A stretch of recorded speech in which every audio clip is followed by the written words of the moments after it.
The 5 a.m. Club. Own Your Morning. Elevate Your Life by Robin Sharma. Performed by Adam Werner with an introductory message and dedication read by the author.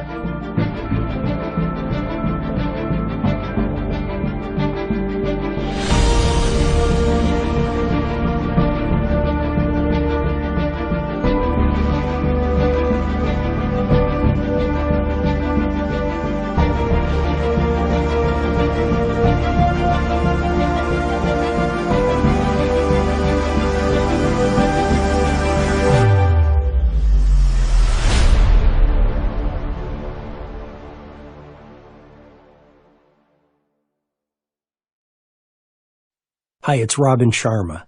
I'm immensely grateful that this book is in your hands.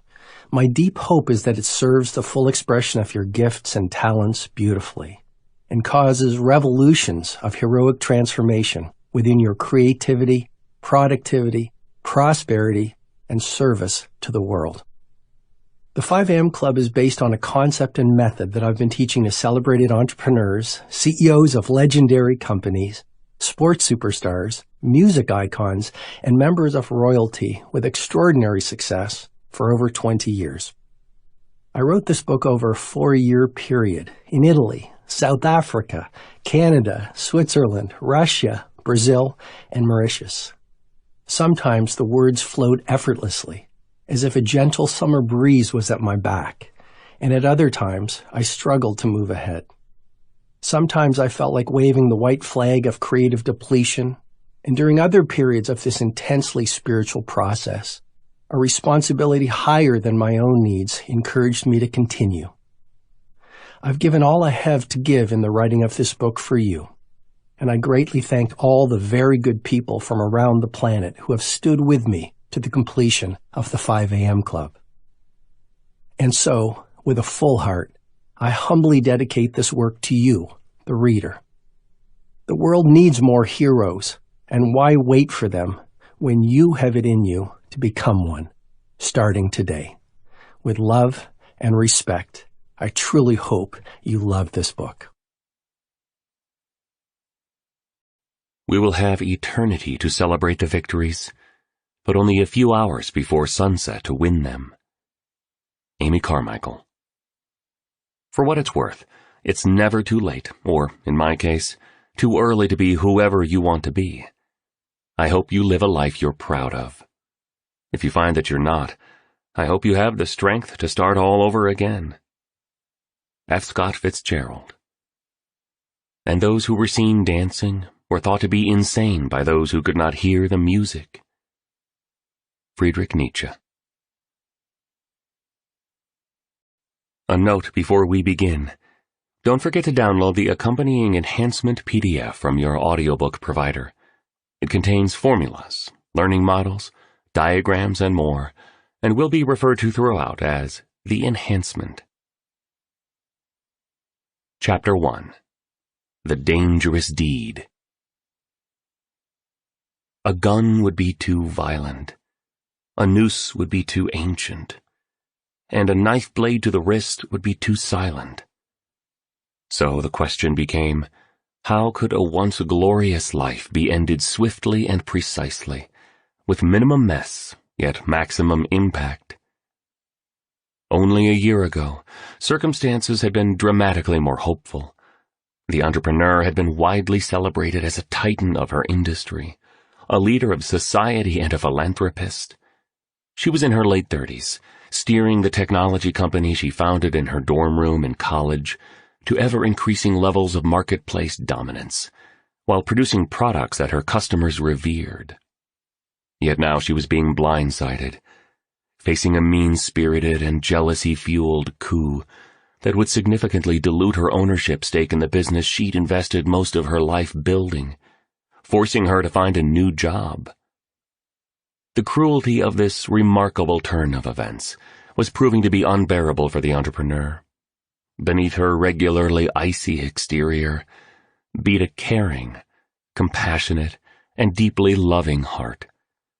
She felt life itself had betrayed her, and that she deserved so much better. She considered swallowing a gigantic bottle of sleeping pills.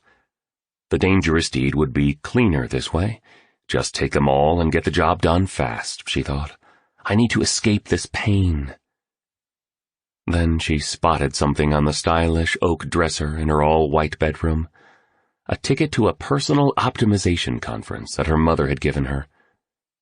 The entrepreneur usually laughed at people who attended such events, calling them broken-winged, and saying they were seeking the answers of a pseudo-guru, when everything they needed to live a prolific and successful life was already within them.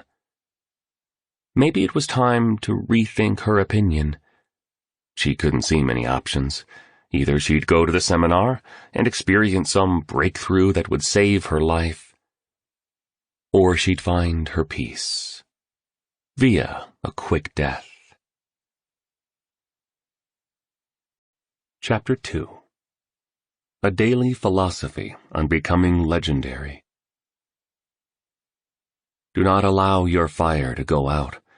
Spark by irreplaceable spark in the hopeless swamps of the not quite, the not yet, and the not at all.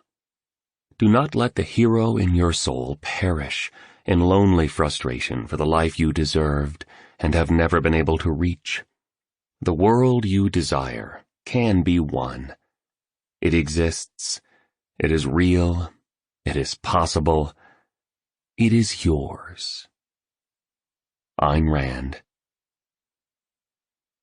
He was a speaker of the finest kind, a genuine spellbinder. Nearing the end of a fabled career, and now in his 80s, he had become revered throughout the world as a grand master of inspiration, a legend of leadership, and a sincere statesman helping everyday people realize their greatest gifts. In a culture filled with volatility, uncertainty, and insecurity, the Spellbinders events drew stadium-sized numbers of human beings who longed not only to lead masterful lives filled with creativity, productivity, and prosperity, but also to exist in a way that passionately elevated humanity, so that, at the end, they would feel confident they had left a wonderful legacy and made their mark on the generations that would follow. This man's work was unique. It blended insights that fortify the warrior within our characters with ideas that honor the soulful poet who resides inside the heart. His messaging showed ordinary individuals how to succeed at the highest levels of the business realm, yet reclaim the magic of a life richly lived. So we return to the sense of awe we once knew, before a hard and cold world placed our natural genius into bondage by an orgy of complexity, superficiality, and technological distraction. And though the spellbinder was tall, his advanced years left him slightly bent over. As he walked the platform, he stepped carefully, yet gracefully. A precisely fitted charcoal gray suit with soft white pinstripes gave him an elegant look, and a pair of blue-tinted eyeglasses added just the right amount of cool. "Life's too short to play small with your talents," the spellbinder spoke to the room of thousands. "You were born into the opportunity, as well as the responsibility to become legendary. You've been built to achieve masterwork-level projects, designed to realize unusually important pursuits, and constructed to be a force for good on this tiny planet. You have it in you to reclaim sovereignty over your primal greatness in a civilization that has become fairly uncivilized. To restore your nobility in a global community where the majority shops for nice shoes and acquires expensive things, yet rarely invests in a better self.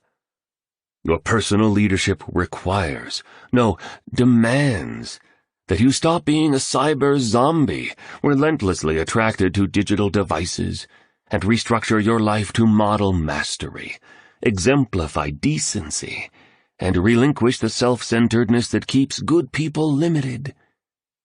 The great women and men of the world were all givers, not takers. Renounce the common delusion that those who accumulate the most win. Instead, do work that is heroic. that staggers your marketplace by the quality of its originality as well as from the helpfulness it provides. While you do so, my recommendation is that you also create a private life strong in ethics, rich with marvelous beauty, and unyielding when it comes to the protection of your inner peace. This, my friends, is how you soar with the angels and walk alongside the gods." The spellbinder paused. He drew in a gulp of air, as big as a mountain. His breathing grew strained and made a whooshing noise as he inhaled. He looked down at his stylish black boots that had been polished up to a military grade. Those in the front row saw a single tear drizzle down the time-worn yet once handsome face. His gaze remained downward. His silence was thunderous. The spellbinder appeared unsteady. After a series of stressful moments that had some in the audience shifting in their seats, the spellbinder put down the microphone he had been holding in his left hand. With his free hand, he tenderly reached into a pocket of his trousers and pulled out a crisply folded linen handkerchief. He wiped his cheek. "Each of you has a call on your lives. Every one of you carries an instinct for excellence within your spirits. No one in this room needs to stay frozen in average and succumb to the mass mediocritization of behavior evident in society, along with the collective deprofessionalization of business so apparent in industry. Limitation is nothing more than a mentality that too many good people practice daily until they believe it's reality. It breaks my heart to see so many potentially powerful human beings stuck in a story about why they can't be extraordinary, professionally and personally.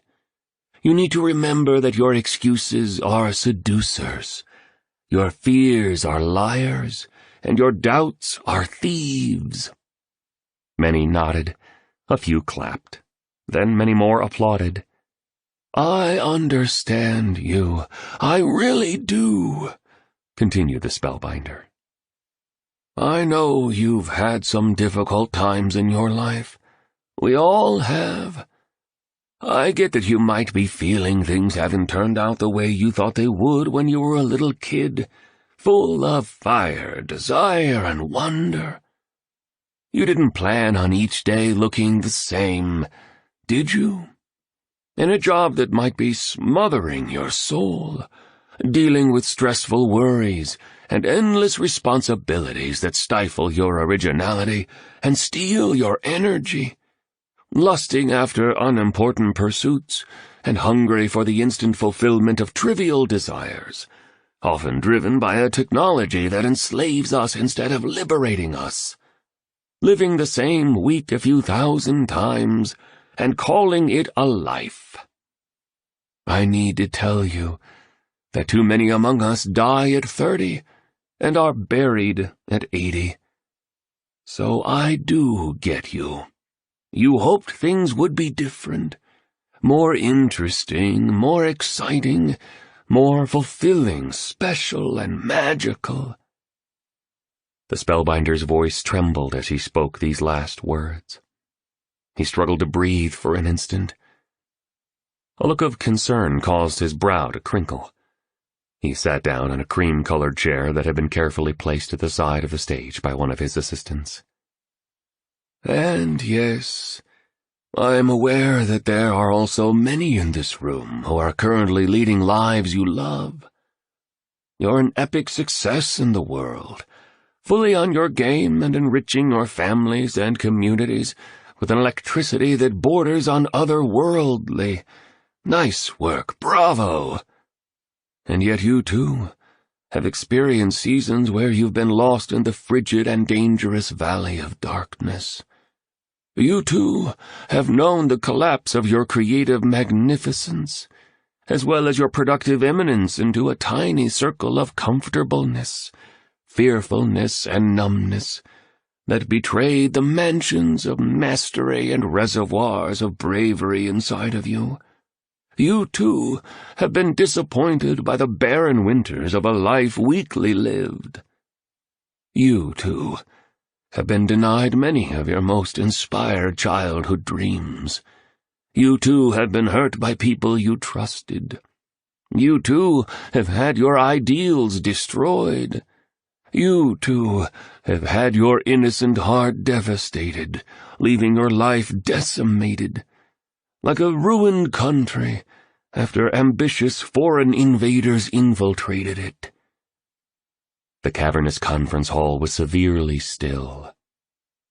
No matter where you are on the pathway of your life, please don't let the pain of an imperfect past hinder the glory of your fabulous future. You are so much more powerful than you may currently understand. Splendid victories and outright blessings are coming your way, and you're exactly where you need to be to receive the growth necessary for you to lead the unusually productive, extremely prodigious, and exceptionally influential life that you've earned through your harshest trials. Nothing is wrong at this moment, even if it feels like everything's falling apart. If you sense your life's a mess right now, this is simply because your fears are just a little stronger than your faith.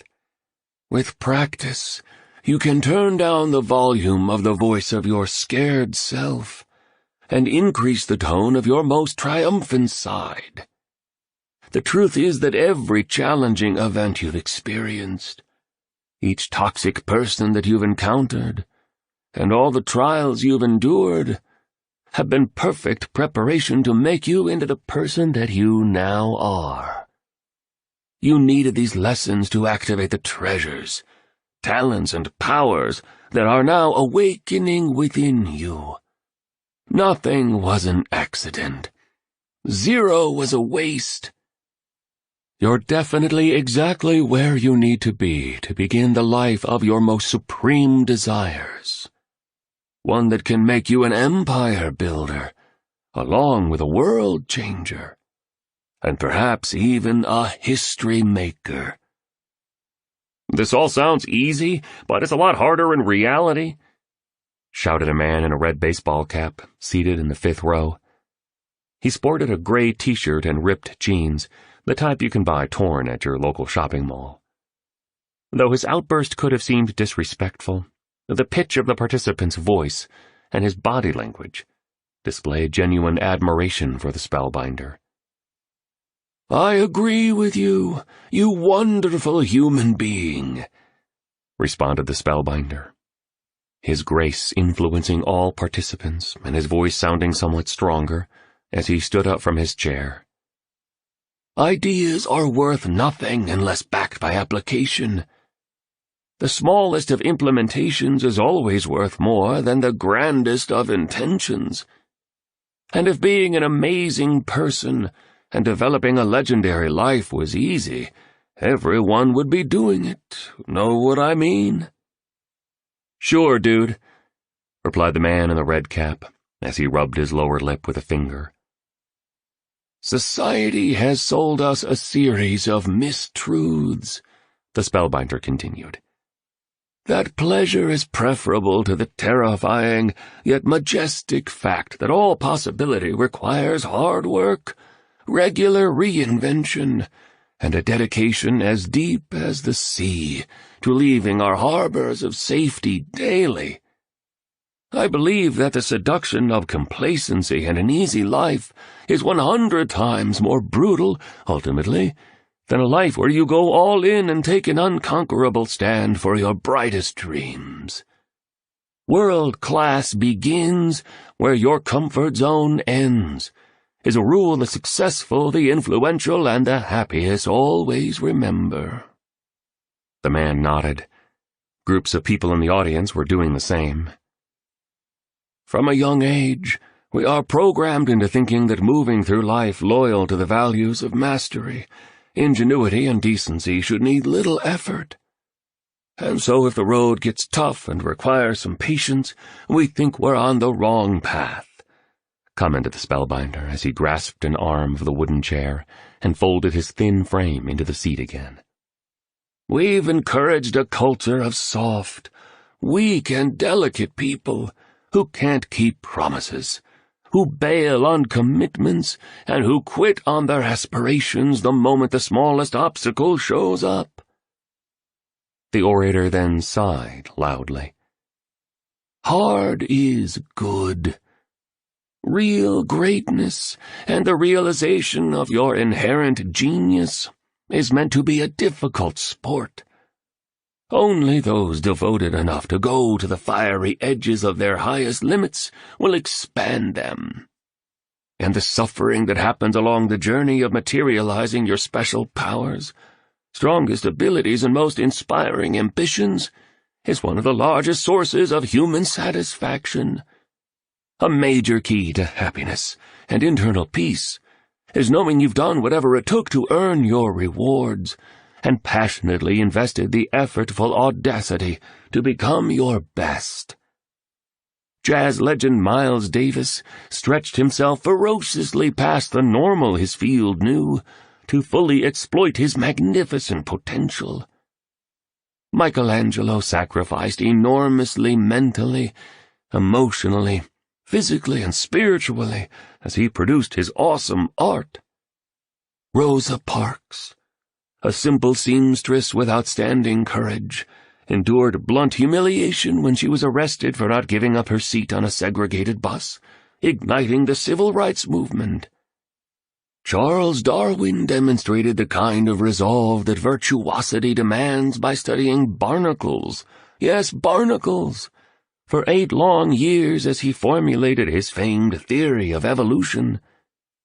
This kind of dedication to the optimization of expertise would now be labeled as crazy by the majority in our modern world that spends huge amounts of their irreplaceable lifetime watching streams of selfies, the breakfasts of virtual friends, and violent video games, noted the spellbinder, as he peered around the hall as if committed to looking each of the attendees straight in the eye.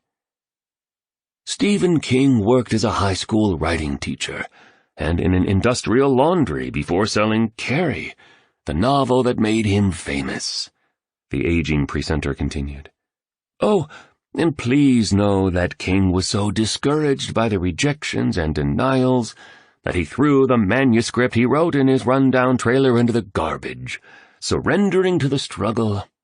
It was only when his wife, Tabitha, discovered the work while her husband was away, wiped off his cigarette ashes, read the book, and then told its author that it was brilliant, that King submitted it for publication. Even then, his advance for hardcover rights was a paltry $2,500. "Are you serious?" murmured a woman seated near the stage.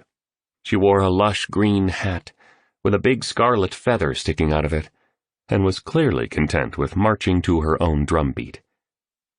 "I am," said the spellbinder.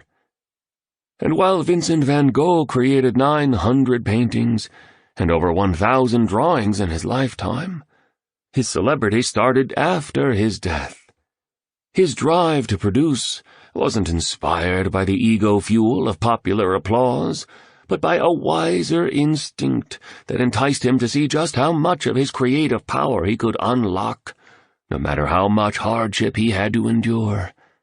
Becoming legendary is never easy, but I'd prefer that journey to the heartbreak of being stuck in ordinary that so many potentially heroic people deal with constantly," articulated the spellbinder firmly. "Anyway, let me simply say that the place where your greatest discomfort lies is also the spot where your largest opportunity lives. The beliefs that disturb you, the feelings that threaten you, the projects that unnerve you, and the unfoldments of your talents that the insecure part of you is resisting are precisely where you need to go to.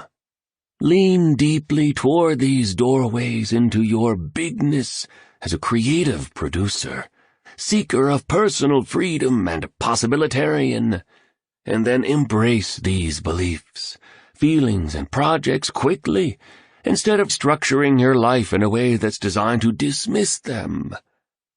Walking into the very things that scare you is how you reclaim your forgotten power, and how you get back the innocence and awe you lost after childhood." Suddenly the spellbinder started to cough, mildly at first, then violently, like he'd been possessed by a demon hell-bent on revenge. In the wings, a man in a black suit with an aggressive crew cut spoke into a mouthpiece, tucked discreetly into a shirt cuff. The lights began to flicker, then dim. A few audience members who were located near the platform stood, unsure of what to do. A uniquely pretty woman with her hair in a crisp bun, a clenched smile, and a tight black dress with an embroidered white collar, rushed up the metal staircase that the spellbinder had ascended at the beginning of his talk. She carried a phone in one hand and a well-worn notebook in another. Her red high heels made a click-clack, click-clack sound as she raced toward her employer. Yet the woman was too late. The spellbinder crumpled to the floor, like a punch-drunk boxer with a large heart, but weak skills in the final round of a once glorious career that he should have ended many years earlier. The old presenter lay still. A tiny river of blood escaped from a cut to his head, sustained on his fall. His glasses sat next to him. The handkerchief was still in his hand. His once sparkling eyes remained closed. Chapter 3. An unexpected encounter with a surprising stranger. Do not live as if you have 10,000 years left. Your fate hangs over you. While you are still living, while you still exist on this earth, strive to become a genuinely great person. Marcus Aurelius, Roman Emperor. The entrepreneur lied to the people she met at the seminar, telling them she was in the room to learn the spellbinder's fabulous formulas for exponential productivity, as well as to discover the neuroscience beneath personal mastery that he had been sharing with leaders of industry. She mused that her expectation was that the guru's methodology would give her an unmatchable edge over her firm's competition, allowing the business to swiftly scale toward indisputable dominance. You know the real reason she was there. She needed her hope restored, and her life saved. The artist had come to the event to understand how to fuel his creativity and multiply his capability so he could make an enduring mark on his field by the paintings he generated. And the homeless man appeared to have sneaked into the conference hall while no one was watching. The entrepreneur and the artist had been seated together. This was the first time they'd met. "Do you think he's dead?" she asked as the artist fidgeted with his dangling Bob Marley dreadlocks. The entrepreneur's face was angular and long. A wealth of wrinkles and weighty crevices ran along her forehead, like ruts in a farmer's fresh field. Her brown hair was medium in length and styled in an "I mean business and dare not mess with me" kind of a way. She was lean, like a long-distance runner, with thin arms and lithe legs that emerged from a sensible blue designer skirt. Her eyes looked sad, from old hurts that had never been healed, and from the current chaos that was infecting her beloved company. "Not sure. He's old. He fell hard. God, that was wild. Never seen anything like it," the artist said anxiously as he tugged on an earring. "I'm new to his work. I'm not into this sort of thing," the entrepreneur explained. She stayed seated, her arms folded over a cream-colored blouse with a colossal floppy black bow tie perched fashionably at the neckline. "But I liked a lot of his information on productivity in this era of devices destroying our focus and our ability to think deeply. His words made me realize I have to guard my cognitive assets in a far better way," she carried on fairly formally. She had no real interest in sharing what she was going through, and she obviously wanted to protect her facade of an illustrious businesswoman ready to rise to the next level. "Yeah, he's deaf hip. said the artist, looking nervous. "He's helped me so much. Can't believe what just went down. Surreal, right?" He was a painter. Because he wanted to elevate his craft as well as improve his personal life, he followed the spellbinder's work. But for whatever reason, the demons within him seemed to hold power over his greater nature. So he'd inevitably sabotage his Herculean ambitions and wonderfully original ideas. The artist was heavy. A goatee jutted out from under his chin. He wore a black t-shirt and long black shorts that fell below his knobby knees. Black boots with rubber soles, the kind you may have seen Australians wear, completed the creative uniform. A fascinating cascade of tattoos rolled down both arms and across his left leg. One said, "Rich people are fakers." Another stole a line from Salvador Dali, the famed Spanish artist. It read simply, "I don't do drugs, I am drugs." "Hi, guys!" The homeless man spoke inappropriately loudly from a few rows behind the entrepreneur and the artist. The auditorium was still emptying, and the audio-visual crew was noisily tearing down the staging. Event staff swept the floor. A Nightmares on Wax song played soothingly in the background. The two new acquaintances turned around to see a tangled mess of wild person hair, a face that looked like it hadn't been shaved in decades, and a tattered arrangement of terrifically stained clothing. "Yes?" asked the entrepreneur in a tone as cold as an ice cube in the Arctic. "Can I help you?" "Hey, brother, what's up?" offered the artist more compassionately.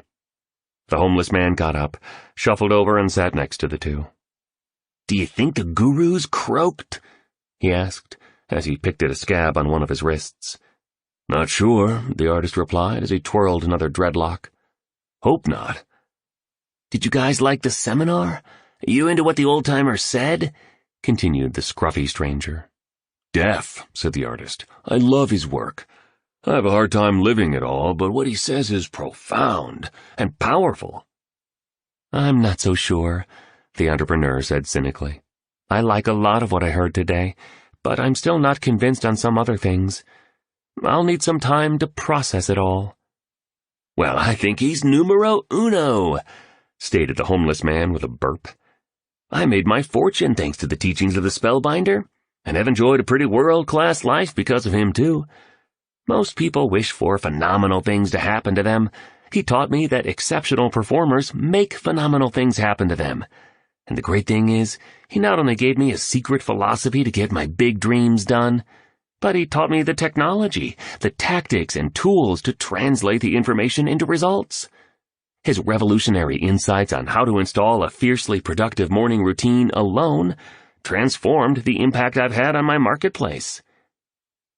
A jagged scar ran along the homeless man's forehead, just above his right eye.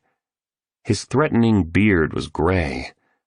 Around his neck he sported a beaded necklace, like the ones Indian holy men wear at their temples, though his hyperbole made him sound unstable, and his visage made it appear that he'd lived on the streets for many years.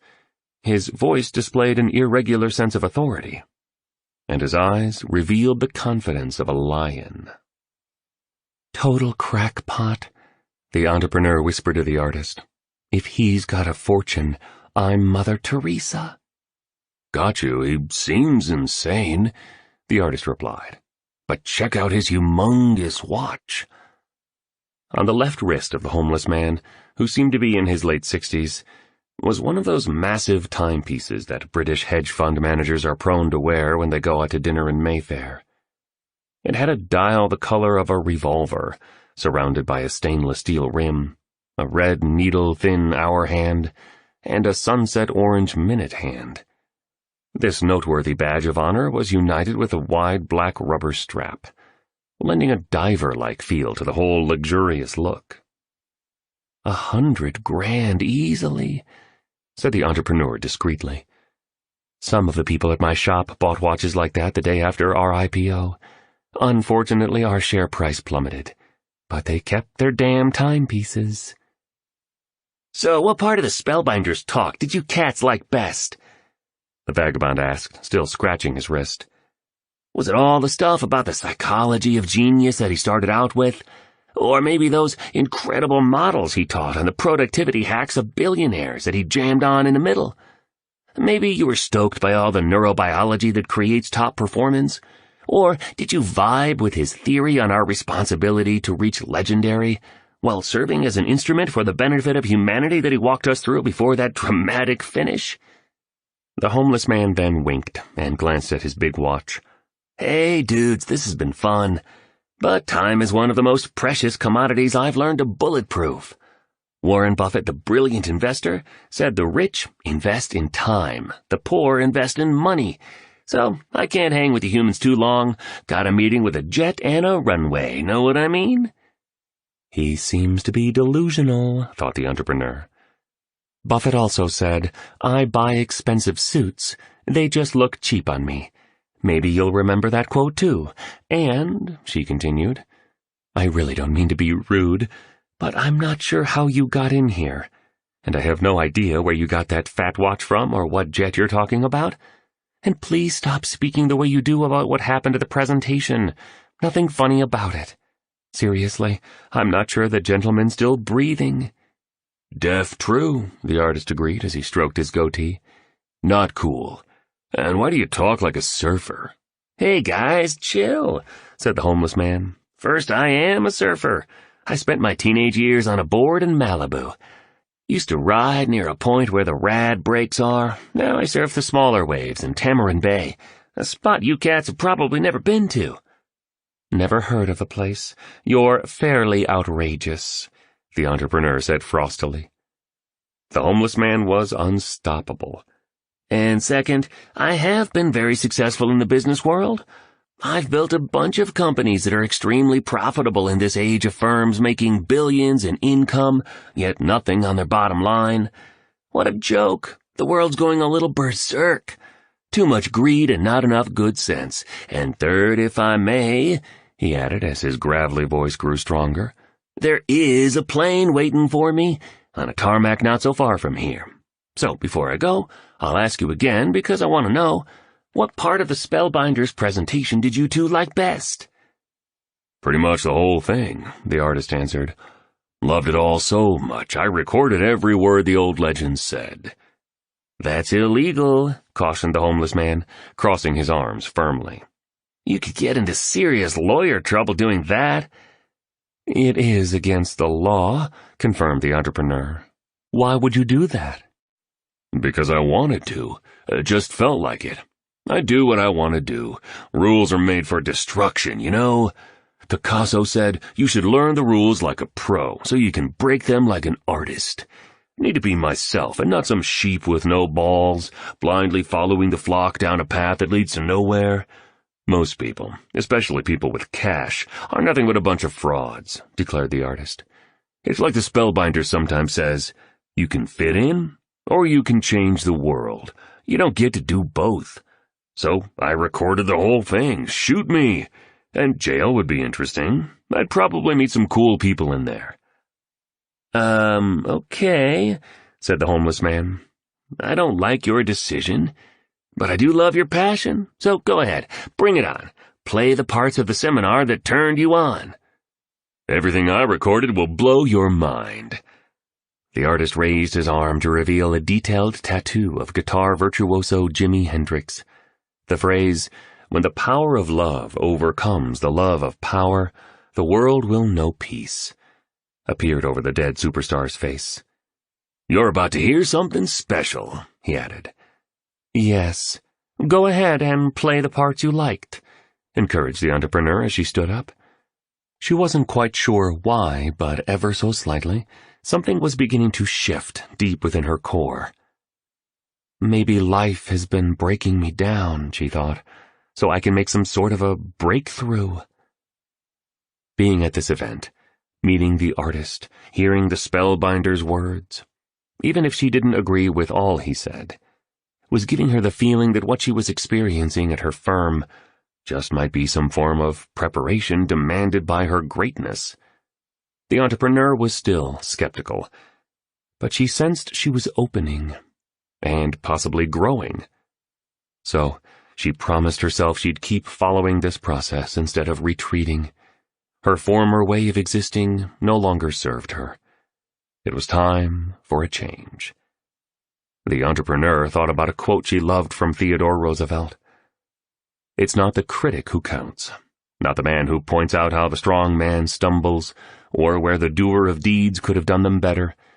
The credit belongs to the man who is actually in the arena, whose face is marred by dust and sweat and blood, who strives valiantly, who errs, who comes up short again and again because there is no effort without error and shortcoming, but who does actually strive to do the deeds, who knows great enthusiasms, the great devotions, who spends himself in a worthy cause, who at the best knows in the end that triumph of high achievement, and who at the worst, if he fails, at least fails while daring greatly, so that his place shall never be with those cold and timid souls who neither know victory nor defeat."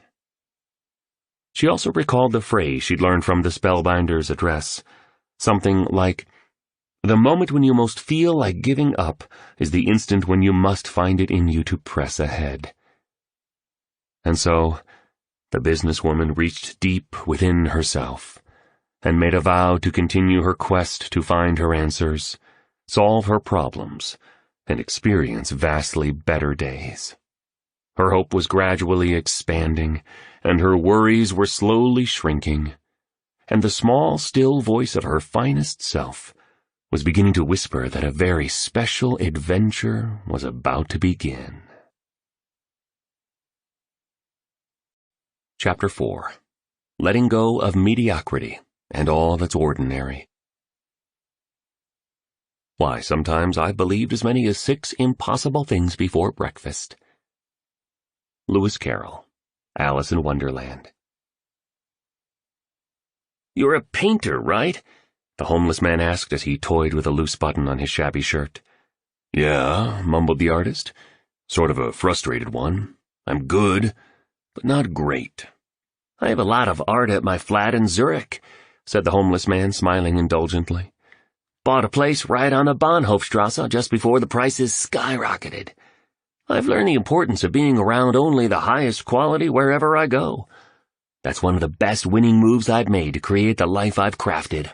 In my businesses, I only allow in top players, because you can't have an A-level company with C-level performers. We only release products that totally disrupt our market, and then absolutely change the field by how valuable they are. My enterprises only offer services that ethically enrich our clients, deliver a breathtaking user experience, and breed fanatical followers who couldn't imagine doing business with anyone else. And in my personal life, it's the same thing. I only eat the best food, though I don't eat a lot of it.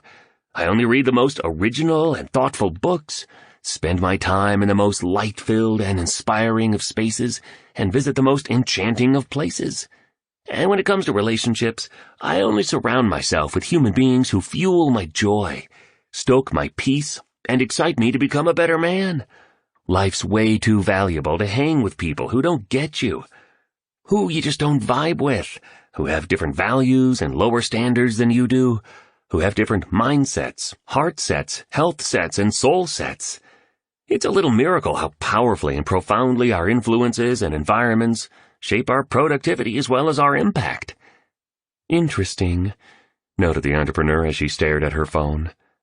"He does seem to know what he's talking about," she muttered softly to the artist, her eyes still down on the screen. The spider's web of wrinkles on her face relaxed further. On one wrist dangled 2 immaculate silver bracelets. One bore the phrase, "Turn I can'ts into I cans," while the other was engraved with, "Done is better than perfect." The entrepreneur had purchased these presents for herself when her company was in its startup phase, and she'd been in a highly confident mood. "I know about mindsets," said the artist. "Never heard of heart sets, health sets, and soul sets, man." "You will," suggested the homeless man. "And once you do, the way you create, produce, and show up in your world will never be the same. Seriously revolutionary concepts for any empire maker and world builder. And so few business people and other human beings on the planet currently know about them. If they did, every important element of their lives would increase rapidly. For now, I just wanted to keep jamming on my personal commitment to ultra-high quality in everything around me. Your surroundings really do shape your perceptions, your inspirations, and your implementations. Art feeds my soul. Great books battle-proof my hope. Rich conversations magnify my creativity. Wonderful music uplifts my heart. Beautiful sights fortify my spirit, and all it takes is a single morning filled with positivity to deliver a monumental download of inventive ideas that elevate an entire generation, you know? And I need to say that uplifting humankind is the master sport of business that the top 5% play. The real purpose of commerce is not only to make your personal fortune. The true reason to be in the game is to be helpful to society. My main focus in business is to serve. Money, power, and prestige are just the inevitable byproducts that have shown up for me along the way. An old and remarkable friend taught me this way of operating when I was a young man. It totally transformed the state of my prosperity and the magnitude of my private freedom. And this contrarian business philosophy has dominated my way of doing things ever since. Who knows? Maybe I'll introduce my mentor to you sometime. The vagrant paused. He studied his large watch. Next, he closed his eyes and said these words. Own your morning. Elevate your life.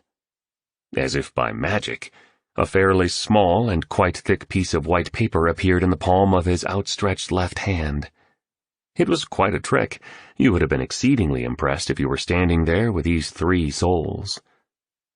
The entrepreneur and the artist both had their mouths open at this point, appearing to be both confused and mesmerized. You two each have a hero inside of you. You knew this as a child before adults told you to limit your powers, shackle your genius, and betray the truths of your heart, the homeless man told them, sounding a lot like the spellbinder. Adults are deteriorated children, he went on. When you were much younger, you understood how to live. Staring at stars filled you with delight. Running in a park made you feel alive. And chasing butterflies flooded you with joy. Oh, how I adore butterflies. Then, as you grew up, you forgot how to be human. You forgot how to be bold and enthusiastic and loving and wildly alive. Your precious reservoirs of hope faded. Being ordinary became acceptable. The lamp of your creativity, your positivity, and your intimacy with your greatness grew dim as you began to worry about fitting in, having more than others, and being popular. Well, here's what I say. Participate not in the world of numbed-out grown-ups with its scarcity, apathy, and limitation. I'm inviting you to enter a secret reality known only to the true masters, great geniuses, and genuine legends of history, and to discover primal powers within you that you never knew were there. You can create magic in your work and personal lives. I sure have, and I'm here to help you do so. Before the entrepreneur and the artist could utter even a word, the homeless man continued his discourse. Oh, I was jamming on the importance of art and the ecosystem that your life is built within. Makes me think of the awesome words of the Portuguese writer Fernando Pessoa. Art frees us through illusion from the squalor of being. While feeling the wrongs and sufferings endured by Hamlet, Prince of Denmark, we don't feel our own, which are vile because they're ours and vile because they're vile. Also reminds me of what Vincent van Gogh said, For my part, I know nothing with any certainty, but the sight of the stars makes me dream. The homeless man swallowed hard. His eyes darted away. He cleared his throat nervously. Guys, I've been through a lot. Been knocked down and kicked around a ton by life. Been sick.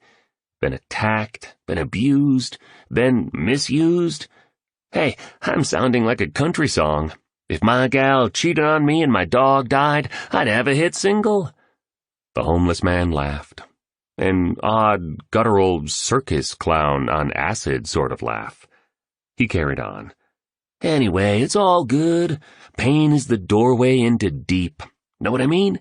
And tragedy is nature's great purifier. It burns away the fakeness, fear, and arrogance that is of the ego, returns us to our brilliance and genius, if you have the courage to go into that which wounds you. Suffering yields many rewards, including empathy, originality, relatability, and authenticity. Jonas Salk said, I have had dreams and I've had nightmares, but I have conquered my nightmares because of my dreams. The uninvited vagabond added wistfully. He's super weird, incredibly eccentric. But there's something special to him, admitted the entrepreneur quietly to the artist, removing just a little more of the armor of cynicism that had protected her over her stellar career. What he just said is exactly what I've needed to hear. I get that he looks like he lives in a cardboard box on the streets, but listen to his words. Sometimes he speaks like a poet. How could he be so articulate? Where did his depth come from? And who is this old friend he says has taught him so much? He also has a warmth that reminds me of my dad. I still miss him. He was my confidant, my top supporter, and my best friend. I think of him every day. Okay, said the artist to the quirky stranger. You asked me what I liked best from the talk. I def liked the part where the spellbinder talked about the Spartan warrior credo that says, one who sweats more in training bleeds less in war. And I liked his line, high victory is made in those early morning hours when no one's watching and while everyone else is sleeping. His teachings on the value of a world-class morning routine were great. The entrepreneur glanced down to her device. I've taken some good notes, but I didn't pick up those gems, she said, as she captured what she had just heard. We only hear what we're ready to hear, observed the homeless man sagely. All learning meets us exactly where we're at, and as we grow greater, we understand better. The voice of the spellbinder suddenly rang out. The homeless man's eyes looked as huge as the Taj Mahal. One could see he was terrifically surprised to hear that famous tone. He spun around, seeking the source. Quickly, all became clear. The artist was playing his illicit recording from the seminar. Here's the part I liked most, to fully answer your question, brother, he stated, staring directly into the eyes of the shabby tramp. In a culture of cyber zombies, addicted to distraction and afflicted with interruption, the wisest way to guarantee that you consistently produce mastery-level results in the most important areas of your professional and personal life is to install a world-class morning routine. Winning starts at your beginning, and your first hours are when heroes are made. Wage a war against weakness and launch a campaign against fearfulness. You truly can get up early, and doing so is a necessity in your awesome pursuit toward legendary. Take excellent care of the front end of your day, and the rest of your day will pretty much take care of itself. Own your morning. Elevate your life. The spellbinder could be heard wheezing like a novice swimmer who went too far too fast. The artist continued presenting his recording, turning up the volume so the sound was blaring. Here's the precious little secret that the titans of industry, the standout performers of artistry, and the ultra-achievers of humanity will never share with you. Gargantuan results are much less about your inherited genetics and far more about your daily habits. And your morning ritual is by far the most essential one to calibrate. And then automate. When we see the icons in action, the forceful seduction sold to us by our civilization is to believe they were always that great, that they were born into their exceptionalism, that they won the fortunate DNA lottery, that their genius was inherited.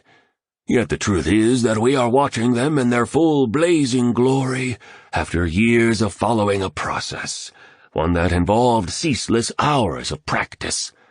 When we observe magnificent players in business, sport, science, and the arts, we are observing the earned results of a monomaniacal concentration around a single pursuit, astronomical focus on one skill, intensity of sacrifice applied to one aim, unusual levels of deep preparation and extreme amounts of solid patience.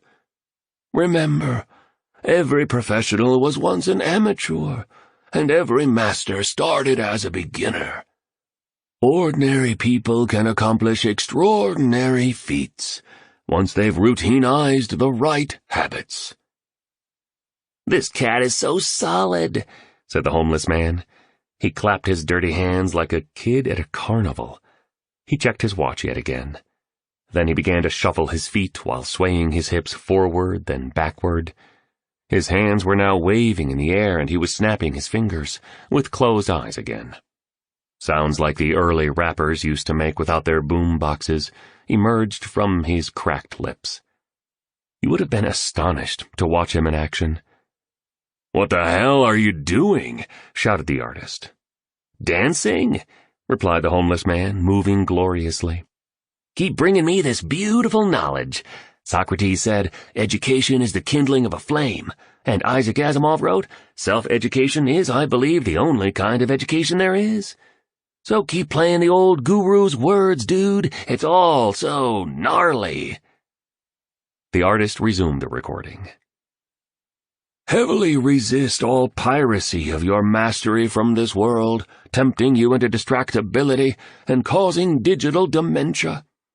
Force your attention back to the Everests of potential aching for fuller expression, and today, release all reasons that feed any stagnation of your strengths.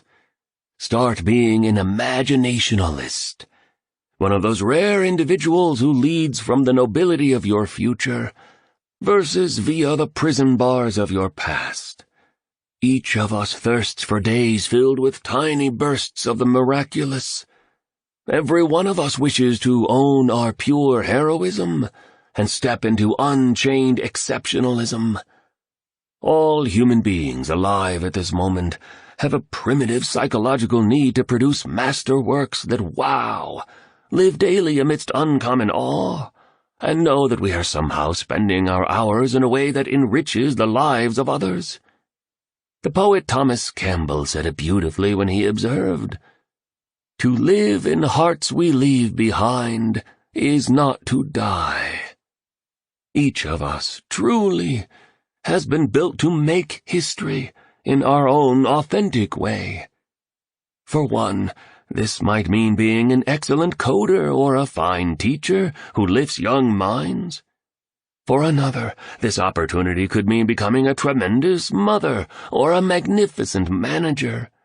To yet another, this good fortune may mean growing a great business or being a fantastic salesperson who serves customers superbly. This chance to be remembered by future generations and lead a life that truly matters is not some platitude. This is, in fact, a truth. Yet so few of us have discovered and then installed the very mentalities, morning practices, and consistent conditions that will guarantee these results appear for us. We all want to re-access our birthright of towering talent, limitless joy, and freedom from fear. But few of us are willing to do the very things that would cause our hidden genius to present itself. Strange, right? And it's very sad. The majority of us have been hypnotized out of the luminosity that is our essence. Most of us in this age spend our most valuable hours being busy, chasing trivial pursuits and artificial amusements while neglecting living a real life. This is a formula for heartbreak at the end. What's the point of spending your best mornings and potentially productive days climbing mountains that you realize were the wrong ones when you are frail and wrinkled? Very sad. That part really resonated with me. interjected the entrepreneur, slightly emotionally. I'm definitely addicted to my technology. Can't stop checking everything. First thing in the morning and last thing at night, it's draining my concentration. I can hardly focus on the important deliverables my team and I have committed to. And all the noise in my life is taking my energy. It all feels so complicated.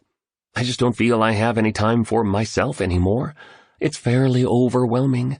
All the messages and notifications and ads and diversions.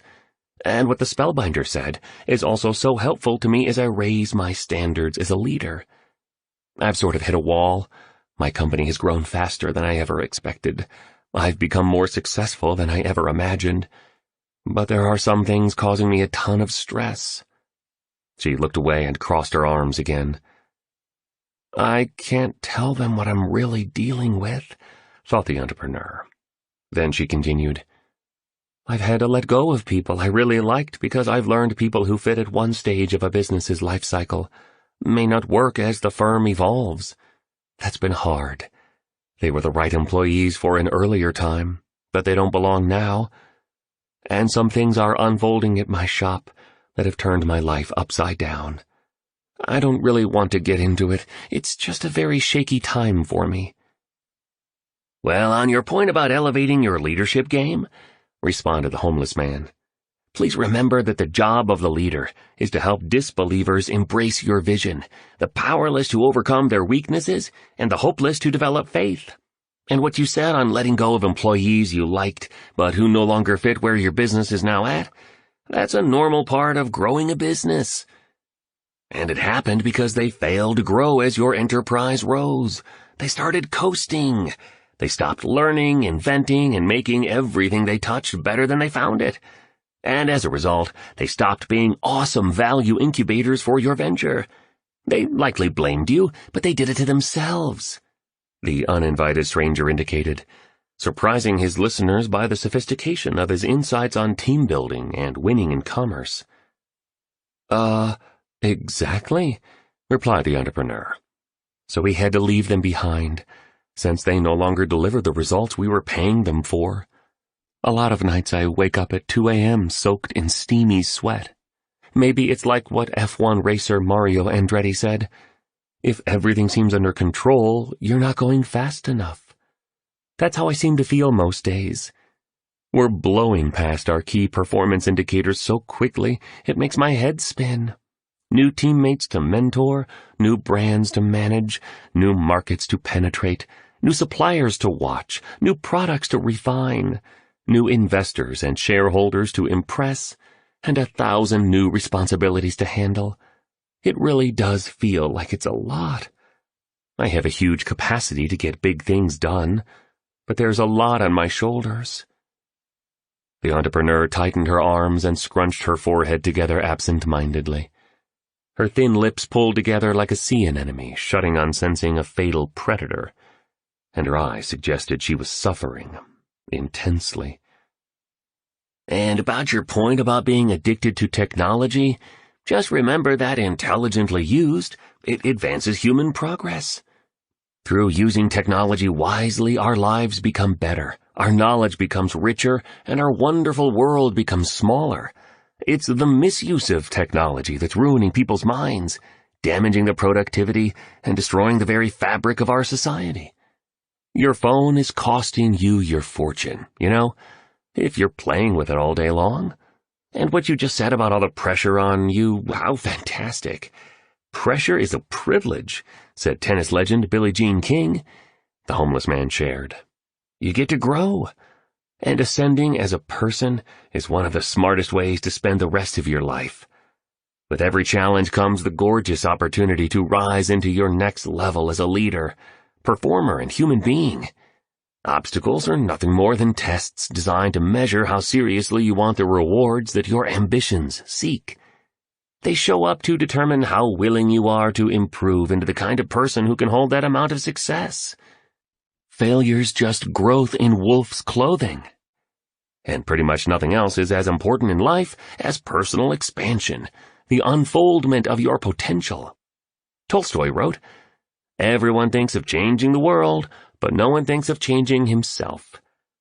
become a bigger person, and you'll also automatically become a better leader and a greater producer. And yes, I agree that growth can be scary. But my mentor once taught me that the part of you that clings to fear must experience a sort of crucifixion, so that the portion of you that deserves high honor undergoes a kind of reincarnation. Those are the exact words he shared with me. Freaky and deep, right? Said the hobo, as he rubbed the holy man beads he was wearing. He kept going without waiting for an answer. My special teacher also told me that to find your best self, you must lose your weak self. And that only happens through relentless improvement, continuous reflection, and ongoing self-excavation. If you don't keep rising daily, you'll get stuck in your life for the rest of your life. It makes me consider what the journalist Norman Cousins said. The tragedy of life is not death, but what we let die inside of us while we live. The homeless man raised his raspy voice and observed, My special teacher taught me that once we transform the primary relationship with ourselves, we'll find that our relationships with other people, our work, our income, and our impact transform. Most people can't stand themselves, so they can never be alone and silent.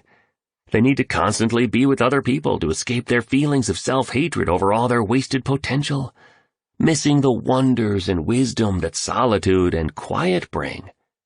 Or they watch TV endlessly, not realizing it's eroding their imagination, as well as bankrupting their bank account. My life feels so complicated. I feel so overwhelmed. I don't have any time for myself, the entrepreneur repeated. Not sure what's happened to my life. Things have just become hard.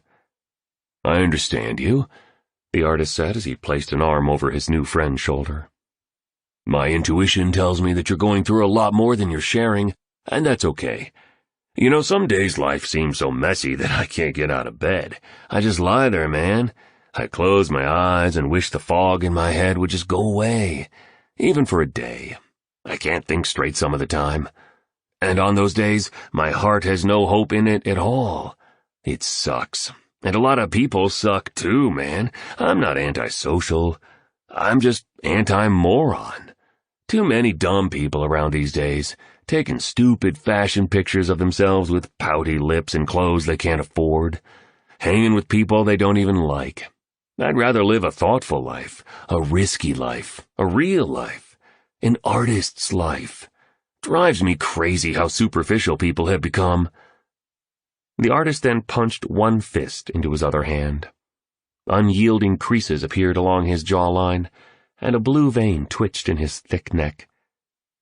Sure, I gotcha, said the homeless man.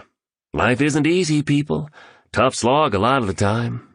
But like John Lennon said, everything will be okay in the end, and if it's not okay, it's not the end, he offered kindly, spouting yet another quote from what seemed to be an unlimited supply in his brain. The artist softened instantly, smiling in a way that looked almost sweet.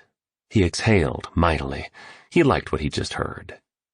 And, the vagrant continued, this climb up into the rare air of personal and professional mastery that the three of us have obviously signed up for is not for the weak. Upgrading your life so you know real joy and optimizing your skills so you own your field can be uncomfortable a lot of the time. I need to be honest. But here's one key thing I've learned.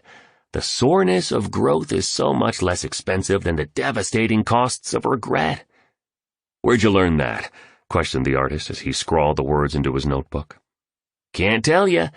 Yet, the homeless man responded, heightening the mystery of where he discovered much of his insight.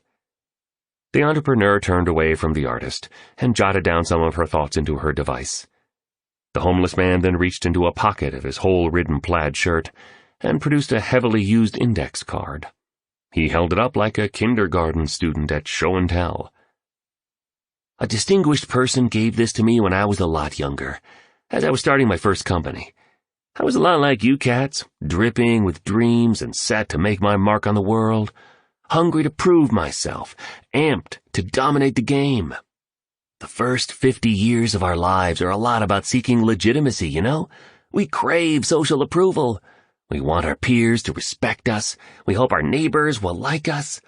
We buy all sorts of things we really don't need and obsess about making money we really don't enjoy." "Totally right," muttered the artist, nodding his head aggressively and shifting his posture noticeably as his dreadlocks dangled over his shoulders. The event venue was now empty.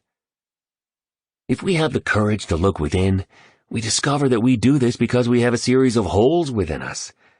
We falsely believe that material from the outside will fill what's empty within ourselves. Yet it never will. Never will. Anywho, when many of us reach the halftime point of our lives, we make a right-angle turn.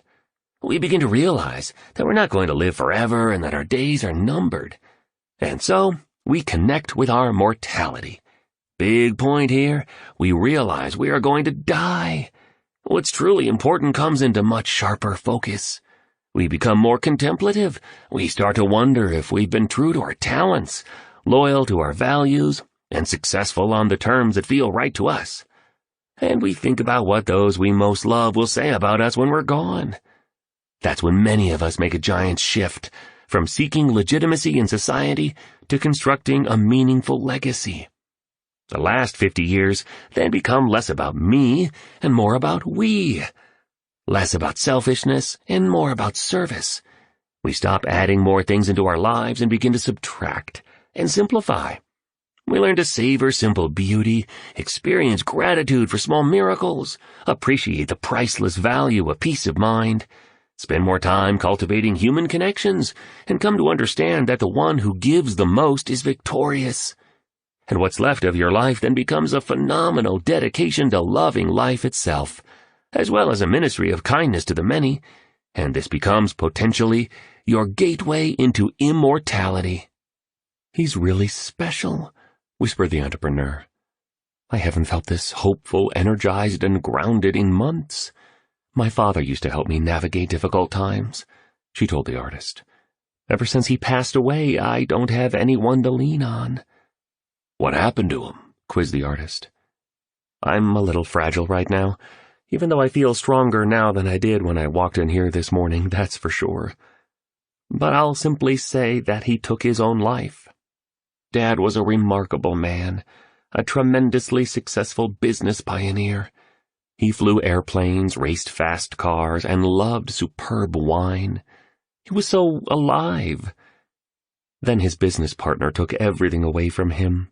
Not so different from the horrible scenario I'm living right now. Anyway, the stress and shock of his world collapsing pushed him to do what we could never have imagined.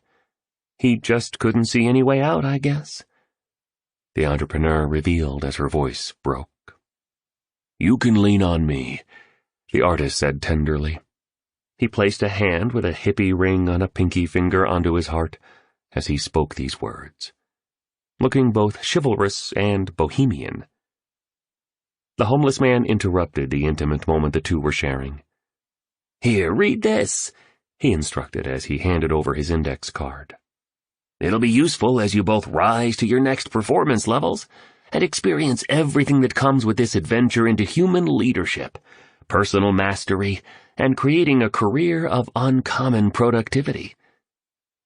In red lettering over the paper that had yellowed by the advances of time, it read, "All change is hard at first, messy in the middle, and gorgeous at the end." "That's very good," noted the entrepreneur.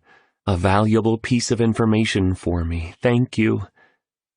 The artisan resumed playing his illegal copy of the Spellbinder's presentation. "Each one of you carries a quiet genius and a triumphant hero within your hearts. Dismiss these as idealistic words of an elderly inspirationalist if you wish, but I'm proud to be an idealist. Our world needs more of us. And yet, I am also a realist. And here's the truth. Most people on the planet today don't think much of themselves, unfortunately. They secure their identity by who they are externally. They evaluate their achievement by what they've collected versus by the character they've cultivated. They compare themselves to the orchestrated and fake highlight reels presented by the people they follow. They measure their self-worth by their net worth. And they get kidnapped by the false thought that because something has never been done, it can't be done, depleting the grand and electrifying possibilities their lives are meant to become. This explains why the majority is sinking in the quicksand of uncertainty, boredom, distraction, and complexity. "Drama mamas," the homeless man interrupted again. "That's what I call men and women who've caught the virus of victimitis excusitis. All they do is complain about how bad things are for them, instead of applying their primal power to make things better. They take instead of give, criticize instead of create, and worry instead of work. Build antibodies to combat any form of average from getting anywhere near your professional days at the office and your private life at home. Never be a drama mama." The entrepreneur and the artist peeked at each other. Then they giggled, both at the terms the quirky stranger was using, and at the way he'd raised an arm and made the fingers of one hand into a peace sign as he spoke the words he'd just shared. If you were standing there with them, you would think he was weird too. The spellbinder could then be heard speaking the following words on the recording with dramatic flair. "To be clear, every day for the rest of your life, you'll be faced with the chance of showing leadership, wherever you are and in all that you do. Leadership isn't just for global icons and marketplace titans. It's an arena everyone gets to play in. Because leadership is a lot less about having a formal title, a large office, and money in the bank, and a lot more about committing to mastery over all you do, and in who you are. It's about resisting the tyranny of the ordinary, refusing to allow negativity to hijack your sense of awe, and preventing any form of slavery to mediocrity from infesting your life.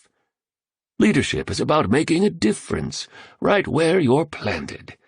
Real leadership is about sending out brave work that exemplifies genius, turns your whole field on its head by its scope, innovation, and execution, and is so staggeringly sublime that it stands the test of time. And never work only for the income. Labor for the impact. Make your dominant pursuit the heartfelt release of value that represents an uncommon magic that borders on the poetic. Demonstrate the full-on expression of what's possible for a human being to create. Develop the patience to stick with your dedication to absolute world-class output, even if over a lifetime you only generate a single masterpiece. To achieve this feat alone will have made your life's journey a worthy trek. Be a virtuoso, a standout, an exceptionalist. The top 5% are a lot less concerned with fame, cash, and approval, and a lot more invested in punching above their weight class within their craft, playing above their pay grade around their talents, and creating the kind of productivity that inspires and serves millions. That's often why they make millions, so never mail it in. Always bring it on." The homeless man now had his eyes closed, and was down on the floor doing a series of one-armed push-ups. All the while he was chanting, "Own your morning, elevate your life." The entrepreneur and the artist shook their heads. "One of my favorite books is The Prophet," mused the artist. "It's one of the best-selling works of poetry ever written. I read that Khalil Gibran carried the manuscript around with him for 4 long years, and refined it constantly before giving it to his publisher, just so it was pure art. I still remember the exact words he spoke when he was interviewed by a journalist about his creative process, because they guide me a lot when I'm in the studio. His words keep me reaching for a greater power as an artist, even though I battle procrastination a lot. Like I said, I'm pretty good, but I know I can be great, if I could just beat my self-sabotage and my demons." "What did he say?" asked the homeless man, now standing and twiddling with his big watch. Beads of perspiration meandered down his angular face. "Here's exactly what he said," mentioned the artist. "I wanted to be sure, very sure, that every word of it was the very best I had to offer." "Gnarly," replied the homeless man. "That's the standard that the best ones always hold themselves to?" Abruptly, the spellbinder could be heard coughing in the audio. His comments that followed seemed to struggle out of him, like an unborn child, fiercely reluctant to leave the security of its loving mother's warm and safe womb. "Anyone can become an everyday leader by showing up as I'm encouraging. When it's easy, and especially when it's difficult. Starting today. And if you do so, a guaranteed victory is in your future. And I need to add that there's not one person alive today who cannot lift their thinking, performance, vitality, prosperity, and lifetime happiness magnificently by wiring in a series of profound daily rituals and then practicing them until they become your second nature. And this brings me to the single most important principle of my talk. The greatest starting point for winning in your work and making a splendid life is joining what I call the 5 a.m. Club. How can you ever be world-class if you don't carve out some time each morning to make yourself world-class? The entrepreneur was now taking notes with a ferocious intensity not previously seen. The artist's face had a "this makes me feel strong" smile on it. The homeless man burped, then got down to the floor and held a plank, the kind fitness pros at the gym love to do to build a strong core. You could hear the spellbinder begin to cough even more fiercely. A brutal and sustained pause followed. Next, he uttered these words, haltingly. He was wheezing audibly. His voice began to quiver like a novice telemarketer on her very first sales call. Rising at 5 a.m. truly is the mother of all routines.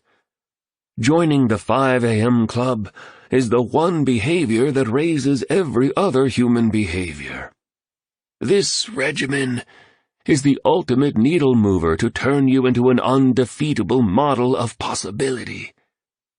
The way you begin your day really does determine the extent of focus, energy, excitement, and excellence you bring to it. Each early morning is a page in the story that becomes your legacy.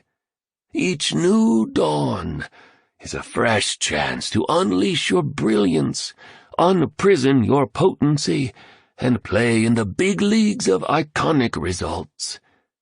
You have such power within you, and it reveals itself most with the first rays of daybreak. Please, do not allow past pains and present frustrations to diminish your glory, stifle your invincibility, and choke the unlimited possibilitarian that lurks within the supreme part of you. In a world that seeks to keep you down, build yourself up.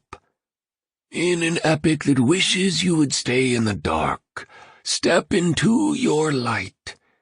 At a time that mesmerizes you to forget your gifts, reclaim your genius. Our world requires this of each of us, to be champions of our crafts, warriors for our growth, and guardians of unconditional love for all of humankind. Display respect and compassion for all other people who occupy this tiny planet, regardless of their creed, color, or caste. Lift them up in a civilization where many get energy tearing others down. Help others sense the marvels that sleep within them. Show us the virtues we all wish more would practice. Everything I'm saying will speak to the unspoiled part of you, That side of yourself that was ferociously alive before you were taught to fear, hoard, contract, and distrust. It's your job as a hero of your life, as a creative achiever set to change the culture, and as a citizen of Earth to find this dimension within you. And once done, to spend the rest of your days reconnected with it. Accept this opportunity to human mastery, and I promise you that a synchronicity of success as well as an orchestrated magic well beyond the boundaries of logic will infuse the remainder of your days. And the larger angels of your grandest potential will begin to visit you regularly. Actually, an orderly series of seemingly impossible miracles will descend onto your most genuine of dreams, causing the best of them to come true. And you will evolve into one of those rare and great spirits who upgrade the whole world by the simple act of walking amongst us. The conference hall was now dark. The entrepreneur let out a sigh the size of Mexico City. The artist was motionless. The homeless man began to cry. He then stood on a chair, raised his arms like a preacher, and boomed these words of Irish playwright George Bernard Shaw. "This is the true joy in life, the being used for a purpose recognized by yourself as a mighty one, the being a force of nature instead of a feverish little clod of ailments and grievances, complaining that the world will not devote itself to making you happy. I am of the opinion that my life belongs to the whole community, and as long as I live, it is my privilege to do for it whatever I can. I want to be thoroughly used up when I die, for the harder I work, the more I live. I rejoice in life for its own sake. Life is no brief candle for me. It is a sort of splendid torch which I have got hold of for the moment, and I want to make it burn as brightly as possible before handing it on to future generations." The homeless man then fell to his knees, kissed his holy beads, and continued to weep. Chapter 5. A Bizarre Adventure into Morning Mastery.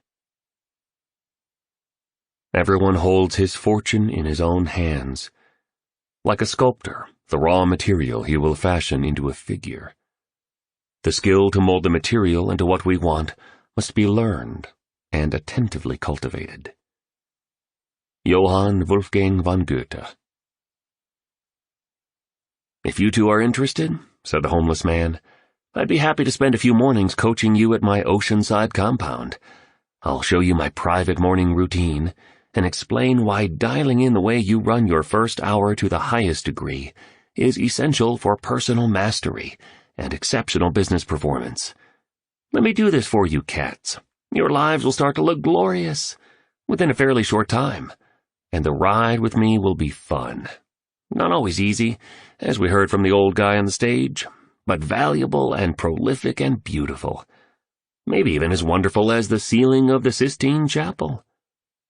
"First time I saw it, I cried," the artist said, stroking the hairs of his goatee. "Michelangelo was a bad dude, and I mean that in a good way," the homeless man offered, as he too played with his beard, which was soiled. He then raised his shirt to show Greek god abdominal muscles. A long finger of a grimy hand moved along the contours, the way a raindrop zigzags down the stem of a rose after a May shower. "Hit me with a stick," shouted the artist with the enthusiasm of a cat let loose in a parrot shop. "How the heck did you get those?" "Not from some plastic ab machine I bought from a late-night TV show, that's for sure. Work is how I got all lean and chiseled up like this. Plenty of push-ups, pull-ups, planks, sit-ups, and seriously sweaty cardio sessions, often on my special beach." Without allowing for any response from his two listeners, the disheveled drifter kept on speaking. "Commitment, discipline, patience, and work.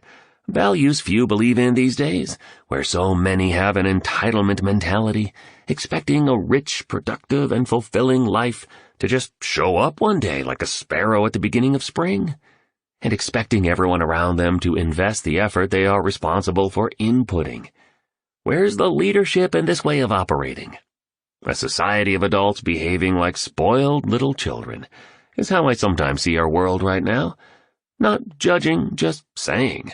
Not complaining, just reporting. Hey, cats, here's the point I'm trying to make by letting you have a peek at my sculpted abs. Nothing works for those who don't do the work. Less talk and more do is what I say. Oh, and check this out. The hobo spun around and unbuttoned his hole-ridden shirt. On his firm, striated back was a tattoo with the words, "Victims love entertainment. Victors adore education." Come hang with me at my place on a magical little island in the middle of a fantastic ocean, 5 hours from the coast of Cape Town. He handed the entrepreneur the plastic card with the seaside scene etched on it. "Those are my dolphins," he said, happily pointing to the hand-drawn image. "The trip will be so worth it," he continued. "The adventure of a lifetime for sure. Some of your most valuable and sensational moments ever will unfold there. You need to take a trust walk with me, people. I'll teach you everything I know about a world-class morning ritual. I'll help you both become members of the 5 a.m. Club. You'll learn to rise early, regularly, so you'll get more done by noon than most people get done in a week. And so you'll optimize your health, happiness, and peacefulness. There's a reason so many of the great achievers of the world get up before the sun. It's the most special part of the day. I'll explain how I used this revolutionary method to build my empire. And to be clear, empires arrive in many forms. Economic is just one of them. You can also create empires of artistry, productivity, humanity, philanthropy, personal freedom, and even spirituality. I'll download pretty much everything I've been blessed to have been taught by the mentor who transformed my life. You'll discover so much. You'll be moved at the deepest level. You'll see the world through an all-new set of lenses. You'll also eat the finest food and watch the most spectacular sunsets. You guys can swim in the sea, go snorkeling with the dolphins, and fly over the sugar cane stalks that dance in the wind in the helicopter I own. And should you both accept my heartfelt invitation to visit me, I insist you stay at my home. "My God, you're kidding me, right?" boomed the artist. It was becoming increasingly evident that, like many in his field, he was acutely emotional, vigilant to the infinitesimal, and carried a sensitivity born of latent pain. Those who feel more than most people sometimes believe they have been cursed. In fact, they have been granted a gift, one that allows them to sense what others miss, experience the delights that most neglect, and notice the majesty in ordinary moments. Yes, such people get hurt more easily, yet they are also the ones who create great symphonies, architect dazzling buildings, and find cures for the sick. Tolstoy once noted that only people who are capable of loving strongly can suffer great sorrow, while the Sufi poet Rumi wrote, "You have to keep breaking your heart until it opens." The artist seemed to personify these insights. "Nope, totally serious, dudes," the homeless man said enthusiastically. "I have a house not far from a village called Solitude, and believe me, they named it accurately. It's only when you get away from the noise and nuisance and be in quiet and tranquility that you remember who and all you're truly meant to be. Just say yes to life, and let's do this. Like the guru on the platform said, a magic will show up for you the more you start exploiting the terrific opportunities that appear along your path. Seemingly by accident. You can't win a game you don't play, right? The reality is that life has got your back, even when it doesn't look like it does. But you need to do your part and go all in when windows of opportunity appear. Oh, and if you come to my home on the island, the only thing I ask is that you stay long enough for me to teach you the philosophy and methodology that my secret advisor shared with me. Joining the 5 a.m. Club requires a little time." The homeless man paused before adding, "I'm also going to take care of all your expenses. Everything's covered. I'll even send my private jet to pick you guys up if that's cool." The entrepreneur and the artist glanced at each other, amused, confounded, and entirely uncertain. "Mind if my friend and I have a few moments alone, brother?" requested the artist, notebook still in hand. "No sweat, sure. Take all the time you need. I'll just go back to my seat over there and make some calls to my executive team," mentioned the homeless man as he paced away. "This is absurd. Just asinine," the artist said to the entrepreneur. "I def agree with you that there's something special about him. Maybe even something magical. I know how insane that sounds. And I am fascinated by this mentor he keeps talking about, this teacher who sort of sounds like a modern-day master.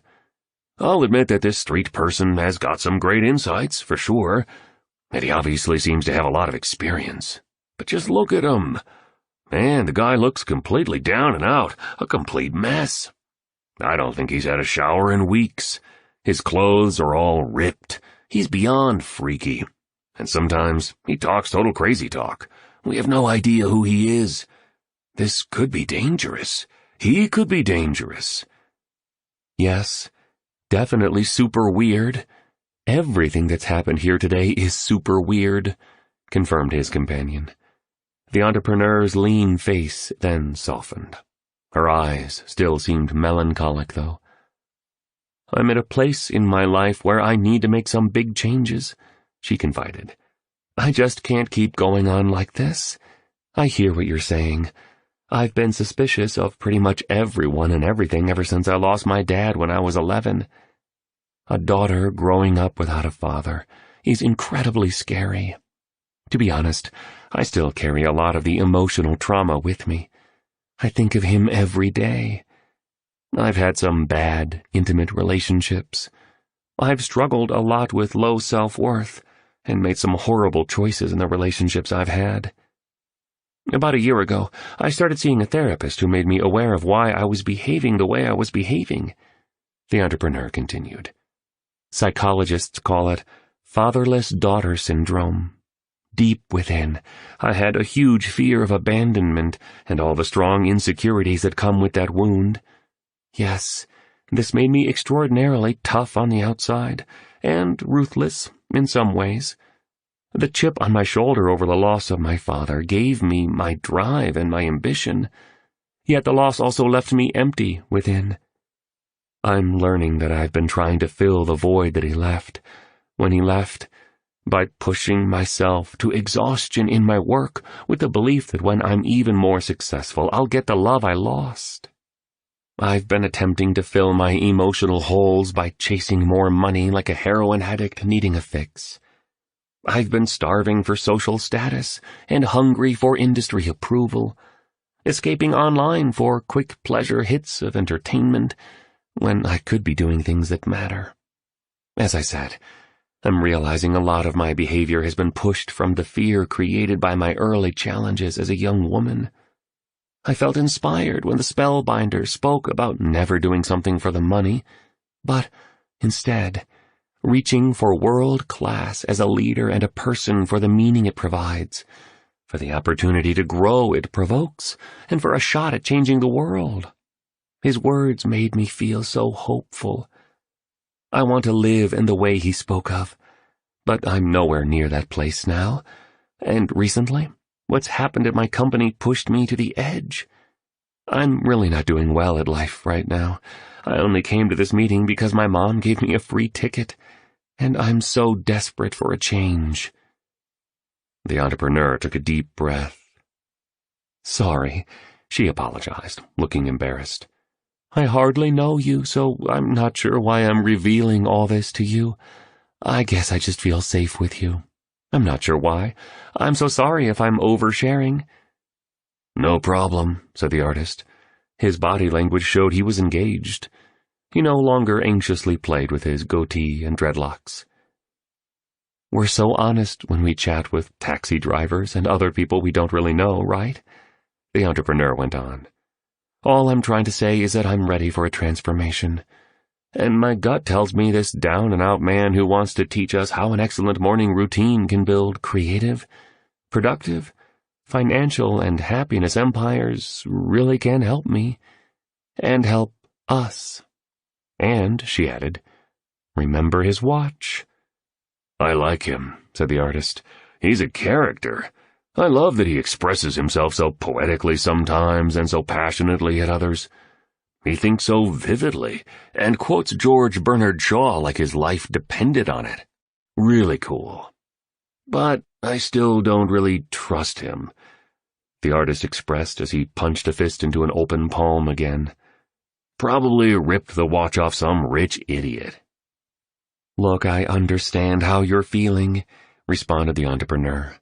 A lot of me feels the same way, and you and I just met as well.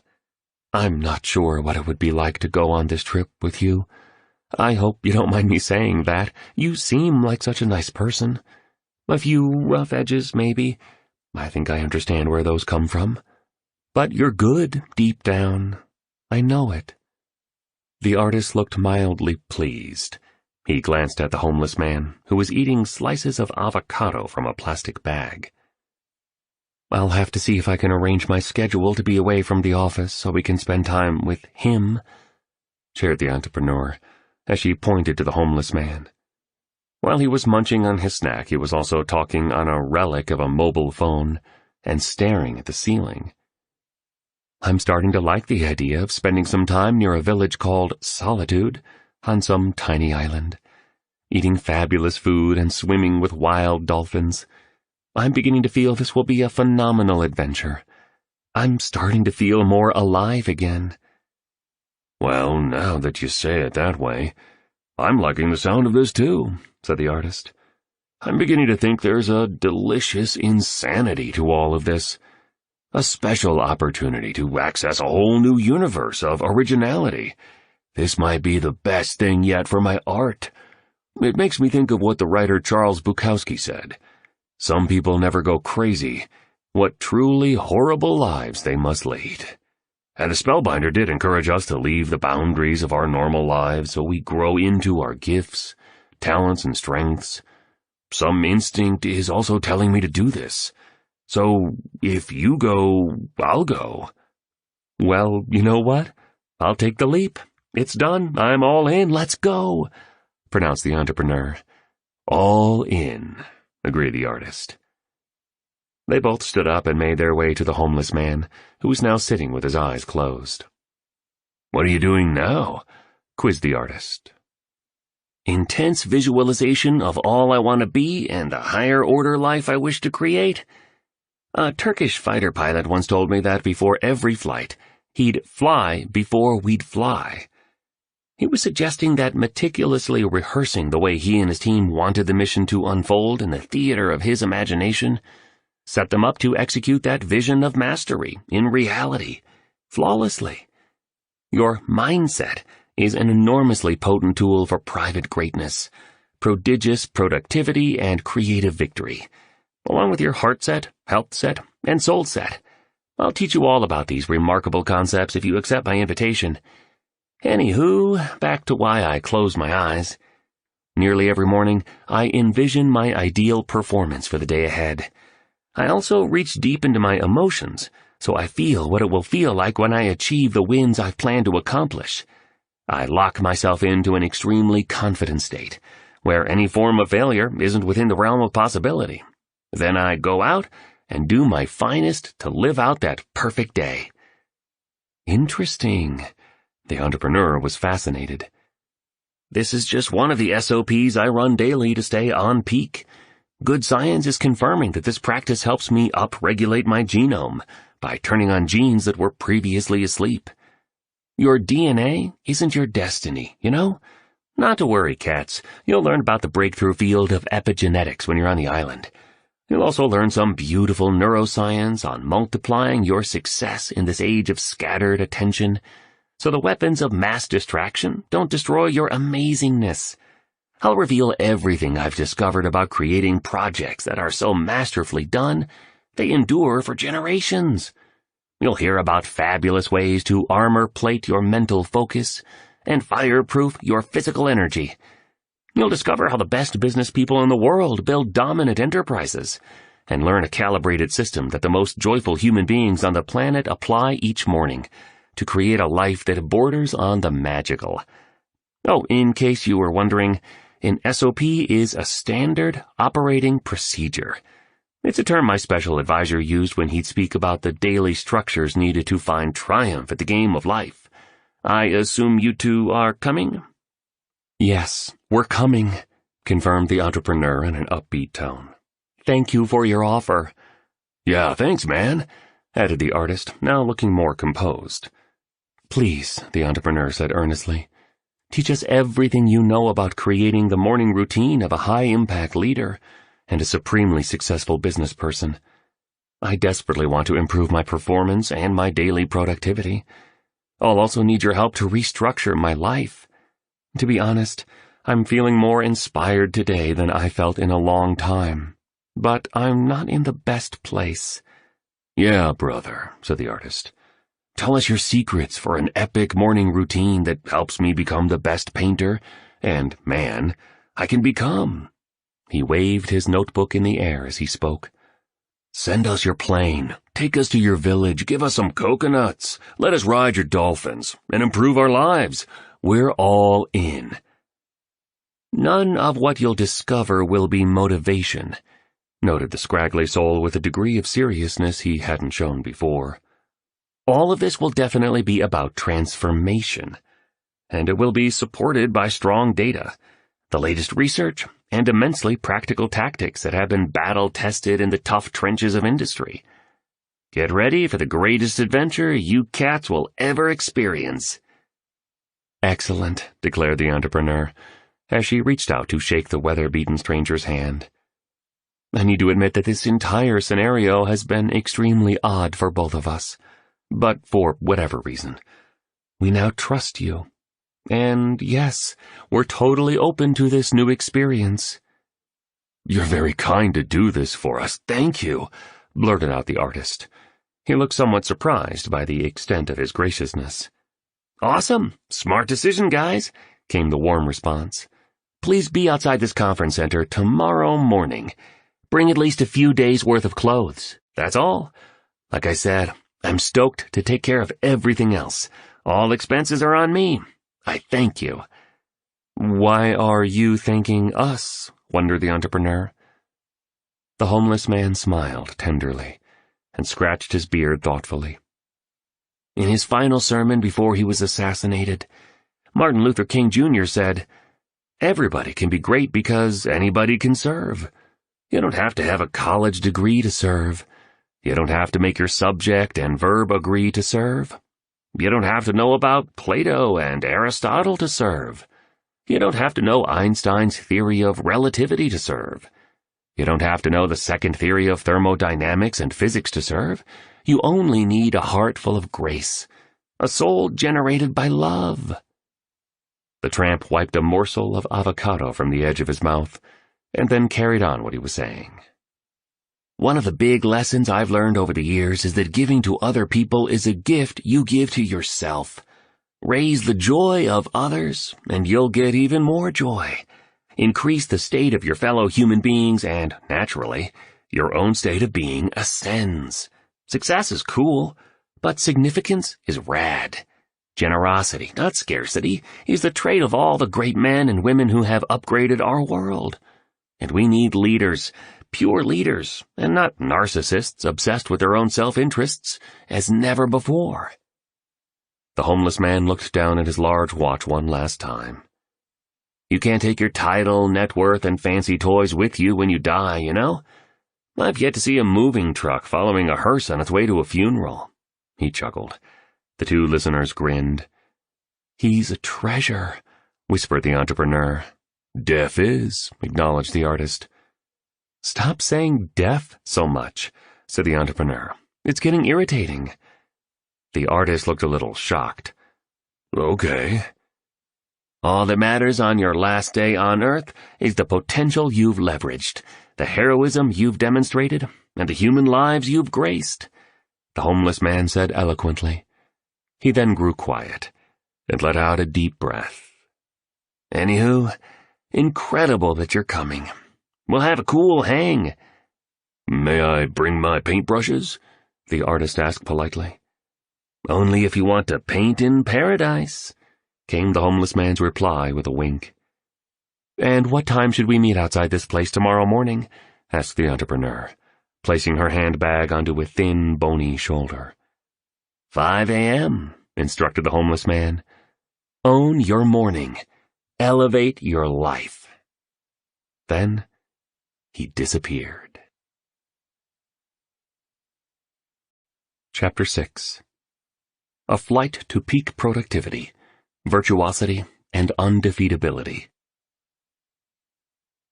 Your time is limited, so don't waste it living someone else's life. Don't be trapped by dogma, which is living with the results of other people's thinking. Don't let the noise of others' opinions drown out your own inner voice. And most important, have the courage to follow your heart and intuition. They somehow already know what you truly want to become. Steve Jobs.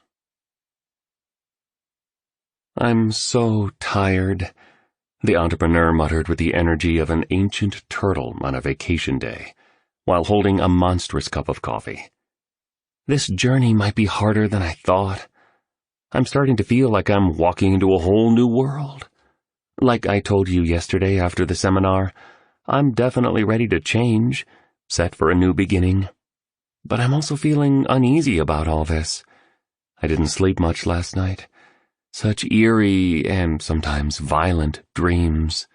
And yes, this experience we've agreed to might be dangerous." "Well, I feel like death, man," said the artist. "I hate being up this early. This was a terrible idea."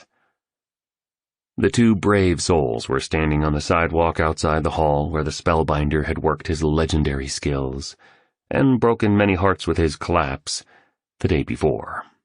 It was 4:49 a.m.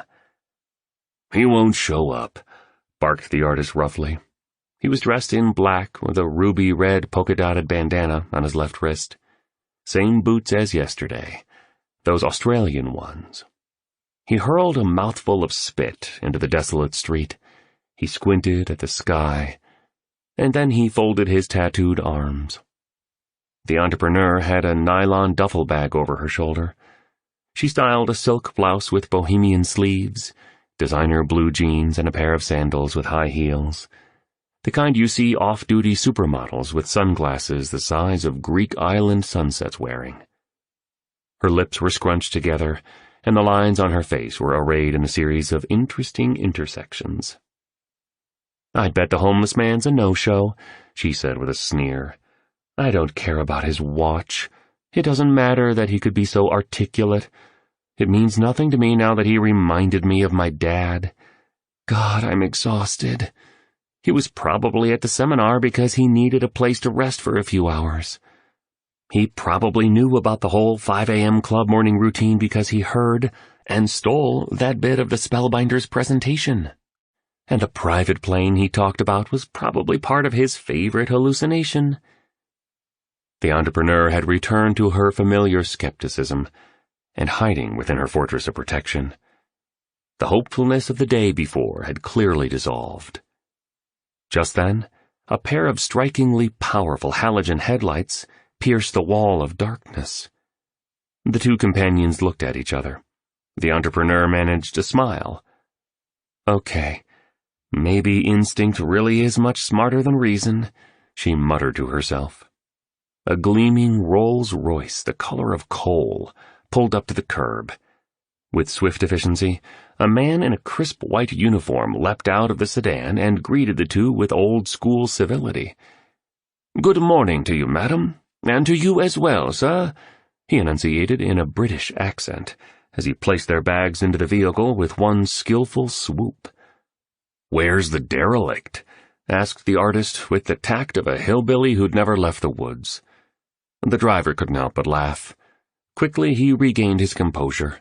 "So sorry, sir. Yes, Mr. Riley dresses in very unassuming attire, shall we say. He does that when he feels the need to get gritty, as he classifies the practice. He leads a remarkably exclusive life most of the time, and is a man accustomed to getting anything he wants. Everything he wants, to be more precise.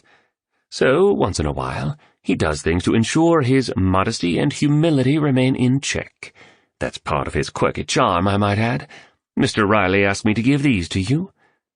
The driver pulled out 2 envelopes, made of the highest quality paper, and opening them, the entrepreneur and the artist saw these words. "Hey, cats, hope you're awesome. Didn't mean to spook you both yesterday. I just needed to keep my boots on the ground. Epictetus, one of my favorite philosophers, wrote, 'But neither a bull nor a noble-spirited man comes to be what he is all at once. He must undertake hard winter training, and prepare himself and not propel himself rashly into what is not appropriate to him. Voluntary discomfort, whether by dressing as I did or by fasting once a week, or by sleeping on the floor once a month, keeps me strong, disciplined, and focused on the central few priorities my life's built around. Anywho, have a tremendous flight, and I'll see you in paradise soon. Big hug." The driver continued, "Please remember that appearances can be misleading, and clothing doesn't convey one's character. Yesterday you met a great man. Looks really do not reveal the quality of a person." "I guess neither does shaving," proclaimed the artist, kicking a black boot against the shiny Rolls-Royce symbol at the center of one of the wheels. "Mr. Riley would never tell you what I'm about to tell you, as he's far too courteous and decent. But the gentleman you refer to as a derelict happens to be one of the wealthiest people in the world." "Are you serious?" asked the entrepreneur, her eyes widening. "I most certainly am." The driver smiled politely as he opened a door, waving a white-gloved hand to welcome both passengers into the vehicle. The seats had that marvelously musky smell of new leather. The wood paneling seemed like it had been prepared by hand, by a small family of finicky craftspeople who'd built their reputations around this singular obsession. Mr. Riley made his fortune many years ago in various commercial ventures. He was also an early investor in what has now become an internationally admired company. Discretion prevents me from mentioning the name, and if Mr. Riley found out I was speaking of financial matters with you, he'd be exceedingly disappointed. His instructions were simply to treat you with the utmost of care, along with assuring you of his sincerity and reliability, and to deliver you safely to Hangar 21. "Hangar 21?" the artist asked as he eased languidly into the opulent vehicle like a rock star accustomed to this method of transport, or a hip-hop artist ready for a weekend roll. "That's where Mr. Riley's fleet of jets are kept," stated the driver succinctly. "Fleet?" questioned the entrepreneur, her beautiful brown eyes alive with an immensely curious look. "Yes," was all the chauffeur would allow. There was silence as the driver sped through the early morning streets. The artist looked out the window while rolling a bottle of water in one hand absent-mindedly. He hadn't seen the sun rising in many years. "Very special. Truly beautiful," he admitted. "Everything so peaceful at this time of the day. No noise. Such peace. Even though I feel tired right now, I can really think. Things seem clearer. My attention isn't a mess. It feels like the rest of the world is asleep. What tranquility." A cavalry of wispy amber rays, the ethereal palette of the daybreak, and the quietude of this moment left him encouraged and awestruck. The entrepreneur studied the driver. "So tell me more about your boss," she requested, restlessly toying with her device as she spoke. "I can't tell you much more. He's worth multiple billions of dollars. He's given most of his money to charity. Mr. Riley's the most fascinating, generous, and compassionate person I know. He also has incredible willpower, along with having ironclad values, such as honesty, empathy, integrity, and loyalty. And, of course, he's also a real oddball, if I may be so bold as to say so, like a lot of the very, very, very rich." "We've noticed," agreed the entrepreneur. "I'm interested, though. What makes you say he's odd?" "You'll see," was the stark response. The Rolls soon arrived at a private airport, No sign of Mr. Riley. The driver accelerated up to an ivory jet that looked immaculately kept. The only color it bore appeared on the tail, in the hue of a mandarin orange. 3 characters read 5AC. "What does 5AC stand for?" asked the entrepreneur tensely, gripping her gadget tightly. "The 5 a.m. Club. Own your morning, elevate your life. It's one of the maxims Mr. Riley has conducted his many business interests under. And now, with regret, this is where I must bid you adieu. Au revoir," he said before carrying the luggage over to the sparkling aircraft. 2 handsome crew members chatted near the metal stairway that led up to the cabin. A tastefully refined blonde flight attendant handed the entrepreneur and the artist hot towels and offered them coffee from a silver tray. "Dobroya utro," she said, greeting them in Russian. "It has been a great pleasure to meet you," the driver called up to the jet as he got back into the car. "Kindly convey my best wishes to Mr. Riley once you see him, and do have fun in Mauritius." "Mauritius?" the companions exclaimed, as surprised as a vampire waking up to a garlic clove. "This is all unbelievable," the artist said as he climbed into the cabin. "Mauritius. I've always wanted to go to that island, and I've read a bit about it. It's a high-frequency place. French flavor, tremendous beauty. And from what they say, many of the warmest and happiest people on Earth live there." "I'm blown away, too," the entrepreneur said as she sipped her coffee and peeked into the cockpit. She studied the pilots as they performed their pre-flight preparation. "I've also heard Mauritius is splendid, and that the people are super friendly, helpful, and spiritually advanced." After a perfect takeoff, the first-class plane floated high into the clouds. Once at cruising altitude, premium champagne was served, caviar was recommended, and an array of fabulous main courses were suggested. The entrepreneur was feeling fairly content, and far less incited by the cruel attempt of her investors to take her company away from her.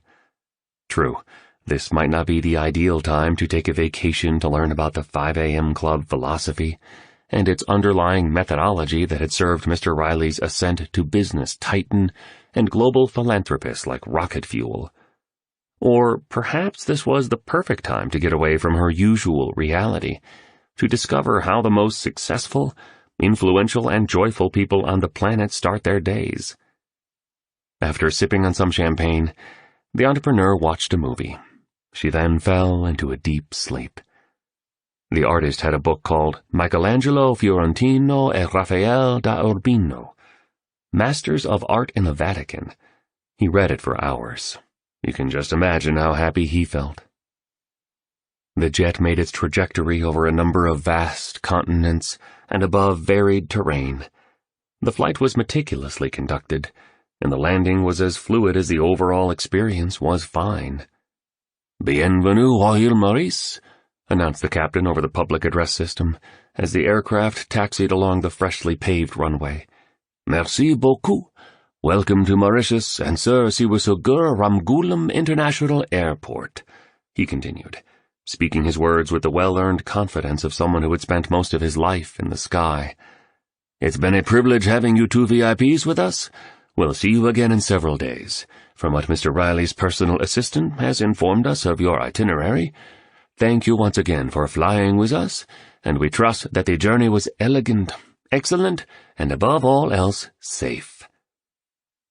A polished black SUV glittered on the tarmac as the flight attendant escorted her special passengers off the plane and into the humming vehicle.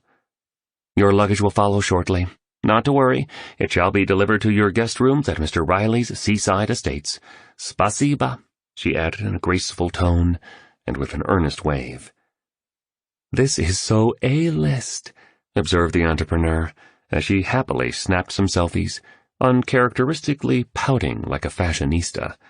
"Deaf," replied the artist as he photobombed her, sticking out his tongue like Albert Einstein did in that famous photo that betrayed his seriousness as a scientist and revealed his undiminished childlike sense of wonder. As the Range Rover rolled along the highway, tall stalks of sugar cane swayed in the fragrant breezes blown by the Indian Ocean. The quiet chauffeur wore a white cap, the kind you see bellmen at five-star hotels wearing, and a well-pressed dark gray uniform that hinted at an understated yet refined professionalism. He never missed slowing down when the speed limit descended and ensuring his signal light was on whenever a turn was to be made. Though it was evident that the man was older, he moved the vehicle along the roadway with the precision of a young apprentice, dedicated to becoming the absolute best. Through the drive, his focus remained transfixed on the pavement ahead, in a sort of trance designed to keep his passengers secure, yet deliver them to their destination with a smooth efficiency. They passed through some tiny villages that had a timeless feel.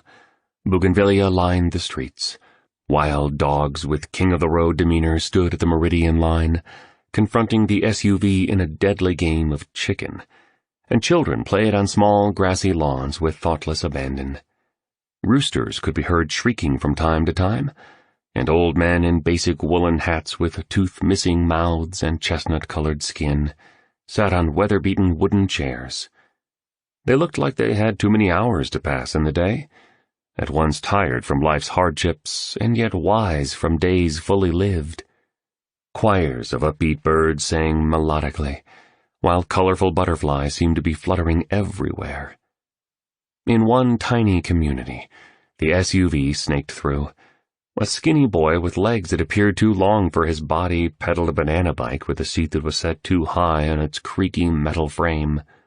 In another, a group of teenaged girls in tank tops, surf shorts and flip-flops shuffled along the narrow but attentively maintained road, following a man in army green cargo shorts wearing a t-shirt that had the #1 flame-grilled chicken printed on the back of it. Everything seemed to move on island time. People looked cheerful. They beamed with a radiant vitality, not so commonly seen in the over-scheduled, machine-dominated, and sometimes soulless lives so many among us are experiencing. The beaches were unspeakably beautiful, the gardens were entirely glorious, and the entire Gongon-looking scene was draped by a series of mountains that looked like they'd been carved by a 16th-century Florentine sculptor.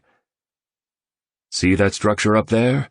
the driver said, breaking his self-imposed silence and pointing to a rock formation at the top of one of the peaks that resembled a human figure. "That's called Peter Botte. It's the second highest mountain in Mauritius. See the summit up there? It resembles a human head, right?" He noted with a finger pointed upward at the structure.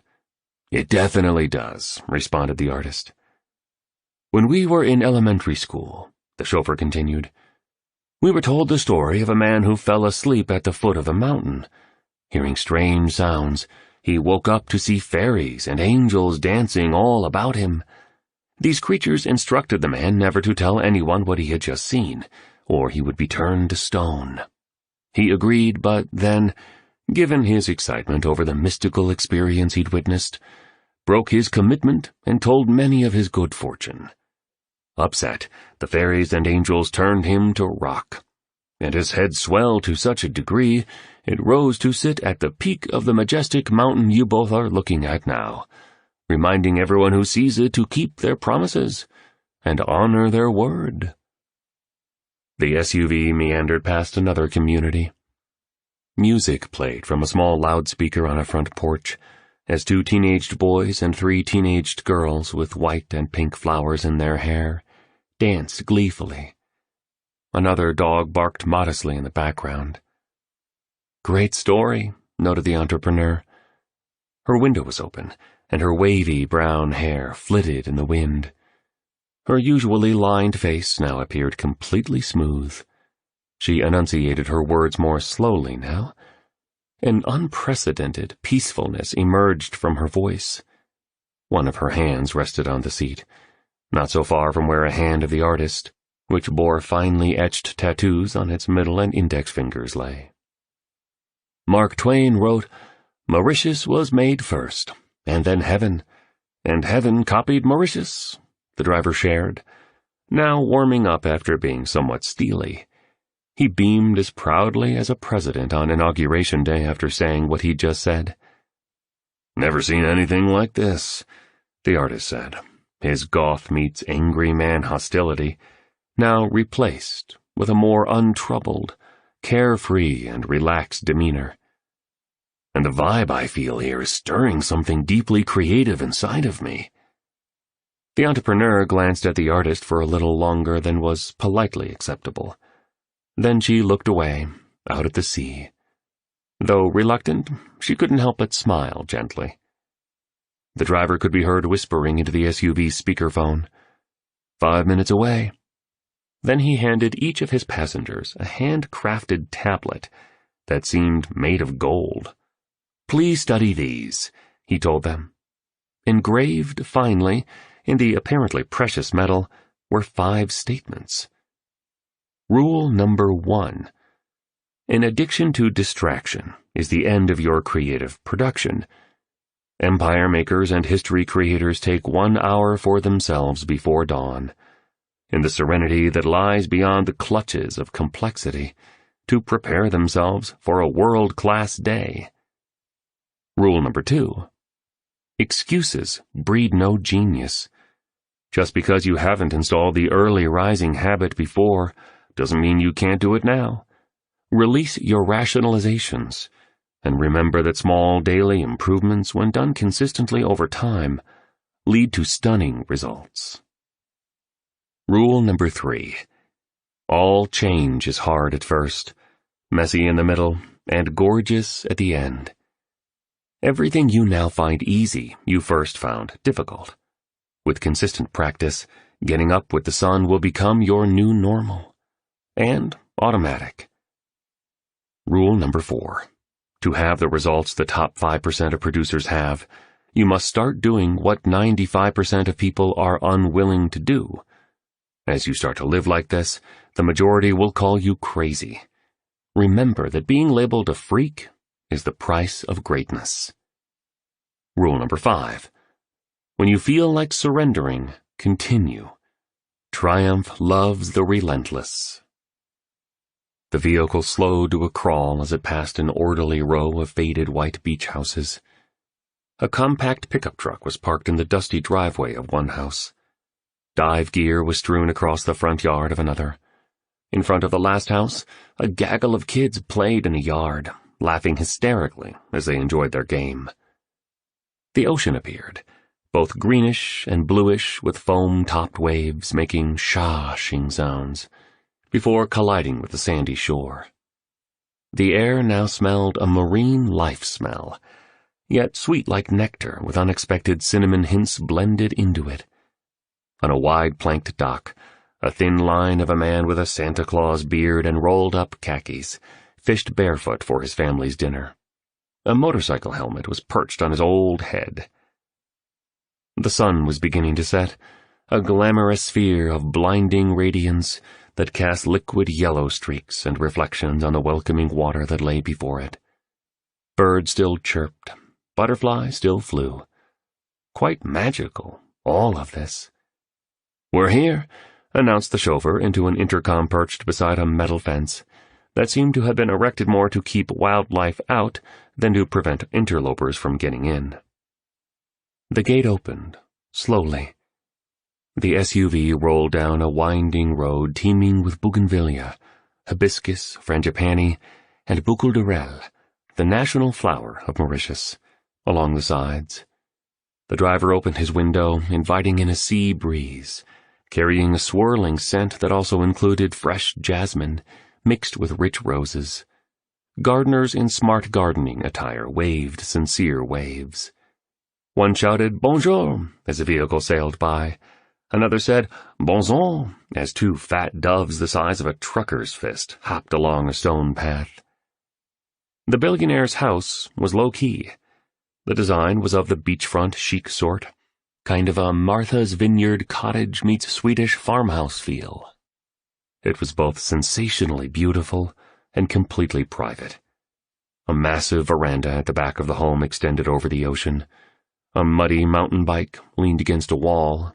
A surfboard rested near the end of the driveway. Massive floor-to-ceiling windows were the only extravagant architectural flourish. More precious flowers were meticulously arranged along a deck, where a trolley supporting hors d'oeuvres, assorted cheeses, and a service of fresh lemon tea with precisely cut slices of ginger waited. Sun-bleached gray steps wound down to a breathtakingly lovely beach, the type seen in the travel magazines the elite crowd liked to read. Amid all this exquisiteness, an isolated figure stood on the milk-colored sand. He made not one movement. Perfect stillness. The man was Eiffel Tower tall, shirtless and bronzed, and sporting a pair of loose shorts with a camouflage pattern. Canary yellow sandals and uber-stylish sunglasses, the kind you might purchase on Via dei Condotti in Rome, completed the surfer Zen meets Soho swagger appearance. He peered out into the sea, remaining still as a star in the big African sky. "There," said the entrepreneur, pointing. "We finally get to see our host, the illustrious Mr. Riley," she noted energetically, picking up her pace as she hustled down the wooden stairs that led to the seashore. "Look at him. He's just hanging out by the water, soaking up those rays and totally loving life. Told you he's special. So happy I trusted my gut and agreed to this wonderful escapade. He's been true to his word. In a world where too many people say things they never do and make promises they fail to keep, he's been super consistent. He's treated us so well. He doesn't even know us, and yet he's really trying to help us. Zero doubt in my mind he's got our backs. Hurry up, will you?" she urged her slow-moving companion as she waved an encouraging hand. "I feel like giving Mr. Riley a giant hug." The artist laughed as a baby gecko jaywalked across a broad plank. He took off his black shirt in the dazzling sunshine, exposing a Buddha-sized belly and man-breasts the size of fleshy mangoes. "Me too. He does walk his preach. Man, I need to get some sun," the painter murmured as he sped up to stay close to the entrepreneur. He breathed hard. As the two guests walked toward the man at the water's edge of this nirvana of an ocean compound, they observed there were no other houses in sight, not even one, just a few wooden fishing boats with paint peeled off from the passage of years moored in the shallow waters near the shore.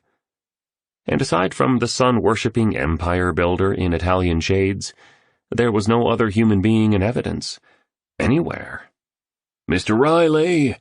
shouted the artist, now on the sand, hungrily sucking air into his extraordinarily unfit lungs. The slender figure remained as fixed as a palace guard, awaiting the arrival of the royal motorcade. "Mr. Riley!" echoed the entrepreneur passionately. No response. The man just kept looking out at the sea, and at container ships the size of football stadiums that sat sprinkled across the horizon. The artist soon stood behind the set of intensely tanned shoulders of the figure, and tapped 3 times on the left one. Instantly, the figure spun around. The two visitors gasped. The entrepreneur put a slender hand over her mouth. The artist jerked backward instinctively, before falling to the sand. Both were stunned by what they saw. It was the Spellbinder. Chapter 7. Preparation for a transformation begins in paradise. A child has no trouble believing the unbelievable, nor does the genius or the madman. It's only you and I, with our big brains and our tiny hearts, who doubt and overthink and hesitate. Stephen Pressfield. Wow, declared the entrepreneur with a crooked smile that displayed part surprise and part delight. We were at your seminar. You were brilliant up on that stage, she finally managed to express, pivoting impressively from soft shock to the master of the universe business bearing she was more accustomed to. I lead a technology company. We're what pundits in our industry call a rocket ship, because of the exponential growth we've been experiencing. Things were going phenomenally well until a little while ago. The entrepreneur's voice trailed off. She looked away from the spellbinder and stared at the artist. For a moment, she played nervously with her bracelets. The lines along her face became more vivid, and her visage gave off a heavy, tired, and injured look in that instant. On that spectacular beach. "What happened?" asked the spellbinder. "To your business?" "Some of the people who invested in my enterprise felt I had too much equity in it. They wanted more for themselves. Super greedy people. So they manipulated my executive team, convinced key employees to rally against me, and are now trying to throw me out of the firm. That place is my whole life." The entrepreneur choked up. A school of luxuriously colored tropical fish swam through the shallow water at the edge of the sand. "I was ready to take my life," she carried on, "until I showed up at your seminar. Many of your nuggets of knowledge gave me hope. A lot of your words made me feel strong again. Not sure exactly what it was, but you pushed me to believe in myself and my future. I just want to thank you." She embraced the spellbinder. "You've started me on the journey to optimizing my life." "Thank you so much for your generous words," the spellbinder replied, appearing dramatically different from the way he looked the last time the entrepreneur and the artist saw him. Not only did he have that healthy glow people get from time in the sun, he now stood steadily and had gained a little weight. "I'm grateful for what you've said," the spellbinder continued. "But the truth is that I didn't start you on the quest to improve your life. You are changing your life by starting the process of bringing application to my insights and methods, by implementing my teachings. So many people chat a good game. They tell you all the ambitions they're going to get done and all the aspirations they plan to deliver on. I'm not judging. I'm just reporting. I'm not complaining. I'm just saying, most people stay the same their entire lives. Too frightened to leave the way they operated yesterday, married to the complacency of the ordinary, and wedded to the shackles of conformity, while resisting all opportunity for growth, evolution, and personal elevation.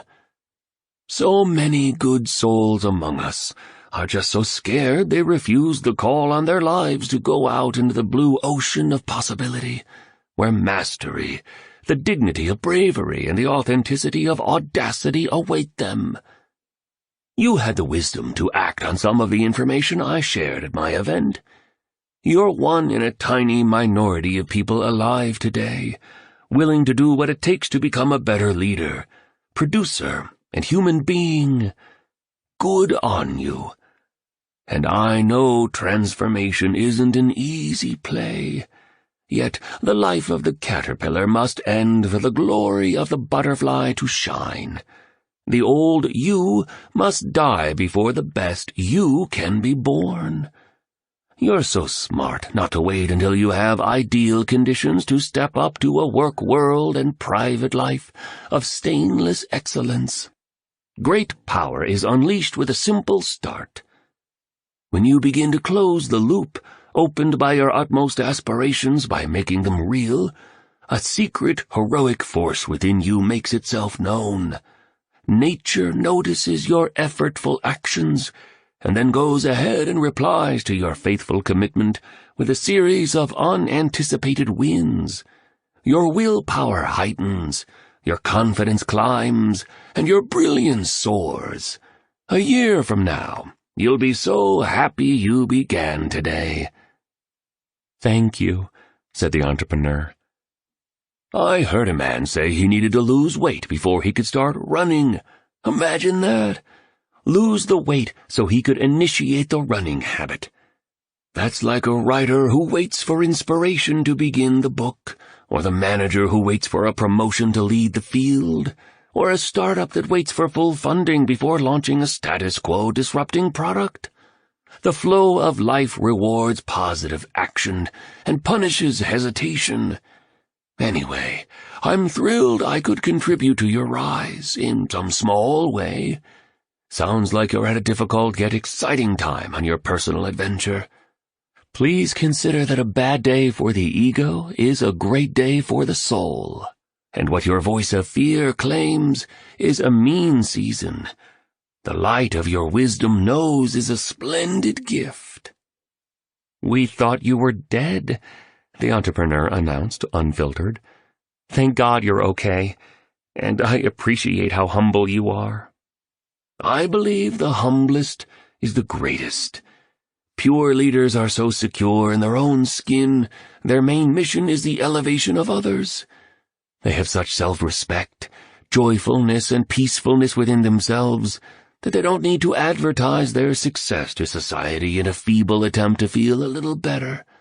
I should also say, if I may, that there's a big difference between real power and fake power," the spellbinder explained, dropping even deeper into the guru mode that had made him so famous worldwide.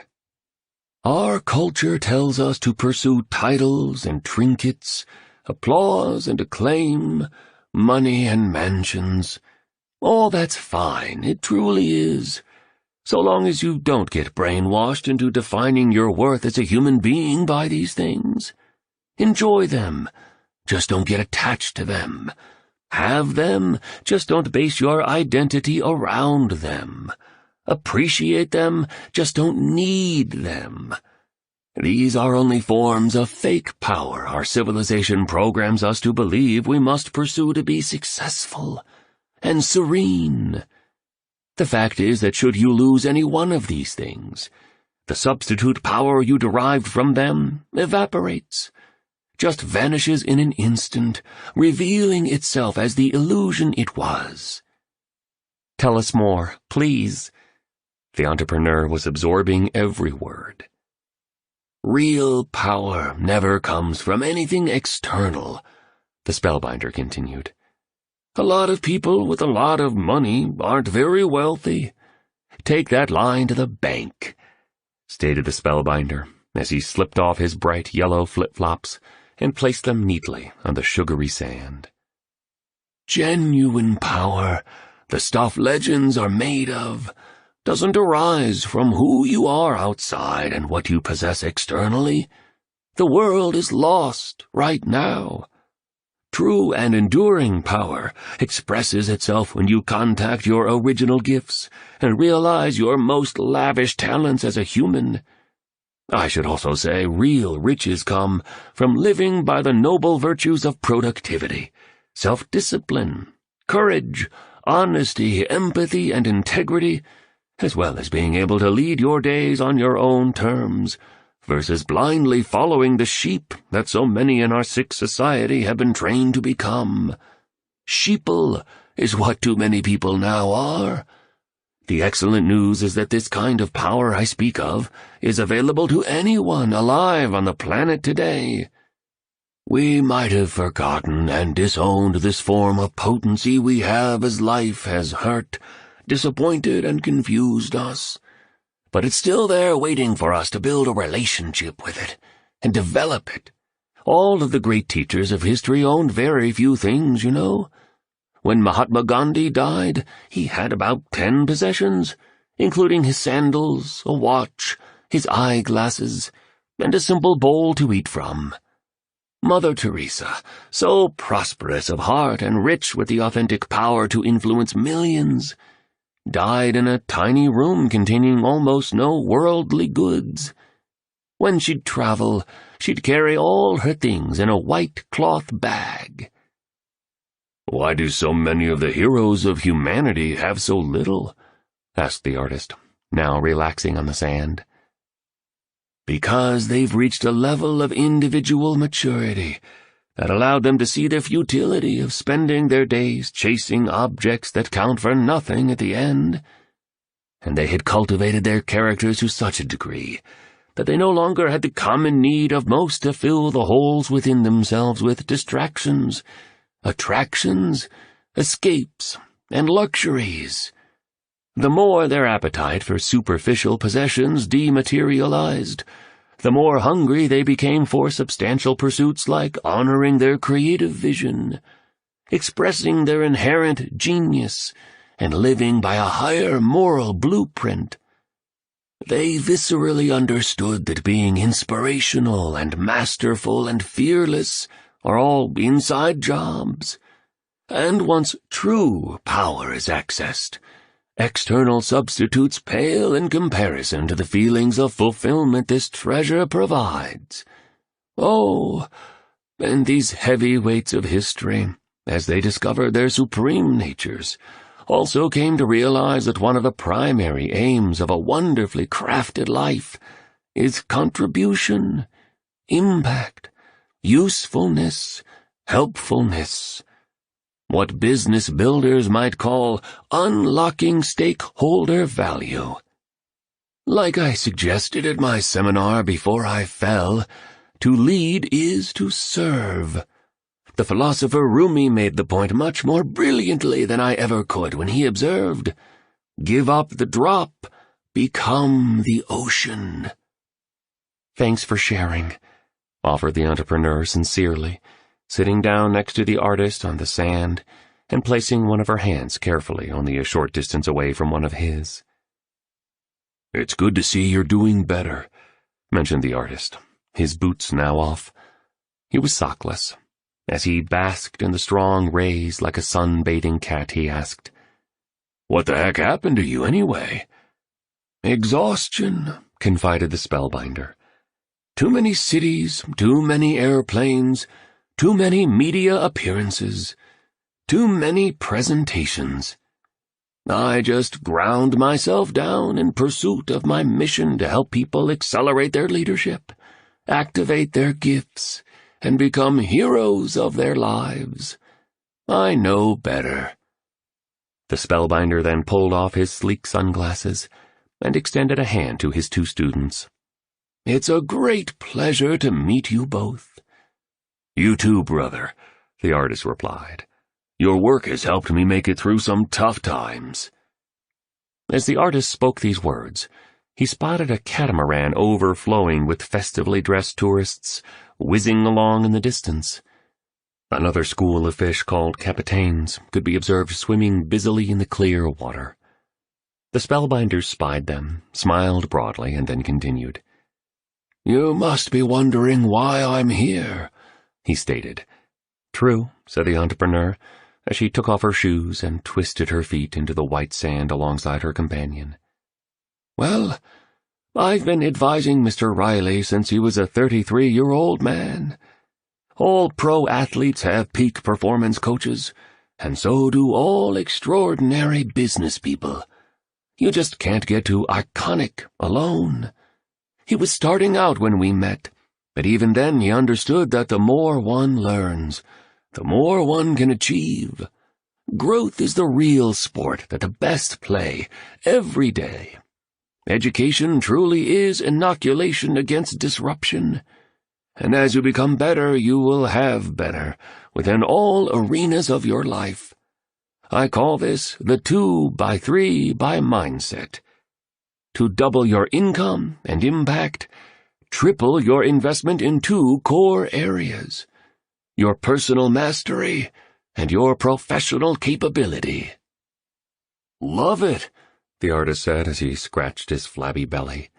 Then he picked at a decrepit toenail. "Mr. Riley understood early on that to rise to world class, you need world-class support. We've become fantastic friends over the years. We've shared tremendous joys together, like 5-hour-long lunches with palm heart salad, fresh grilled prawns, and excellent French wine here on this private beach of his." The spellbinder stretched his arms into the air. He looked over at the mighty mountains. He remained silent for a few moments. "And we've experienced deep sorrows together as well, like the time my buddy got sick with cancer just after his 50th birthday. He appeared to have everything a man could desire, but without his good health, he realized he had nothing. That one changed him. Health is the crown on the well person's head that only the ill person can see, you know? Or as one tradition says, when we are young we sacrifice our health for wealth, and when we grow old and wise we realize what's most important, and become willing to sacrifice all our wealth for even one day of good health. You never want to be the richest person in the graveyard, you know. He beat it, though, the spellbinder quickly added, staring at the noisy tourists partying on the catamaran. Just like he defends himself against everything that tries to defeat his dreams. Stone's an amazing guy. I love him like a brother. Well, look, it really has been good to meet you both, the spellbinder continued. I heard you were coming. Mr. Riley's tremendously excited to share what he promised he'd share with you about reaching maximum productivity, sustaining exceptional performance, and creating a life you love by coding in a superior morning routine. I'm pleased he's paying it forward and sharing what I, as his mentor, taught him.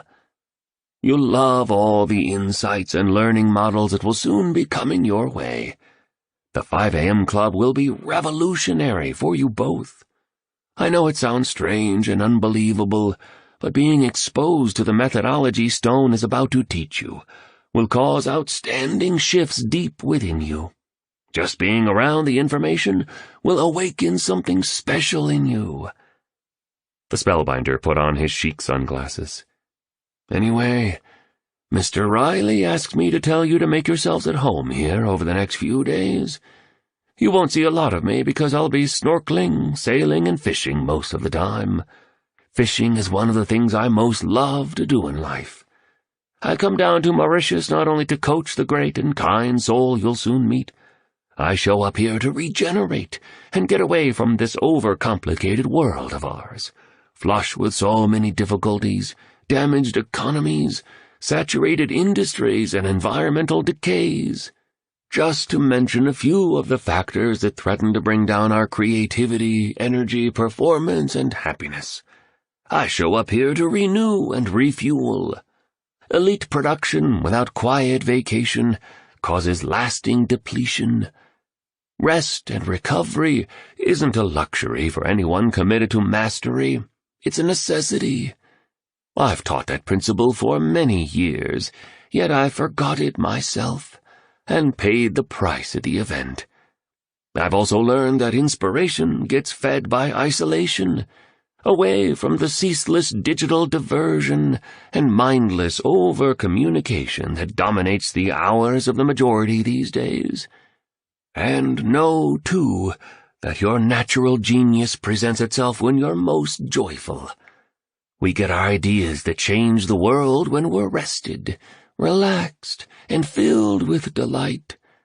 This tiny spot in the Indian Ocean helps me re-access my best. It's also a genuine sanctuary of safety, staggering beauty, and awesome gastronomy, with affectionate people who still wear their hearts on their sleeves. I just adore the Mauritians.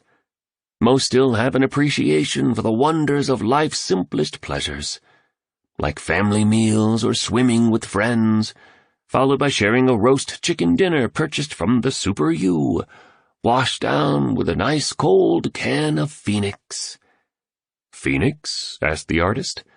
It's the beer of Mauritius, replied the spellbinder. And I must say that I always leave the island 100 times stronger, faster, centered, and fired up. I really work hard in my everyday life. I hope this doesn't sound like vanity, but I care so much about uplifting society, and am so committed to doing my part to reduce the greed, hatred, and conflict in it. Coming here remakes me, reconnects me to what's important, so I can go back and work for the world. We all work for the world, you know. Anyway, you two have fun, okay? And thanks again for coming to my seminar and for your positive words. They mean more to me than you could ever know. Anyone can be a critic. Takes guts to be an encourager. Being a high-impact leader never requires being a disrespectful person. I wish more leaders understood this principle. Oh, one last thing, the spellbinder added, as he flicked some sand off his camouflage-patterned surf shorts. What? Asked the entrepreneur in a respectful tone. Please be here on the beach tomorrow morning. Your training will begin then. Sure, agreed the entrepreneur. What time? 5 a.m., came the reply. Own your morning. Elevate your life. Chapter 8. The 5 a.m. Method. The morning routine of world builders. It is well to be up before daybreak, for such habits contribute to health, wealth, and wisdom. Aristotle. Welcome to the 5 a.m. Club, the billionaire bellowed as he bounded down the steps from his seaside home. Bonjour, that's Creole for good morning. You're right on time. I love it. Punctuality is the trait of royalty. At least it is in my playbook. Stone Riley's my name, he declared, as he graciously extended a hand to greet his two guests. The tattered old clothes had been replaced with a black pair of trimly cut running shorts and a pristine white t-shirt with the line, "No idea works until you do the work," emblazoned on it.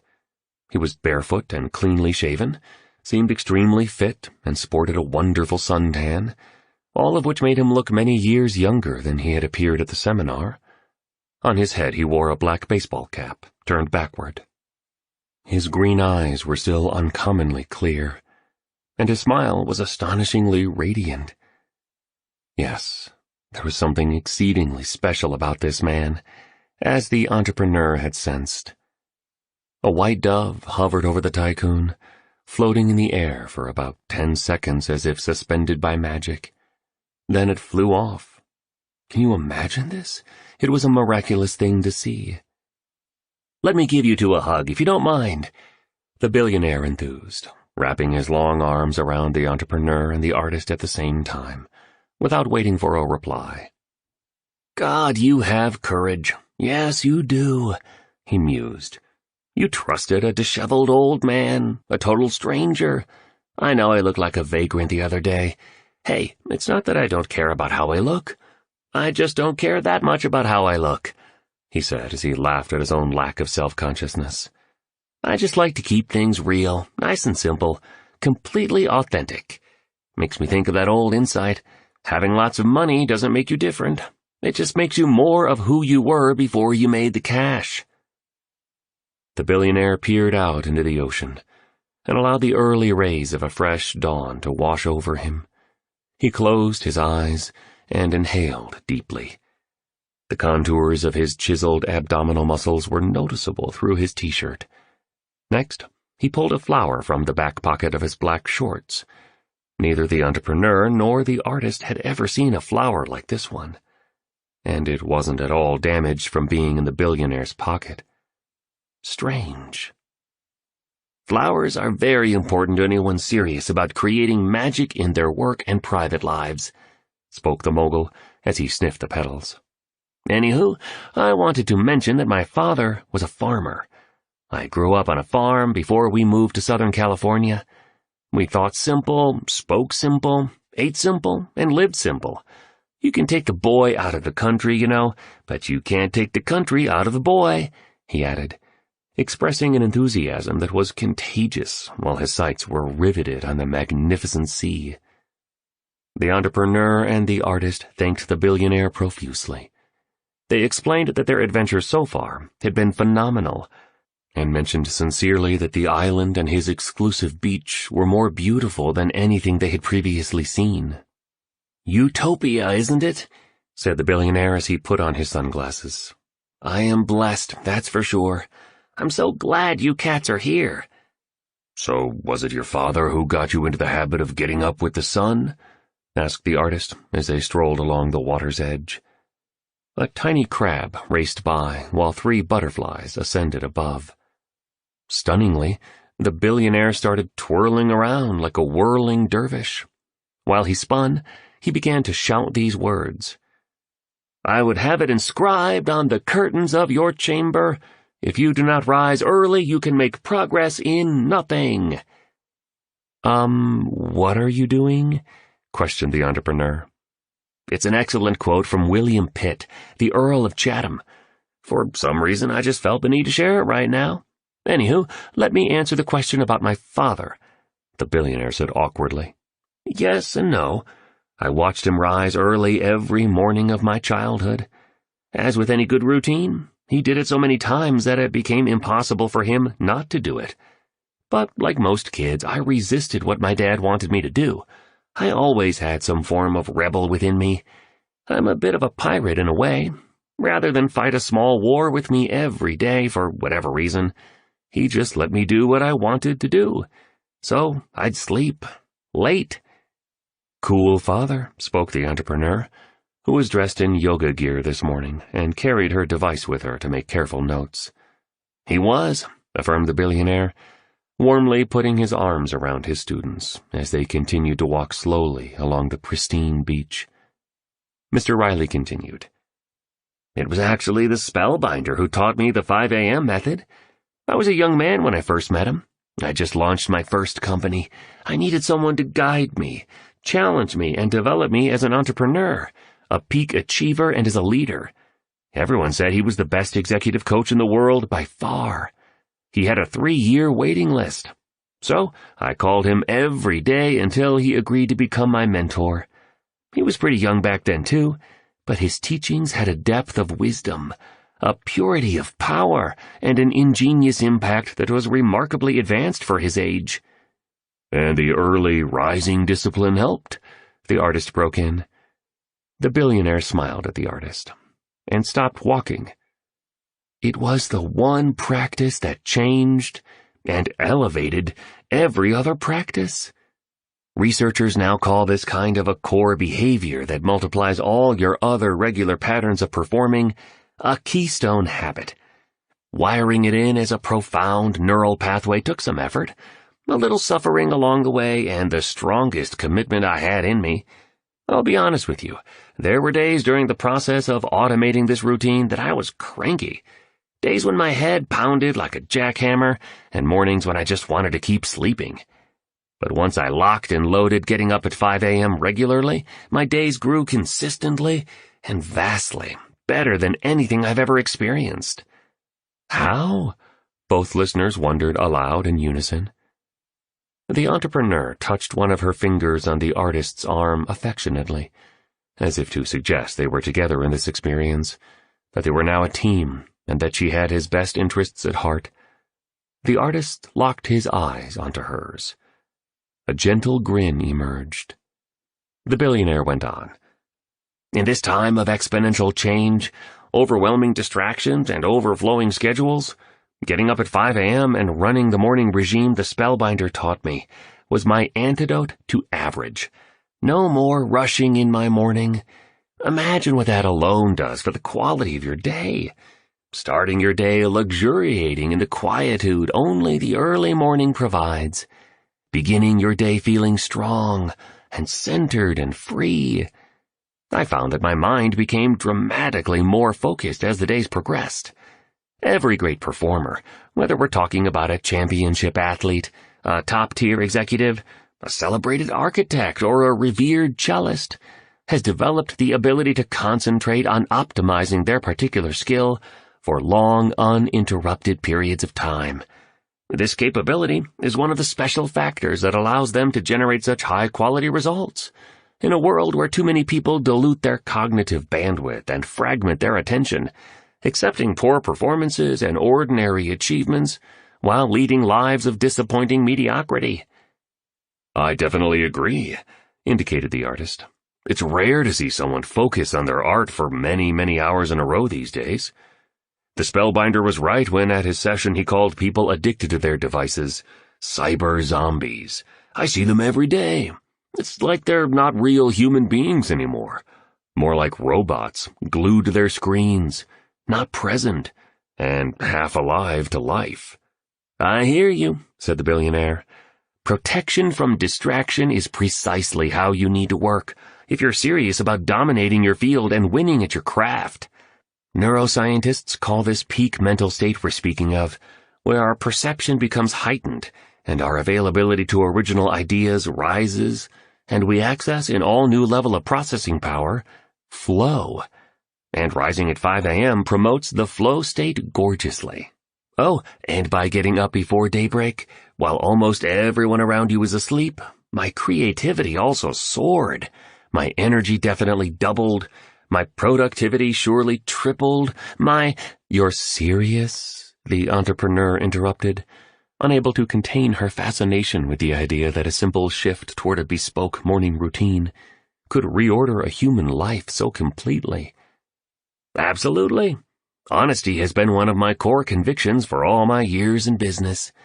Nothing beats going to sleep early each night with an unspoiled conscience and a mess-free heart. That's part of my farm boy nature, I guess, observed the billionaire. Abruptly, the entrepreneur's phone signaled the arrival of an urgent incoming message. So sorry. I told my team not to call me here. I was clear with them. I can't imagine why they're bothering me now, she said as she looked down at the screen. In all caps, the following stark words appeared. Leave the company, or else you die.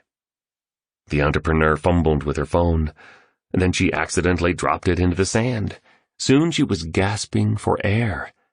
What happened? The artist asked quickly, sensing trouble. Seeing the blood wash out of his friend's face and her hands trembling, he repeated with greater intensity and even higher empathy, What happened? The billionaire also appeared concerned. Are you okay? Do you need some water or something? I just received a death threat from, my investors. They want my firm. They are, trying to kick me out because they think I have too big a share. They just told me that if I don't walk away, they'll, kill me. Instantly, the billionaire ripped off the sunglasses he was sporting and held them in the air, making a circling movement. Seconds later, from behind a flourish of palm trees, two large men with earpieces and rifles sprinted down to the beachfront as fast as a cyclist on steroids. Boss, you all right? The tallest of the two big men asked tensely. Yes, came the confident and calm reply to his security detail. But I need you two to check this out immediately.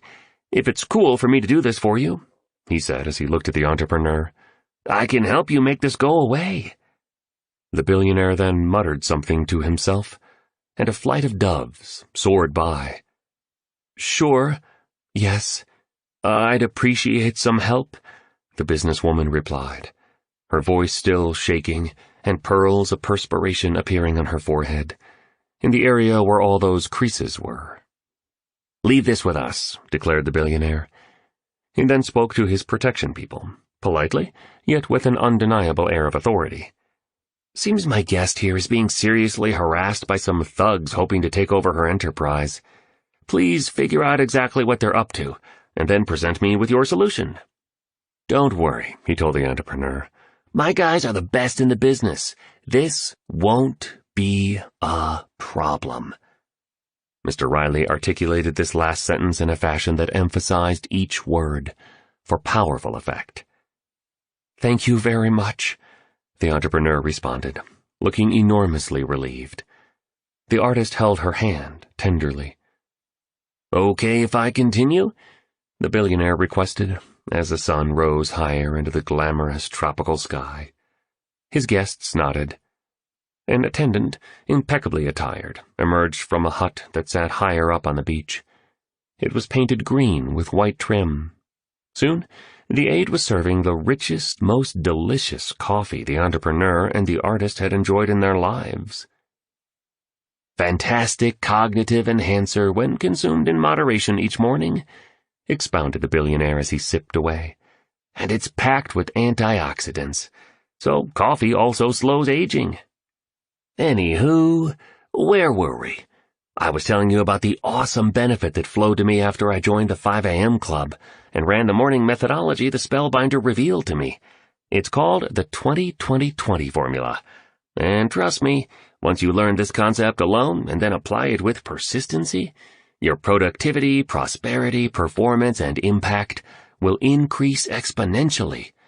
I can't think of another ritual that has contributed to my success and well-being as much. I'm exceedingly low-key about what I've been able to accomplish in my business career. I've always viewed bragging as a major defect of character. The more powerful a person truly is, the less they need to promote it. And the stronger a leader is, the less they need to announce it. The Spellbinder spoke a bit about what you've been able to achieve, offered the entrepreneur, now looking even more relaxed. And the wild way you dressed at the conference definitely confirmed it, interjected the artist, flashing a sensational smile that showcased a few broken teeth. Rising at 5 a.m. every morning was the main personal practice that made most of that happen. Allowed me to become a visionary thinker. Gave me a reflective space to develop a formidable inner life. The discipline helped me to become ultra-fit, with all the beautiful income advancements as well as lifestyle enhancements that come with superior health. Early rising also made me a pretty amazing leader, and it helped me grow myself into a much better person. Even when the prostate cancer tried to devastate me, it was my morning routine that insulated me. It really was. I'll go into the 20-20-20 formula in an upcoming lesson, so you'll know exactly what to do to get amazing results from the first moment you wake up. You cats won't believe the power and value of the information that's coming. I'm so excited for you two. Welcome to paradise, and welcome to the first day of a substantially better life. The entrepreneur slept more soundly that night in Mauritius than she had in years. Despite the threat she had received, the combination of the billionaire's brief instruction, the magnificence of the natural setting, the purity of the clean ocean air, and her growing fondness for the artist, caused her to let go of many of her concerns, and rediscover a state of calm she'd long since forgotten. Then at precisely 3:33 a.m., she heard a thunderous bang on her door. She knew it was this time because she glanced at the alarm clock on the wooden night table in the stylish guest house her host had arranged for her to stay in. The entrepreneur assumed it was the artist, perhaps dealing with jet lag or sleepless after the excellent yet large dinner they had enjoyed together. Without asking who it was, she opened the door. No one was there. "Hello," she announced to a star-filled sky. Waves softly collided with the seashore near her cottage, and the scents of roses, incense, and sandalwood could be detected in the breeze. "Anyone here?" Silence. The entrepreneur carefully shut the door. This time she bolted the lock. As she shuffled back to her bed that was covered with Egyptian cotton and English linens, 3 mighty knocks pounded on the door. "Yes?" cried the entrepreneur, now alarmed. "Yes?" "We have the morning coffee you ordered, madam," a husky voice replied. The entrepreneur's face was crowded by crevices again. Her heart began to thump vigorously. She grew deeply distressed, and her stomach filled with knots as humongous as the Alps. "They're bringing me coffee at this nutso hour? Unbelievable." She returned to the front of the guest house, undid the lock, and opened the front door, haltingly. A stocky man with a disagreeable bald head and one eye that seemed out of joint stood there, smirking. He wore a red windbreaker and denim shorts that dropped just below his knees. Around his neck was a thin piece of blue string. Dangling from it was a plastic laminated photo of a person's face. The entrepreneur squinted to see the face more clearly in the darkness. And as she did, she saw the image of an older man. One she knew very well. One she loved very much. One she missed considerably. The picture in the plastic she was studying was of her dead father. "Who are you?" screamed the terrified entrepreneur. "How did you get this photo?" I've been sent by your business partners. We know everything there is to know about you. Everything. We've tracked all your personal data. We've hacked all your files. We've investigated your entire history." The bald man in the windbreaker reached under the front of his belt and pulled out a knife, bringing it to within a few inches of the entrepreneur's thin and particularly veiny throat. "No one can protect you now. We have an entire team focused on you. I'm not going to hurt you. Yet. This time's just about me making a point, giving you an in-person message. Leave your company, give up your equity, and say bye-bye. Or you get this blade in your neck when you least expect it, when you think you're safe, maybe with that chubby painter friend of yours." The man pulled the knife away and replaced it under his belt. "Have a good night, madam. It's been a pleasure meeting you. I know we'll see each other soon." Then he reached forward and pulled the door shut with a slam. The entrepreneur, badly shaken, fell to her knees. "Please, God, help me. I can't take this anymore. I don't want to die." 3 more strikes came to the door. These ones were gentler. "Hey, it's me. Please, open the door." The knocking startled the entrepreneur and woke her up. The tapping continued. She opened her eyes, peered around the lightless room, and realized she'd been caught in a bad dream. The businesswoman rose from her bed, shuffled across the wide planked oak floor, and opened the front door, knowing it was the artist after hearing his familiar voice. "I just had the most insane dream," said the entrepreneur. "A brutal man showed up here, had a piece of plastic hanging from his neck with a photo of my dad in it, and threatened to stab me with a knife if I didn't give my firm over to the investors." "You okay now?" the artist asked softly. "I'll be fine." "I had an unusual dream, too," the artist explained. "I couldn't sleep after it. It's got me thinking about so many things. The quality of my art, the depth of my belief system, the foolishness of my excuses, my cynical attitude, my aggressiveness, my self-sabotage and my endless procrastination. I'm analyzing my daily routines, and how I'll spend the rest of my life." "Hey, you sure you're okay?" the artist questioned, realizing he was talking a little too much about himself, and not empathizing with his alarmed companion. "I'm fine. Better now that you're here." "You sure?" "Yes." "I missed you," the artist said. "Do you mind if I tell you more about my dream?" "Go ahead," encouraged the entrepreneur.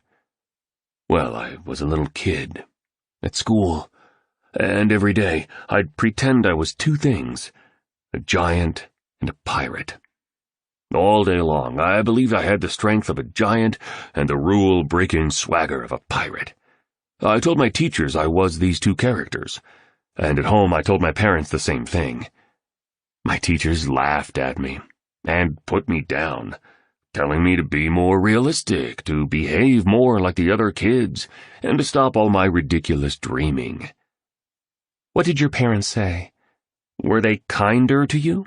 asked the entrepreneur, now sitting on the sofa with her legs crossed in a yoga posture. "Same as my teachers. They told me I wasn't a giant, and that I definitely was no pirate. They reminded me that I was a little boy, and told me that if I didn't limit my imagination, stifle my creativity, and put an end to my fantasies, they'd punish me." "So what happened?" "I did what I was told to do. I caved in. I bought into the attitudes of the adults.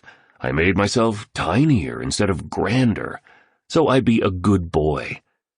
I suffocated my hopes, gifts, and powers in an effort to conform, like most people do every single day of their lives. I'm starting to realize how much we've been hypnotized away from our brilliance and brainwashed out of our genius. The spellbinder and the billionaire are right." "Tell me more about your dream," the entrepreneur urged. I began to mold myself to the system. I started to become a follower. I no longer believed I was as powerful as a giant and as swashbuckling as a pirate. I sheepwalked with the flock, becoming like everybody else.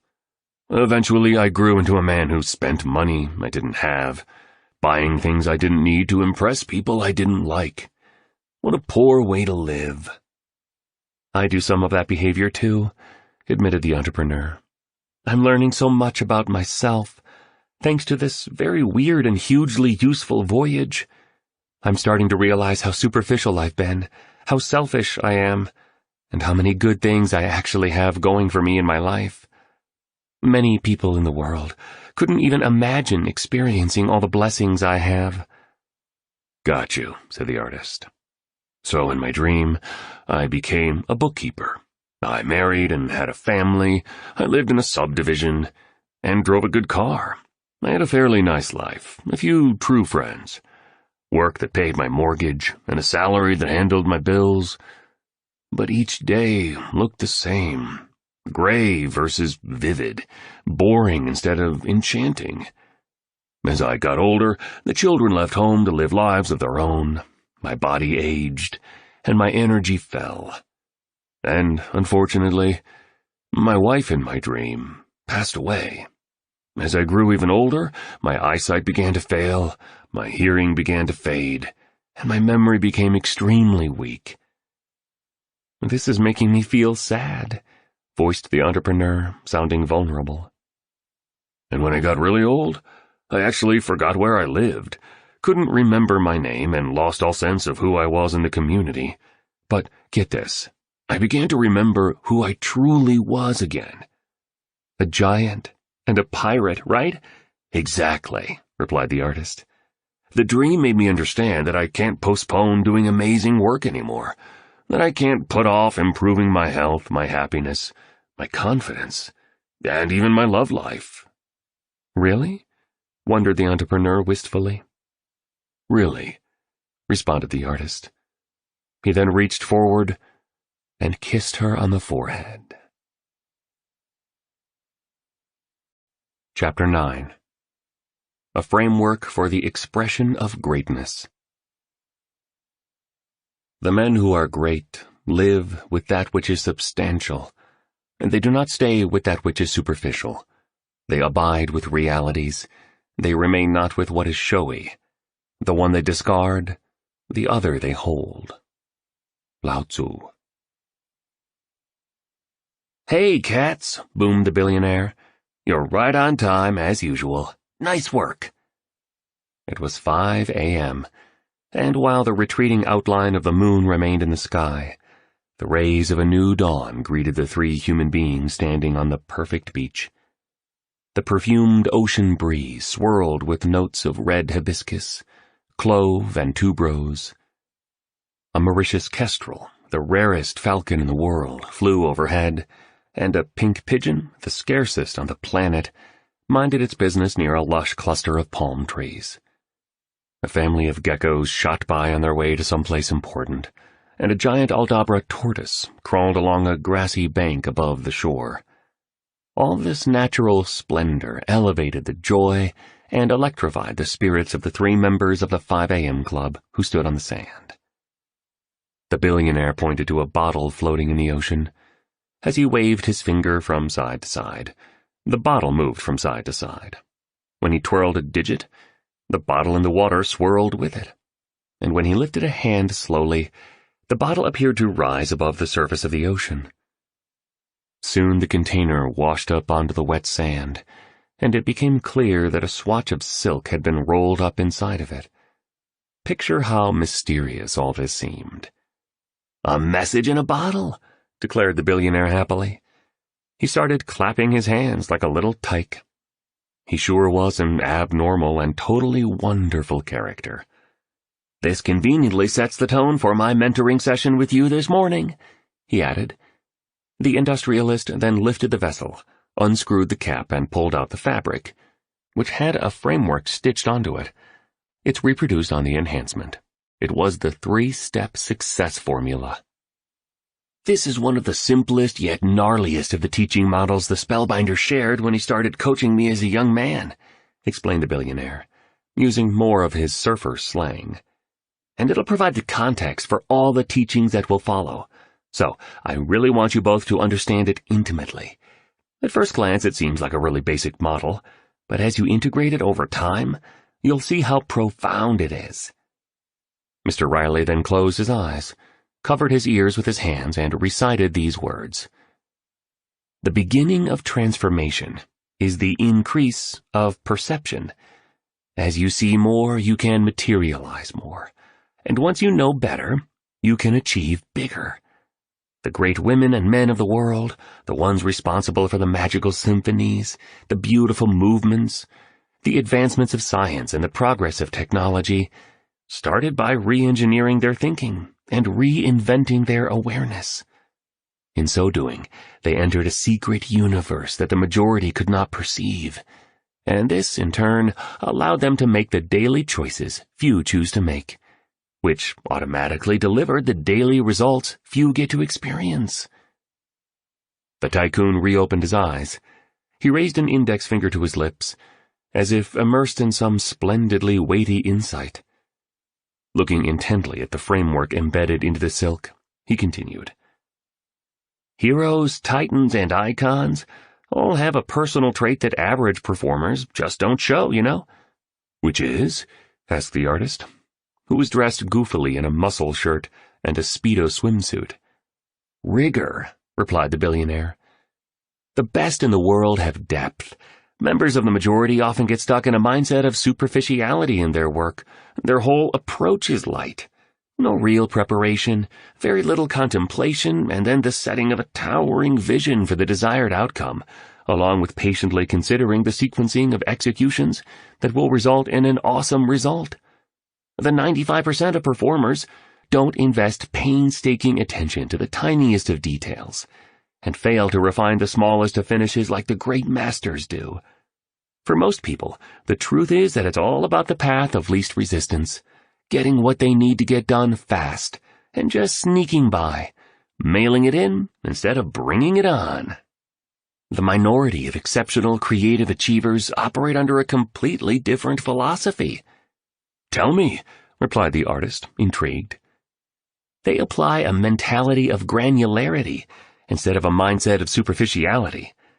They have encoded depth as a lifetime value and exist under a profound insistence on greatness in all that they do.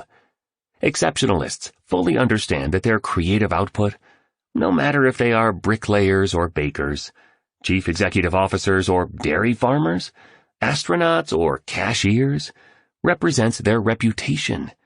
The best in any endeavor appreciate the fact that your good name is branded onto every piece of work that you release, and they get that you can't put a price tag on people saying superb things about you. The billionaire rubbed the bottle. Then he held it up and viewed the last evidence of the disappearing moon through its glass, before continuing his discourse.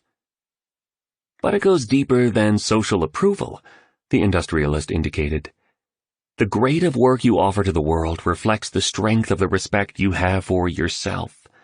Those with unfathomable personal esteem wouldn't dare send out anything average. It would diminish them too much. If you want to lead your field, Mr. Riley went on, become a performer and person of depth, he reinforced. Commit to being a highly unusual human being, instead of one of those timid souls who behave like everyone else, living a sloppy life instead of a magnificent one, a derivative life instead of an original one. Profound, the artist contributed, showing great exuberance while taking off his muscle shirt to get some sun. In their work, the maestros of mastery are extraordinarily thoughtful. They think precisely about what they are doing. They hold their labor to the highest of standards and sweat the smallest of strokes, like master sculptor Gian Lorenzo Bernini did as he crafted Fontana dei Quattro Fiumi, Fountain of the Four Rivers, his masterpiece that sits gloriously in the center of Piazza Navona in Rome. Such producers are meticulous and craft at near flawless, and as obvious as this sounds, they just really, really, really care. But people have a lot to do in their days. These days, interjected the entrepreneur.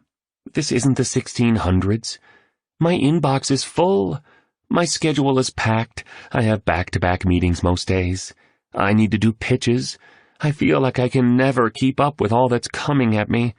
Shooting for mastery isn't easy.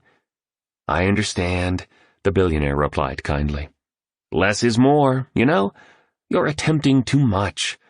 Geniuses understand that it's smarter to create one masterwork than 1,000 ordinary pieces.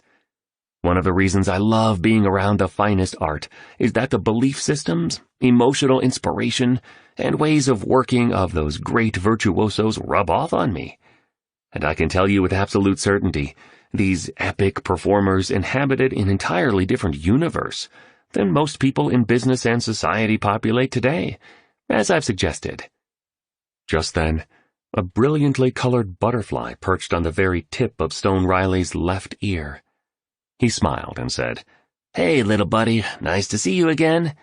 The magnate then added, When you deconstruct how the superstars, virtuosos, and geniuses achieved what they did, you'll realize that it was their heightened awareness of the opportunities for daily greatness that inspired them to make the better daily choices that yielded better daily results.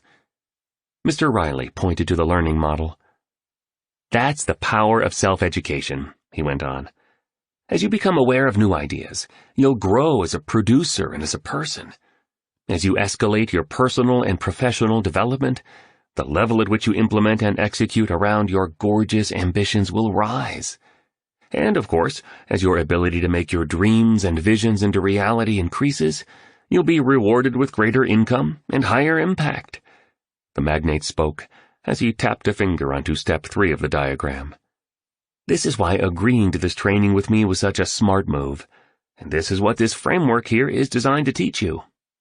The billionaire scratched his lean abs and inhaled a deep breath of ocean air. And may I say that because of the way the remarkable ones saw the world and how they behaved when it came to their crafts, and because they showed up in their lives so very differently from the way the mass of humanity operates, they were called kooks, misfits, weirdos. They weren't, exclaimed the billionaire exuberantly. They just played at a much higher level, in rare air. They brought rigor to what they did. They'd spend weeks, months, sometimes years getting the finishing touches perfect.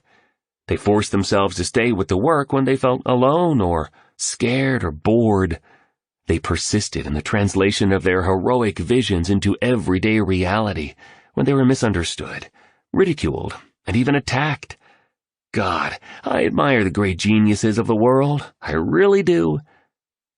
The further a society drifts from the truth, the more it will hate those that speak it, offered the artist succinctly. The entrepreneur looked at him as she began to rub a bracelet on her wrist.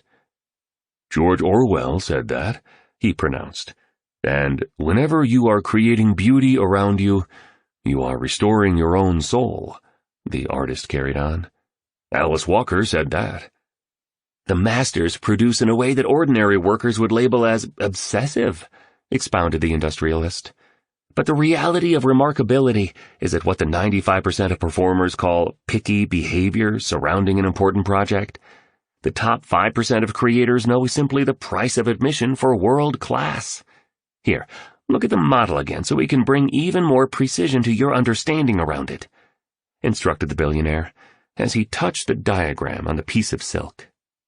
The majority of people on the planet today really are trapped in superficiality, he confirmed. Superficial understanding of their power to rise, superficial intimacy with the possibilities of their potential, superficial knowledge of the neurobiology of mastery, the daily routines of the world builders, and the very ambitions they wish to prioritize the remainder of their lives around. The majority is stuck in vague, imprecise thinking, and vague, imprecise thinking yields vague, imprecise results. A quick example? Ask the average person for directions, and most of the time, you'll discover their instructions are unclear. That's because the way they think is unclear, said the billionaire as he picked up a stick from the beach and pointed it toward the word granularity on the framework. legendary achievers are vastly different. They get that amateur levels of awareness will never lead to the highest grade of professional results. Another example that I hope will dial in this important insight for you two. I'm a huge fan of Formula One racing.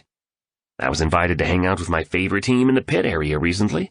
Their attention to the slightest of particulars, their dedication to the demonstration of extreme excellence, and their willingness to do whatever it took to make things great was not only validating, but tremendously inspiring. Again, to the ordinary person, the suggestion of the need for an obsessive attention to the most minor of details, and the importance of a ridiculously rigorous approach in their pro and private lives, seems odd.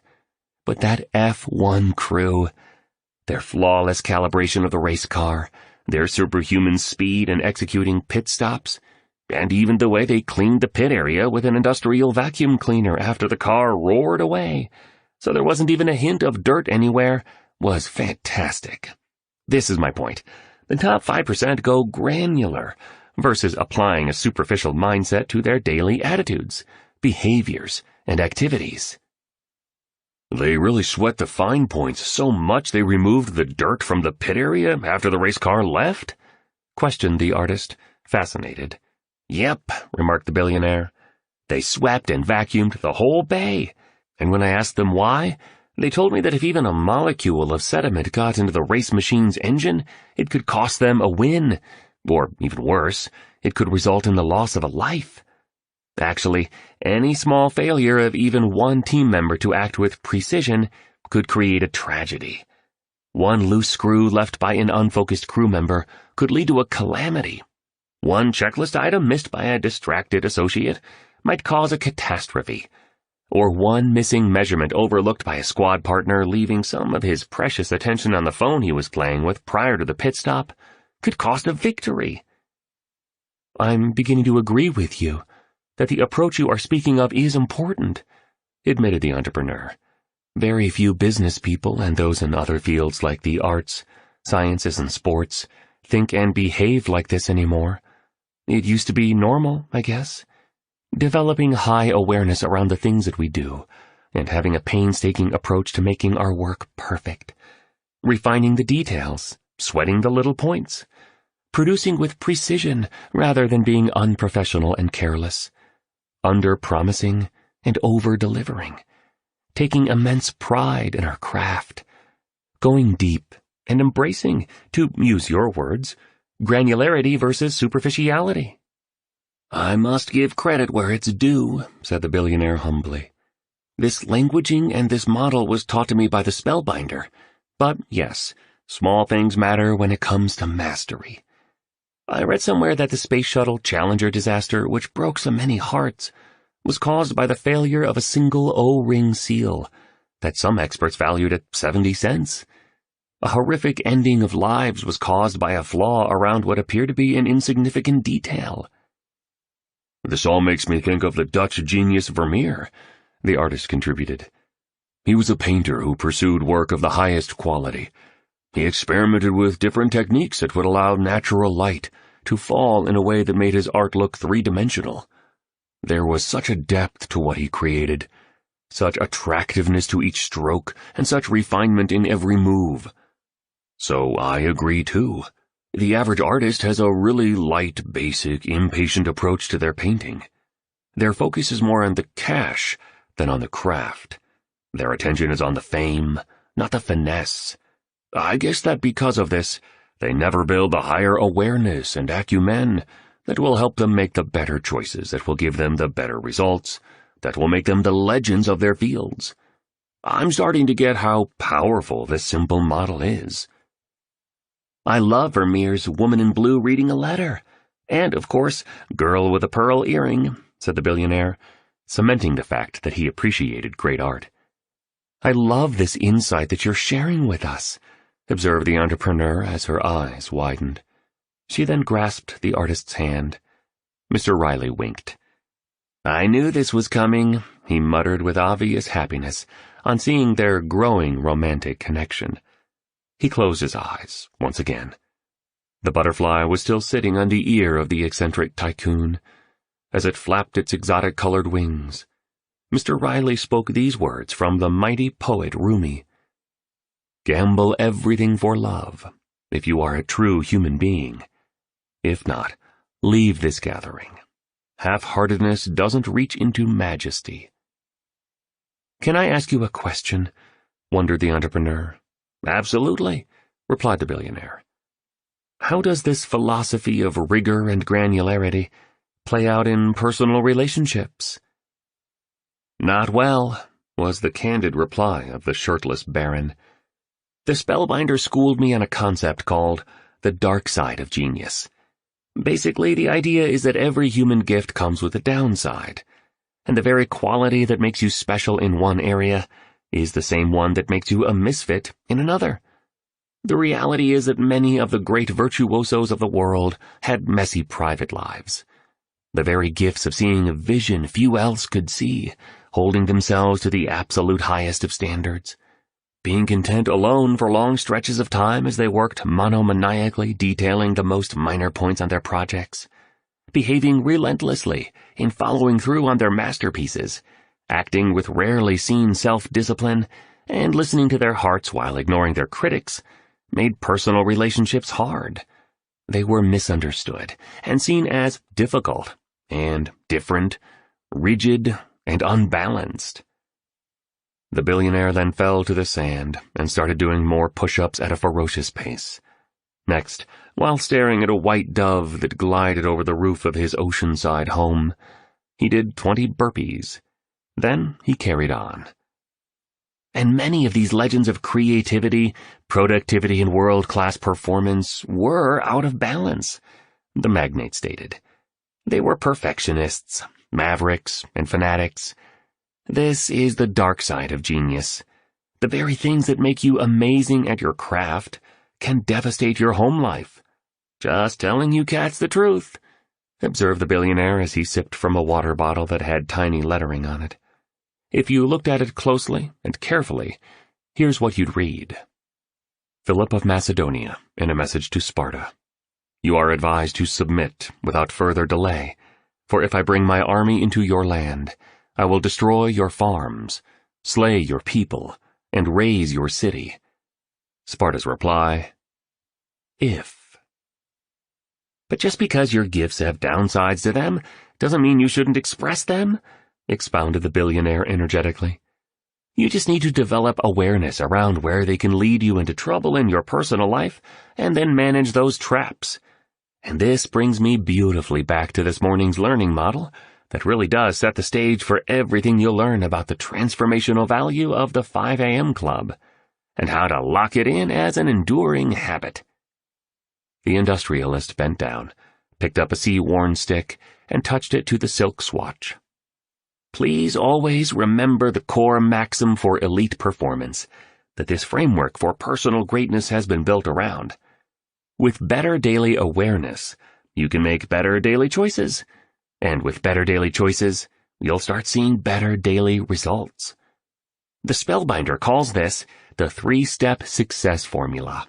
See, with better awareness of your natural ability to achieve great things, for example, or on how installing the 5 a.m. method into your morning routine will upgrade your productivity, you'll rise from the community of superficiality that currently dominates the earth up into the society of granularity. This heightened level of insight and consciousness will then optimize your daily decisions. And logically, once you get your daily choices right, you'll accelerate your leadership, accomplishment, and impact dramatically. Because it's your decisions that make your results. For one of our coaching sessions, the billionaire continued, the Spellbinder and I met in Lucerne, Switzerland. Such a pretty city set on a magnificent lake, surrounded by breathtaking mountains. Sort of a fairy tale kind of a place.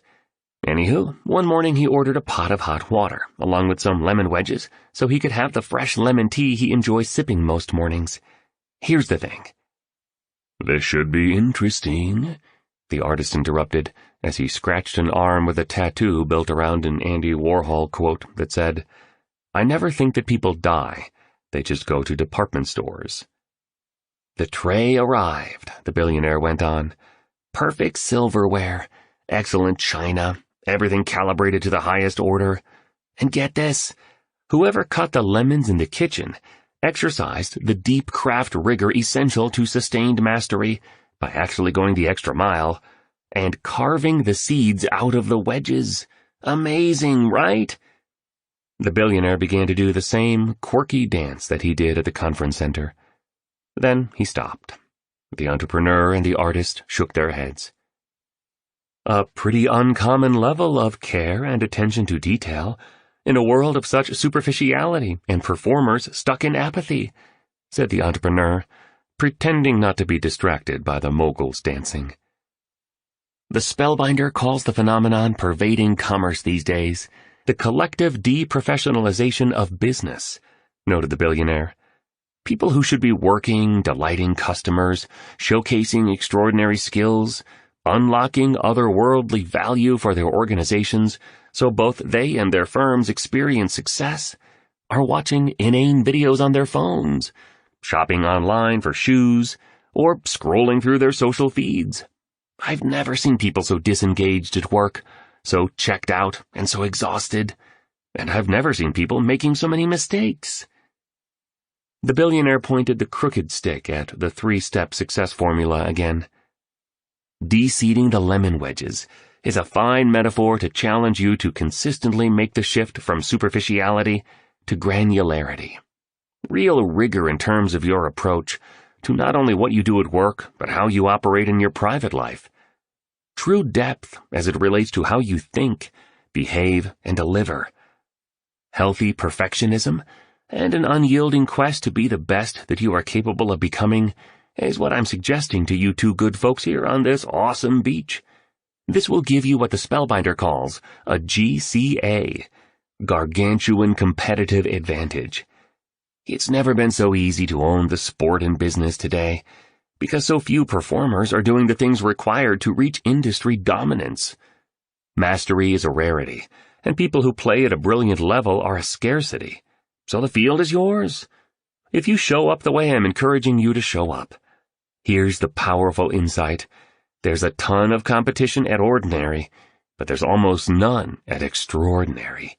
There's never been such a glamorous opportunity to become peerless, because so few people are dedicated to world class in this age of such scattered focus, eroded values, and deteriorated faith in ourselves along with the inherent primal power we hold. How often do you meet someone at a store or in a restaurant who is fully present, astoundingly polite, unusually knowledgeable, full of enthusiasm, incredibly hardworking, intensely imaginative, noticeably inventive, and gasp-worthily great at what they do? Almost never, right? Yes, acknowledged the entrepreneur. I'd have to interview thousands of people to find one treasure like this. So you cats have a GCA. Lucky you, shouted the billionaire. You can pretty much dominate your fields because so few are like this now. Raise your commitment, step up your standards, and then get busy on hardwiring in this way of being as your default. And that's really important. You have to optimize daily. Consistency really is the DNA of mastery. And small, daily, seemingly insignificant improvements, when done consistently over time, yield staggering results. Please remember that great companies and wonderful lives don't happen by sudden revolution. Nope, they materialize via incremental evolution. Tiny daily wins and iterations stack into outcomes of excellence over the long term. But few of us have the patience these days to endure the long game. As a result, not many of us ever become legends. All this information is fantastic, and so valuable for my art, the artist said gratefully as he put his shirt back on. Wonderful to hear, acknowledged the billionaire. Look, I know that you both have experienced a ton of learning in a very short time. I understand that getting up early is a new skill you're installing, and everything you've heard about chasing greatness, leaving the crowd, relinquishing average and renouncing ordinary is probably overwhelming. So just breathe and relax, please. Exceptionalism is a journey. Virtuosity is a voyage. Rome wasn't built in a day, right? Right, agreed the artist. Definitely, accepted the entrepreneur. And I also get that rising into the more pure reaches of your superior strengths and most sovereign human gifts is an uncomfortable and scary process. I've been through it, and the rewards that are on their way to you as you remain dedicated to learning the 5 a.m. method are worth more than any amount of money, fame, and worldly power you'll ever have. And what I've taught you today is a necessary component to the system for waking before daybreak and preparing yourself to be an elite achiever and luminous human being that we'll go much deeper into in our upcoming sessions together. I guess what I really want to say before I let you cats go for this morning, so you can go have some fun, is that while growth as a producer and as a person can be hard, it truly is the finest work a human being can ever do. And fully remember that you are most alive when your heart beats quickest, and we are most awake when our fears scream loudest. So we need to keep going ahead, right? Confirmed the entrepreneur as a lovely ocean breeze washed through her brown hair. Absolutely, said the tycoon.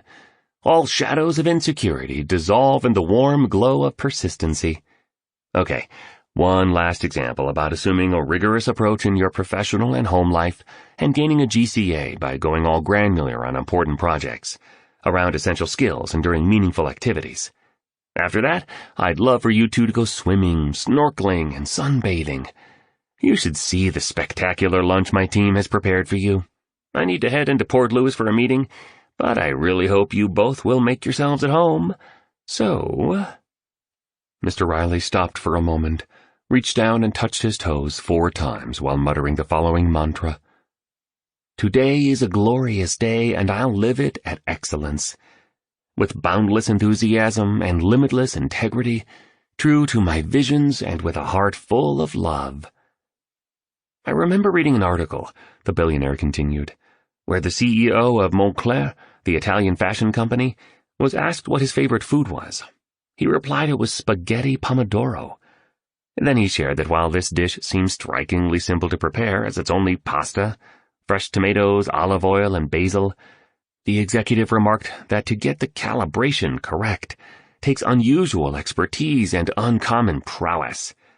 That's an important word for all 3 of us to keep top of mind as we tighten up our A-games, elevate our performance, and accelerate our contribution to the world. Calibration. Dialing in the finest of attitudes and refining the littlest of details is what granularity and ascension into the orbit of your inherent genius and a life magically lived is all about. The eccentric magnate then placed a piece of silk from the bottle into a pocket of his shorts and vanished. Chapter 10. The 4 Focuses of History Makers. The life given us by nature is short, but the memory of a well-spent life is eternal. Cicero. The sunrise was dazzling as the entrepreneur and the artist walked hand in hand along the seashore to meet the billionaire at the designated meeting spot for the next morning's mentoring class. Mr. Riley was already there when they arrived, sitting on the sand, eyes closed in a deep meditation. He was shirtless, wearing camouflage-patterned shorts similar to the ones the Spellbinder styled the day he appeared on the beach, and a pair of rubber diving booties with smiley face emojis scattered over them. You would have been more than amused if you saw him in them. An assistant rushed out of the billionaire's home the instant he raised a hand toward the heavens, displaying the universal victory sign. 3 crisp pages of paper were efficiently extracted from a shiny black leather satchel and handed to the titan of industry without a word being exchanged. Stone Riley simply offered a slight bow of appreciation. In turn, he gave a sheet to each of his 2 students. It was exactly 5 a.m. The billionaire then picked up a seashell and skipped it across the water. It appeared as if he had something profound on his mind this morning. Gone were the usual light-heartedness, festivity, and awkward antics. "You okay?" inquired the entrepreneur as she touched a bracelet engraved with the words, "Straight on hustle, rise and grind, I'll sleep when I'm dead." The tycoon read the words on the bangle. He placed a finger onto his lips. "Who will cry when you die?" he asked. "What?" exclaimed the artist. "What will those who know you whisper about how you lived once you're no longer here?" The billionaire articulated the question in the manner of a skilled actor. "You live as if you were destined to live forever. No thought of your frailty ever enters your head. Of how much time has already gone by you take no heed. You squander time as if you drew from a full and abundant supply, though all the while that day which you bestow on some person or thing is perhaps your last." "Those are your thoughts? Brilliant," stated the artist. The billionaire looked mildly embarrassed. "I wish. No, they belong to the Stoic philosopher Seneca. They came from his treatise On the Shortness of Life." "So why are we talking about death on this beautiful morning exactly?" queried the entrepreneur, appearing a little uncomfortable. "Because most of us alive today wish we had more time. Yet we waste the time we have. Thinking about dying brings what matters most into much sharper focus. You'll stop allowing digital distraction, cyber diversions, and online nuisances to steal the irreplaceable hours of the blessing called your life. You never get your days back, you know," said the billionaire in a friendly but firm fashion. "I reread Chasing Daylight yesterday after my meeting in town. It's the true story of high-powered CEO Eugene O'Kelly, who was informed he had only a few months left to live when his doctor discovered he had 3 brain tumors." "So what did he do?" asked the artist softly. "He organized his last days with the same commitment to orderliness he ran his business life by. O'Kelly tried to make up for the school concerts he'd missed, the family outings he'd passed up, and the friendships he'd forgotten.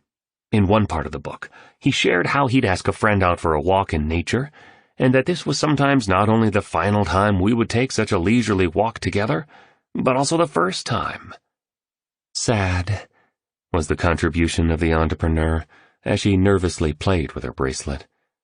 The worry lines on her forehead reappeared in full blazing glory. "Then last night I watched The Diving Bell and the Butterfly, one of my favorite movies," the billionaire continued.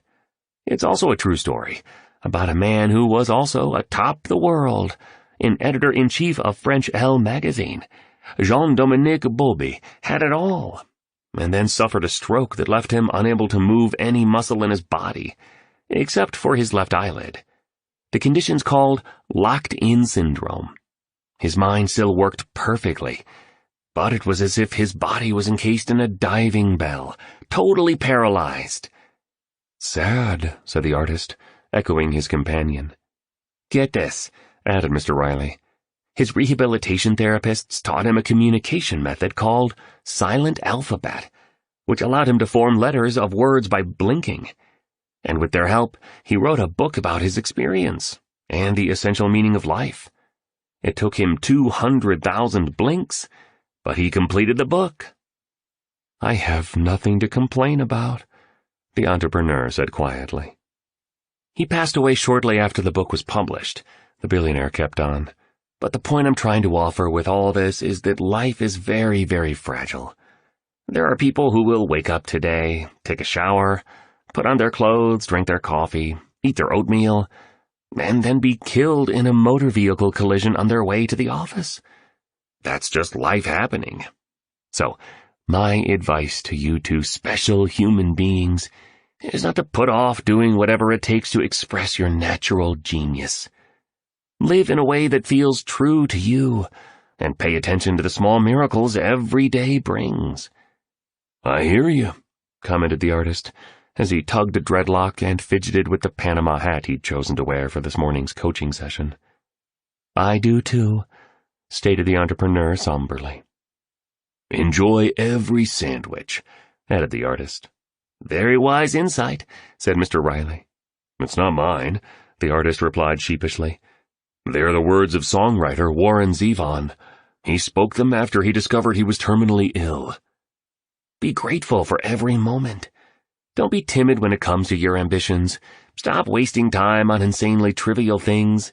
and make it a priority to reclaim the creativity, fire, and potential that is dormant within you. It's so important to do so. Why do you think Plato encouraged us to know thyself? He understood intimately that we have vast reservoirs of ability that absolutely must be accessed and then applied in order for us to lead energetic, joyful, peaceful, and meaningful lives.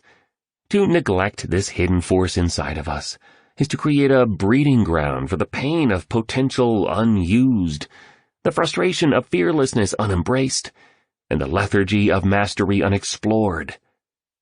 A kite surfer whizzed by, and a school of crown squirrelfish sailed through the water that was as clear as Abe Lincoln's conscience.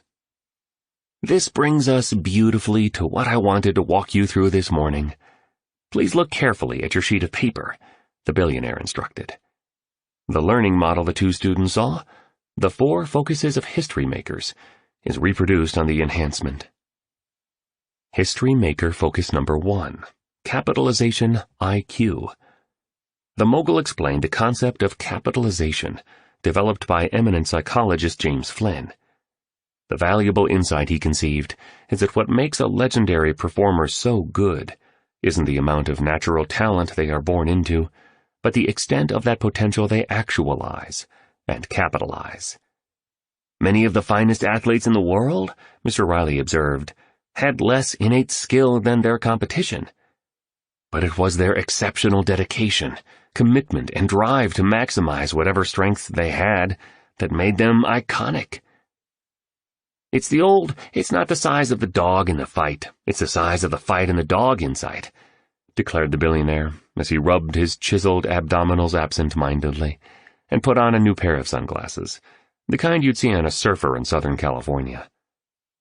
The Spellbinder taught me early on that by joining the 5 a.m. club, I'd have a gorgeous window of opportunity every morning to cultivate my highest assets, take some time for myself, and do the preparation needed for me to make each day a tiny gem.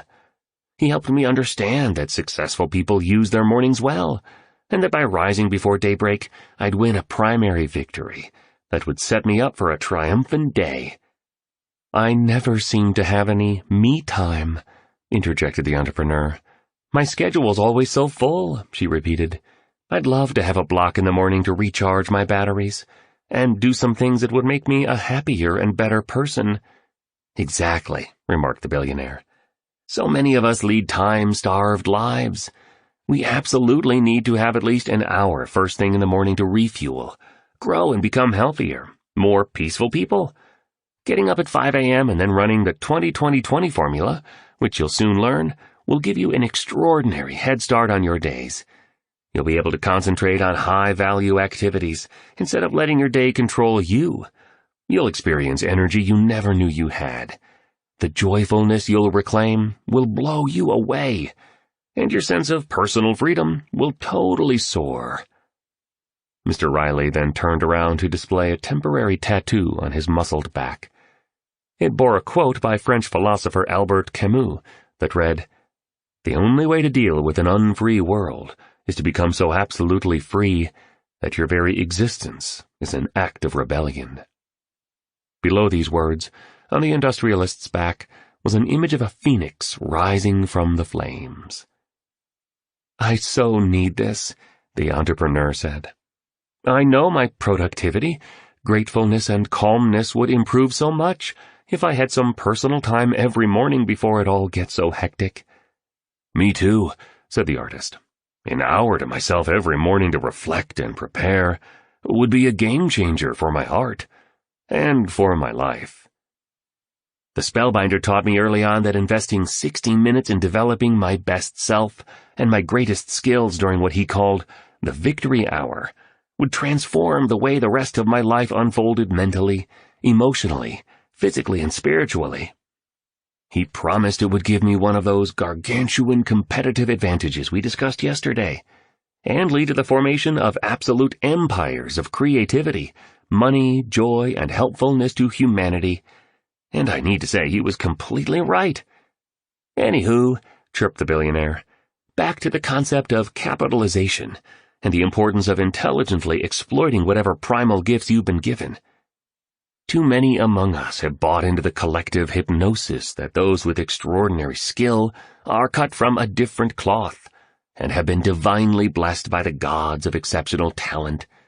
But that just ain't so, observed the billionaire, a wisp of his farm boy manner emerging. Dedication and discipline beats brilliance and giftedness every day of the week, and A players don't get lucky, they make lucky. Each time you resist a temptation and pursue an optimization, you invigorate your heroism. Every instant you do that which you know to be right over the thing that you feel would be easy, you facilitate your entry into the Hall of Fame of epic achievers. The billionaire stared at a gigantic seagull clutching its slimy breakfast. He then released a loud burp. "Oops, so sorry." He spoke in the tone of apology. "As I mentioned earlier, a lot of the latest research emerging on successful people is confirming that our private story about our potential is the key performance indicator on whether we actually exploit that potential." "What do you mean?" requested the entrepreneur as she stopped taking notes on her device to look into the eyes of the billionaire, who had now put on a tight t-shirt that read, "Victims have big TVs. Leaders own large libraries." "Well, if you're running a mental narrative that says that you don't have what it takes to be a superb leader in business or an acclaimed expert of your craft, then you won't even start the adventure of getting there, will you? And world class is a process, not an event. Running a limiting psychological program that says everyday people can't become great, or genius is born, not developed, will cause you to think it would be a complete waste of time to do the studying, put in the practice hours, and prioritize your days around your heartfelt desires. What would be the point of investing all that labor, vigor, and time, and making all those sacrifices when virtuoso-level results are impossible for someone like you, under your belief system? And then, because your daily behavior is always a function of your deepest beliefs, that very perception of your inability to realize victory becomes real," noted the billionaire. "Human beings are hardwired to act in alignment with our self-identity. Always. You'll never rise higher than your personal story. Important insight there." He then peered out into the ocean at a small fishing boat with a net strewn across the end of it. A fisherman in a red shirt was smoking a cigarette as he navigated the vessel away from some dangerous coral reef. The billionaire mumbled another mantra to himself. "I am grateful, and I am forgiving. I am giving. My life is beautiful, creative, productive, prosperous, and magical." Then he continued the discussion around capitalization. "The positive psychologists call the way we embrace a story about who we are and what we can achieve, and then behave in a way that makes that fantasy actually come true, the self-fulfilling prophecy. We subconsciously adopt a thinking pattern by learning it from the people who most influence us at an early age. Our parents, our teachers, and our friends. Then we act according to it.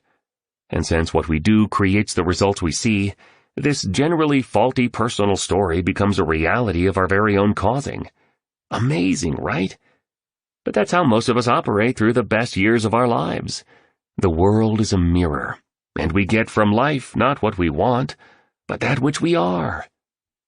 "And I guess that the more we accept that core belief about our inability to produce excellent results in whatever it is we hope to do, the more we not only reinforce it so it becomes a trusted conviction, but we also deepen the behavior that's associated with it, so it becomes a daily habit," recited the artist, sounding professorish instead of bohemian in the pure morning air.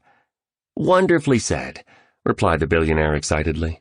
"I love the trusted conviction idea. That's good. You should share that phrase with the spellbinder if you see him today.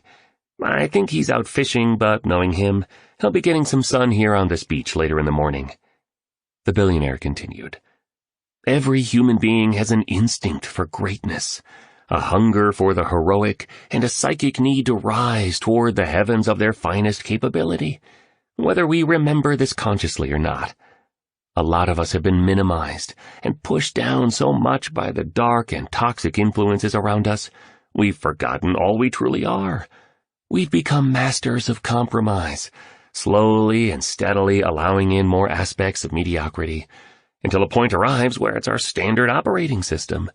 Real leaders never negotiate their standards. They know there's always room to improve. They understand that we are most connected to our sovereign nature when we are reaching for her best. Alexander the Great once said, "I am not afraid of an army of lions led by a sheep. I am afraid of an army of sheep led by a lion." The billionaire inhaled audibly. A butterfly fluttered by, and a crab scampered past him. "I'm here to remind you," he carried on, "that each one of us holds a profound capacity for leadership within us. And as you now know, I'm not speaking of leadership in the sense of having a title, a lofty position, or needing some formal authority. What I'm referring to is so much more weighty and exquisite than that. It's the true power inside a human heart versus the transitory power delivered by a big office, a fast car, and a large bank balance. What I'm speaking of is the potency to do work that is so great, we just can't take our eyes off you. The capability to create massive value in your marketplace. The capacity to impact and disrupt an entire industry. And the power to live with honor, nobility, audacity, and integrity, so that you fulfill your opportunity to make history in your own original way. Doesn't matter if you're a CEO or a janitor, a billionaire or a ditch digger, a movie star or a student. If you are alive today, you have the ability to lead without a title and make your mark on the world, even if you don't currently believe you can due to the limits of your current perception. Your perception isn't reality. It just isn't. It's just your current perception on reality. Kindly remember that. It's simply the lens you happen to be looking at reality through at this moment of your ascent toward world class. Makes me think of the words of the German philosopher Arthur Schopenhauer, who wrote, "Most people take the limits of their vision to be the limits of the world. A few do not. Join them."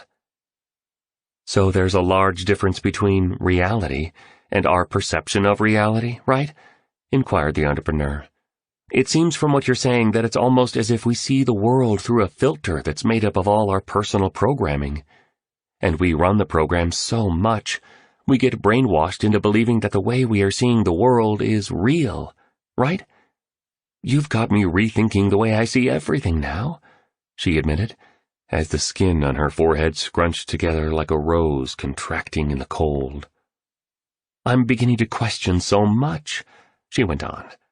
Why I started my business in the first place, why social status is so important to me, why I have such urges to eat in the sleekest restaurants, live in the best neighborhoods, and drive the most stylish cars. I think part of the reason I've been so crushed by the takeover attempt at my company is because I get my identity as a human being from being the founder. Honestly, I've been so busy driving my career, I haven't stopped for gas in terms of really thinking things through and living intentionally. And it's like the 3-step success formula you taught us yesterday. As I develop a better daily awareness around myself and why it is that I do what I do, I'll make the better daily choices that will give me better daily results. The entrepreneur was unstoppable. I have no clue what my authentic values are, what I want to represent as a leader, why I'm building what I'm building, what really makes me happy, and how I want to be remembered when I'm no longer here. The story of that CEO and the stroke of that editor really spoke to me. Life really is super fragile. And, now that I'm speaking so openly, I think I've been spending many days chasing the wrong things, stuck in the noise of complexity instead of hearing the signal of those top value pursuits in my career and in my private life that would really make a difference. And I think about the past a lot, what happened to me in my childhood. I also haven't had any time for any friendships. I have no real passions. I've never watched the sun rise until now, and I've never found true love, said the entrepreneur as she anxiously rubbed her bracelet. The entrepreneur looked over to the artist. Until now. Tears filled his eyes. Trillions of planets in this universe, he pronounced. Billions of people on our planet, and I was fortunate enough to meet you. The entrepreneur smiled, and then proceeded to respond in a gentle tone. I hope I never lose you. Don't be too hard on yourself, interjected the billionaire. We're all on our paths, know what I mean? We're all exactly where we need to be to receive the growth lessons we're meant to learn. And a problem will persist until you get the education it showed up to bring. And I do agree with you that human beings have a tragic habit of remembering the things it would be smart to forget, and forgetting the wonderful things it would be wise to remember. Anywho, I do understand you. Please, just trust that the highest and wisest part of you is leading you. There are no accidents on this path to legendary and the making of a life that matters. And if you ask me, there's nothing wrong with magnificent homes, fast cars, and lots of money. I really need you to hear me on that, please. We are spiritual beings having a human experience. As the old saying goes, having plenty of money is what life wants for you. Abundance is nature's way. There's no scarcity of flowers, lemon trees, and stars in the sky. Money allows you to do superb things for yourself, and for the people you care most about, and it offers you the chance to help those in need. A tourist water skiing behind a speedboat zoomed by. You could hear him laughing with glee. I'll let you in on a little secret, the magnate continued. I've given away most of my vast liquid fortune. Yes, I still have the jets and the Zurich flat and this oceanside place. And though my business interests are still valued at an amount that makes me a billionaire, I need none of it. I'm not attached to any of this. I read a story that I think you'll like, shared the artist. Kurt Vonnegut, the writer, and Joseph Heller, the author of Catch-22, were at a party hosted by a renowned financier on Long Island. Vonnegut asked his companion how it felt to know that their host made more money in the day before the gala than he had made from all royalties of his best-selling book.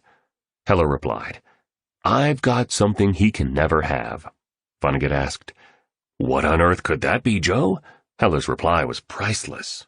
The knowledge that I've got enough. Brilliant, enthused the billionaire. Love it. He shouted inappropriately loudly as he high-fived the artist. He then performed the little dance he loved to do when he was happy yet again, before launching into a series of jumping jacks. His eyes were closed as he did them. Such an oddball. The artist went on talking. Anyway, I understand what you're teaching us on this point about capitalization and the self-fulfilling prophecy. No one will believe in our ability to do great things until we first believe in our greatness, and then put in the sincere and rigorous effort to realize it. You know what Pablo Picasso once said? Tell us, please, implored the entrepreneur, her stance showing that she was very open in this instant. Picasso announced, My mother said to me, if you are a soldier, you will become a general. If you are a monk, you will become the Pope. Instead, I was a painter and became Picasso. Gnarly, man, the billionaire remarked. Now that's faith and confidence in one's potential. The billionaire ran a fist along his tanned chin, looking down at the white sand for a moment. And it's not only our parents who are responsible for the limited programs most people are running through their minds during the finest hours of their greatest days. Like I suggested, many well-meaning yet unaware teachers reinforce the idea that the heroic geniuses of the arts, sciences, sports, and humanities are special, and that we need to accept that we are ordinary, incapable of producing towering work that leaves people breathless by its excellence and generating a life that is matchless. And then we have the association of our friends and relentless messaging of the media supporting the same facts. Essentially, it all becomes this consistent hypnotization where, without us even knowing it, the once blazing fire of genius within us grows dimmer, and the once passionate voices of possibility get quieter. We minimize our abilities and begin a lifelong process of playing small with our powers and constructing prisons around our strengths. We stop behaving as leaders, creative producers, and possibilitarians, and we start acting as victims.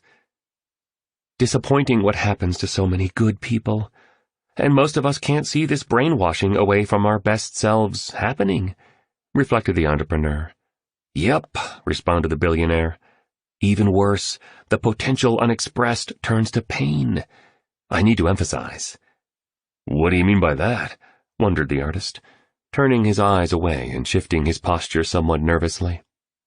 Maybe I'm sabotaging creating art as original and exceptional as the great masters did, because I've avoided capitalizing on my potential for so long that I'm hurting deep inside, the artist thought to himself. Well, our noblest selves know the truth. Each of us are built to do astonishing things with our human gifts and materialize astounding feats with our productive talents. The word astonish is actually derived from the Latin word extenuare, which means to leave someone thunderstruck. Every single person alive today carries the capacity deep within their hearts and spirits to do this. The more we decrease the volume of our unhealthy narrative, which neurobiologically speaking is a creation of our limbic system, the more we will hear this sublime call on ourselves to rise up to the blatant expression of our greatest genius. This is true whether you're a supervisor within a large organization, a programmer in a small cubicle, a teacher in a school, or a chef in a restaurant. You absolutely have the capacity to lift your work to the level of artistry and have an impact for the betterment of humanity. And yet we resign our lives to apathy because of this faulty perception of who we truly are and what we can really accomplish, staying violently stuck in half-alive lives. And here's the really big idea. As we betray our true power, a part of us starts to die, noted the billionaire. Dramatic insight, acknowledged the artist. I seriously need to make some massive changes. I'm tired of feeling tired and neglecting my creative abilities. I'm beginning to get that I'm special. You are, affirmed the entrepreneur. You are, she repeated, in a voice of tenderness. I'm also starting to see that I care too much about what others think. Some of my friends make fun of my paintings, and they say I'm a screwball behind my back. I'm realizing they just don't understand me and my vision for my art. Many of the great geniuses of the world were not appreciated until decades after they died, you know? The billionaire offered in a murmur. And on your point about your friends, I'm not so sure you're surrounding yourself with the right ones. And maybe now it's time to do you rather than limiting your talent and aliveness because you are seduced by the opinions of others. Kurt Cobain said it better than I ever could. I was tired of pretending that I was someone else just to get along with people, just for the sake of having friendships. Was the artist's only response. What I'm sharing is accurate. We become our associations, and you'll never have a positive influence in your field and make a beautiful life if you hang with negative people, continued the billionaire. Oh, and that pain I was just speaking of, if not attended to and released, starts to form a deep reservoir of fear and self-hatred within us. Most of us don't have the awareness or possess the tools to process through this well of suppressed anguish. Most of us are unconscious to this quiet torment created by the disrespect we have shown to our promise. And so, we deny it if someone even suggests it. We flee from it when presented with an opportunity to manifest it. And we subconsciously develop a series of soul-crushing escape routes to avoid feeling this pain generated by our talents denied. Like what? Quizzed the entrepreneur. Addictions. Like constantly checking for messages or scanning for likes. Or spending vast chunks of our daily lives watching too much television. TV shows have become so superb these days. It's so easy to get hooked. And when one episode ends, on some viewing platforms, the next one begins automatically. Many among us also make flights from their greatness by chatting and gossiping endlessly, not really understanding that there's a staggering difference between being busy and being productive. High-impact performers and genuine world builders aren't very available to whoever seeks their attention and demands their time. They're hard to reach, waste few moments, and are far more focused on doing real work versus artificial work, so they deliver the breathtaking results that advance our world. Other avoidance tactics from the pain of potential unexpressed are hours mindlessly surfing online, electronic shopping, working too much, drinking too much, eating too much, complaining too much, and sleeping too much. The tycoon sipped from his water bottle. Another fishing boat motored by. The woman who captained it waved to Mr. Riley, who bowed mightily in reply. The spellbinder calls this whole phenomenon learned victimhood. The billionaire carried on in a wonderfully exuberant way. As we leave our youth, there's a pull toward complacency. We can start to coast, settle for what's familiar, and lose the juicy desire to expand our frontiers. We adopt the paradigm of a victim. We make excuses and then recite them so many times, we train our subconscious mind to think they are true. We blame other people and outer conditions for our struggles, and we condemn past events for our private wars. We grow cynical and lose the curiosity, wonder, compassion, and innocence we knew as kids. We become apathetic, critical, hardened. Within this personal ecosystem the majority of us create for ourselves, mediocrity then becomes acceptable. And because this mindset is running within us each day, the viewpoint seems so very real to us. We truly believe that the story we are running reveals the truth because we're so close to it. So rather than showing leadership in our fields, owning our crafts by producing dazzling work and handcrafting delicious lives, we resign ourselves to average. See how it all happens? Yes, at least it's all becoming clearer. So the key is to re-script our personal story, right? Inquired the entrepreneur. Absolutely, confirmed the billionaire. Every time you become aware of yourself dropping into victim mode and make a more courageous choice, you rewrite the narrative. You raise your self-identity, elevate your self-respect, and enrich your self-confidence. Each time you vote for your superior self, you starve your weaker side and feed your inherent power. And as you do this with the consistency demanded by mastery, your capitalization IQ, that is your ability to materialize whatever gifts you've been born with, will only grow. The billionaire invited his two students to move to the terrace of his home to continue the morning's lesson on the 4 focuses of history makers. History maker focus number 2, freedom from distraction. The billionaire pointed to the model with a pinky finger. Remember that important brain tattoo of successful people? An addiction to distraction is the death of your creative production. It will guide us through this section of today's mentoring session, and I've decided to go deep into the importance of winning the war against diversion and cyber nuisances because it's an extremely serious issue in our culture. In some ways, the new technologies and social media are not only eroding the Everests of our glorious productive potential, they are also training us to be less human. We have fewer real conversations, fewer true connections, and fewer meaningful interactions.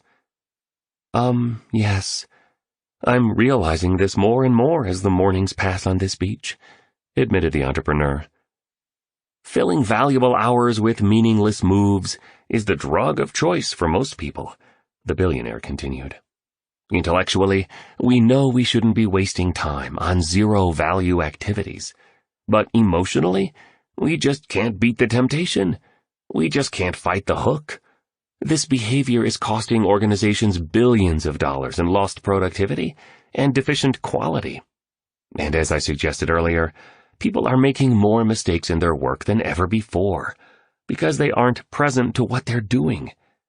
Their precious concentration has been hijacked by a foolish use of technology, and their priceless focus has been kidnapped, costing them their chance to create their best work and calibrate their finest lives.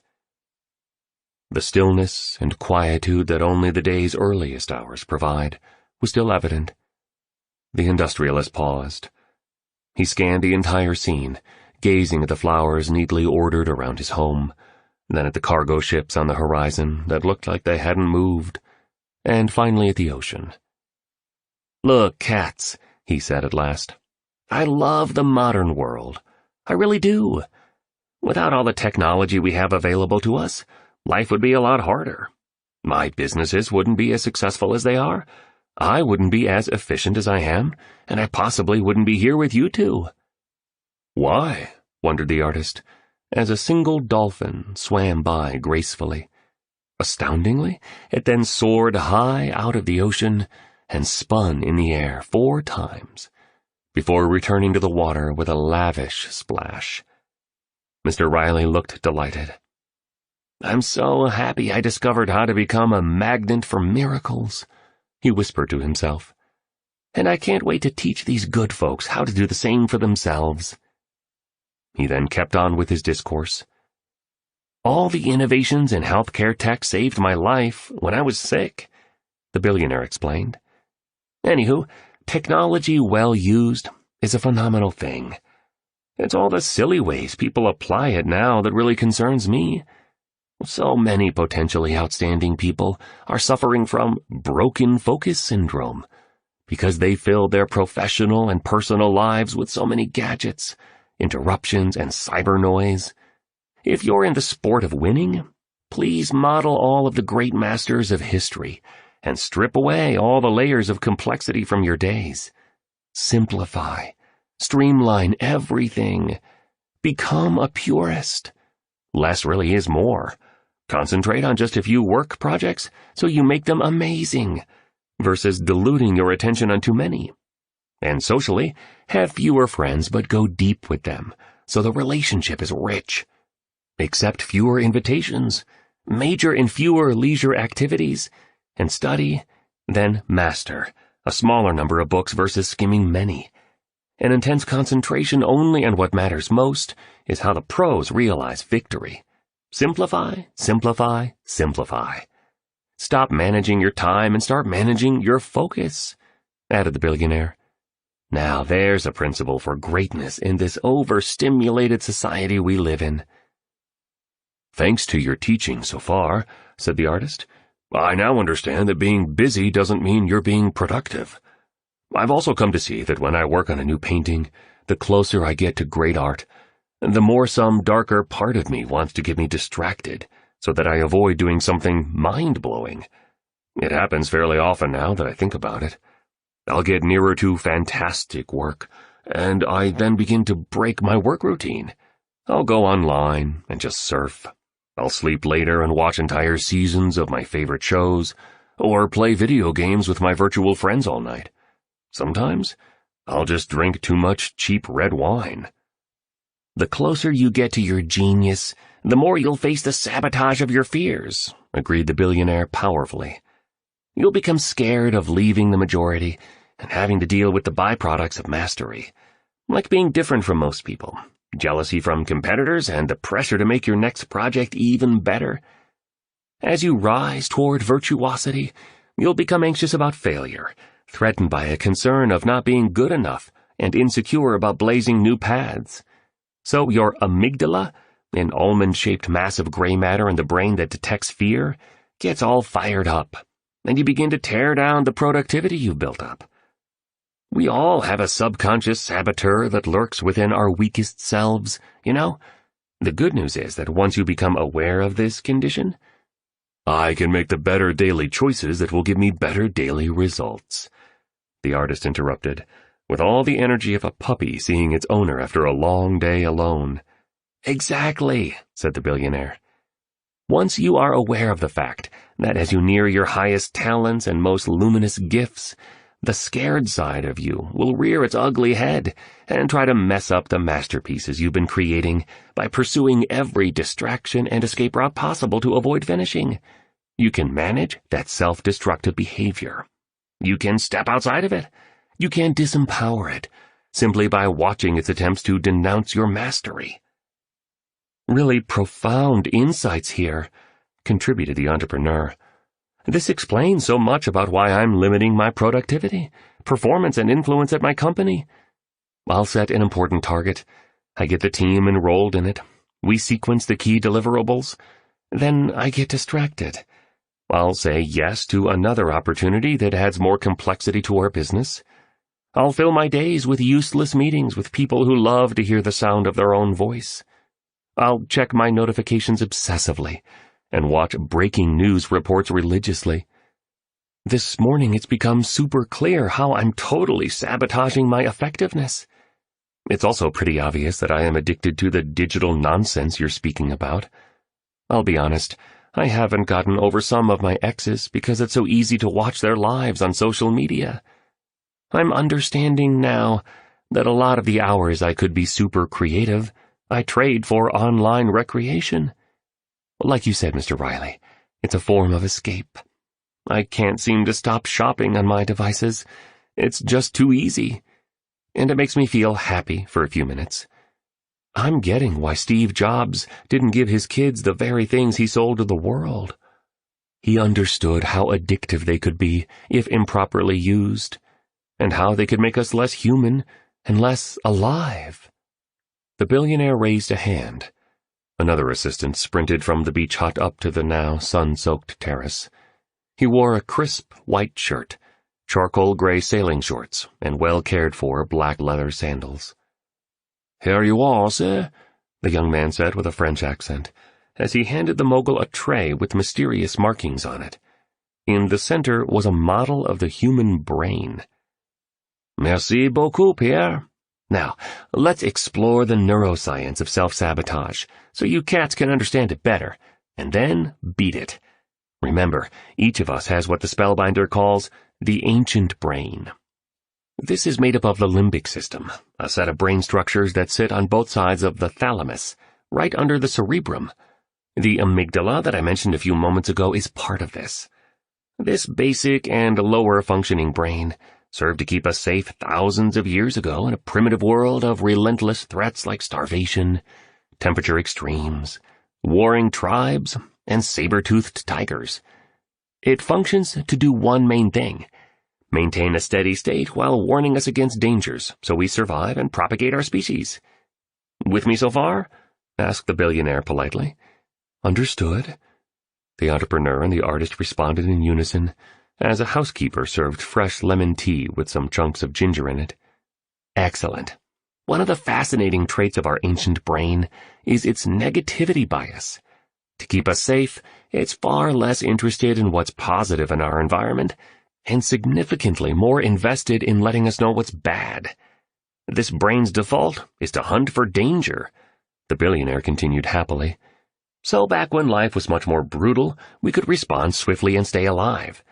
That mechanism served our ancestors exceedingly well. But in today's world, most of us don't face death daily. The reality is that the ordinary person lives a higher quality life than most members of royalty did, even just a few hundred years ago. Please think about this blessing. The tycoon slurped some tea. And yet, because of this built-in negativity bias within our ancient brains, we're constantly scanning for breaches against our security. We're in hyper-vigilance mode, mostly anxious and uptight, even when everything's going great. Fascinating, right? Explains a lot of why we think the way we do, noted the entrepreneur as she too enjoyed the tea. Now I see why I always seem to feel I've never achieved enough, even though I've accomplished more than anyone I know, the entrepreneur carried on. I have such a successful business, a robust net worth, and before my investors got greedy, a fairly wonderful life. Yet despite everything I have, my brain seems to always focus on what I'm missing, where I don't have enough, and how I'm falling short of expectations around winning. Drives me crazy. I hardly feel any peace. Ever. The entrepreneur crossed her arms.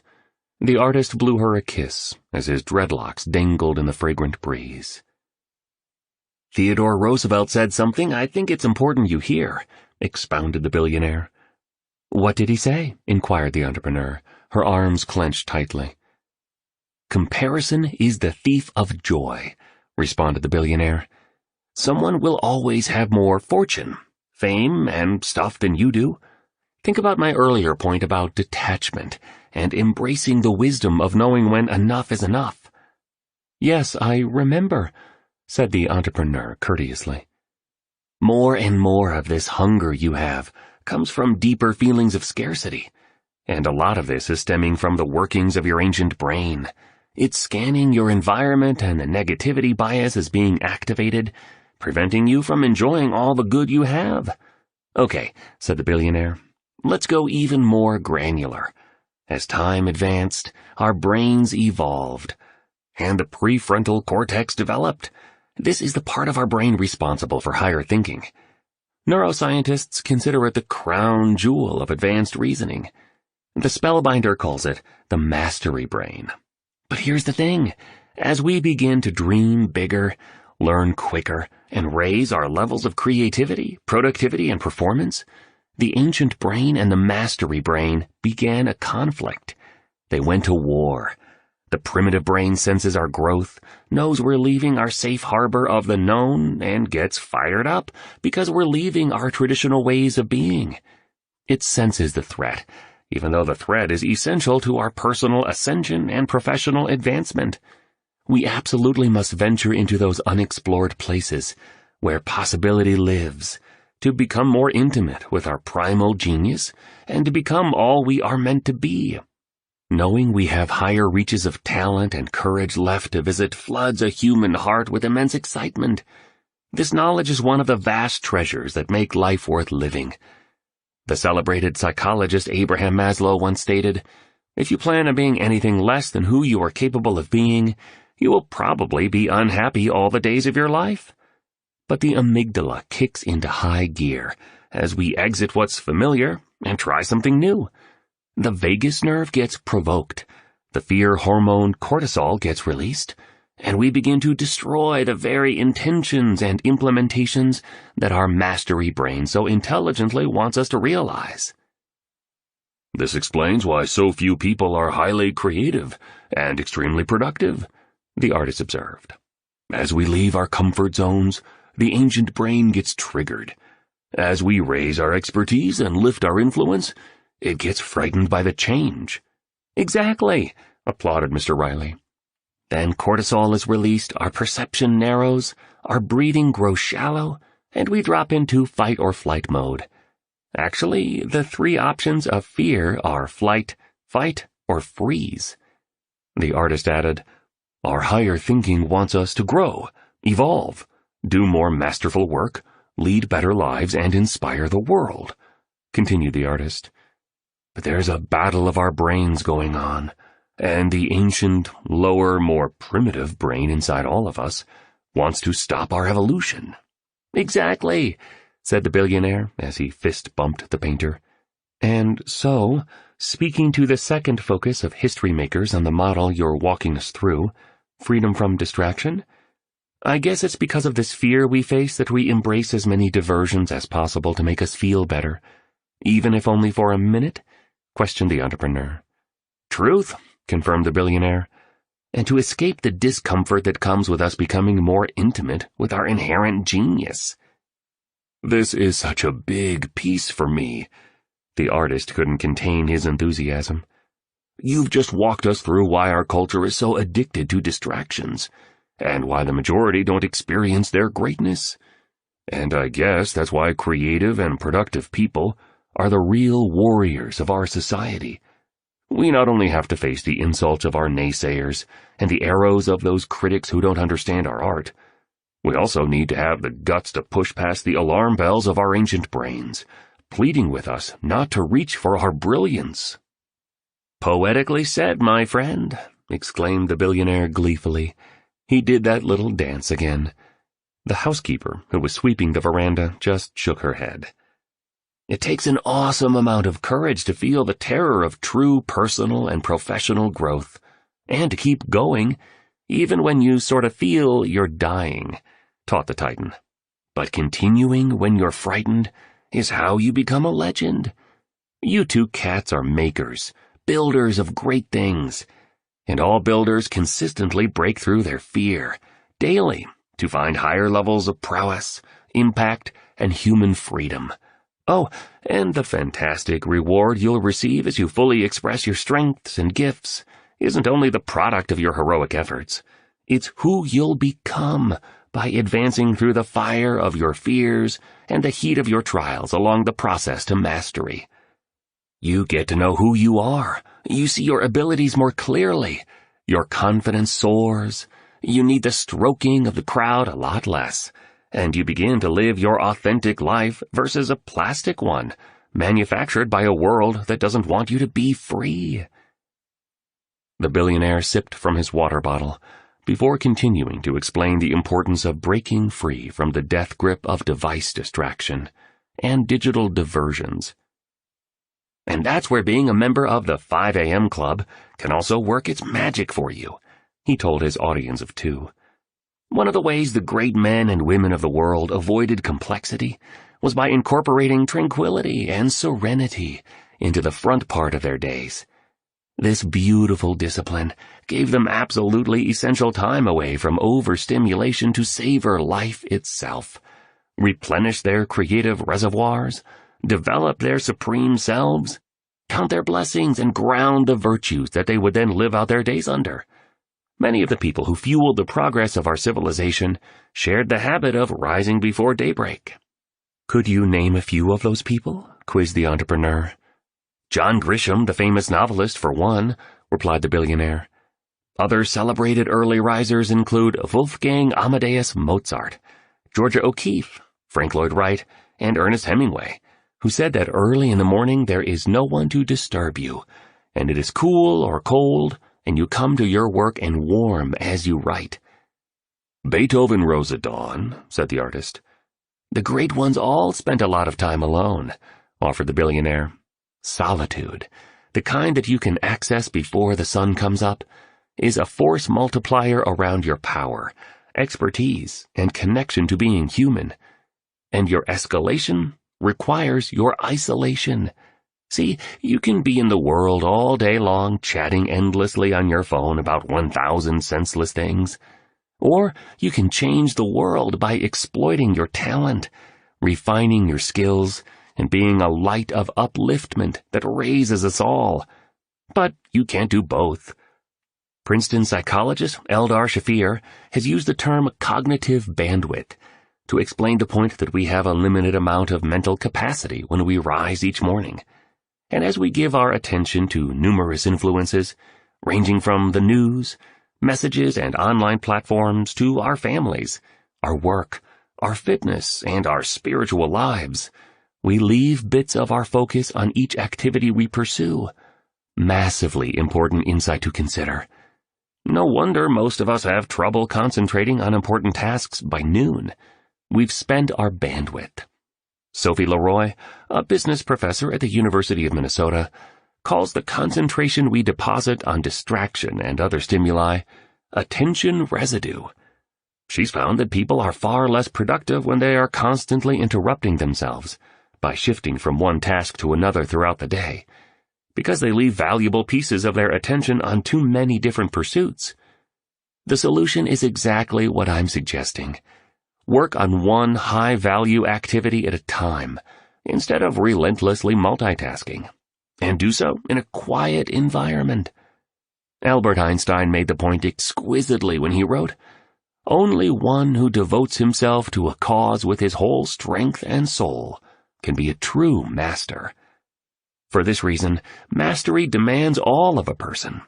This really is one of the most closely guarded secrets of the virtuosos and history makers. They don't diffuse their cognitive bandwidth. They don't dilute their creative gifts, chasing every shiny diversion and every attractive opportunity that comes their way. No, instead, they exercise the fierce discipline required to do only a few things, but at an absolutely world-class level. It's like I said before, the great ones understand that it's far smarter to create one piece of art, a genuine masterpiece, that endures for generations, rather than thousands of projects that express no genius. And please also remember, the hours that the 95% waste, the top 5% treasure. 5 a.m. is the time of least distraction, highest human glory, and greatest peace. So, leverage the victory hour well. You'll make quantum leaps in your productivity, as well as in your personal mastery. I don't want to get too much further into the neuroscience I've shared this morning, and I have an amazing surprise planned. But there is one more concept that I'd love to share with you two. It's called transient hypofrontality. Transient what-a? Queried the artist as he laughed. The billionaire walked over to a towering palm tree with a thick trunk revealing its vast age. A sun-bleached wooden table with a wide circular top sat under it. A model had been meticulously carved into the wood. You would have been most impressed and fascinated if you saw it. The magnate cleared his throat and chugged some of the lemon tea. After a few seconds, he began to gargle. Yes, gargle. Then he carried on his discourse. When you're up early and all alone, away from the overstimulation and noise, your attention isn't being fragmented by technology, meetings, and other forces that can limit maximum productivity, mused the billionaire.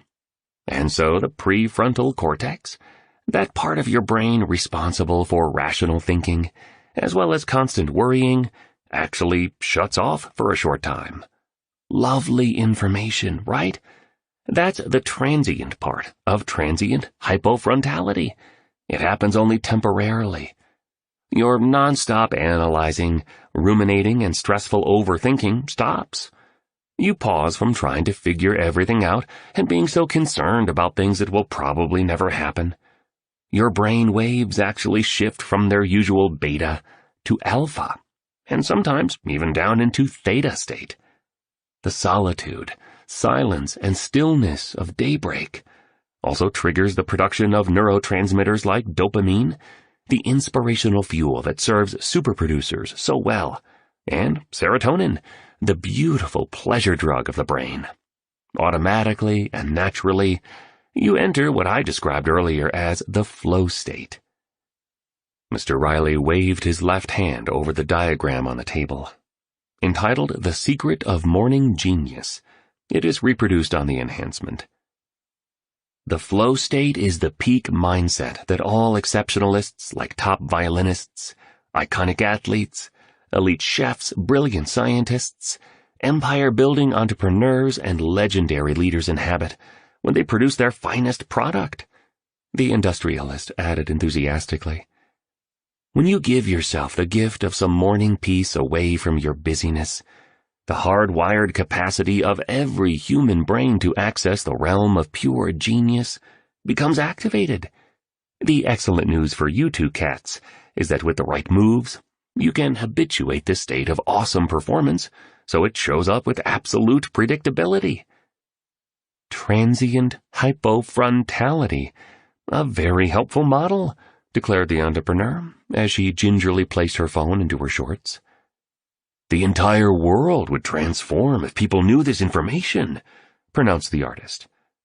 They should be teaching all this to kids in schools, the entrepreneur suggested. So true, agreed the billionaire. But again, I need to give all the credit for this philosophy I'm sharing with you, and the transformational methodology that I'll soon walk you through so you implement all this potent information, to the spellbinder. He's been my greatest teacher, and with zero doubt, the finest human being I know. Ingenuity without integrity isn't so impressive to me. Unusual accomplishment free of uncommon compassion is senseless.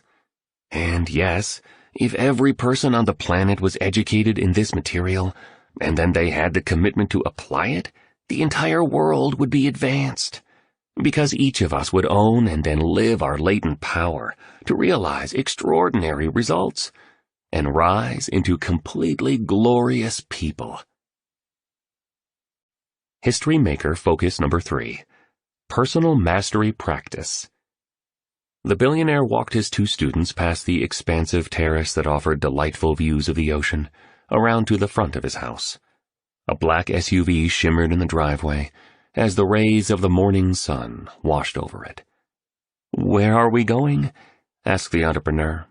Well, I promised you both at that dramatic meeting we had at the conference that you would swim with the dolphins if you came to visit me in Mauritius. So, I'm delivering on my promise. We're going to the western part of the island, to a small seaside village called Fliconflac. 2 young and delightful dudes are waiting there for us. They're skilled at finding where the dolphins are. Get ready to be blown away by what you're about to experience, my friends. This will be unforgettable for you. The SUV was soon veering through the charming pocket-sized towns that surrounded the compound of the industrialist, and rolling onto a perfectly kept highway. The billionaire sat in the front with his driver, asking about his children, his latest fascinations, and his aspirations for the future. Throughout the journey, Mr. Riley would ask a thoughtful question, then lean back and listen carefully. One could see he was a man of towering depth, with a mammoth heart. As the vehicle eased up to a lovely harbor, graced by a sandy beach, a few white cottages, a quaint fish restaurant, and many aging boats moored in the water, a rooster proudly sang his morning anthem, and the miraculous sight of a double rainbow unfolded across the magnificent blue sky. 2 young fishermen greeted the billionaire with hugs. The group then set off into the vast Indian Ocean, searching for a school of dolphins they could swim and play with. The song "Strength of a Woman" by Jamaican singer Shaggy blasted from an inexpensive speaker roughly installed into the side of the boat with gray duct tape. The spray coming off the motorboat as it struck the waves soaked the faces of the billionaire, the entrepreneur, and the artist, making them giggle like children dancing in puddles left after the rain. After a few attempts, dolphins were spotted swimming jubilantly in a small cove surrounded by soaring cliffs, the kind you'd see along the Pacific Coast Highway in California. The way those creatures rejoiced as they glided through the ocean would make you feel as if there were 1,000 of them in that little inlet, but there were only about 11 or so. The billionaire threw on a diving mask and quickly slipped into the water from a platform at the back of the motorboat. "Come on, cats," he said excitedly. "Let's go." The entrepreneur went in next, her eyes alive and her heart beating with an elation she hadn't accessed since her youth. Her breathing sounded shallow and rapid through her snorkel. It sounded like whoosh, whoosh. The artist followed, doing a belly flop off the end of the boat. Guided by one of the young fishermen, who was wearing surf shorts with a colorful tropical print and sporting rubber shoes, the 3 adventurers frolicked with the dolphins as they swam smoothly just below the water's surface. When the dolphins descended, so did their 3 euphoric companions. When they would twirl around, so would the members of the 5 a.m. club. When they would flirt with one another, so would the entrepreneur and the artist. The experience only lasted about 15 minutes, but it was miraculous. "That was unbelievable," exuded the artist breathlessly as he emerged from the water and struggled to get back into the boat from the small stage near the motor. "One of the most amazing experiences of my life," gushed the entrepreneur as she kissed him lavishly. The billionaire soon surfaced. He was hooting with laughter. "Boy, that was a blast!" On returning to the harbor, the morning mentoring class resumed on the beach, next to a pile of stones that locals used for barbecuing fish. The double rainbow remained extended across the sweeping sky. The billionaire lifted a hand toward the heavens. 4 white doves appeared abruptly, out of nowhere. Then a cluster of pink and yellowish butterflies sailed by. "Good," announced the tycoon as he stared at them. After letting out a few throaty coughs that also seemed to come out of nowhere, he proceeded to point to the 3rd area of the 4 focuses of History Makers model he'd been walking his 2 students through on this particular day. It had Personal Mastery Practice printed on it. "What are we talking about here?" wondered the artist, his dreadlocks dripping and his thick tattooed arms around the entrepreneur to keep her warm. She was shivering. "Training the best parts of you," was the straightforward reply. "Remember the Spartan warrior credo that the spellbinder shared at the seminar? Sweat more in practice, bleed less in war. Well, the quality of your morning practice determines the caliber of your daily performance. Battles are won in the early light of intense training, when no one's watching. Victories occur before warriors walk onto the field. Triumph belongs to the one who prepares the most.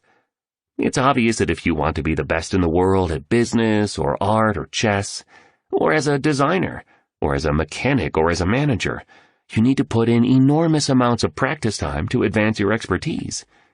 Specifically, a performer must invest at least 2 hours and 44 minutes of daily improvement on their chosen skill for 10 years, as preeminent psychologist Anders Ericsson of Florida State University has taught us through his groundbreaking research. This is the minimum viable amount of practice required for the first signs of genius to appear within any domain. Yet so few of us think of the importance of putting what amounts to 10,000 hours of training into becoming better human beings. And that's why so few among us unlock that code, which, once cracked, liberates our sovereign selves with all the wisdom, creativity, bravery, love, and inner peace that comes with that manifestation. It's only when we improve that our lives improve. Know what I mean?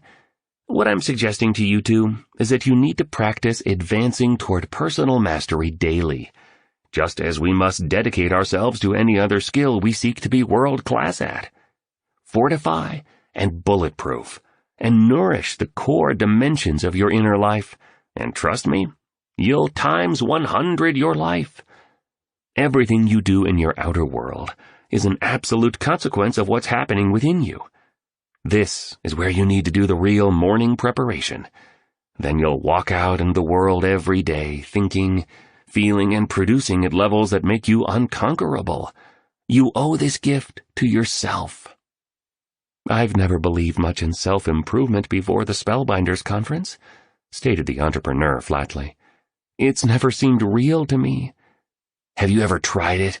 I mean, seriously practiced it over an extended period of time?" asked the billionaire firmly.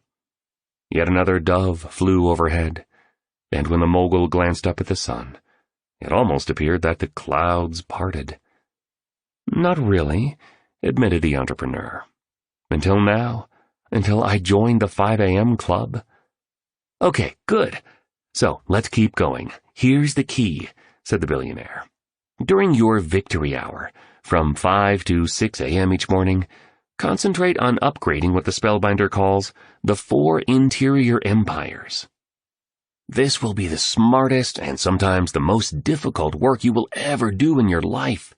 Deeply working on you. Cultivating the 4 central inner arenas that I'll walk you through in a moment is your golden key to transformation.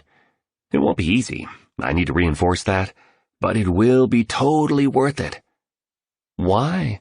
wondered the entrepreneur. She'd stopped shaking from the cold water of the Indian Ocean, but the artist still held her.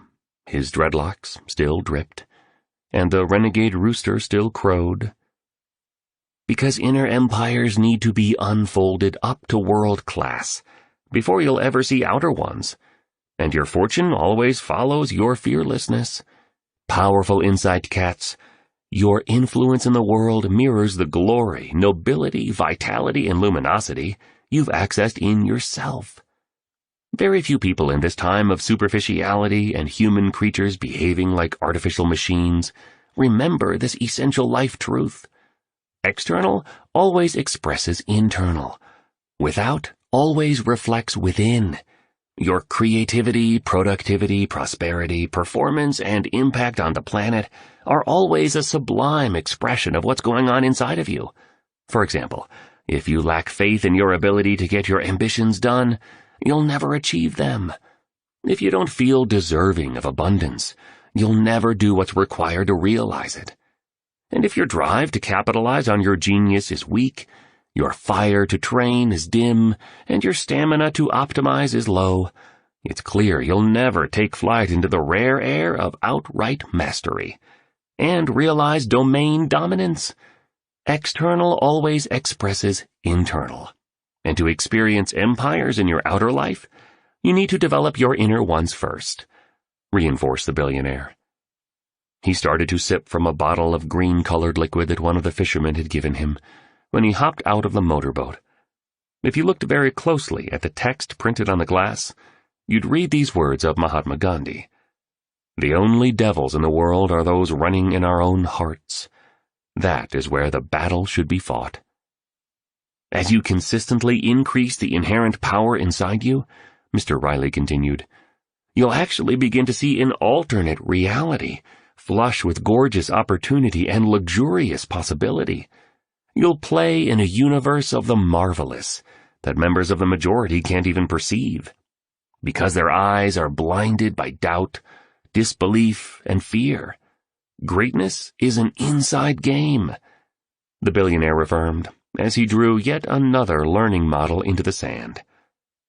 You'll find the 4 interior empires diagram reproduced on the enhancement. Okay, let's go granular on this framework so you cats have a high and ultra-clear awareness of what aspects of your inner life to improve during your victory hour. I'll provide you with the complete morning routine to run soon, when I teach the 20-20-20 formula. For now, please just know that there are 4 interior empires to train, cultivate, and iterate before the sun comes up. Mindset, heart set, health set, and soul set. Together, these 4 private arenas form the foundation of the true primal power that rests inside every human being alive today. Most of us have disowned and discredited this formidable force as we've spent our days pursuing things outside ourselves. But we all have this profound and illustrious capacity within us. And the best time to optimize your 4 interior empires is from 5 to 6 a.m. That's the most special time of the day. Own your morning, and you'll elevate your life, encouraged the tycoon. Oh, a question? What if I only want to do this 5 days a week and take weekends off? How strict is this whole 5 a.m. method? Asked the entrepreneur. An ancient dog shuffled by, and the song Occhi by Italian music legend Zucchero could be heard playing from the fish restaurant. You would probably have found that part of the scene quite strange, but it really did happen this way. It's your life. Do what fits you best and feels right to you. What I'm revealing is the information the Spellbinder shared with me. It caused me to make my fortune, and helped me find a consummate sense of daily joy and ongoing peace. Really, all of this gave me personal freedom. Apply it all in whatever way works for your values, aspirations, and lifestyle. Yet also know that part-time commitment truly does deliver part-time results, stated the billionaire as he turned to catch a fly with his fist. Could you please go deeper into the 4 interior empires? The entrepreneur asked. This piece you're teaching us will really help me become a lot stronger in my fight with those investors, and get even more of my hope, happiness, and confidence back. I haven't told you this, but over these past days since I met you, I've been applying so much of what you've been so generous to share with us. As I'm sure you saw, at first I resisted a lot of the Spellbinder's philosophies. I really didn't want to go to his seminar, you know, but at least I was open to his and your teachings. Desperately open. I love life, you know, and I now plan to live a long time. Good, the artist said, as he picked up a heart-shaped seashell and placed it tenderly into a palm of the entrepreneur. He closed her fingers around it and pressed her hand to his chest. I'm already noticing some significant improvements, the entrepreneur went on. By rising at 5, I feel more focused, less stressed, more secure, and way more energetic. I have a larger sense of perspective over all the aspects of my life. I'm becoming more grateful for all the positive in my world, a lot less concerned with the attack on my company, and a lot more excited about my future. Look, those investors are bad guys, and I'm not ready to handle them yet. I will, though. But the fear I felt around the whole thing, and the dark sense of hopelessness about it all, well, that's faded. Neato, said the billionaire, using the vintage slang of hipsters of a bygone era. He then changed his t-shirt on the beach. The SUV had returned, and the driver was parked directly in front of the seafood restaurant. And you're wise, the billionaire added. All this information is priceless, but as you're finding, it's the ceaseless practice and daily application of it that will make you a heroic human being and an inspirational leader in business and a worldwide uplifter of many. And I congratulate you for letting go of your past. No one's suggesting you act irresponsibly and not deal with the issue you're facing at your firm. But your past is a place to be learned from, not a home to be lived in. The three friends climbed into the waiting vehicle, and it pushed ahead to return to the estate of the eclectic host. So, let's talk more about this learning model, because it is so crucial to your success and happiness, the billionaire commented as the SUV sailed along. Many gurus speak of mindset. They teach the importance of installing the psychology of possibility. To use Harvard psychologist Ellen Langer's phrase, they coach you to think optimistic thoughts every day. These teachers tell you that your thinking forms your reality, and that by improving your mind, you'll improve your life. For sure, calibrating your mindset is an essential move to make toward the personal mastery that will then lead to a legendary outer reality. Yet, the billionaire continued, and it's incredibly important that you two understand this because most people don't. The Spellbinder taught me that elevating your mindset, the first of the 4 interior empires, is only 25% of the personal mastery equation. Seriously? The artist asked. I always thought that our thinking determines everything, that there wasn't much more to it than that. The whole change your thinking and you'll change your life, and your attitude determines your altitude kind of thing. Look, said the billionaire, it's definitely true that your deepest beliefs drive your daily behavior. You know I believe that. And you know I also agree that the way you perceive the world drives the way you perform in it. Yet, a superbly developed mindset without a magnificently purified heart set is a hollow triumph. Just working on your mindset will never deliver the fullness of your sovereignty and fully express your resident genius, the industrialist said with great clarity. I think I'm getting you, noted the artist with a grin the size of Mount Kilimanjaro. Charles Bukowski said, stop insisting on clearing your head. Clear your heart instead. He was right, agreed the billionaire as he relaxed deeper into his rich leather seat in the SUV. So help me understand exactly what heart set is, asked the entrepreneur. She was watching a group of school kids running in a playground with unsparing exhilaration. Her thoughts drifted to her childhood. Heart set is your emotional life. Even with battle-proofed beliefs and the distinguished thinking of a world-class mindset, you won't win if your heart is full of anger, sadness, disappointment, resentment, and fear. Just think about it. How can you produce amazing work and realize astonishing results if toxic feelings are weighing you down? It seems like everyone's talking about building a healthy and undefeatable mindset these days. You hear it everywhere. But no one's speaking of heart set, or health set and soul set. All 4 of these interior empires must be polished beautifully through morning practice for you to know the awe-inspiring power that lurks within you. And it's only when you grow and deepen your relationship with this natural authority that exists at your core that you can ascend into the company of the virtuosos and the gods. As you elevate your 4 interior empires, you'll begin to achieve success in the external world at a level you've never believed you could achieve, and more elegantly than you've ever imagined. It's as if you've developed the capabilities of a magic worker. You start to increase the power of others by your very presence. An improbable yet consistently reliable stream of miracles will infuse your common hours, and a prolific joyfulness born of brilliant accomplishment and worldwide service will come to you as life's reward for the admirable ways you've behaved. Mr. Riley looked out of the vehicle's window. He then continued his discourse. So many of us know what we should do mentally, but nothing extraordinary ever happens because our emotional life remains a mess. We stay stuck in the past. We haven't forgiven the unforgiven. We've repressed all those unhealthy emotions from all that has hurt us. Sigmund Freud wrote that unexpressed emotions will never die. They are buried alive, and they will come forth later in uglier ways. And we wonder why our attempts at positive thinking aren't working. What I'm sharing with you explains why so many self-improvement books don't lead to lasting evolution, and why so few conferences make an enduring difference. Our intellectual intentions are good. We really wish to become brighter producers and better people, but we merely get the information at the level of thought.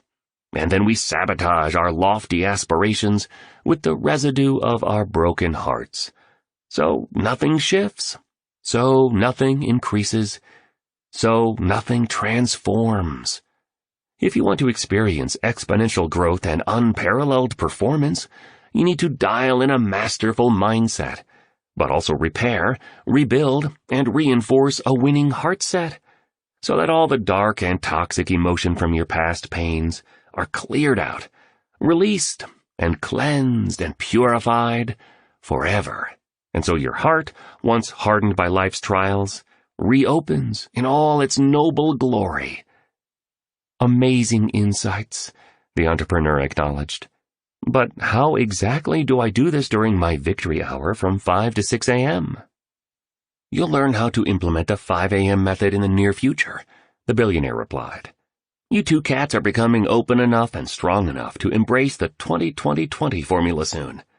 And like I suggested, since we've hung together, your lives will never be the same once you know and run it.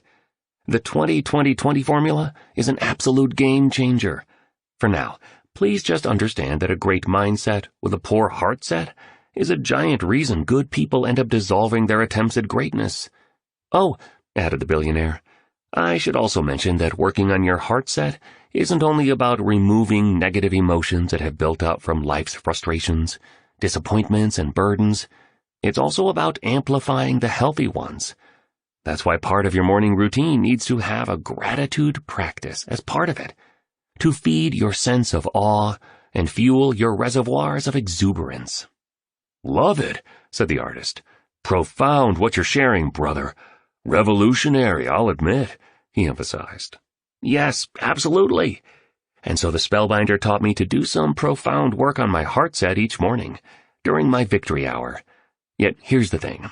Even upgrading your heart set along with growing your mindset before the first rays of the sun display themselves still means you're only doing 50% of the personal mastery work required to materialize the interior empires that will yield the outer empires of your highest wishes.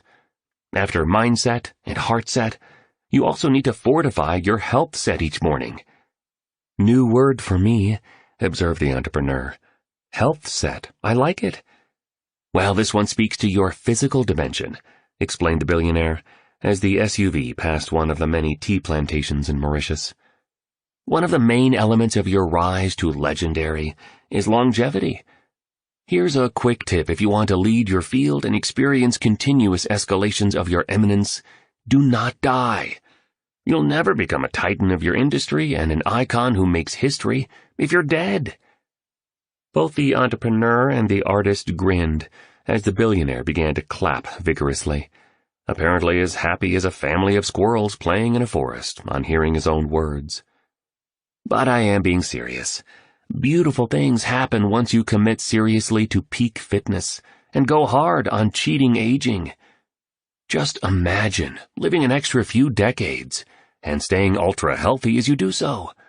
That's another few decades to refine your craft, to grow into an even more influential leader, to produce work that's radical artistry, to compound your prosperity and to build a luminous legacy that will enrich all of humanity. Epic producers and great leaders understand that you just can't rise to mastery without leveraging and then armor-plating your vitality.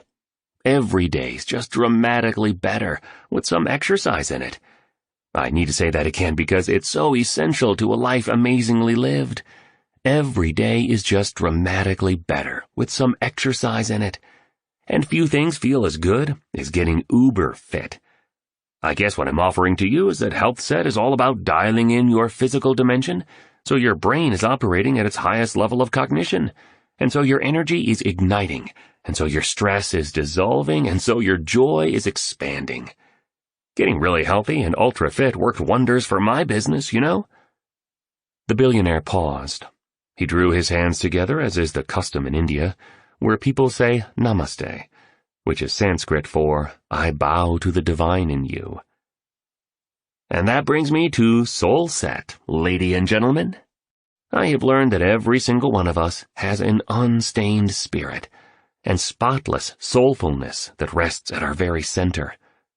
Most of the world is uninterested in whispers from and the requirements of the soul. As a race, we've neglected that portion of ourselves that is most wise, wonderful, and eternal. The majority, programmed by society, is all about getting the goods that will boost popularity, gaining validation and social currency from their selfies, and accomplishing popular results that will give them legitimacy. However, feeding your spirit daily is the activity of genuine leadership royalty. And tell me, Mr. Riley, when you refer to Soul Set, what exactly are you speaking of? Inquired the entrepreneur, clearly making steady progress as a student of the Spellbinder's teachings. She also appeared more present, strong and free than at any time since the artist had met her. Yeah, I'm not clear either, brother, mentioned the artist sincerely, as he too reclined in his seat, as the chauffeur navigated the vehicle up the winding driveway of the tycoon's home. More butterflies floated by. The double rainbow remained transfixed in the sky. The billionaire peered at it, and then went on. There is no exquisite beauty without some strangeness in the proportions, observed the billionaire, as he waved to his gardeners and stuck his tongue out at a frog. The English poet Christopher Marlowe said that, and dude, he was speaking some truth there. Anywho, to help you understand the Fourth Interior Empire, please allow me to bring this learning all together by simply saying that since mindset is all about your psychology, and heart set is all about your emotionality, and health set relates to your physiology, soul set refers to your spirituality. That's it. Nothing mystical, really, nothing religious, nothing voodoo or freaky. Go deeper, please, pressed the entrepreneur.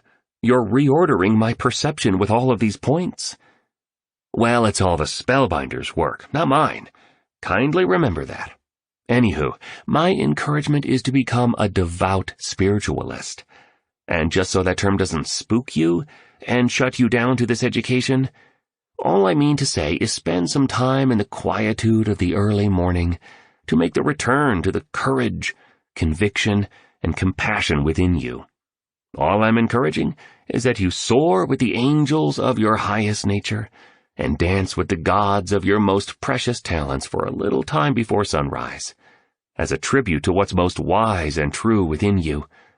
Only then will you begin to know and understand the Shangri-Las of greatness and nirvanas of light that inhabit your sovereign self.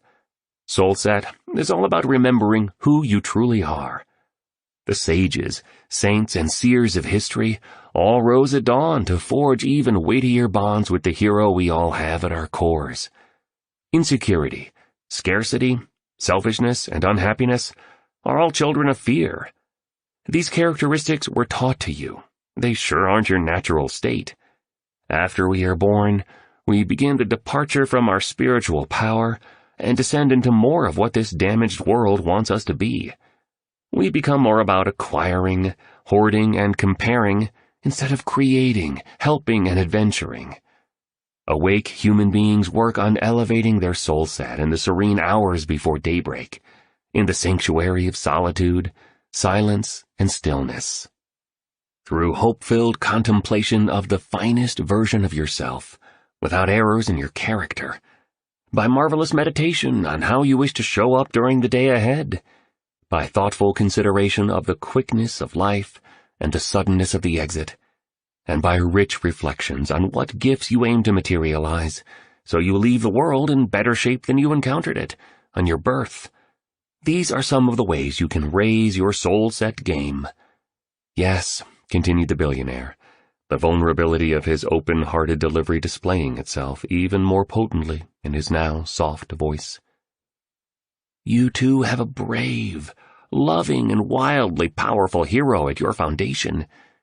I know to most people this idea sounds crazy, but it is truth that I speak, and by spending some time on your soul set during your victory hour, you'll improve your awareness of, and relationship with, this most magnificent part of you. So you are consistently serving society instead of gratifying the ego hungers of your smaller self. And with better daily awareness of our mindset, heart set, health set, and soul set, we'll make the better daily choices that will guarantee better daily results, right?" pronounced the entrepreneur, reciting the 3-step success formula she discovered in an earlier mentoring session. "Precisely," applauded the billionaire. "Exactly," he added, nodding his head. "And please, always stay sincere to what's most important in a life greatly lived," pleaded the billionaire. "Be not seduced by the superficialities that suffocate the human spirit and divorce us from the best within us."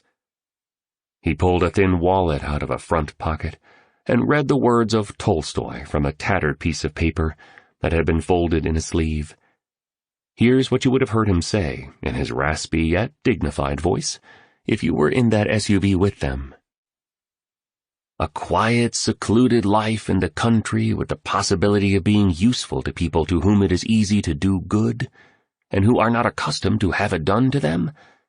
Then work which one hopes may be of some use. Then rest, nature, books, music, love for one's neighbor. Such is my idea of happiness." The 3 companions were now standing outside the magnate's house. An owl was perched on a lemon tree. It hooted terrifically as it saw the billionaire. He replied with a simple wave. "Nice to see you, buddy," the billionaire said. "What took you so long to come home?" History Maker Focus number 4. Day Stacking. "Remember that each of your prized days represents your precious life in miniature," the billionaire observed. "As you live each day, so you craft your life. We all are so focused on pursuing our futures that we generally ignore the exceedingly important value of a single day. And yet what we are doing today is creating our future. It's like that sailboat over there," expounded Mr. Riley, pointing to a watercraft off in the distance. "A few navigational shifts, seemingly irrelevant and infinitesimal, when done consistently over a long voyage, make the difference between ending up in breathtaking Brazil or fantastic Japan. All you need to do to pretty much guarantee a hugely successful and splendidly meaningful life is own the day. Make those 1% course corrections and improvements over each 24-hour allotment you receive, and these days will slip into weeks, and your weeks into months, and your months will slip into your years. The Spellbinder called such daily personal and professional optimizations micro-wins. Enhancing anything in your day, ranging from your morning routine to a thought pattern, to a business skill, to a personal relationship, by only 1%, delivers at least a 30%, yes, 30% elevation only a month from starting. Stay with the program, and in just 1 year, the pursuit you've been focusing on has elevated 365% at least. The main point I'm making here is concentrate monomaniacally on creating great days, and they'll stack into a gorgeous life. Small, daily, seemingly insignificant improvements, when done consistently over time, yield staggering results, reinforced the entrepreneur, recalling one of the brain tattoos she'd been schooled in during this magical adventure. "Yes," declared the billionaire cheerfully, as he stretched and then touched his toes while whispering to himself, "Life is good, and I must help these 2 kind souls become great before it's too late."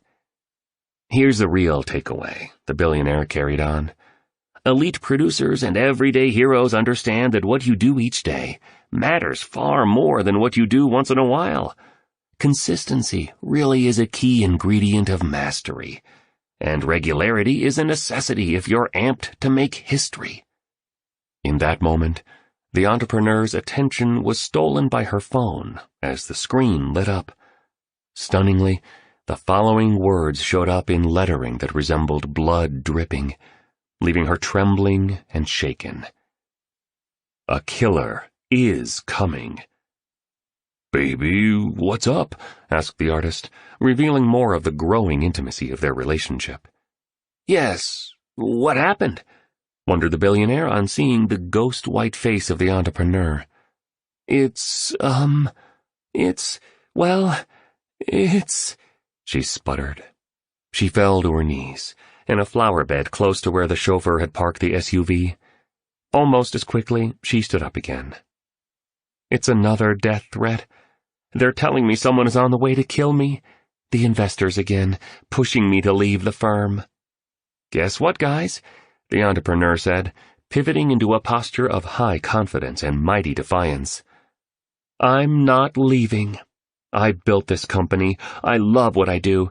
I would do anything for my team. Our products are incredible, and growing the enterprise has given me great fulfillment. I'm ready to fight them. Let's go. Bring it on, I say." "It's being handled," murmured the billionaire, echoing what he'd said at his beach on first learning about the situation. "Just stay fully present to the teaching you're learning and this special opportunity of being a new member of the 5 a.m. club. Keep having a blast here with me and Mauritius.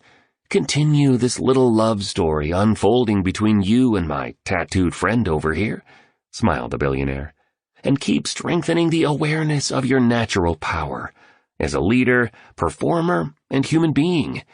I'm really happy to see your progress. You already seem braver, lighter, and much more peaceful. Good on you."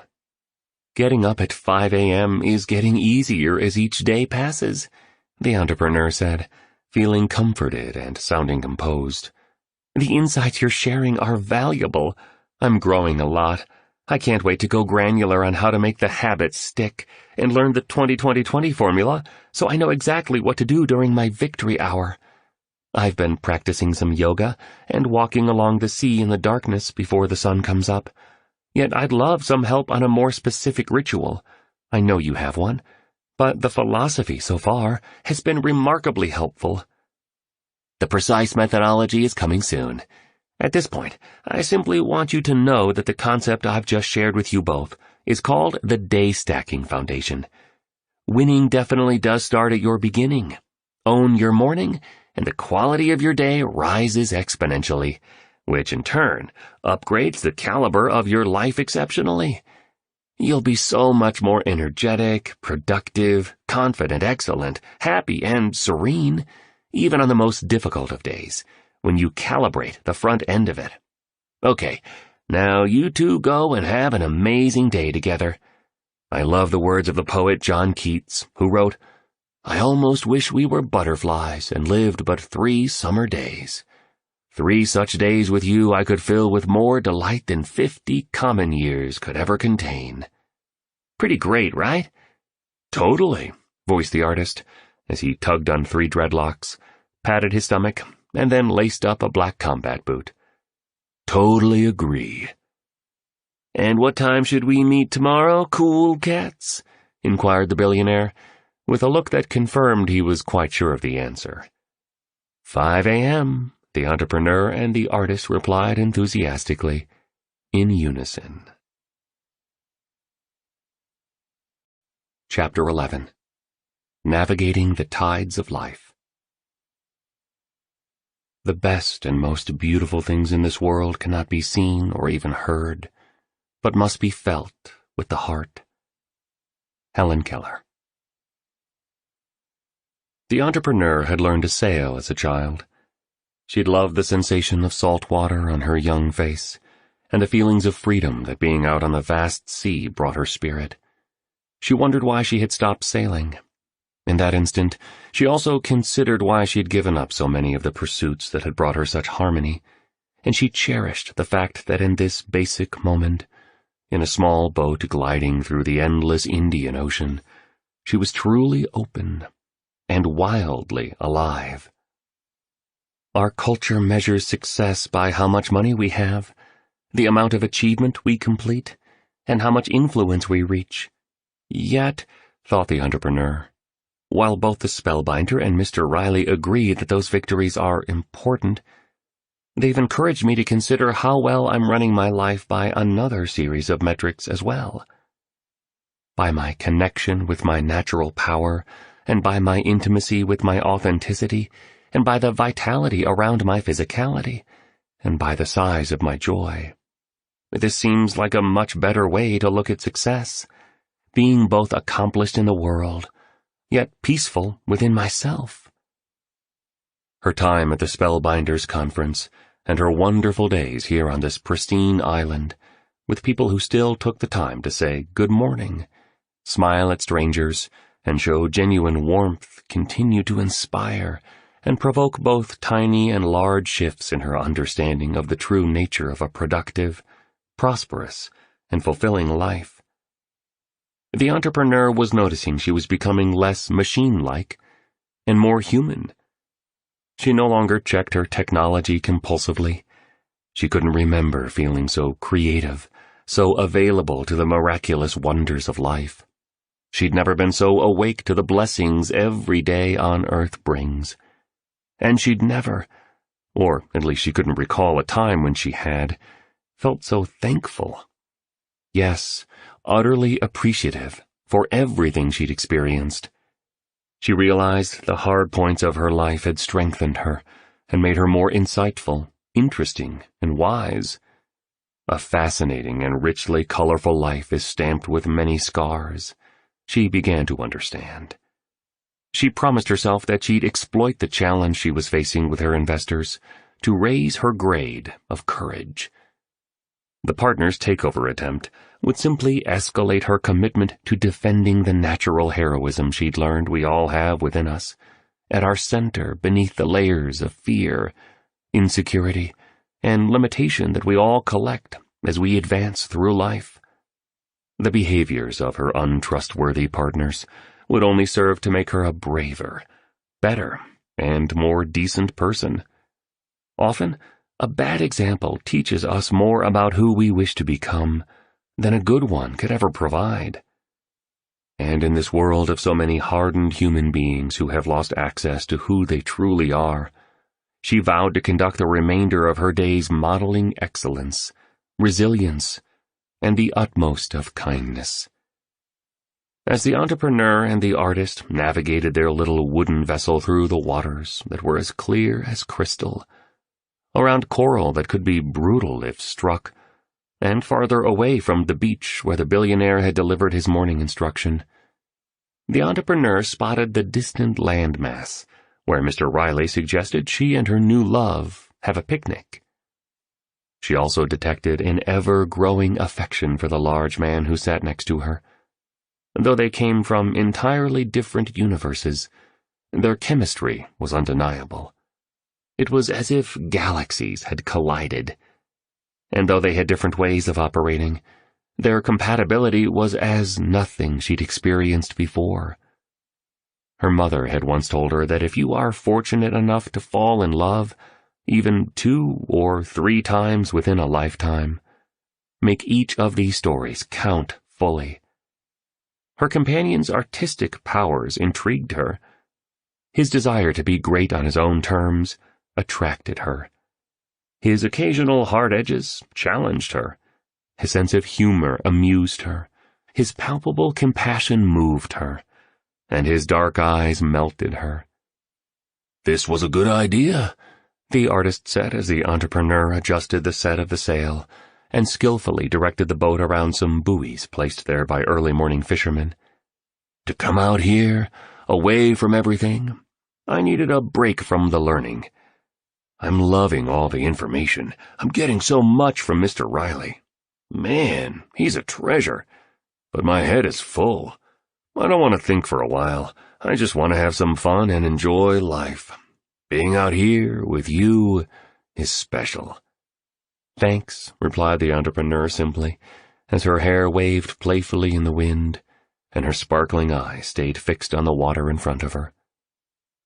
This is the happiest I've seen her look since I met her at the conference, thought the artist. He put an arm around the entrepreneur. She didn't retreat in any way, remaining relaxed as their brightly painted vessel ventured deeper into the ocean. After a while, the small island they had been heading toward came into clearer focus. "The billionaire's team stocked us up for a pretty good picnic," noted the entrepreneur. "How about we drop anchor in the shallow area over there and have lunch on the white sand part of the beach?" The island looked deserted aside from the well-fed seagulls, some with live fish dangling from their skinny yellow beaks that soared overhead, and the gigantic turtle ambling along the damp shoreline as though he ruled it. "Cool," the artist replied. "I'm good with that," he added as he took off his shirt unselfconsciously and dove into the water with a wide splash. The delightful meal the two enjoyed consisted of grilled spicy prawn and a fresh mango salad, along with a humongous chunk of pecorino cheese flown in that morning from Italy. Watermelon mixed with pineapple and kiwi had been provided for dessert. The entrepreneur shared her longing to build one of the world's greatest companies as they savored the food and relaxed in that sanctuary of peaceful isolation. She spoke of her desire to build a genuine empire, and then, perhaps, to retire in style to the rustic side of Ibiza. She also confided even more of her pained childhood, from the terrible divorce of her parents to the depth of her trauma around the violent passage of her beloved father. She spoke in further detail of the series of failed relationships that had caused her to concentrate most of her time on her work, and the loneliness she felt when she wasn't in the process of advancing her business. "Those weren't failed relationships," mused the artist as he munched joyfully on a chunk of watermelon. "They made you who you are, right? And I really like who you are. Actually," said the artist candidly, "I love who you are." He leaned over and kissed the entrepreneur. "What took you so long to say that?" she asked. "I don't know. My confidence has been low for a long time," confessed the artist. "But hearing the Spellbinder at the seminar, and meeting you and feeling our amazing vibe, and then being on this totally insane yet incredible adventure, I don't know. It's making me believe more in myself again. This is all helping me to trust life again, I guess. To open up to someone again is great. I should paint later today. Something special is going to show up. I just know it." "Yes, you should," encouraged the entrepreneur. "I sense it too. You're going to be a hugely successful and truly legendary painter." And then, after a lengthy pause, she added, "I love you too, by the way." The romance of that moment being shared by the two new members of the 5 a.m. club was suddenly broken by the sound of loud hip-hop music. A figure could be seen in the water moving dazzlingly fast, zigzagging and then racing along straightaways. It soon became evident who this noisy and uninvited intruder was. Stone Riley, riding on a souped-up jet ski and wearing a top hat that had been strapped to his chin. Yes, a top hat. And if you looked closely, you would see a skull and crossbone symbol on it, the sort that sits on pirate flags. Soon he, too, was up on the unspoiled beach with the two lovers. Soon he, too, was eating the prawns and mango salad and wolfing down large pieces of the fresh fruit dessert. And soon he was holding hands with the entrepreneur and the artist. This man was a pure oddball and a most human hero. The entrepreneur and the artist looked at each other as the billionaire did his thing. They shook their heads, clapped their hands, and laughed easy laughs. "Dudes!" shouted the billionaire above the volume of the thumping music as his jet ski bobbed in the shallow water. "Missed you two. Hope you don't mind me crashing your picnic," he communicated with food in his mouth. Without waiting for an answer, he turned up the decibel level of the song and sang along to the words. "Gnarly tune, right?" he asked with all the energy of a power plant. "Def," replied the artist instinctively. "I mean, definitely," he corrected. The three companions spent the rest of that unforgettable afternoon swimming, singing, dancing, and talking. That evening, the billionaire hosted a magnificent dinner out on his beach, which was lit with tiki torches, cream-colored lanterns, and what you would have guessed were thousands of candles. A long wooden table, draped with the finest of linens, supported platters of exquisitely prepared food. The spellbinder also appeared at the banquet, swapping stories with the billionaire while a few of Mr. Riley's other friends showed up later to play the bongos, share in the fabulous meal, and sip some fine wine. Even the ultra-professional and exceptionally hospitable attendants were encouraged to join the festivities. It was all surreal and special. For an instant, the entrepreneur reflected on the preciousness of the evening and recalled a quote her father had placed on the door of the family fridge. It was from Dale Carnegie, the self-help author, and it read, "One of the most tragic things I know about human nature is that all of us tend to put off living. We are all dreaming of some magical rose garden over the horizon, instead of enjoying the roses that are blooming outside our windows today." The entrepreneur smiled to herself. She realized she would postpone living fully no more. She'd not only fallen in love with a good man, she was beginning to experience a lavish lust for life itself. At 5 a.m. the next morning, the sound of a helicopter pierced the sereneness that only presents itself at that hour of the day. The entrepreneur and the artist waited on the beach as they'd promised the billionaire they would.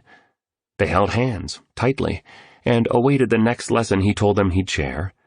But the billionaire was nowhere to be found. An assistant wearing a crisp shirt the color of the sky and pressed Bermuda shorts the hue of a tomato, with red leather sandals, ran down from the home of the titan of industry. "Bonjour," she said in a highly polished way. "Mr. Riley has requested that I escort you to his helipad. He has a huge gift for you both, but you'll need to hurry, please. We're on a strict timeline." The three of them scampered along the beach, up a groomed trail through lush trees, past an herb garden with wooden signs containing quotes from famous leaders, as well as one that said, "Trespassers will be composted," and finally to an expansive manicured meadow. At the center of it sat a gleaming helicopter with its rotors whirring against the radiance of the early morning lightfall. Inside the aircraft, a single pilot could be seen. He wore aviator glasses, a black flat-brimmed baseball cap, and an all-black uniform.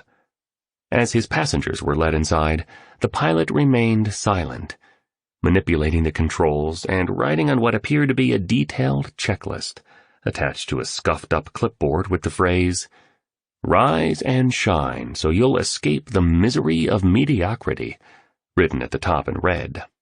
A smiley face emoji was evident below this line. "Good morning," said the entrepreneur enthusiastically to the pilot. "Where's Mr. Riley?" The pilot didn't answer. He tuned a dial, tweaked a knob, and made another tick mark on the white page. "Good luck and have a safe flight, you two," announced the assistant as she adjusted the seatbelts and placed headphones with a microphone snugly onto the heads of her VIP guests. "Where the heck are we going?" demanded the artist, reverting to angry man status. No reply. The door shut with a thud, then locked with a click. The engine noise grew louder, and the propeller accelerated its rotations. Whoosh, whoosh, whoosh went the sound. The pilot, seemingly in some sort of imperturbable trance, and certainly not at all friendly, pushed the control stick. The helicopter began to rise above the grassy field. Unexpectedly, the aircraft tilted to the left dramatically. Then it descended aggressively toward the earth in a freefall, before jerking upward again. "Total disaster!" shouted the artist. "This pilot is incompetent. I hate him!" "Just breathe, all will be well," reasoned the entrepreneur. She looked relaxed, secure, and in complete control. Her morning training was working. She pulled the artist closer to her. "I'm here. We'll be safe. This will end well." Soon, the helicopter was high in the sky and moving steadily, efficiently and gracefully, The quiet pilot fiddled with the dials and tinkered with the controls, seemingly oblivious to the fact he carried 2 passengers. "I've seen that watch before," observed the artist as he spied the big timepiece on the pilot's lean wrist. "Same one Stone had on at the Spellbinders presentation. This is nuts," he stated in a quivering voice. The painter was sweating like a polar bear in a heat wave. "Own your morning, elevate your life," came the singing voice from the front of the helicopter. "Hi, cats, bonjour. Enjoying being members of the 5 a.m. club this morning?" he questioned in a raspy tone. "Boy, oh boy, you're gonna love the surprise that's coming. Another country for another lesson on the morning routine of legendary leaders, creative geniuses, and the great women and men of the world." The pilot turned his head around radically and whipped off his sunglasses intensely. Then he let out a monumental burp. It was the billionaire. "Hey, people, I didn't mean to scare you 2 glorious human beings. I do have my helicopter pilot's license, you know," said Mr. Riley sincerely, almost apologetically. "Sure," remarked the artist, still clinging to the entrepreneur like a gambler holding his last chip. "Got it years ago," the billionaire continued. "Helicopters are uber cool. But with all my business ventures these days, I don't get any airtime I used to. Sorry for the rough liftoff. I guess I need more practice." "So where are we going?" the entrepreneur asked as she eased into her supple leather seat. "Agra," was the billionaire's one-word answer.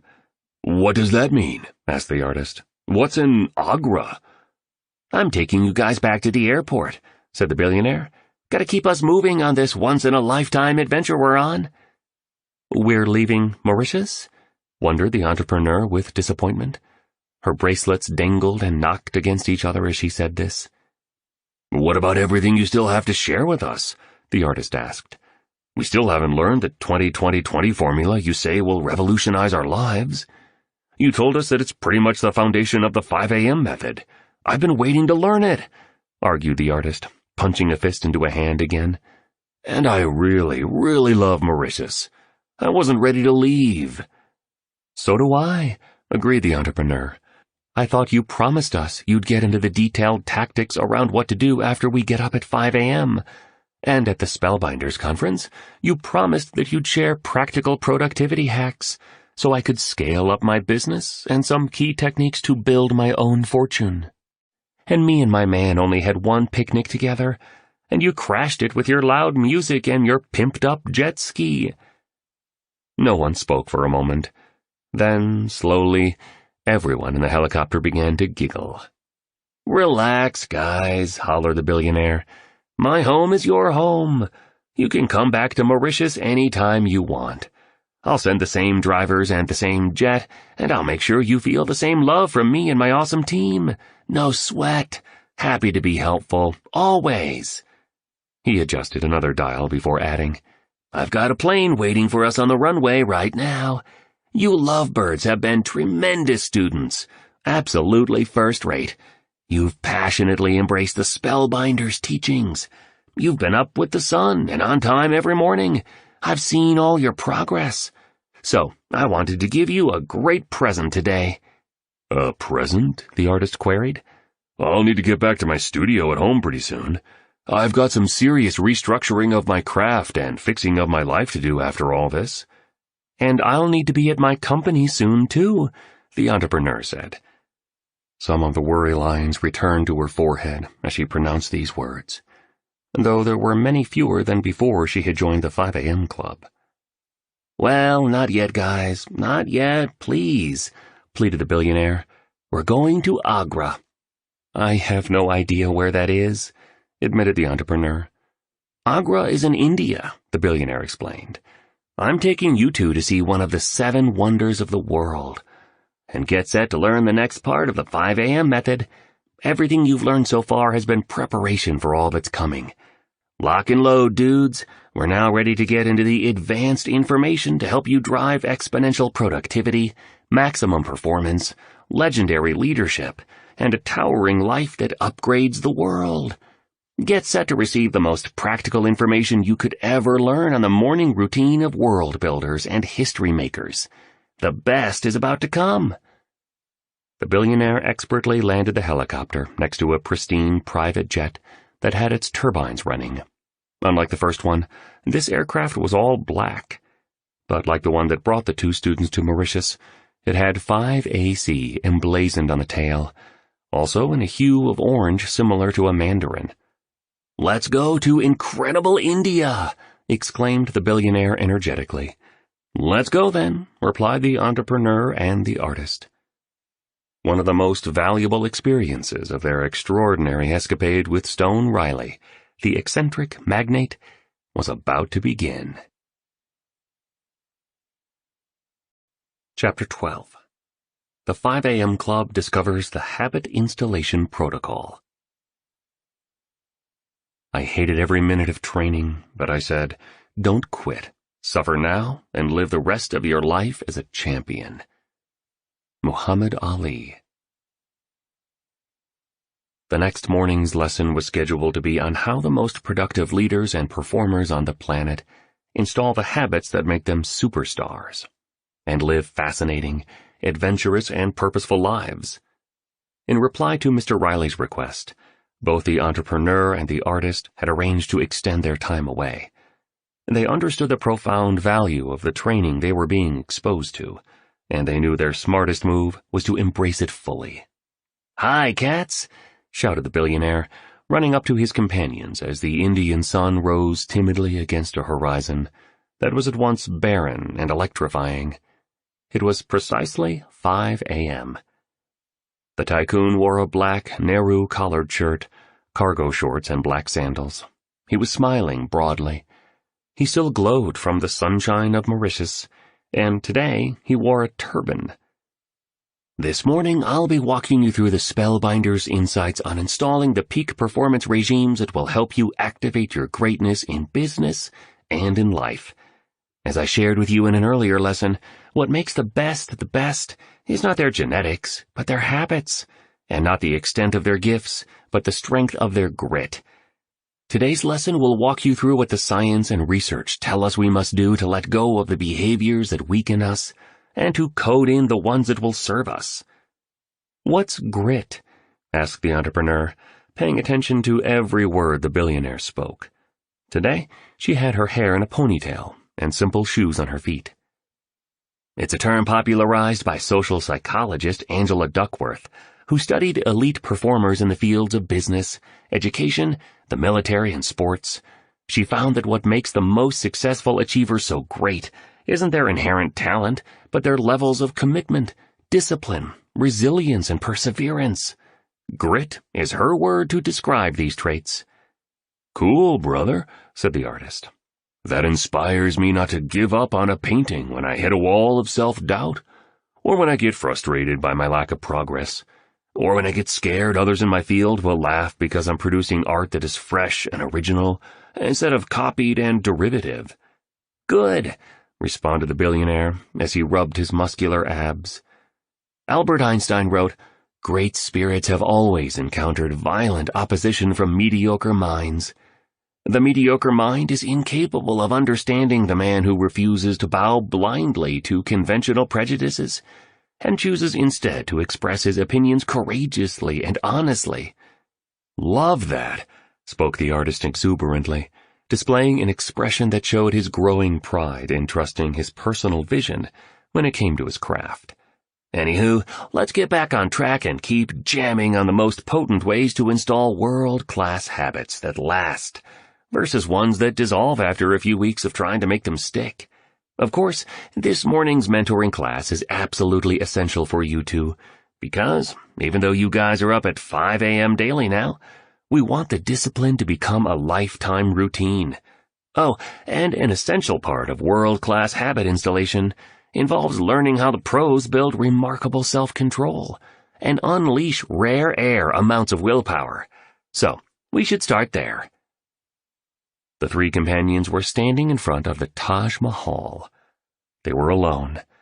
The structure was unspeakably sublime as they stared at it. a genuine testimony to the rewards of architectural and engineering mastery. "I love India so much," declared the billionaire. "One of the greatest nations on earth.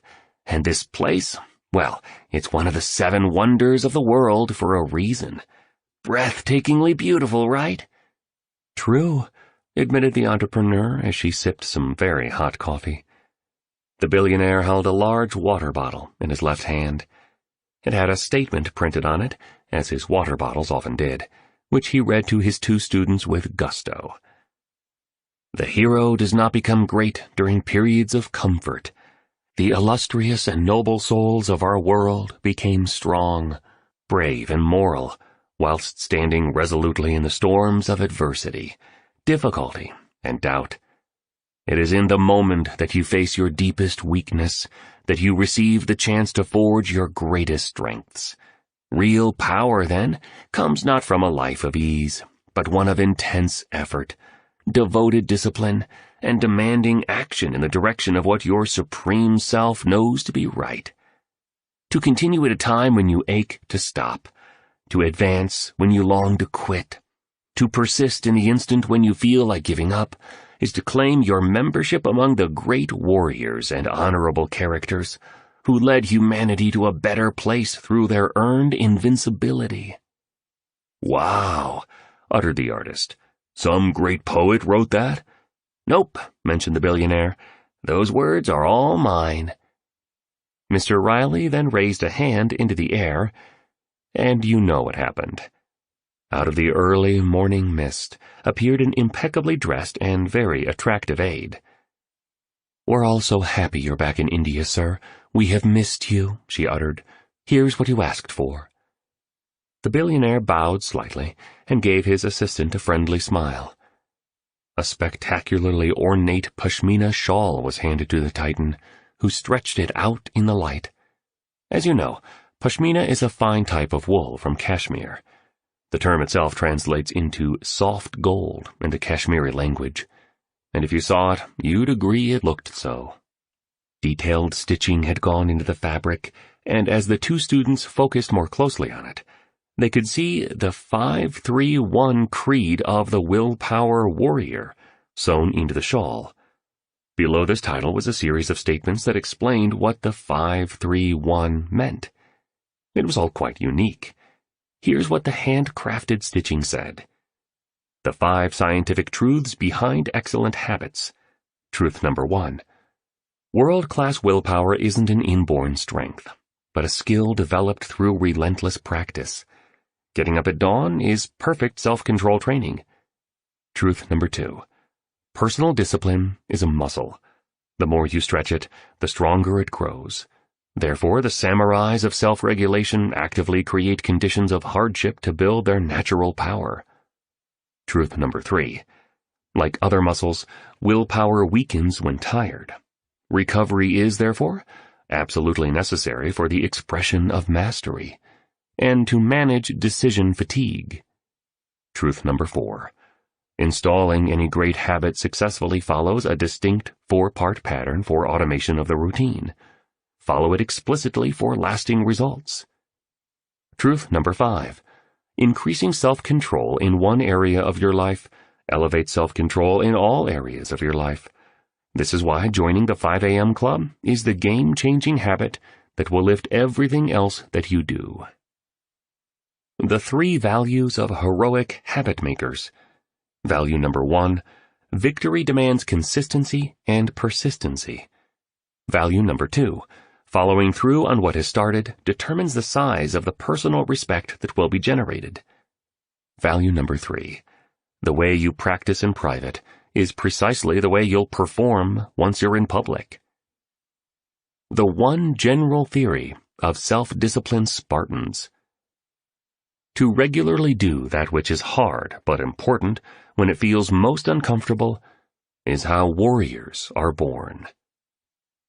The billionaire closed his eyes and repeated this phrase. I don't wish for an easy life, because there is no growth of my powers there.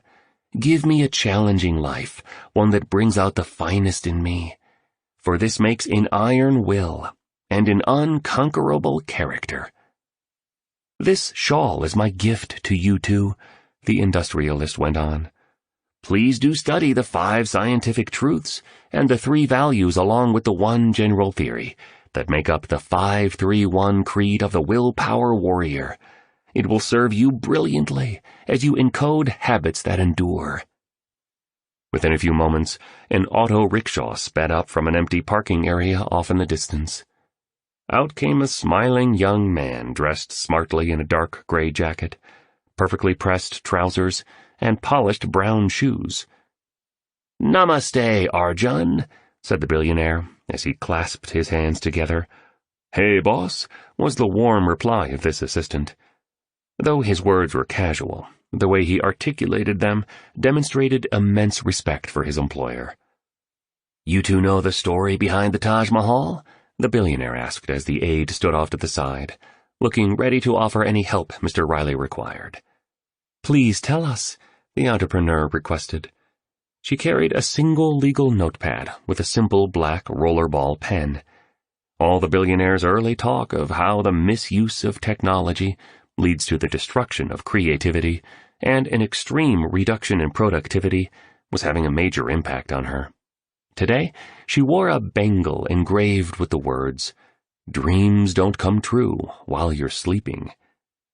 "Sure, it's a rad story," gushed the billionaire, retreating to more of his California surfer slang. "Like you two sweethearts, the Mughal Emperor Shah Jahan, who masterminded this marvel, was very much in love. As a symbol of his devotion to and adoration of his wife, Mumtaz, after her death in 1631, he committed himself to the construction of a monument the likes of which the world had never seen. One so extravagantly sensational, staggeringly inspirational, and structurally exceptional that all onlookers would understand the depth of this man's affection as they experienced all its splendor. "It does something to my heart when I look at it," murmured the artist, staring at the marble facade that glimmered in front of him. He squinted as the early morning rays struck his eyes. He was looking more fit, calm, confident, and poised than the entrepreneur had ever observed. "Me too," agreed the billionaire with a note of melancholy in his voice. "Seeing the Taj Mahal isn't just an excursion of the intellect, it's also a resurrection of the spirit.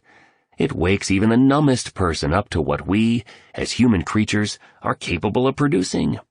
But to continue, once the Maharaja set his bold intention, his workers started the process of translating that lofty vision into a definite reality. Because, as you both now know, ambition without implementation is a ridiculous delusion. You two are now much more fluent in the insight that anything legendary requires generous amounts of industry, artistry, and persistency. Mastery isn't a sudden event. It really is a ceaseless process that may take years of painstaking craftsmanship, practice, sacrifice, and suffering before the finished project intensifies to a level that moves the world. This is yet another GCA, a gargantuan competitive advantage, continued Mr. Riley. To remain loyal to your noble ideal, not only during the weeks after you thought up the dream, but over the long months and perhaps extended years in the parched desert of creative implementation, while you endure rejection, exhaustion, the stones of jealous peers, the skepticism of your loved ones, being diverted by other attractive opportunities, and finding your way through the isolated winters of self-doubt. This is what separates the also-rans from the icons. Anyone can be great for a minute. The sport of icons is sustaining genius-grade performance over a lifetime, and that takes unusual grit and patience uncommon in these superficial times, the kind that the majority of society today has sadly failed to develop. Know what I mean? The billionaire was animated, energetic, and completely jacked up. He threw an arm into the air and flashed the universal victory sign with 2 fingers. It seemed he did so just to protect his inspiration, and to insulate the fire that had been activated within his heart. Many decades ago, Albert E. N. Gray delivered an address for salespeople in the insurance industry. He called it the common denominator of success, and it distilled what the author had identified over 30 years of study as the greatest key to fortune in one's business, family, health, financial, and spiritual lives. What was it? Inquired the entrepreneur, with acute interest as she sipped her now tepid coffee. Well, offered the billionaire, from my recollection of the pamphlet that was made from the talk, and then widely circulated to top sales professionals, he said, I had been brought up on the popular belief that the secret of success is hard work, but I had seen so many people work hard without succeeding that I became convinced hard work was not the real secret. So what was it? Implored the artist impatiently. Dude, I'm getting to it, the magnate replied playfully. So Albert Gray said, this common denominator of success is so big, so powerful, and it is, interjected the entrepreneur, equally unable to wait for the answer. Gray explained that the common denominator of success, the secret of success of every man and woman who has ever been successful, lies in the fact that they form the habit of doing things that failures don't like to do. Simple and profound, observed the artist, as he ran one hand down one dreadlock. He, too, sipped some now cold coffee. Top producers make it a habit to do the high-value activities that average ones don't feel like doing, even when they, too, don't feel like doing them, the billionaire continued. And by practicing the desired behavior over and over, their self-mastery and personal discipline grows, and the new routine becomes automated. The artist nodded, then stroked his goatee. He was thinking about his art. I truly have been limiting myself because of my insecurities, he thought once again. I'm so worried about what others will say about my work that I'm not creating enough. And Mr. Riley's right. I'm not being patient and building the self-control that doing difficult but valuable things brings. I sort of just do what I want, anytime I want. Some days I have some drive, and other times I sleep all day. Sometimes I'm lazy. Some days I work hard. I'm like a cork bobbing in the water, with no steady direction, no real structure, no real discipline. I play video games a lot, sometimes for many hours, and I have this habit of rushing to create paintings that sell fast when I need some money, instead of slowing down and concentrating all my skill on the one opus that will define the extent of my expertise, and turn my whole field on its head by its genius. So, the billionaire expounded, returning to his story about the making of the Taj Mahal. For 22 years, not 22 days and not 22 months, 22 years, over 20,000 workers toiled in the scorching Indian sun, block of marble by block of marble carried from immense distances by over 1,000 elephants. The army of craftsmen steadily erected the structure you're seeing. They faced architectural roadblocks, environmental extremes, and unexpected tragedies along the journey. Yet they were focused, fearless, and relentless, dazzlingly committed to doing whatever it took to get the emperor's gorgeous dream done. Really incredible, you know, said the artist as he surveyed the landmark. A butterfly sailed by. A few raindrops sprinkled on his face. And, believe it or not, more doves soared high above the billionaire's head. What's with all the doves, rainbows, and butterflies that seem to surround you a lot of the time? Pressed the entrepreneur as she adjusted the t-shirt she was wearing. It had a quote from Oscar Wilde on it that seemed to fit the newfound awareness of the businesswoman. It read, "Be yourself. Everyone else is already taken." We all have the magic. Most of us don't know how to use it, was the Baron's brief and mysterious reply. So, getting back to the Taj Mahal, after 2 decades, this mausoleum was complete, he remarked in a hushed tone, and humankind was given one of the greatest products of poetic audacity it has ever received. I'm beyond inspired, confided the entrepreneur. Thank you so much for bringing us here to Agra. I'm ever so grateful. The emperor must have really cared for his wife, mused the artist, delivering a penetrating reveal of the wonderfully obvious. He then looked intently at the entrepreneur. Her radiance went far beyond the basic beauty of starlets, models, and women of high glamour. Hers was a quieter, more profound loveliness, the kind that makes sunrises special and moonbeams enchanting. He thought to himself that this woman's magnetism comes from a place deeper than merely an attractive face. It was a charm born of struggle, an electricity emanating from hurt, an energy emitting through a formidable intellect, and a prettiness formed by her robust resolve to step into a person of true power, wisdom, and love. The Taj Mahal is such a direct metaphor for you cats to consider on the subject of staying with the commitment to a new habit through whatever hardships show up, and remaining sincere to your ideals, not only in the seasons of comfort, but especially when it all gets terrifically difficult. And that's why this morning's coaching is so exceedingly important. What you're about to learn will help you implement so much of the philosophies I've shared with you up until now. The Spellbinder has carefully developed the model I'm about to reveal over many, many years working with business builders, masterful achievers, and changemakers like myself. Today's session isn't so much about why you should embrace the morning ritual of rising before the sun. It's much more about how you can get this routine done as a lifetime regime, explained the industrialist as he rubbed an earlobe like an imaginative child rubbing a magic lamp. Awesome, said the artist. I need this. The practical ways to make sure I don't stop getting up at 5 a.m. after this adventure ends. Cool, indicated the billionaire. Then let's go. 2 burly security guards then led the billionaire, the entrepreneur, and the artist through a private entrance into the complex, usually reserved for heads of state, members of royalty, and other global leaders. Once inside the monument, which was dark and still, the billionaire began his discourse.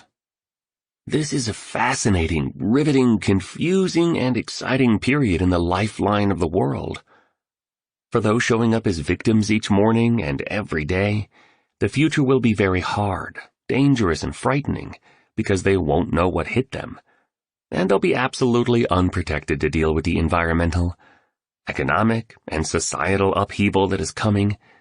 Yet for the dedicated minority who have habituated a battle-proofed morning routine to defend their gifts, cultivated heroic personal restraint, and developed a bulletproof character through the rigorous training of their muscles of self-discipline, the times ahead will be phenomenally rich, harmonious, and ultra-productive.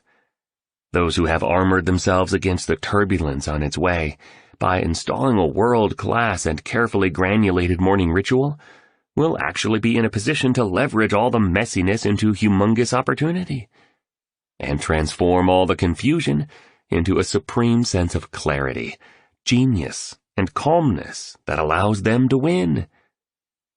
The billionaire rubbed his turban, and then, for some reason unknown to his 2 students, began to whisper. The first insight I'll offer you here is that your brain is constructed for expansion.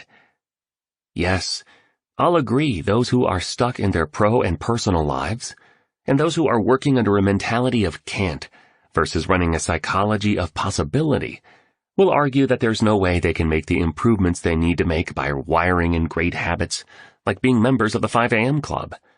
They'll fight to the death on the reality of why it's impossible for them to accelerate their creativity, productivity, prosperity, performance, and impact. They'll totally try to get you to believe their rationalizations for being unable to materialize an amazing career and manifest an exquisite private life. They've given away their power to make change for so long. They've come to believe their powerlessness represents the truth. Neglect your power long enough, and you'll eventually believe you don't have any. But the reality of their conditions is a very different story. The fact is that such people, good, well-intentioned, talent-filled people, have allowed the forces of their sovereign selves to become corrupted so often they've succumbed to a state of acute passivity. Yes, most people are passive instead of active builders of the ambitions within them.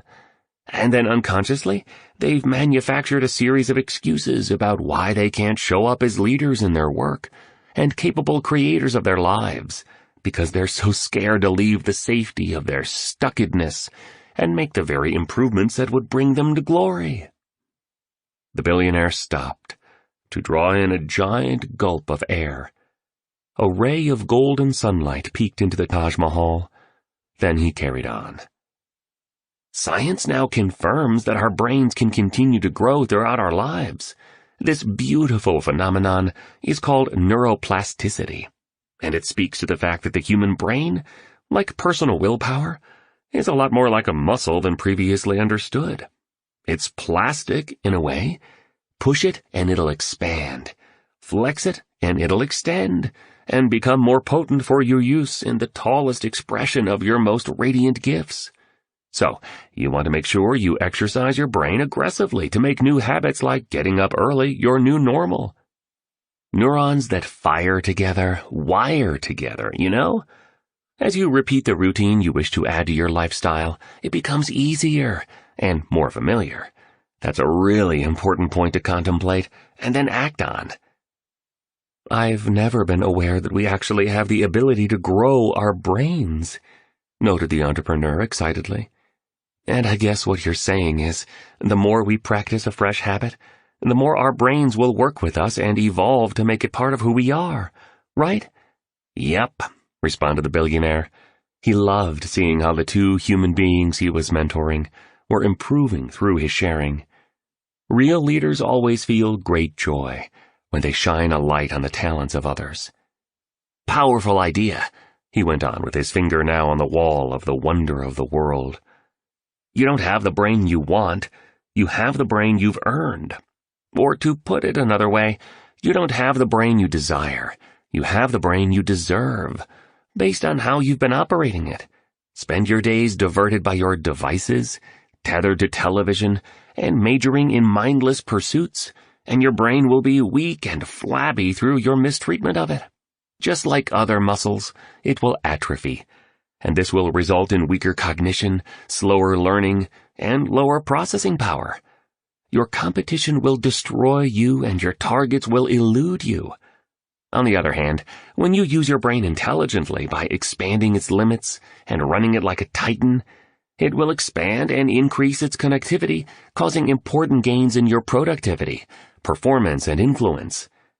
The brains of London taxi drivers were studied, and the area responsible for spatial reasoning, the hippocampus, was found to be significantly larger in them compared to the brains of ordinary people. Guess why? Because of the complexity of the street system in London, the artist responded confidently. You got it, applauded the billionaire. So just as you develop your biceps in the gym by lifting dumbbells or doing push-ups, the cabbies in London flexed their hippocampi as they drove each day. And like I said, given that the brain is a lot more like a muscle than neuroanatomists previously understood, that part of it grew stronger. See how powerful we human beings are? This is a superb example of the neuroplasticity we all have at our disposal. The brain can be strengthened, sculpted, and optimized, if we choose to make it so. When you guys get home, study this phenomenon as well as the awesome process of neurogenesis, which describes the brain's natural ability to actually breed new neurons. The emerging neuroscience explaining the availability of mastery to every single person alive today, no matter where they live or how old they are or what they do or how hard their pasts have been, is so incredibly exciting. The tycoon gushed. Anywho, he added, for now, please just know that the brain has a malleability and a muscularity to it. And what makes the great ones is they truly understand that daily discomfort is the price of enduring success, and that pushing ourselves hard builds the kind of brain that generates military-grade discipline. It's such a myth that the super producers had easy lives. The billionaire reached into a pocket, pulled out a sealed envelope, and handed it to the entrepreneur. Please open this, and read it for us, with as much conviction and passion as you have, the Baron instructed politely. Inside, on a neatly folded piece of fine stationery, The businesswoman found the following words of the illustrious philosopher Friedrich Nietzsche. Do not talk about giftedness, inborn talents. One can name great men of all kinds who were very little gifted. They acquired greatness, became geniuses, as we put it, through qualities the lack of which no one who knew what they were would boast of. They all possessed that seriousness of the efficient workman, which first learns to construct the parts properly, before it ventures to fashion a great whole. They allowed themselves time for it, because they took more pleasure in making the little, secondary things well than in the effect of a dazzling whole. Flip the page over, please, requested the billionaire, as his eyes twinkled in the light entering the Taj Mahal. The entrepreneur read a second quote that had been carefully written with what she guessed was an indigo-inked fountain pen. The phrase was from the English poet William Ernest Henley. Imagine these words, infusing the deepest and most unstained part of your soul. It matters not how straight the gate, how charged with punishments the scroll. I am the master of my fate. I am the captain of my soul. The masters and the geniuses and the heroes of civilization all lived hard lives, expanded the billionaire. They trained tough. They played through pain, to borrow a term a lot of superstar athletes use these days. They pushed their potential fiercely. They were ambitious, ceaseless, and ferocious when it came to the complete capitalization of their grandest potential. The Latin root of the word passion means to suffer. These women and men suffered for their visions, ideals, and aspirations. They suffered for the increase of their skill and sacrificed for the realization of their prowess. They endured enormous anguish as they advanced their crafts and abandoned their temptations. And I must tell you, these illustrious performers also suffered for the state of the world. Playing small with your promise demotes our world, you know, because the planet becomes a poorer place without your greatness in it. Suddenly the billionaire fell to his knees. He lay flat on the floor and closed his eyes, folding his arms over his heart. The tycoon then began to snore loudly. "What the heck are you doing now, brother?" asked the artist, appearing both confused and amused. "Voluntary discomfort," was the speedy reply. More snoring. "I want my teddy bear," he cried, "and my jammies." Stone Riley then began to suck his thumb. "He's unreal," laughed the entrepreneur, clearly entertained by yet another stunt of this maverick industrialist. One could see the billionaire was now smiling, apparently impressed with his comedic skills, as well as his unusual ability to make a teaching point. Remaining on the ground, he said, "The single best way to build your willpower is to voluntarily put yourself into conditions of discomfort. The spellbinder calls these strengthening scenarios. When I was much younger, and my ability to command myself to do what I needed to do when I didn't feel like doing it was much weaker, I'd give in to my lesser urges so easily. My self-discipline muscles were very flabby because I wasn't exercising them. The spellbinder knew I needed to become a lot stronger so I could install the 5 a.m. routine in a way that stayed with me my whole career.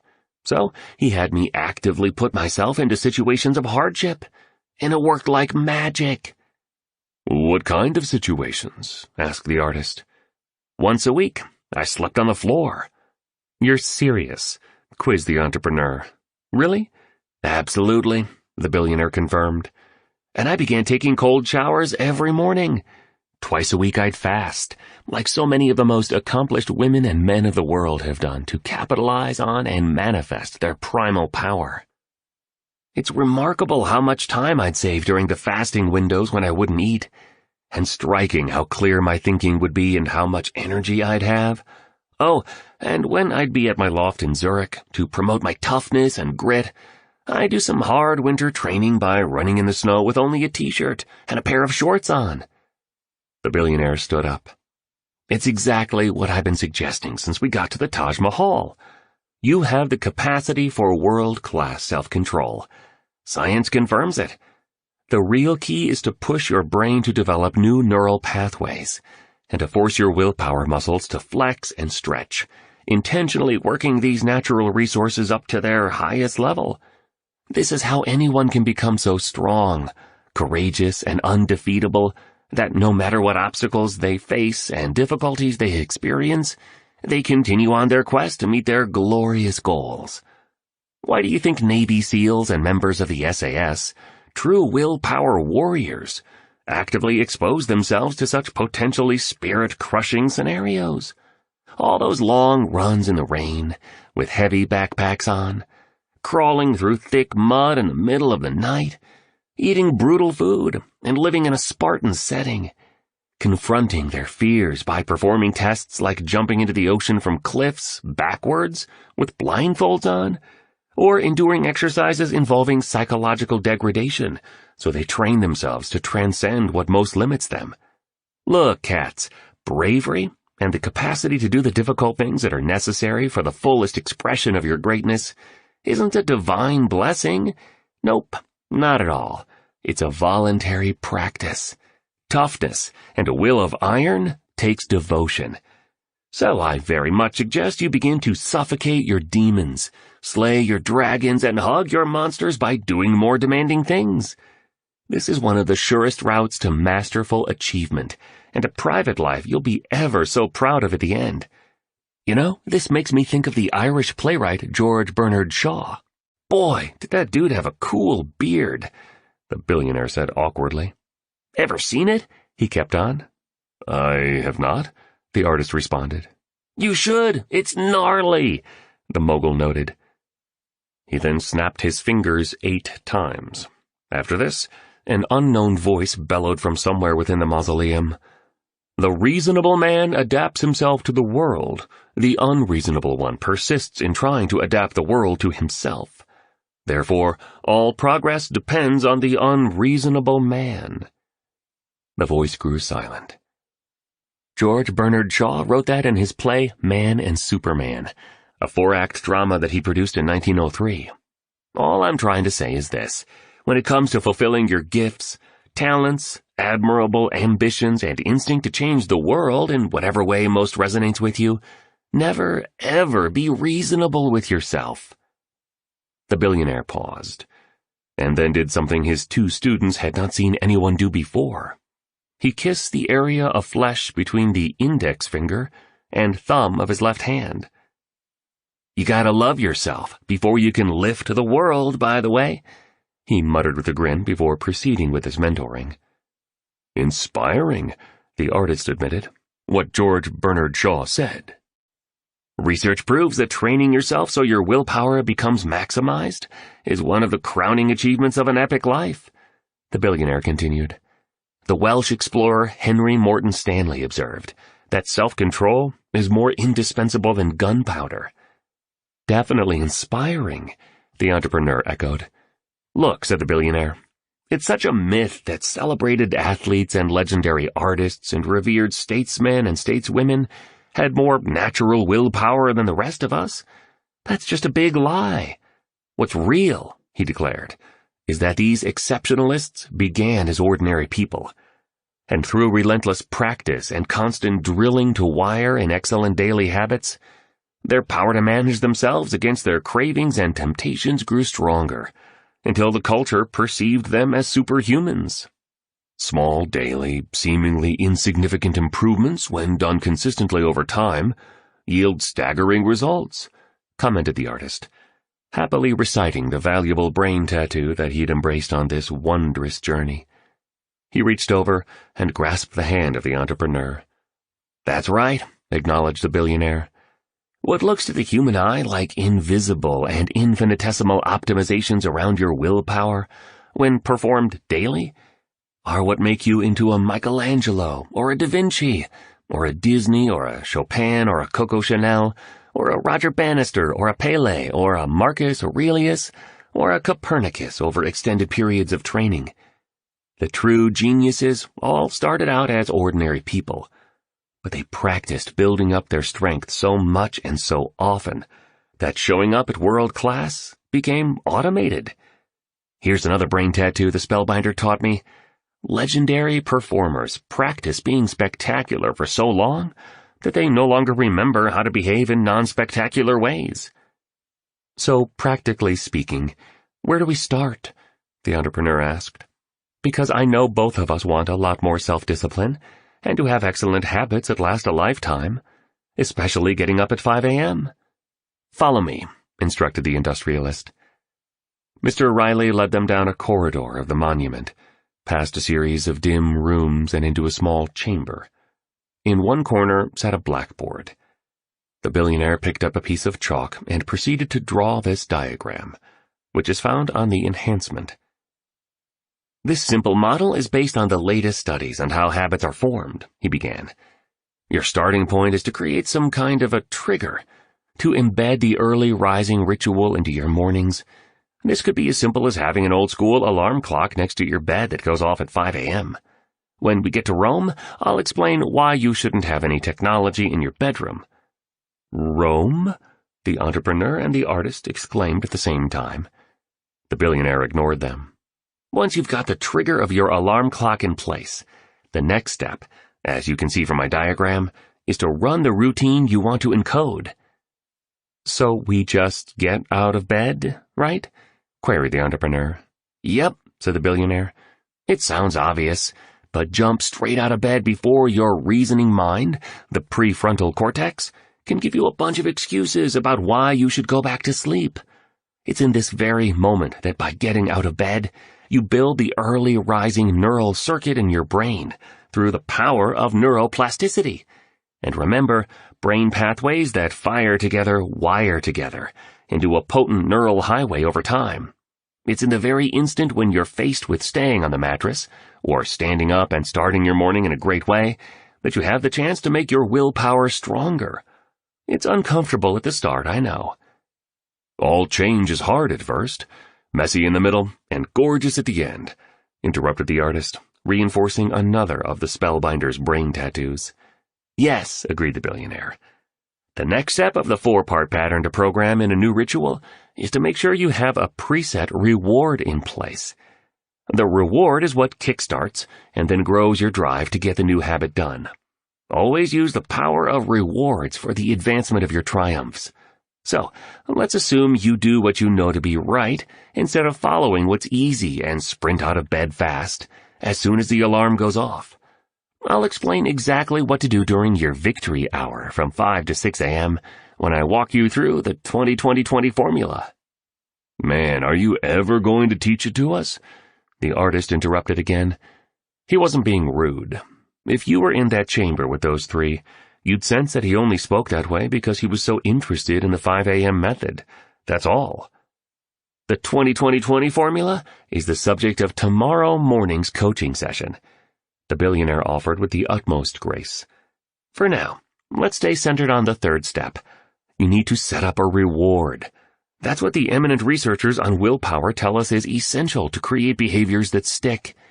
Your reward for rising with the sun could be a nice piece of dark chocolate for dessert at lunch. It could be taking a nap later in the day, another favorite rite of the planet's greatest creatives. It could be treating yourself to the book you've been wanting to buy for your library. You can figure out what feels right for you. Got it, said the entrepreneur. She was now sure that all this information would significantly elevate her business game and dramatically uplift her mindset, heart set, health set, and soul set, leading her into a truly excellent life. Good. That brings us to the final point in the pattern, said the billionaire as he touched the piece of chalk to the word repetition on the blackboard in that room of the Taj Mahal. The way to annihilate the weakest impulses of your lower self and to free yourself of the cravings and temptations that are blocking your best is through ceaseless repetition of the new behavior you're working hard to install. The word that comes to mind here is steadfast. Be steadfast in your commitment to remaining a lifelong member of the 5 a.m. club. Be absolutely dedicated and excuseless in following through on this life-altering self-promise. Each time you follow through, you'll deepen the relationship with your sovereign self.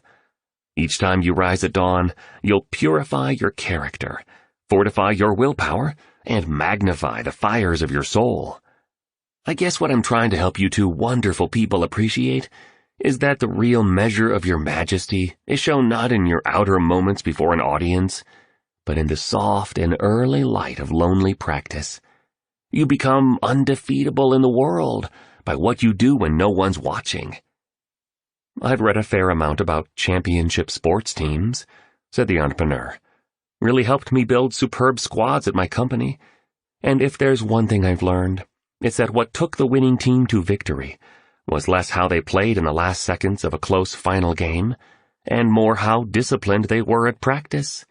Exactly, agreed the billionaire.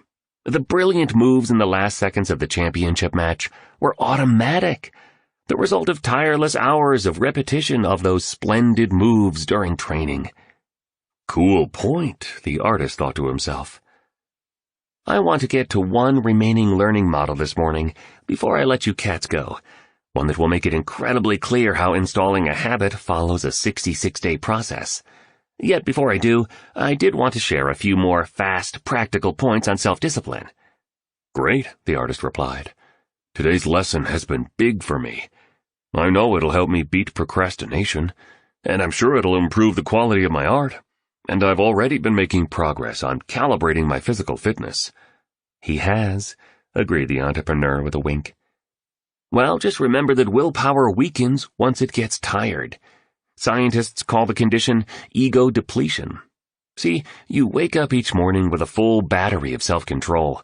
That's why I want you to do the activities that are most important to the rise of your inner empires at the time when your capacity is strongest, at 5 a.m.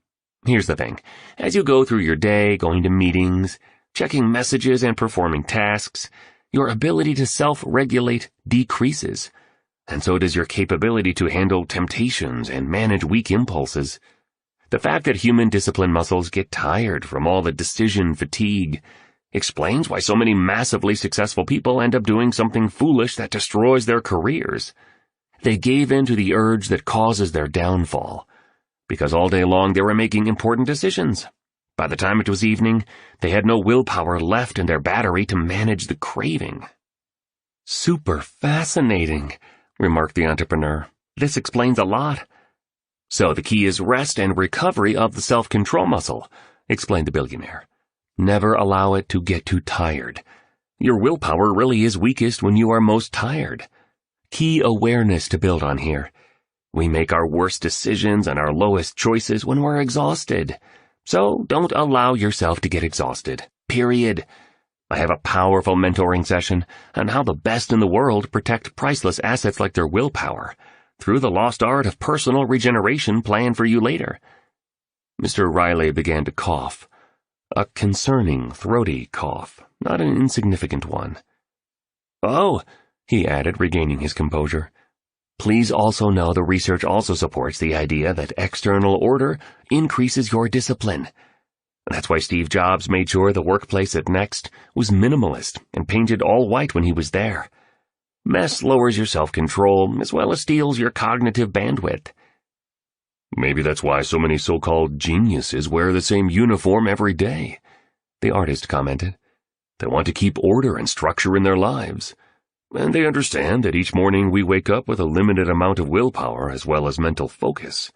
So, rather than wasting these valuable gifts by spreading them over many trivial choices like what to wear and what to eat, they automate as many basic things as possible, so they can concentrate their highest powers on just a few important activities.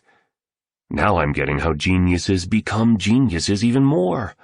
If all I did every day was my art and only a handful of other things, I wouldn't suffer from decision fatigue, as you call it, and that would mean I wouldn't waste so much time in the evening and make so many bad choices as the day ends, like watching stupid TV shows, eating too much junk food, and sipping too much tequila. Okay, declared the billionaire. You folks clearly now know all change is hard at first, messy in the middle, and gorgeous at the end. That insight should be well on its way to settling in as a default belief of your mindset. Now, let's deconstruct that powerful brain tattoo of the spellbinder into a potent model which explains the 3 phases every habit installation goes through, so you have even more firepower to lock in the regime of rising at dawn. You'll absolutely love what you're about to learn. Promise me you'll turn up the volume of your listening as we go through this? Then we'll call it a morning. We promise, the entrepreneur and the artist expressed together. Pinky promise? Asked the billionaire, putting out a little finger. Yes, responded the entrepreneur, as she locked pinkies with her mentor. Yes, agreed the artist, as he did the same. Terrific, enthused the magnate. One of the security guards who had led the three companions into the structure walked in and pulled a chart out of a backpack.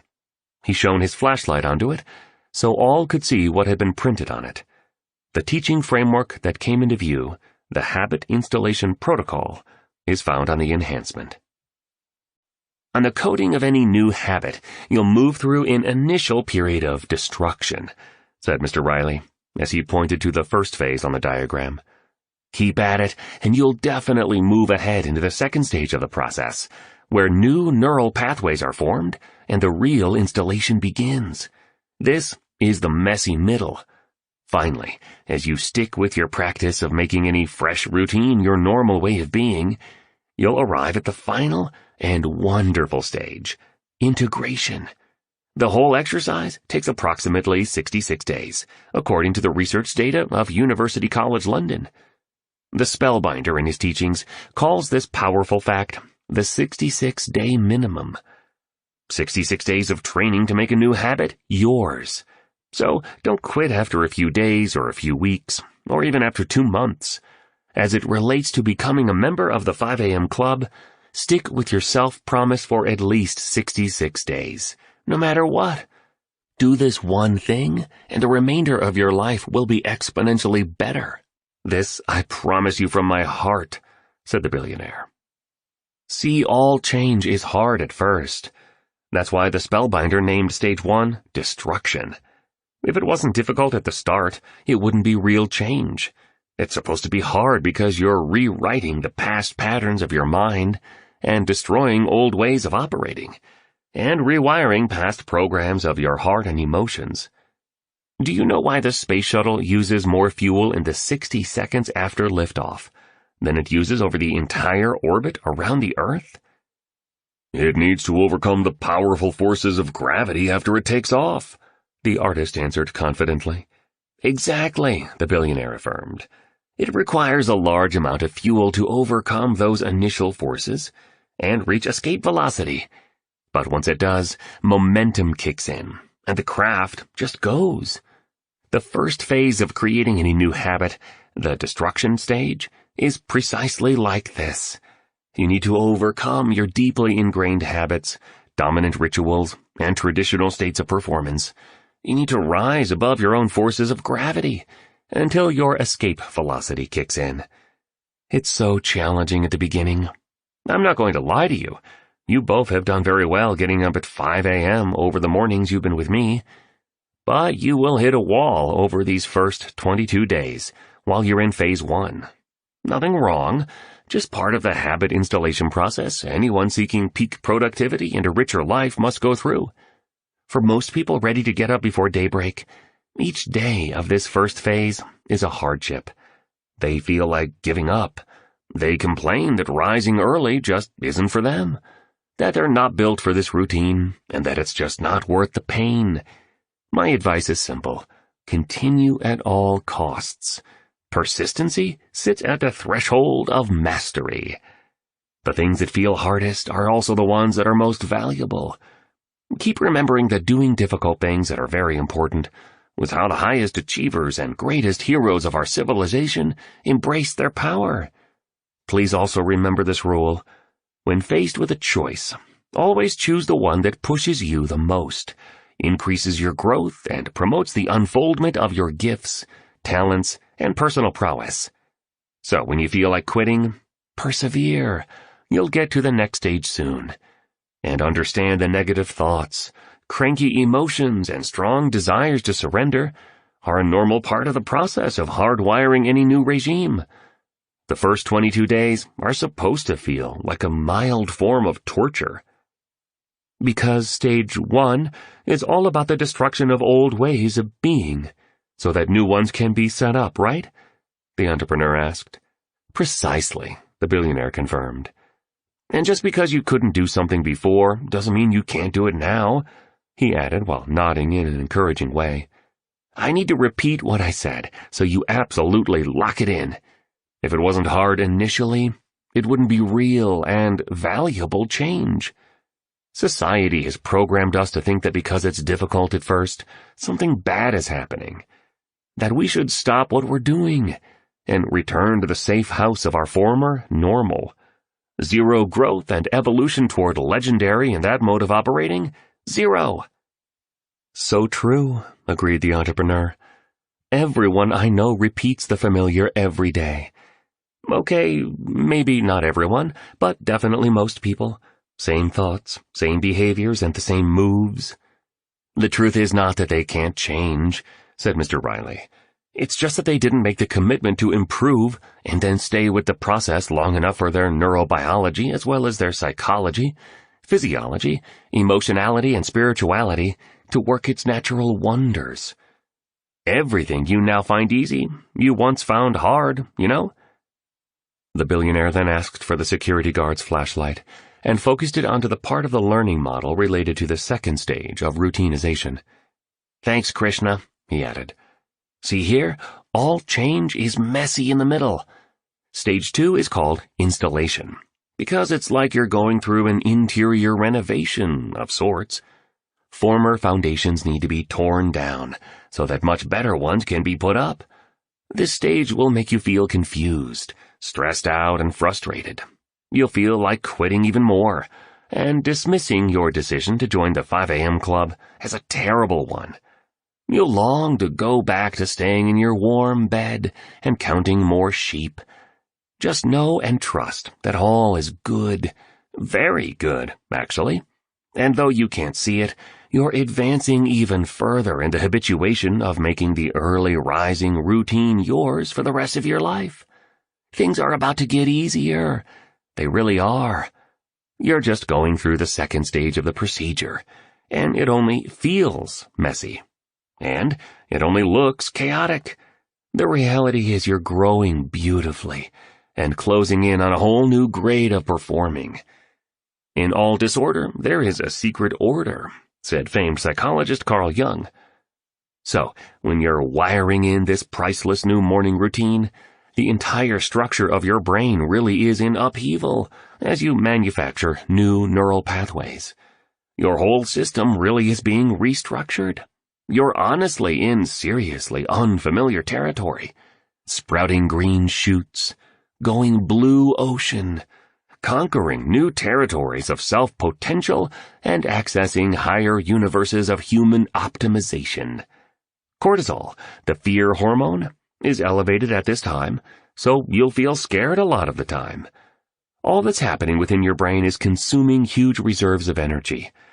So you'll be exhausted often at stage 2 of habit installation. The ancient sages, seers, and philosophers called such a profound personal transformation the dark night of the soul. What was once a caterpillar is messily, yet almost magically, becoming a butterfly. The mystics wrote of deep and real change as a journey involving a series of little deaths. The old you must die, so a better you can be reborn. The Spellbinder says that for you to upgrade to greatness, you must undergo an annihilation of your weakness. Dramatic words, I'll admit, but the guru speaks truthfully. In stage 2, sometimes you might even feel like everything's falling apart. But actually all is coming together. Even better. Your human perception is often not reality, as you've learned. It's just you seeing the world through a lens. The fact is that the illusion of safety is always so much more deadly than your rise toward personal mastery. Stay in stage 2 of the process for around 22 days. And just know that unfathomable rewards are coming. I love all that you just said, interjected the artist. I'll install the early rising ritual for the rest of my life, even if it kills me trying, he promised to himself. The billionaire grew quiet. I've been through this shedding and transforming process many, many times. Each time I go for a new habit, or greater skill, or even a more evolved core belief, I go into this death and rebirth cycle. And I need to tell you that it does feel like the end. You'll be so scared at times, tired a lot for a while, and confused by what the dark voice of your ego will say. You'll even feel like you're going crazy sometimes. That's why so few people do this work, and why so few reach the rare air of epic performance and make a worldwide impact on the culture. It's a sport only for outright warriors. It requires enormous courage, immense conviction, and uncommon strength of character. You have all this in you. Just resolve to apply it. As I said, with practice and patience, it'll all get easier, and eventually automatic.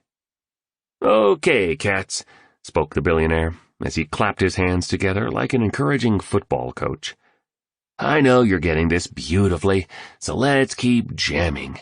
Stick with the process of new habit installation through the breakdown of old patterns, which happens in stage 1, then continue through the formation of new circuitry in your brain, which happens through neuroplasticity and the manufacturing of better pathways in your emotional core in stage 2. Do that, and you'll most certainly reach stage 3, the final part of your ascension, integration. Remember, all change is hard at first, messy in the middle, and gorgeous at the end." The billionaire paused, smiled gently, and then touched his toes. He kissed the flesh between his fingers again. Then he went on. "This final stage is when it all comes together," he explained, "and you get to experience the benefits of your fantastic commitment to being a lifetime member of the 5 a.m. Club. You're nearing the end of the roughly 66-day period required for a human brain and being to encode a routine. So, now it's success time. You've advanced through the initial disruption, you've made it through the dangerousness and chaos of the middle phase, and you've come out the other side stronger, more skilled, and with greater intimacy of your most supreme and invincible nature.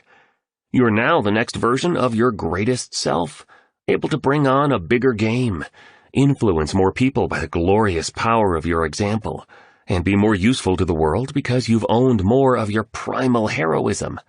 All your hard work, sacrifice and suffering, careful consistency and brilliant bravery come together in this stage as the new habit you've been working on integrates at a psychological, emotional, physical, and spiritual level, and becomes your new normal." "Normal?" wondered the artist. "Life gets easy?" The billionaire suddenly fell to the marble floor of the Taj Mahal and started doing more push-ups. He looked sort of like a boxer training for the main event. "What the heck are you doing now?" questioned the entrepreneur, amused. "He's crazier than I ever imagined," she thought. "I do love him." The primary purpose of life is growth, to be continuously pushing yourself to materialize more of your potential. My daily push-ups not only keep me in a state of continual optimization toward world class, it's also a tremendous way to keep myself feeling young, happy, and alive. Boredom kills the human spirit. The industrialist stood up. For the A player, the top of one mountain is the bottom of the next. The installation of one great new habit brings on the outstanding opportunity to begin the next. I do 1,000 push-ups a day, you know? Superb exercise, one of the best. So simple, keeps me lean and chiseled, good for my core, and the exercise also recruits my glutes, the billionaire said with an awkward expression. But doing 1,000 push-ups a day is also a ritual to remind me to keep going, keep expanding, keep elevating my mindset, heart set, health set, and soul set, and escalating my rise to my best. Honestly, I'm not afraid of failing. That's just part of learning to fly. I'm just horrified of not growing. Got you, the entrepreneur said, scribbling frantically on her notepad. The billionaire then moved an index finger across the teaching model and rested it at the area that said, the automaticity point. The exciting fact is that once you arrive at the automaticity point, you no longer need any willpower to get up at 5 a.m. The new regime's implementation into your human operating system is complete. Awakening before dawn becomes second nature, and easy. Here's the real gift from your excellence and devotion over the 66 or so days. The willpower you were using to lay down the early rising habit is now freed up for another world-class behavior.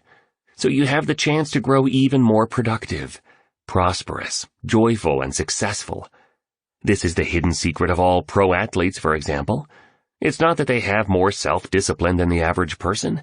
It's just that they capitalized on whatever impulse control they had for 66 days, until the game-winning routines got installed. After that, they redirected their willpower to something else that would improve their expertise. Another practice that would help them lead their field and achieve victory. One habit installation after another habit installation is how the pros play. Over time, their winning behaviors became automated, systematized, institutionalized. Absolutely no effort was required to run them once they got hardwired, and these superstars practice their habits of victory so often, they've arrived at a place where they forgot how to not do them. They got to a point where it was easier to run them than not to run them, right? Commented the entrepreneur. Absolutely correct, responded the billionaire. The artist was excited. So valuable to me personally and to my work as a painter. And so I completely understand this process fully. Each of the 3 stages, destruction, installation, and integration, takes about 22 days, right? Right. And at around the 66-day mark, it locks in as an automatic routine. That's the automaticity point, because habits take around 9 weeks to implement. Don't stop getting up at 5 a.m. after a week. Don't give up when it gets messy in the middle of the process. Stay relentless through the entire exercise, through all its trials and challenges, just like Shah Jahan did as he and his workers constructed the Taj Mahal, building it into one of the wonders of the world. Awesome takes patience, and genius takes time. Stay true in your dedication to carving out an hour for yourself as the sun rises, and while the majority sleeps, to develop your 4 interior empires that will set you up to realize all the outer ones that your big hearts long to actualize. Do not neglect the call on you to deploy your fullest talents, magnify your spectacular strengths, multiply your happiness, and discover a paradise of peace within you that no outer event can ever reduce. This, my friends, is how you become undefeatable, unbreakable, and a true master of your domain, as well as a wonder of the world in your own unique way. Love it, beamed the entrepreneur. Bravo, totally helpful. Explains why so few people have the habits necessary to achieve mastery. They just don't stay with their initial commitment long enough for it to work. They could, but they don't. Yep, agreed the billionaire. That's why information and education, learning and growing are so vitally important. The majority just don't know this life-changing model and the practical insights that I've revealed to you around it. And because they don't know, they can't apply. And knowledge unimplemented leaves potential undercapitalized. We're all built for triumph in whatever way we choose to define it. Sadly, most of us have never been schooled in the philosophy and methodology that the Spellbinder taught to me. The same teaching I'm now paying forward to you. You just need to make sure you tell as many people as possible about the Spellbinder's work. Please. This way, we can help people leave the darkness of apathy, mediocrity, and scarcity, and find their inherent power to do astonishing things with the rest of their lives. God, we need to make this world a better, healthier, safer, and more loving place. For sure, the entrepreneur and the artist promised together. The entrepreneur then stopped to take in the unforgettable nature of the scene that enveloped her. She was standing next to a man she'd unexpectedly fallen in love with over a bizarre, beautiful, and marvelous adventure. She was standing inside one of the 7 wonders of the world, located in India, a nation she'd always longed to visit for the breathtaking sights, exotic delights, and the country's extraordinarily special citizens. She paused to consider what had unfolded back in her usual world. The manipulations, the thievery, the disloyalties, and the treachery. In that moment, she laughed. Not some forced laugh that so many of us hear at business meetings where good people in quiet fear, wear social masks in an effort to fit in, appear powerful and look cool. No, this was the palpable joy of a person who just discovered some of the true treasures of a life wisely lived. The entrepreneur, in that instant, realized how blessed she was. The takeover attempt would resolve itself, since life always has a way of working things out for the best. Sure, she'd learned not to repress the natural feelings of anger, disappointment, and sometimes sadness that were arising within her from time to time when she'd think about the situation. That was just her being human and real, and even brave, not weak. Yet, she also now understood there were things more important than wealth, acclaim, and fame, and that many financially rich people are actually desperately poor. Nothing's as valuable as my happiness. Nothing's as priceless as my peace of mind, the businesswoman thought. She'd found love. She was still in excellent health. She had so many things to be grateful for. 2 eyes to see the splendors of this wonderful world. 2 legs to explore it all. Food on her table each night, at a time when billions have empty bellies. And a roof over her head for ample shelter. She had wise books to read in her library, work that fed her creativity, and as the billionaire said so often, an opportunity to achieve outright mastery, not only to benefit herself, but also in service of society. And so, inside that majestic mausoleum that has electrified the inspiration of so many visitors from across the earth, and as the sun rose into the abundant Indian sky, the entrepreneur found it in her heart to do something we all need to do more of. She forgave. She let go of her hostility toward her investors. She released her resentments for her detractors. And she let go of every single one of her weighty disappointments. Life is too short to take things too seriously. And at the end of her life, what would matter most would not be whether those venture capitalists had ownership of her enterprise, but who she became as a human being, and the quality of the craft she produced, and how many people she helped, and how much she laughed, and how well she lived. The billionaire was right.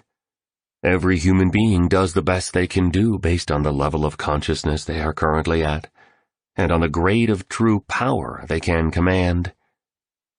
And if her investors had known better, they would have done better. These people generated pain and suffering for her, because at a deep and subconscious level, they are in pain, and because they are suffering. Those who hurt others silently loathe themselves. Yes, this sort of higher way of seeing things is not so common in our civilization. But maybe that's why our world is filled with so many wars, so much danger, and so much hatred. Just maybe, she considered, these corporate bandits were her teachers, sent by life's better nature to push her to the edge so she would reach such a place of disheartenment and despair that she'd have to change and learn to soar. Just maybe all she'd experienced was, as the billionaire taught, precious preparation for who she needed to become, to fulfill the potential of her most luminous gifts, and realize the promise of her most high destiny, in a way that benefited humanity. And, perhaps, it's when we face losing everything that we come to know our grandest selves.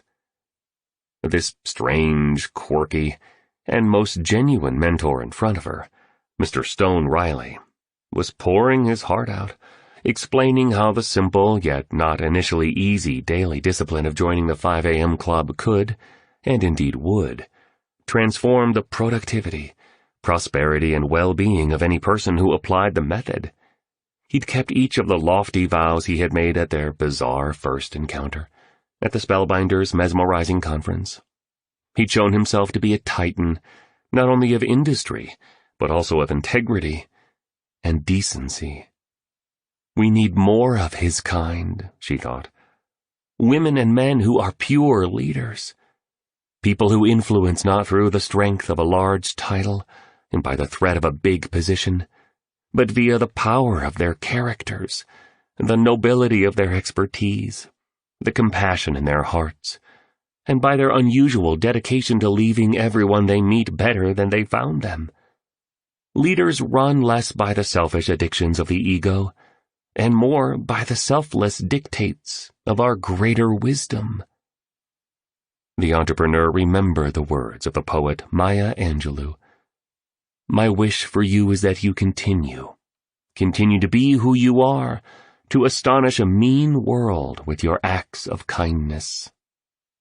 The instructions of Mother Teresa also entered the mind of the entrepreneur in that instant. If everyone would only clean their own doorstep, the whole world would be clean.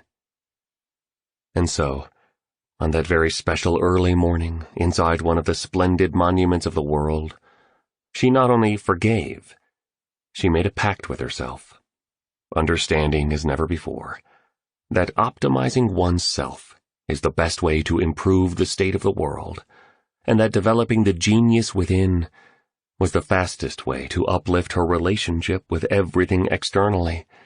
The entrepreneur forged an agreement. She made herself a promise not only to never again consider taking her own life.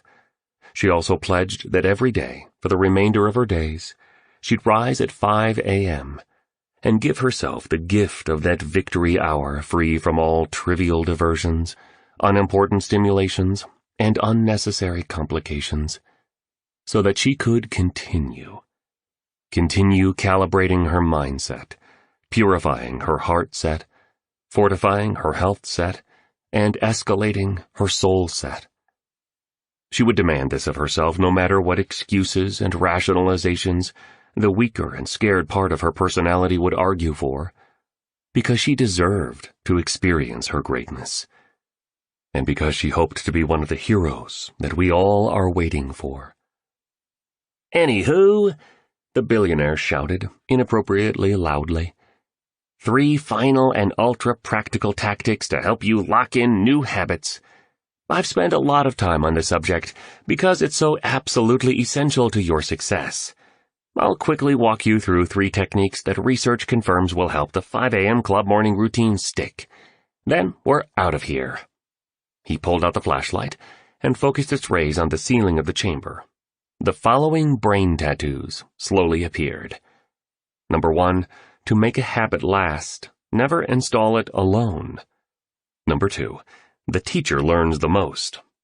Number 3, when you most feel like quitting is the time you must continue advancing. The billionaire smiled again. Pretty simple instructions, right? Profoundly simple, because they're simply profound. The first point will remind you that rituals run deepest when performed in a group. That's why being a member of the 5 a.m. club is so potent. You're not installing this morning routine alone. We're all in this together. And my sincere wish is that, when you cats get home, you bring as many people as you can. People who are ready to rise early so they can do world-class work and craft phenomenal lives into the club. Support groups have long been a proven way to make improvements that last. So, leverage this concept brilliantly, please. The billionaire coughed. Then he rubbed his chest, as if he were in pain. He pretended no one noticed, and advanced the dialogue. The second point will remind you to actually teach the philosophy and methodology you've been learning from me. As you do so, your own understanding of the material will deepen even more superbly. In many ways, educating others on all I've shared will be a gift you provide to yourself." "I've never looked at it that way," observed the entrepreneur. "It's truth," informed the billionaire. "And the final line you see on the ceiling is the most important. Remember that persistency is necessary for all forms of mastery. In that moment you feel you can't go further lies an enormous opportunity to forge an entirely new level of willpower. When you feel you can't continue, progress a little longer. Your self-discipline muscle will be amplified considerably, and the degree of your self-respect will increase vastly. And few things are as essential to exponential productivity, leading your field and the creation of a life you adore, as raising the appreciation you have for yourself." Stunningly, and without any clue about what was coming, the billionaire flipped over and held a headstand. With eyes closed, he recited a phrase from Gerald Sykes, the writer and philosopher, that went like this: "Any solid achievement must of necessity take years of humble apprenticeship and estrangement from most of society. You two amazing humans deserve to materialize your best selves and realize epic achievements," the billionaire said as he returned to earth. "Do not betray the powers that sleep within you by staying too late in a soft bed that keeps you sedated. The great men and women of the world became so not because they lounged glamorously under the covers, but because they set sublime ambitions that they then proceeded to do, even as the majority called them crazy. World class takes time and commitment and sacrifice and patience, like the Taj Mahal shows us, and heroism never occurs in a single season. Encode the 5 a.m. habit, stay with the process indefinitely, and move ahead when you most feel like stopping. Doing so will make you a legend, and seal your fate as someone who is worthy of worldwide influence." Stone Riley then stood up, hugged his two students, and disappeared down a marble passageway. Chapter 13. The 5 a.m. Club learns the 20-20-20 formula. Early in the morning, when you are reluctant in your laziness to get up, let this thought be at hand: I am rising to do the work of a human being. Marcus Aurelius, Roman Emperor. Rome is in my veins. Its energy courses through my blood, and its unique type of magic resets my spirit, thought the billionaire as his jet taxied along the tarmac of that city's private airport. The song Magnolia by Italian music group Negrita pulsed through the speakers of the aircraft as the tycoon swayed his taut shoulders to the beat. The fierce pride, fantastic passions, and glorious hearts of the Romans inspire me so much, he affirmed to himself. The way the light falls on Trinità dei Monti, the church that crowns the Spanish steps, never fails to lift my soul, and often brings tears into my eyes. The exquisite food, including the mozzarella di bufala, cacio e pepe, amatriciana, and carbonara, along with the fire-cooked abbacchio, feeds my desire to maximize the enjoyment of my life. And the painstakingly handcrafted architecture in this open-air museum of a city, where I love to walk in the rain, speaks to both the warrior as well as the poet within me, the magnate reflected, as his jet neared the gate. The billionaire had spent many of the finest years of his fantastic, though far from perfect life in Rome, staying at an apartment in the historical center on Via Vittoria. Zurich and his other homes were the places he'd go mostly to work on projects and manage his global commercial pursuits. But Rome, well, Rome was to fuel his sense of awe and to nourish his appetite for joy. Inhaling the fragrance of gardenias at springtime and taking long treks past the temple that sits at the lake in the park called Villa Borghese were two of his favorite things in life. Rising at 5 a.m., before Rome's dense traffic could stifle some of its magnificence, and riding his mountain bike past the Trevi Fountain, up to Monti and by the Colosseum, and finally over to Piazza Navona, to just sit and embrace the marvelousness of the church in that exalted square, reminded him of the brilliance that only early morning brings. Much more than his wealth, such experiences made him feel prosperous and alive. You should know that the greatest love of his life hailed from Rome. The billionaire met her in an English bookstore just off Via dei Condori, the fabulous street where Italy's iconic fashion houses have their flagship stores. Though he was in his late 30s, the Titan was still a bachelor at that first encounter, something of a playboy and a man known for his taste in the finer pleasures of the world. He still remembered the book he sought her help to find. Jonathan Livingston Seagull by Richard Bach, that wonderfully transformational novel about a seagull who knew he was made to fly higher than the flock and embarked on an unforgettable journey to make that inner knowing real. Vanessa put her hands on a copy quickly, was exceedingly polite, yet frustratingly aloof, and then moved on to help another customer. It took the billionaire over a year of visiting that cramped bookshop with books arranged on old wooden shelves that lined the time-worn walls for this young woman to agree to have dinner with him. The billionaire's quest was driven by her under-the-radar kind of beauty, her ardent intelligence, her bohemian personal style, and her awkward laugh that made him feel as happy as a family of bees in a huge honeypot. They were married in the enchanting seaside town of Monopoli, in the southern Italian region of Puglia. What a special day that was, the Baron mused wistfully. The music that rang through the main square as we all danced with wild abandon, under the melting glow of a full moon. The farm-fresh burrata cheese, the orecchiette pasta made by the chef's grandmother, the townspeople joining the lively party, displaying their boundless Italian hospitality by bringing bottles of homemade Negromaro and Primitivo wine as wedding gifts. The whole experience still touched him considerably. The billionaire's relationship with Vanessa had been both sensational and volatile, as in many epic love stories. Sometimes, often, actually, intense romantic connection raises deep-rooted pain. With that special person, we finally feel safe to take off our social armor and show our truest selves. And so, they get to see us in the fullness of our wonder, passion, and light. Yet that also brings intense glimpses of the shadow side we all have, the side that develops from the hurts we've had as we've lived. In The Prophet, Khalil Gibran wrote, "When love beckons to you, follow him, though his ways are hard and steep.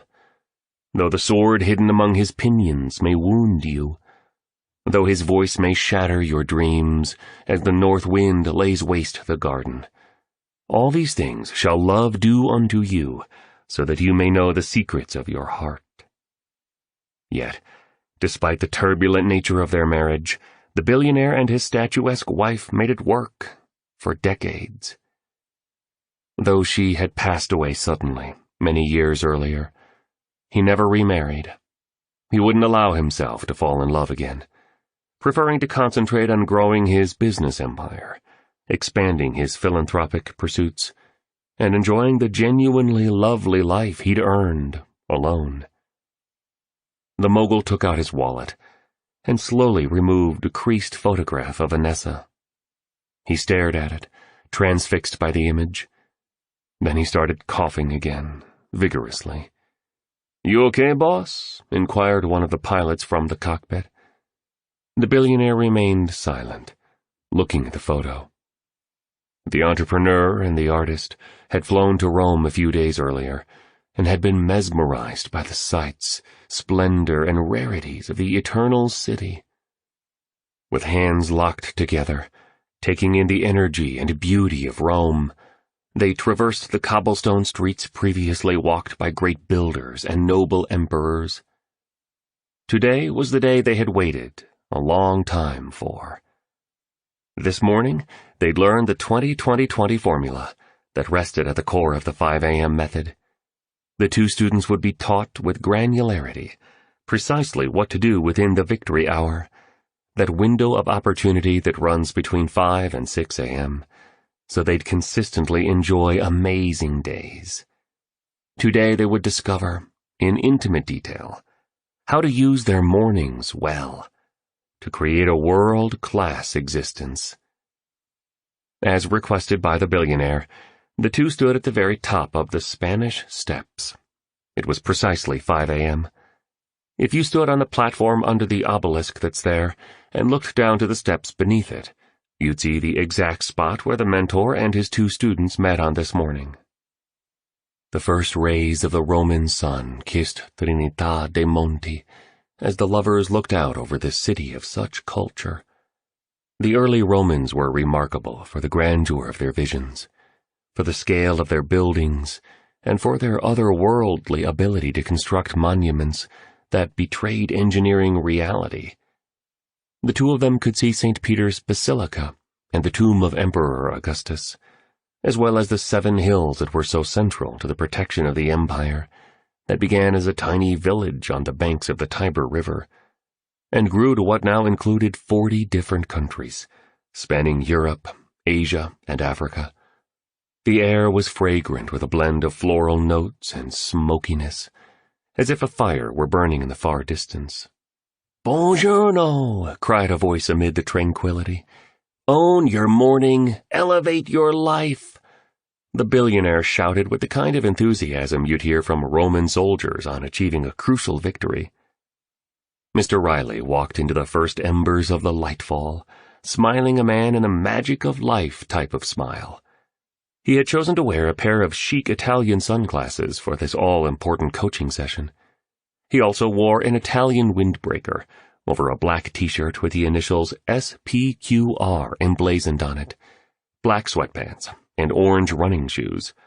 "Tutto bene?" he asked cheerfully. "We're good," said the entrepreneur, happily understanding a few words of Italian. "Really good," offered the artist. "Big day, cats. Today's lesson to be taught to you by me, your cheese-gulping, tonarelli pasta-gobbling mentor, is all about the 20-20-20 formula. We're finally here. We're finally ready to calibrate your morning routine, so you both materialize your promise for genius and lead a life of limitless joyfulness. You'll so love what you're about to hear. The rest of your life will never be the same," the illustrious industrialist declared. As the sun slowly ascended, for the first time a tattoo could be seen on the back of the billionaire's left hand. It had numbers on it. They simply read 20-20-20. The rays of light congregated over his head to give the appearance of a halo. The entire scene was ethereal. You would have been impressed. "Is that new?" wondered the artist, showing a clear curiosity. "Didn't notice it before." "Yep," responded the tycoon. "I had someone in Trastevere do it for me last night. Cool, right?" spoke the billionaire, appearing as innocent as a newborn. "Sort of," pronounced the artist as he let out a monstrous yawn, then sipped from a takeaway cup of coffee. "Great coffee here in Italy," he added. "Well, the tattoo is temporary," admitted the billionaire. "I got it because today's the 20-20-20 formula day. It really is one of the most important of all our training days together. I feel blessed to be here with you two. I'm starting to feel we're family now. And to be back in Rome is so incredibly special. I stopped coming here after my wife, Vanessa, passed away. Just hurt too much to be here without her," he confessed, before looking away. Stone Riley then dug into a pocket of his sweatpants and pulled out a wishbone. He carefully placed the object on one of the steps that had a series of mysterious drawings on it. The billionaire asked his two guests to make a wish, before instructing them to pull it apart as a sign of good luck. "I brought this to our session this morning not only to create even more great vibes for you cats," continued the billionaire. "I also want you both to remember that a wishbone without a backbone doesn't really get you very far," he explained. Sort of the part-time commitment delivers part-time results insight we learned earlier? Queried the artist. And the no idea works without doing the work insight, reinforced the entrepreneur as she did a yoga stretch into the increasing sun. Sort of, replied the billionaire. I know you both long to lead productive, excellent, happy, and meaningful lives. Being a member of the 5 a.m. Club truly is the one habit of all possible habits that will guarantee this mighty ambition comes true. It's the single finest practice I've ever encountered to translate the intentions of living gloriously into an everyday reality. Yes, dreams and desires are just wishbones. Rising before daybreak is your backbone to get them done. The power of getting up early really comes from the daily application of the 20-20-20 formula, the magnate continued. And you're now just a few seconds away from being exposed to this astonishingly potent morning routine. It really is about time, said the artist as he put on his own green-lensed sunglasses to shield his eyes from the light which was now beginning to wash into the empty spaces around the Spanish Steps and down onto the cobblestoned square that features a famous fountain built around Bernini's sculpture of an old boat. Give me a hug before we get going, people, bellowed the billionaire affectionately as he embraced the artist and entrepreneur. Welcome to my beloved Roma, he added as the song Come un pittore by the group Moda began to play from an open window of a nearby apartment. A curtain hung out of it, flirting with the soft breeze. Okay, let's rock this piece. Please know that your creativity, productivity, prosperity, performance, and usefulness to the world, as well as the quality of your private life, won't transform by simply rising at 5 a.m. alone. It's not just rising early that makes this regime so powerful. It's what you do over the 60 minutes after you wake up that makes the 5 a.m. Club so game-changing. Remember this. Your victory hour gives you one of life's greatest windows of opportunity. As you now know, the way you start your day dramatically influences how it unfolds. Some people get up early, but destroy the value of their morning routine by watching the news, surfing online, scanning social feeds, and checking messages. I'm sure you both understand that such behavior comes from the need for a quick pleasure rush of dopamine, an escape from what is truly important.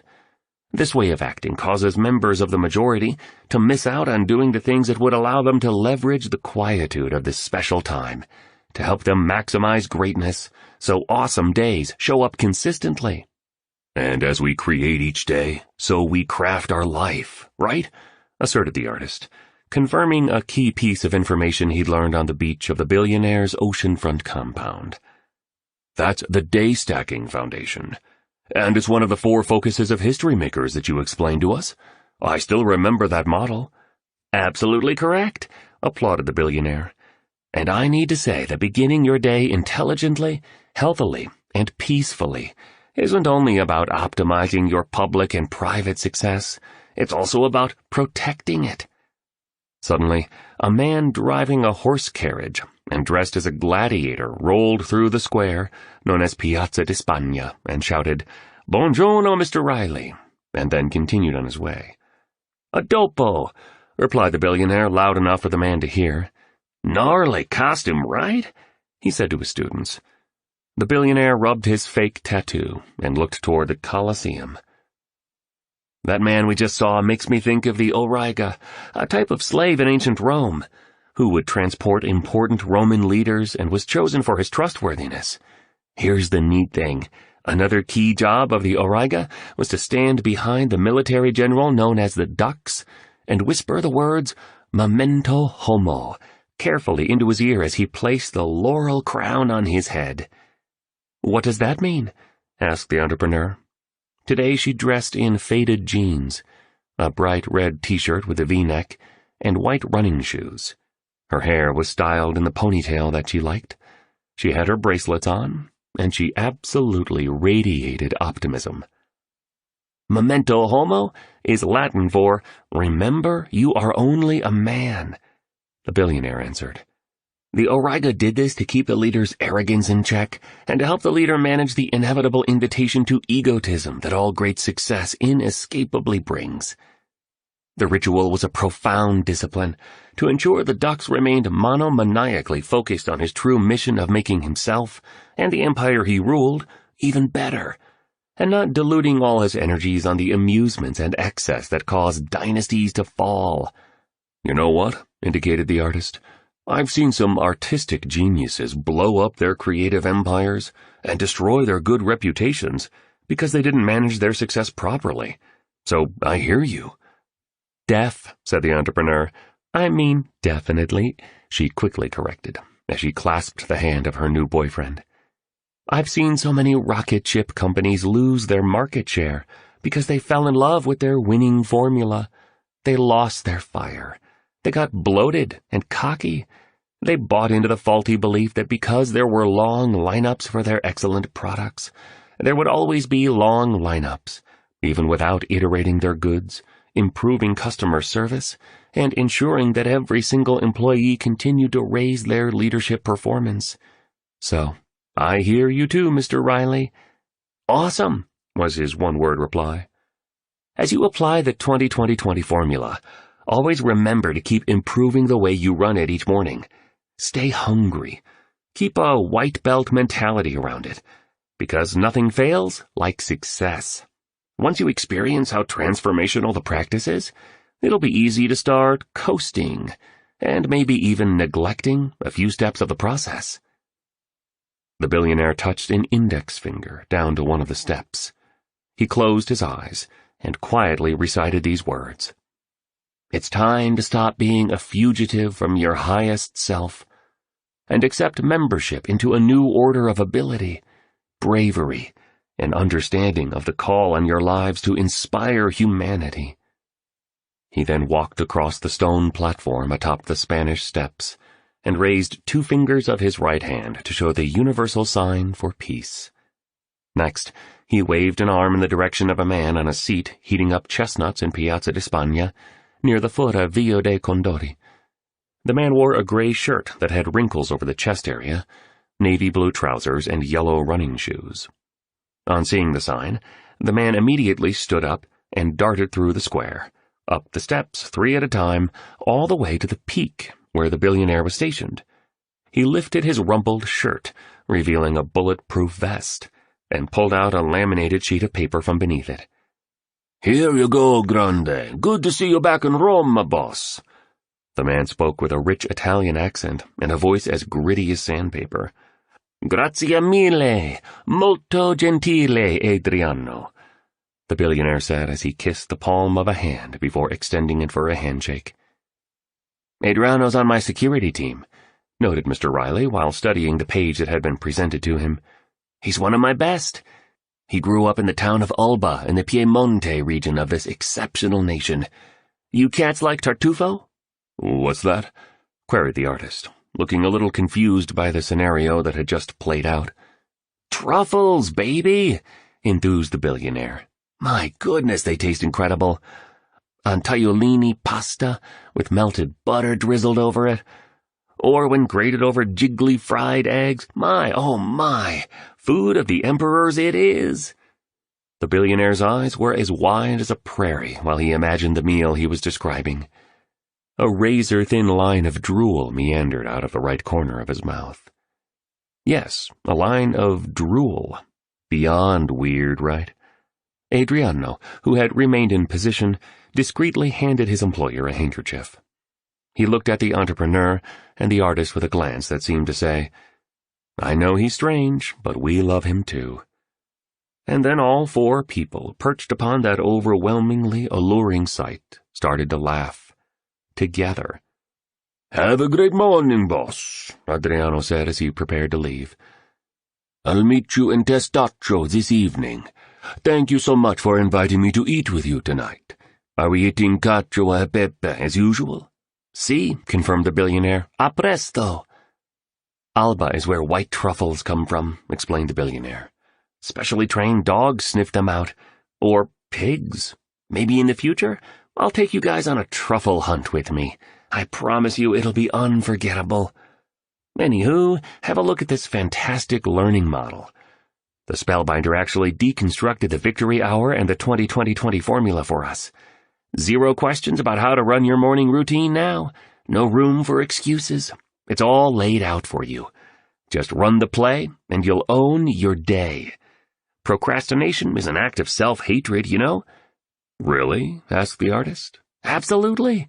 If you really loved yourself, you'd relinquish all your feelings of not being good enough to be great and renounce all slavery to your weakness. You'd stop focusing on your deficiencies and celebrate your amazing qualities. Just think about it. There's no person on the planet today who has the unique stack of gifts that you have. Actually, in all of history, there's never been even one person exactly like you. And there never will be. Yes, you're that special.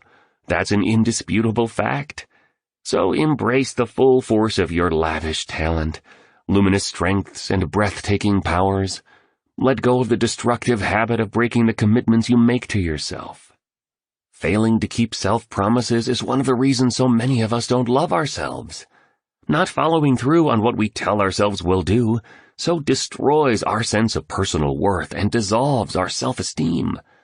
Keep behaving like that, and the unconscious part of you will begin to believe you're not worth anything.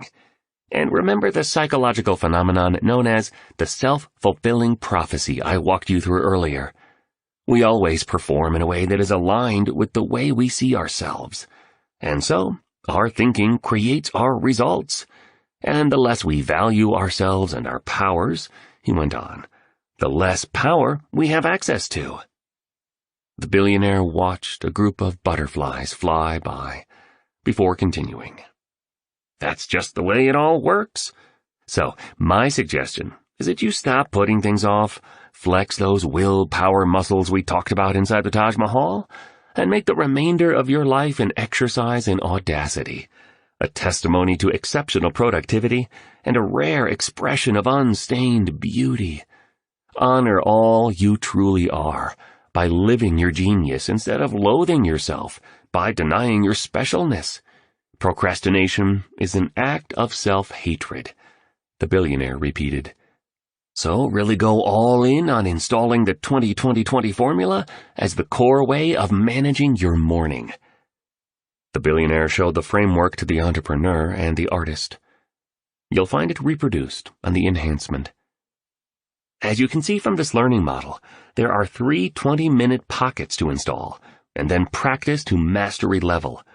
The first 20-minute pocket of the 20-20-20 formula requires that you move. Simply put, doing some sweaty exercise first thing every morning will revolutionize the quality of your days. The second pocket encourages you to reflect for 20 minutes. This segment is designed to help you re-access your natural power, boost self-awareness, dissolve your stress, fuel your happiness, and restore your inner peace in an era of acute overstimulation and excessive activity. And you'll round out this 60-minute victory hour of personal fortification with 20 minutes centered around ensuring that you grow. Whether that means investing some time reading a book that will improve your understanding of how the best lives were made, or an article that will refine your professional prowess, or listening to an audio session on how the virtuosos accomplish their unusual results, or watching an educational video that will show you how to lift your relationships or increase your finances or deepen your spirituality. As you cats now know, the leader who learns the most wins. One of the most helpful things I've ever learned from the Spellbinder was that starting my mornings with a strong workout, pretty much right after I jumped out of bed, was of the utmost importance. I still remember his actual words, and they were firm. You must begin your day with intense exercise. This is a non-negotiable. Otherwise, the 20-20-20 formula won't work, and I'll take back your membership in the 5 a.m. club. 3 doves flew over the billionaire. He eyed them with a giant grin, blew a kiss to one, and then advanced his discourse on the morning routine of history makers. Training rigorously first thing in the morning is a total game changer. Moving vigorously shortly after you get up will generate an alchemy in your brain, based on its neurobiology, which will not only wake you up fully, but electrify your focus and energy, amplify your self-discipline, and launch your day in a way that makes you feel on fire. Now, to be ultra-practical for you two, I'll say that your workout could mean taking a spinning class, or performing a bunch of jumping jacks and burpees, or skipping like the pro boxers love to do, or doing wind sprints. Not sure what will work best for you. The real key here, though, is to make sure you sweat. Why? Asked the artist, now taking copious notes. For the reason you'll see on the diagram. As you now know, cortisol is the hormone of fear. It's made in the cortex of the adrenal glands and is then released into the blood. Cortisol is one of the main materials that stunts your genius and devastates your implicit opportunity to make history. Very good scientific data confirms that your cortisol levels are highest in the morning. Fascinating information, observed the entrepreneur as she performed another stretch in the Roman sunshine. Yes, it is. So exercising from 5 to 5:20 a.m. for just 20 minutes will significantly lower your cortisol and therefore dial you into your top performance. Fantastic way to start a morning, right? Science has also shown there's a vital link between physical fitness and cognitive ability. The sweating from a powerful workout releases BDNF, brain-derived neurotrophic factor, which supercharges that organ for a winning day. Wow, said the entrepreneur, also taking notes at a furious pace. BDNF has been shown to repair brain cells damaged by stress and accelerate the formation of neural connections, so you think better and process faster, expounded the billionaire. Another gargantuan competitive advantage for sure. Oh, and it also promotes neurogenesis, so you'll actually grow new brain cells. What's that alone worth to you? Wow times 2, shouted the artist, sounding very corny versus displaying any hint of cool. My business will be untouchable, and I personally will become unbeatable as I execute on all these ideas you're so generously sharing with us, offered the entrepreneur. Modeling what she'd seen Mr. Riley do when others had been kind to him, she performed a slight bow to show her appreciation. Absolutely, agreed the billionaire. And by exercising intensely during the first 20-minute pocket of the 20-20-20 formula, you'll also release dopamine, which you well know is the neurotransmitter of drive, along with elevating your amounts of serotonin, the wonderful chemical that regulates happiness. This means that by 5:20 a.m., while your competitors are counting sheep, you're already amped to lead your field, achieve excellent results, and make the day ahead epic. Would it be possible for you to be specific about what we need to do in order to make sure we're up with the sun? Requested the entrepreneur. I mean, can you get into a little bit of detail about what behaviors we must perform so we actually get out of bed when that alarm clock goes off? I hope that's not a dumb question. Is that too basic? It's a great question, said the artist as he stroked his girlfriend's back. It's a fabulous question, exclaimed the tycoon. And sure, like I've suggested, buy an old-school alarm clock. That's what I use. As I said in Agra, you never want to sleep with any technology in your bedroom. I'll explain why soon. Once you have your alarm clock, advance the time on it from the actual time to 30 minutes ahead. Then set the alarm for 5:30 a.m. Really? Indicated the artist. That seems odd. I know, admitted the billionaire, but it works like magic. You trick yourself into thinking you're getting up later, but you're actually rising at 5 a.m. This tactic just works, so do it. Next, and this sounds obvious, but it's another key hack, as soon as the alarm goes off, bolt out of bed before your weaker self sucks you into all the reasons to stay in bed. Before your rational mind can come up with reasons to remain under the covers. You just need to make it through that 66-day habit installation process, so that waking up at 5 a.m. reaches the automaticity point, and it becomes easier to get up early than sleep later. When I first joined the 5 a.m. club, I slept in my workout clothes. Mr. Riley looked slightly embarrassed. Then more doves and butterflies passed by, and a wisp of rainbow could be seen spreading across the Spanish Steps. "You're kidding me, brother, right?" laughed the artist as he twirled a dreadlock. "You really slept in your exercise gear?" "I did," admitted the billionaire. "And my running shoes were laid out right next to my bed.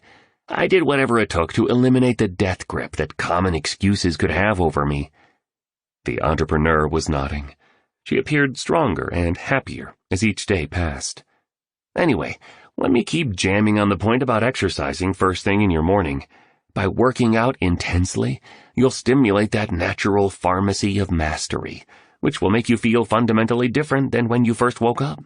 The way you feel when you first wake up really isn't the way you'll feel only 20 minutes later at 5:20 a.m. when you run this strategy to bulletproof your neurobiology and battleproof your physiology. Please remember that. Obviously, the sweaty movement also transforms your psychology over time. Even if you're usually a non-morning person and grumpy at the beginning of your day, you'll change. The whole neurons that fire together, wire together thing. You'll feel the confidence every leader without a title needs. You'll have the focus to stay on task for hours and hours, so you get your most brilliant work done. And you'll feel much calmer. See, the boost in norepinephrine that fierce morning activity generates not only improves your attention, it leaves you feeling significantly more serene. And more good research proves that exercise regulates the amygdala in the limbic system, the ancient brain we discussed in an earlier class at my beach in Mauritius, so that your responses to stimuli ranging from a hard project or a difficult client to a rude driver or a screaming baby are much more graceful instead of hysterical. "Pretty marvelous benefits," remarked the entrepreneur. "You're right, Mr. Riley. I couldn't put a price tag on having all these weapons of mass productivity in my arsenal." "Precisely," said the billionaire as he hugged the entrepreneur. "I do love you two," he added. "I'll miss you both." In that moment, the mentor's usual hopefulness shifted into some unknown sadness.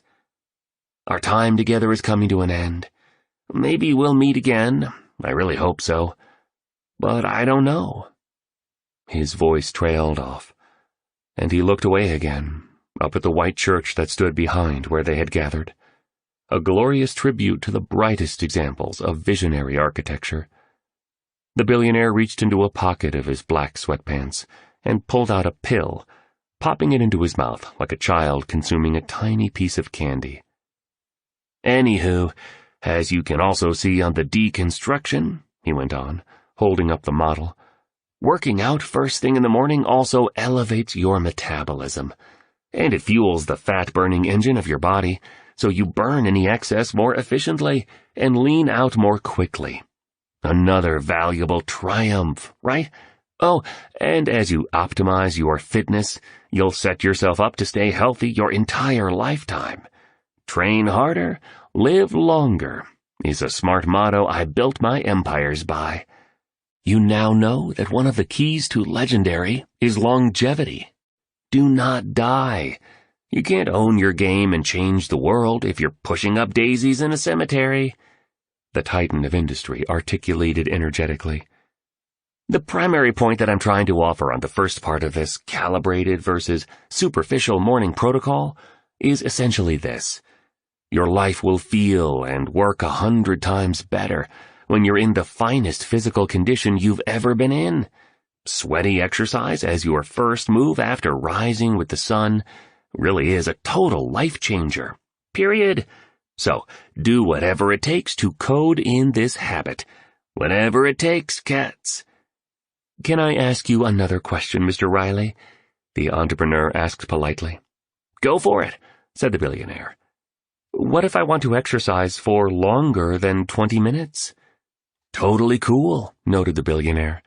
"This morning routine isn't written in stone like those words carved into that obelisk up there," he added as he pointed up to the monument sitting on a small platform just above the Spanish Steps. "Take all I'm sharing and then make it yours. Customize it to fit your preferences and make it bespoke to suit your lifestyle." The billionaire inhaled a fresh breath of Roman air, the same air the emperors, gladiators, statesmen and craftspeople breathed 1,000 years ago. Just imagine breathing that air and standing there with these 3 fascinating members of the 5 a.m. Club.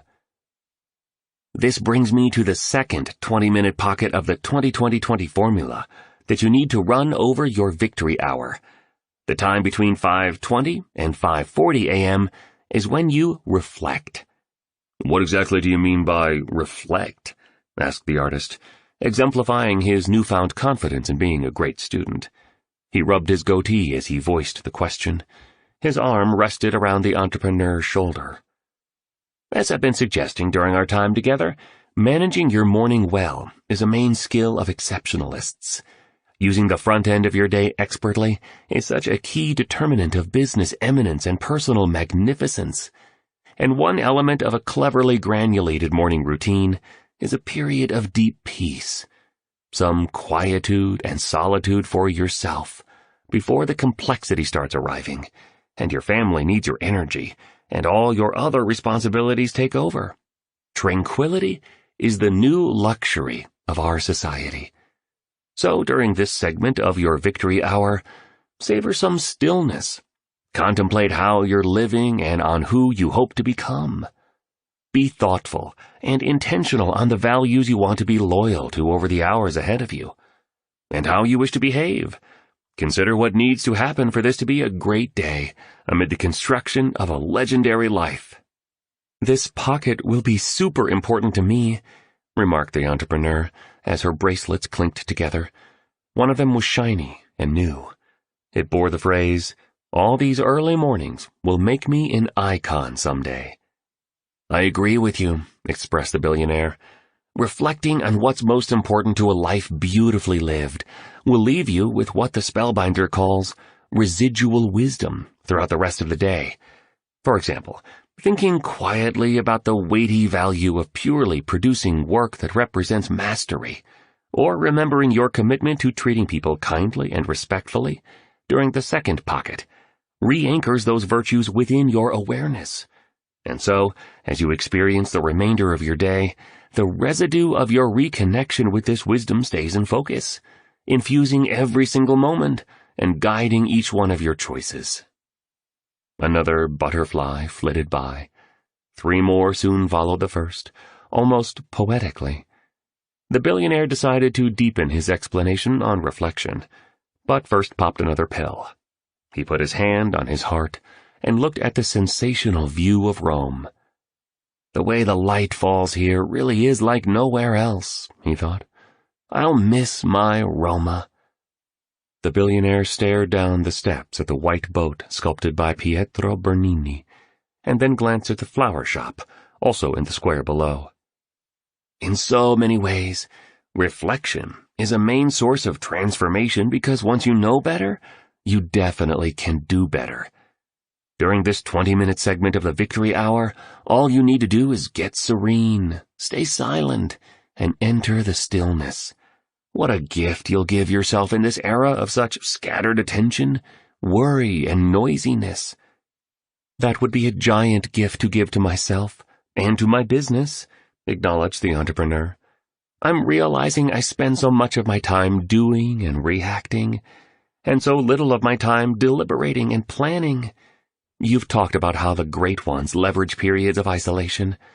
I've read that many famous geniuses had a habit of sitting in solitude for hours with nothing more than a pad of paper and a pen, for capturing the insights that would start flashing across the screen of their imaginations." "Yes," commented the billionaire. "Developing a tremendous imagination is a highly important portal into a celebrated fortune. One of the things that makes the historic sites here in Rome so special is the sheer size of the structures. What vision and confidence the Romans who created them must have had, and what skill to have turned the ideas into something real. My point is that every single one of the sensational edifices in the Eternal City is the product of the imagination of a human being, properly used. So, yes, you should also use the reflection pocket to invent, visualize, and dream. 20 years from now, a quote I think comes from Mark Twain says, "You will be more disappointed by the things you didn't do than by the ones you did do. So throw off the bowlines, sail away from the safe harbor, catch the trade winds in your sails, explore, dream, discover. All great artists dream about a future few believe is possible, stated the artist sagely. Yep, nodded the billionaire. Another tactic you can practice at this time is to write out what the Spellbinder calls a pre-performance blueprint. This is simply a written statement of your ideal day ahead. Researchers confirm that pre-commitment strategies work beautifully to increase your focus and discipline to get things done. You'll have a clear and calibrated script for your day ahead, so it unfolds the way you want it to. Of course, nothing in business and life is perfect. Still, that doesn't mean we shouldn't do our best to pursue it. The heroic women and men of the world were all perfectionists. They were maximizers, immensely obsessed with being remarkable at all they did. So, take at least 10 minutes to write out your perfect day. The mogul peered over at the flower shop again. He raised his left index finger up to the Roman sky. A volcanically attractive young woman with high cheekbones, tortoiseshell glasses, a gray linen blouse and fashionable trousers stood up, holding a metal attaché case. She then sprinted up the steps, like a cheetah chasing its dinner. "Hi, Vienna," said the billionaire as she arrived. "Salve, Mr. Riley," replied the young woman respectfully. "We are delighted to see you back in Rome. Sir, I have your items." The aide entered a code into the lock, and the case sprung open. Inside were 3 luxuriously crafted journals, bound by the most supple Italian leather. The billionaire handed one to the entrepreneur and one to the artist. He lifted the last one, clutched it close to his heart, and licked it. Yes, he actually licked his journal. "When we're at the magical vineyards of South Africa, I'll explain why I just ran my tongue over my diary," the billionaire enthused with ever-increasing mystery. "South Africa?" quizzed the artist loudly. "When are we going?" "Magical vineyards?" queried the entrepreneur. The billionaire ignored them both. "You're good, Vienna," spoke the billionaire to his assistant. "Really good. Ci vediamo dopo," he added, as she walked down the ancient steps and hopped onto the back of a black scooter that had been waiting for her before it raced away. As the entrepreneur and the artist opened their journals, they saw a carefully detailed framework on the first page. "Another learning diagram for us?" asked the artist in a grateful tone. "See," noted the billionaire. "Brother, I love these models," the artist said. "Priceless teaching tools to make confusing concepts incredibly clear." "And super relevant," added the entrepreneur. "Clarity breeds mastery, right?" "Truth," affirmed the industrialist. "And you're welcome, Katz. But it's been the Spellbinder who has invested decades of his rich life creating these frameworks to explain the philosophy and methodology of the 5 a.m. Club. They look simple because it's taken him his entire professional lifetime to handcraft them. It takes long years of extreme attention and ardent isolation to strip away the complexities of any work, to reach the simplicity that sits at the touchstone of genuine genius. It's like when an amateur looks at a masterpiece. It looks simple because he doesn't comprehend the expertise of the master in taking away all that was unnecessary. Removing the non-essentials to produce the gem takes years of dedication and decades of devotion. Making things look simple to the untrained eye is the mark of a maestro. The learning model in the lavish leather journals is reproduced on the enhancement, just so you have a clear sense of what the 3 companions saw on that sunny morning in Rome. "Let me get to the point of these gifts my assistant brought us," the billionaire continued. "During the reflection pocket of the 20-20-20 formula, another absolutely winning move is to write in a journal. And so I had these made for you by an Italian craftsperson. Hope they work wonders for you." The magnate looked down Via dei Condori. Street cleaners were hard at work. Tourists were strolling along the avenue, taking selfies and buying trinkets from street vendors. "The Spellbinder loves hanging with me here in Roma. If we're lucky, we'll see him later this morning. I know he went running at daybreak along the river to Prati before heading off to a fishing excursion at a place a few hours from here. Oh, by the way, he formalized writing in a journal for at least a few of the minutes between 5:20 and 5:40 a.m. with the term daily diaries. The key when you do this is just to write. Don't think too much. Simply download your commitments for the hours ahead, record your precious ambitions, and activate your gratitude by listing what's good in your life right now. Please also use your journal as a place to process through any frustrations, disappointments, and resentments in your heart so you let them go. It's miraculous how you'll release toxic emotions and low energy from your system when you write down your suppressed hurts, freeing up maximum creativity, premium vitality, and unmatchable performance. A super way to fireproof and fortify my heart set, right? Said the entrepreneur. Yahoo! Applauded the billionaire, who then placed a finger upon the learning model on the first page of his journal. Here are some of the rewards you'll receive when you invest 10 or perhaps the entire 20 minutes of pocket number 2 of your victory hour in writing your daily diaries. And to repeat, so I reinforce, I suggest you don't write only the positive elements of your current life, but also those aspects of your experience that are causing discomfort and pain. Because the quickest way out of hard emotions is to have the wisdom and courage to go straight into them, feel them to heal them, name them to let go of them, put a written voice to the dark energy of life's burdens to dissolve them.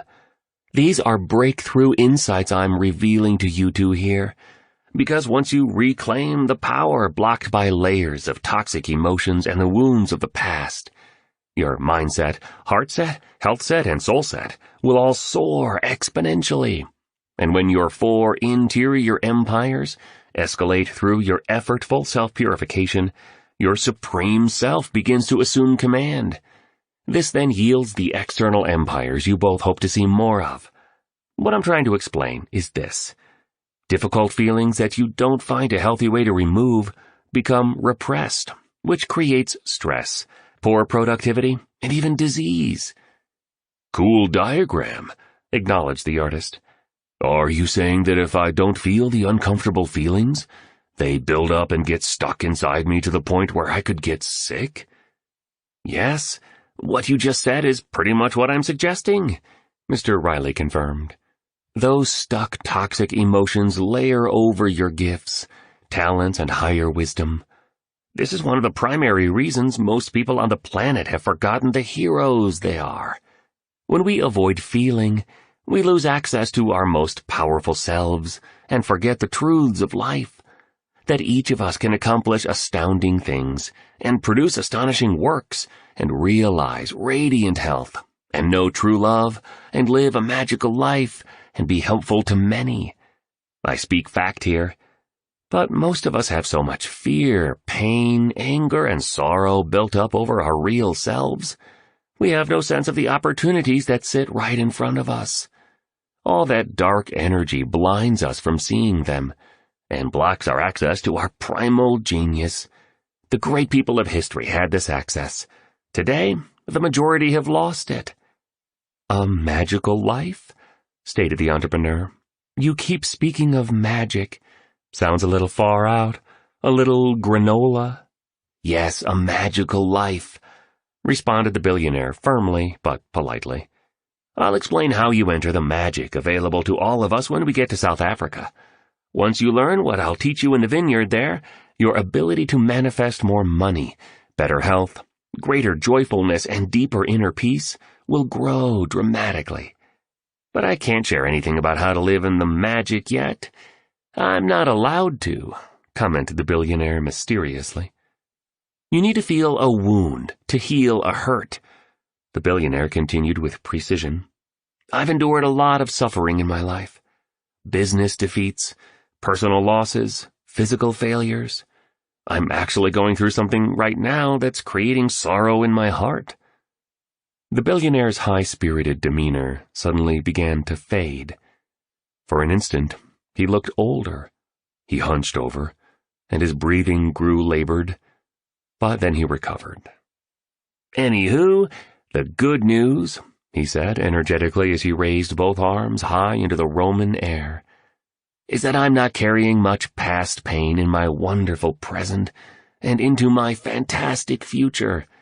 I used the daily diary practice during the reflect pocket of the 20-20-20 formula to move through and release it all. This skill alone is one of the reasons I'm so full of wonder, gratefulness, and peacefulness most of the time, and how I've been able to achieve so much. Living in the past steals so much energy from most people, you know? This is a massive explanation for why most people are so unproductive. The Spellbinder's the only person I've ever met who made the link between poor performance and emotional turbulence. But think about it. It's totally true.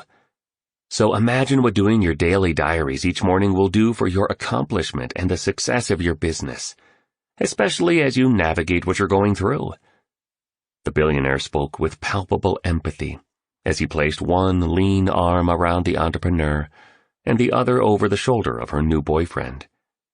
"And for your art," he added, turning to the artist.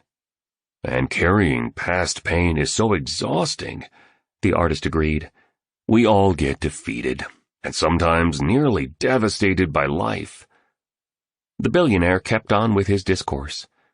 "I also encourage you to find at least a few moments during the second pocket, between 5:20 and 5:40 a.m., to meditate.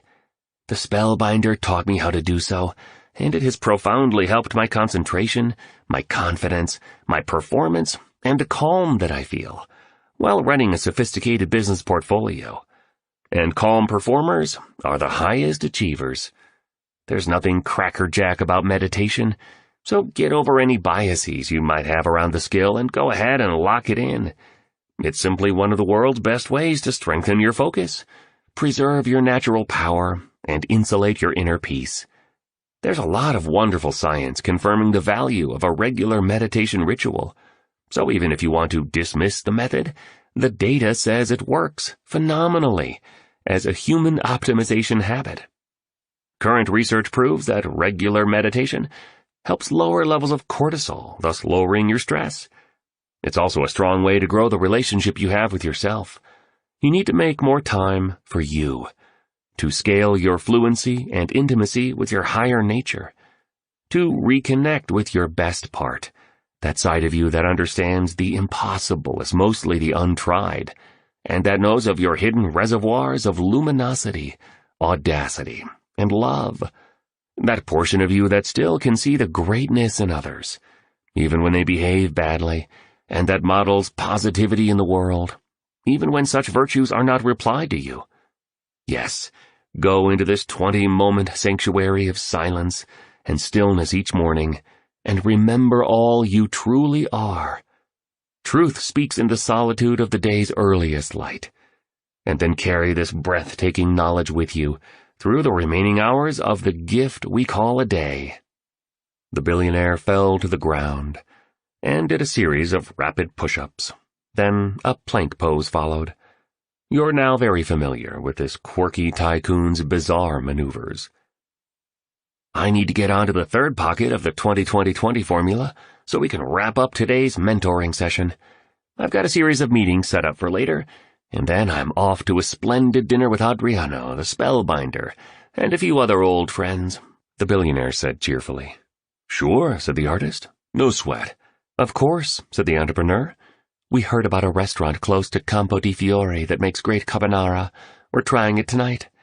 "Yummy," acknowledged the billionaire, sounding more like a 5-year-old than a captain of commerce. He then continued his discussion on the morning routine of empire builders, super achievers, and the saviors of our civilization. Suddenly the billionaire clutched his stomach, wincing in pain. "You okay, Mr. Riley?" the entrepreneur asked as she rushed toward her mentor. "Absolutely," he replied, pretending everything was fine. "Let's keep moving.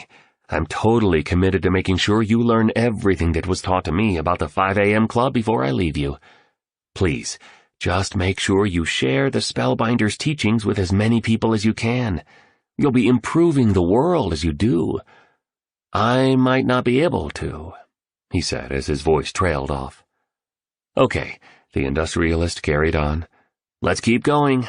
Pocket 3 of the 20-20-20 formula is designed to help you grow daily. Remember the 2x3x mindset? To double your income and impact, triple your investment in 2 primary areas: your personal mastery and your professional capability. So 5:40 to 6 a.m., the final segment of the Victory Hour, is when you deepen your base of knowledge, increase your acumen, improve your expertise, and outlearn your competition." Leonardo da Vinci said, "One can have no smaller or greater mastery than mastery of oneself," said the artist. "I love you even more today," the entrepreneur said. "Well, I adore you more every day," he replied with a grin. "Oh, brother," laughed the billionaire, "I'm caught in a love fest, right here on the Spanish Steps." He closed his eyes and recited these words of Stoic philosophy by Seneca, the Roman statesman. "Each day acquire something that will fortify you against poverty, against death, indeed against other misfortunes as well, and after you have run over many thoughts, select one to be thoroughly digested that day." The billionaire opened his eyes and stated simply, "Leadership on the outside begins within." He added, "During the final pocket, from 5:40 to 6 a.m. of the 20-20-20 formula, work on becoming more valuable to your industry as well as to society. See, you don't receive success and influence only because of what you want. You attract it into your life based on who you are, as a person and as a producer. Private desire without personal development is like dreaming of having a gorgeous garden, but not planting any seeds.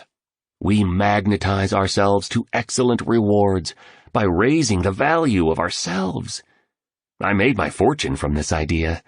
As I improved, my capacity to improve the lives of more people improved through the elevated quality of my service.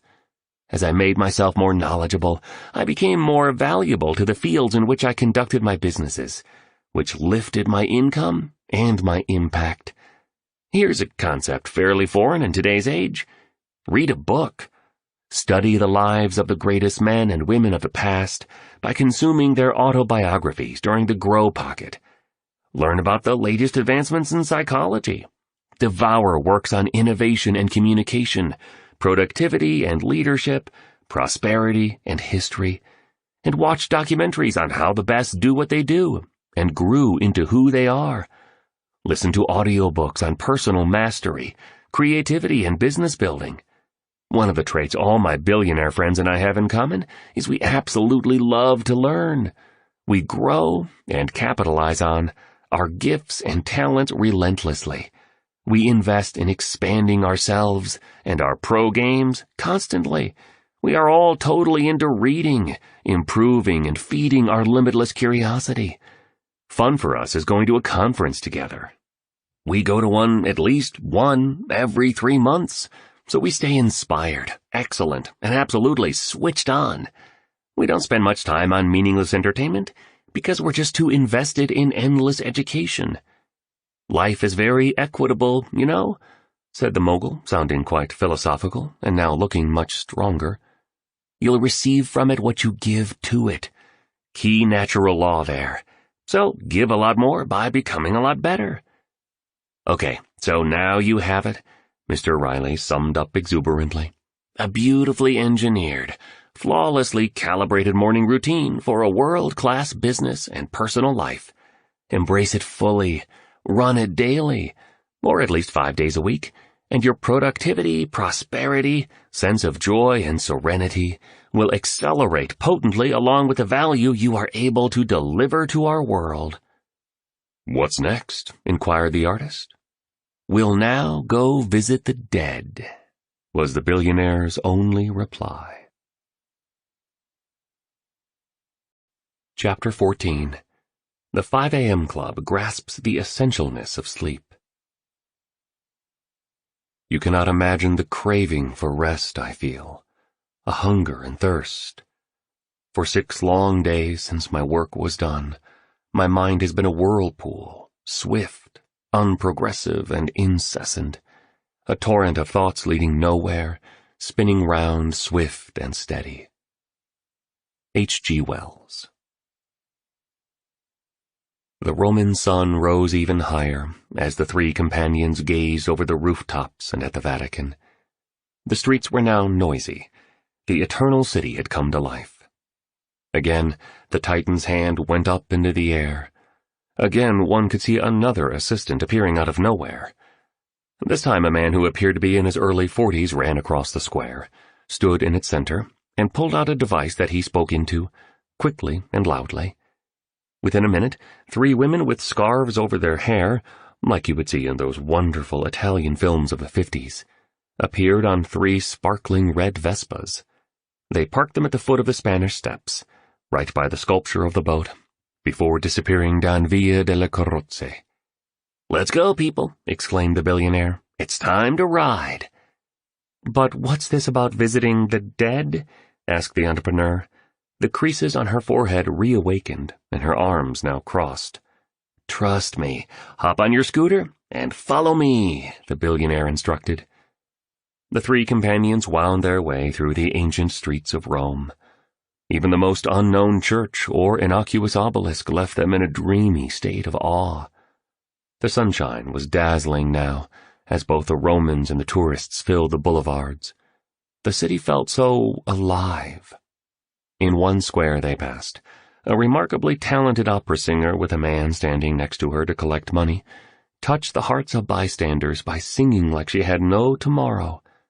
As the billionaire, the entrepreneur, and the artist continued their trek along the roads of Rome, they saw yet another surreal sight, the Pyramid of Cestius, built between 18 and 12 B.C. as a tomb. An Egyptian-style pyramid in the heart of the Eternal City. Unbelievable, thought the artist, as he tried to keep his eyes on the avenues. Soon they were out of the city walls. The billionaire was still leading.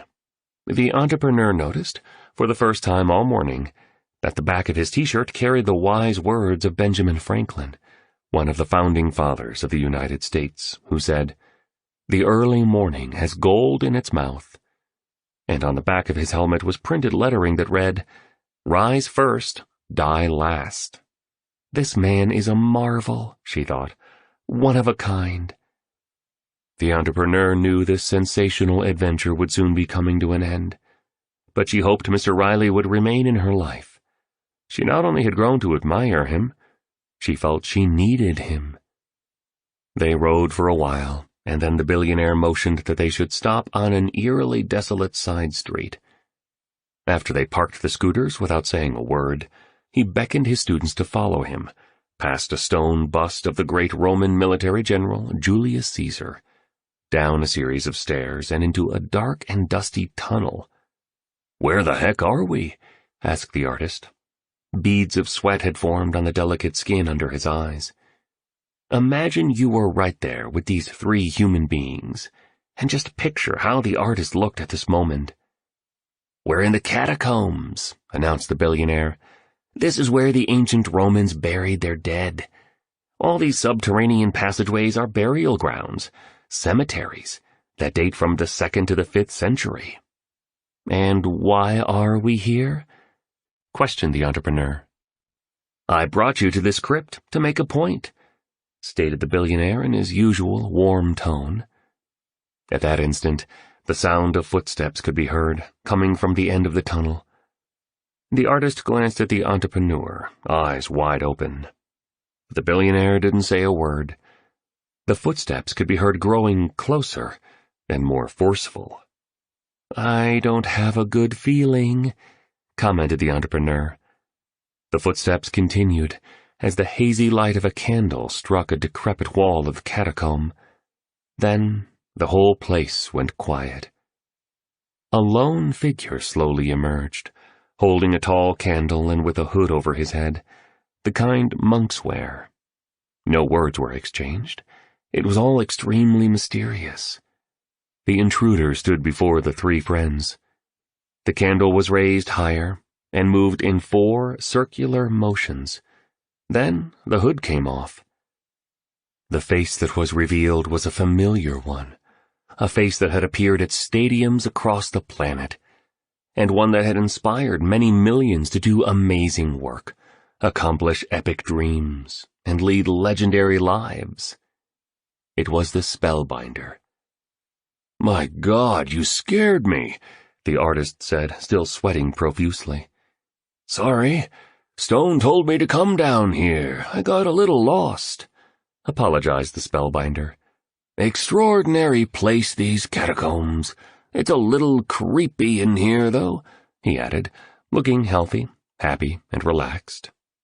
"Hey, buddy," declared the billionaire as he hugged his advisor and best friend. "Thanks for showing up." "Of course," the Spellbinder replied. "Well, let me get straight to the insights you wanted me to share with these two. You know I always come to play," he added with a low five, like you see pro basketball players giving teammates after making a successful free throw. "Mr. Riley asked me to share my thoughts on the value of deep sleep as an element of sustained elite creativity, peak productivity, and rare air performance with you. And he told me he wanted to do it down here, because not only are the inhabitants of this crypt in an endless slumber, but science now confirms that one of the primary ways we bring on an early death is by not sleeping enough." "Really?" asked the entrepreneur, folding her arms once again. The light from the candle disclosed a simple silver engagement ring on a finger. "No, you guys didn't," gushed the billionaire, glee emanating from his raspy voice. He did a quick, quirky dance move he hadn't done before. "We did," the entrepreneur and the artist responded together. "And you're both invited to our wedding.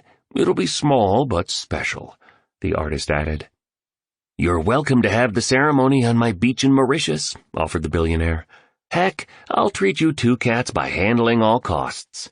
For you both, and for your families, and for all of your friends.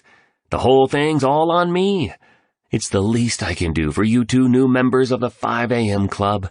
You trusted a crazy-looking old man. You came on this wild odyssey. You've been open to all the teachings. You've been doing the work. You two are my heroes." The billionaire let out an urgent cough. Perhaps it was from the dust of the passageway. He then placed 3 fingers against his chest, right where his heart sat, and coughed again. "You okay?" asked the entrepreneur, unfolding her arms and touching one of his muscular shoulders. "Yes."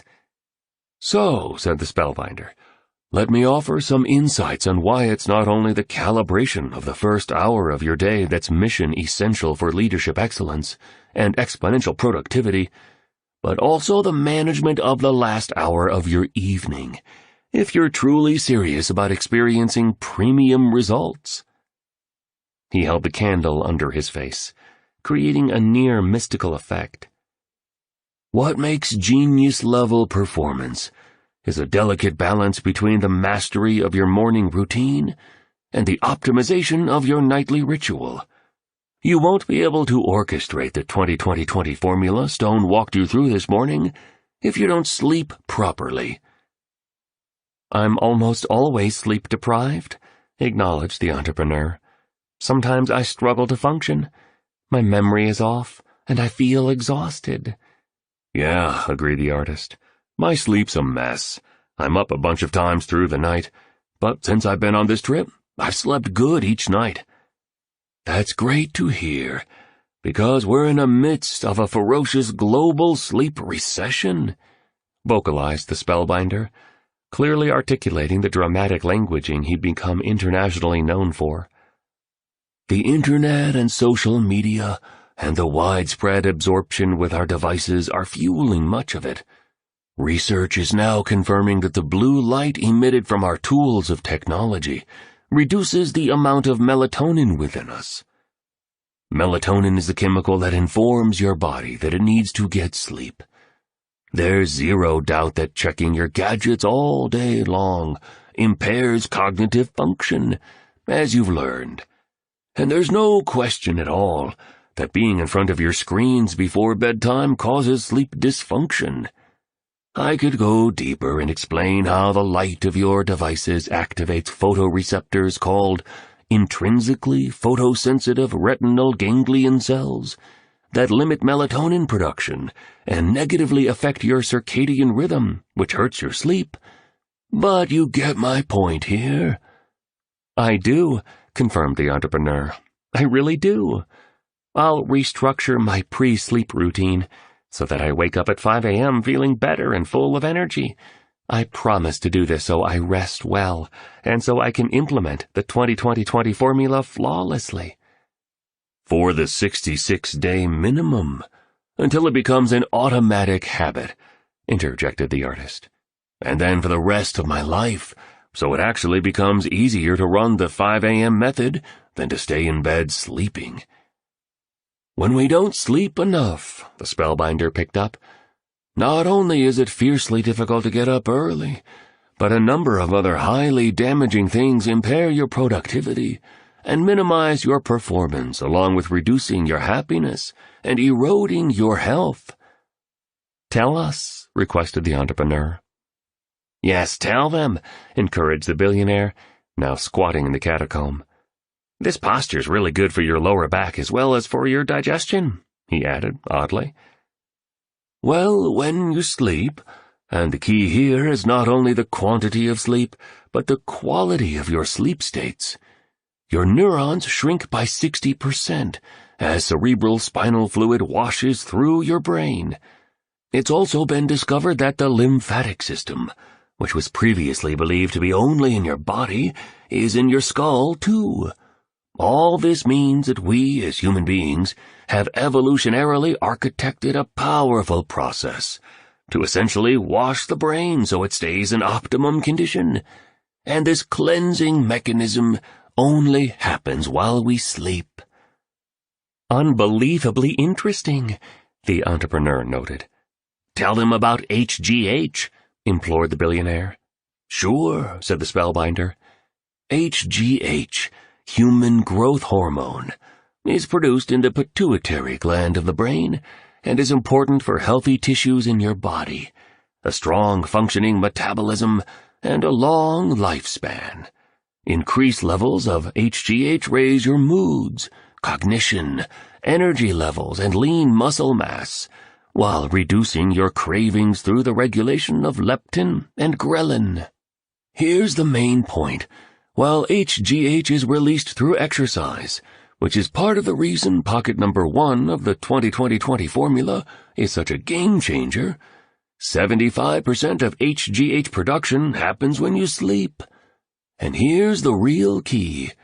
To maximize the process of the brain being washed properly, and HGH being produced excellently, so you expand your creativity, productivity, vitality, and longevity, you need 5 complete 90-minute sleep cycles.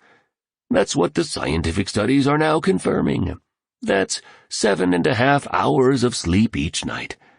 You also should know that research proves that it's not only sleep deprivation that kills. Oversleep, 9 or more hours, also has been shown to shorten life. Do you have a learning model for us that explains all this, so our awareness gets super clear and calibrated versus vague and lame? Asked the artist. Good job, Stone.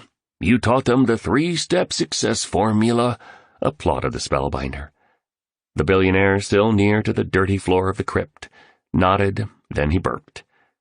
Yes, I do have a framework for you, confirmed the spellbinder. I've deconstructed my own evening routine that has helped me consistently sleep wonderfully over all these years. The spellbinder then pulled out a flashlight that had been hidden in his robe. He unscrewed the top portion, revealing a secret compartment in the tube. From it, he extracted 2 thin scrolls, handing one to the entrepreneur and the other to the artist. The diagram showing the pre-sleep ritual is found on the enhancement. I don't know how to thank you, the entrepreneur said.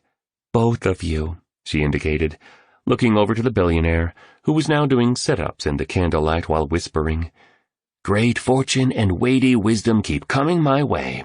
I'm always a leader, never a victim. A lion, not a sheep.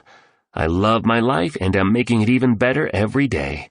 And the more people I help, the more happy I am." "I second my beloved's gratitude," commented the artist. He reached over and lovingly stroked the entrepreneur's hair. If the world knew and applied the philosophies and methodologies of the 5 a.m. Club, every human being alive would transform, the entrepreneur reinforced. And I now get that awakening with the sun isn't at all about getting by on less sleep. It's more the old early to bed, early to rise point.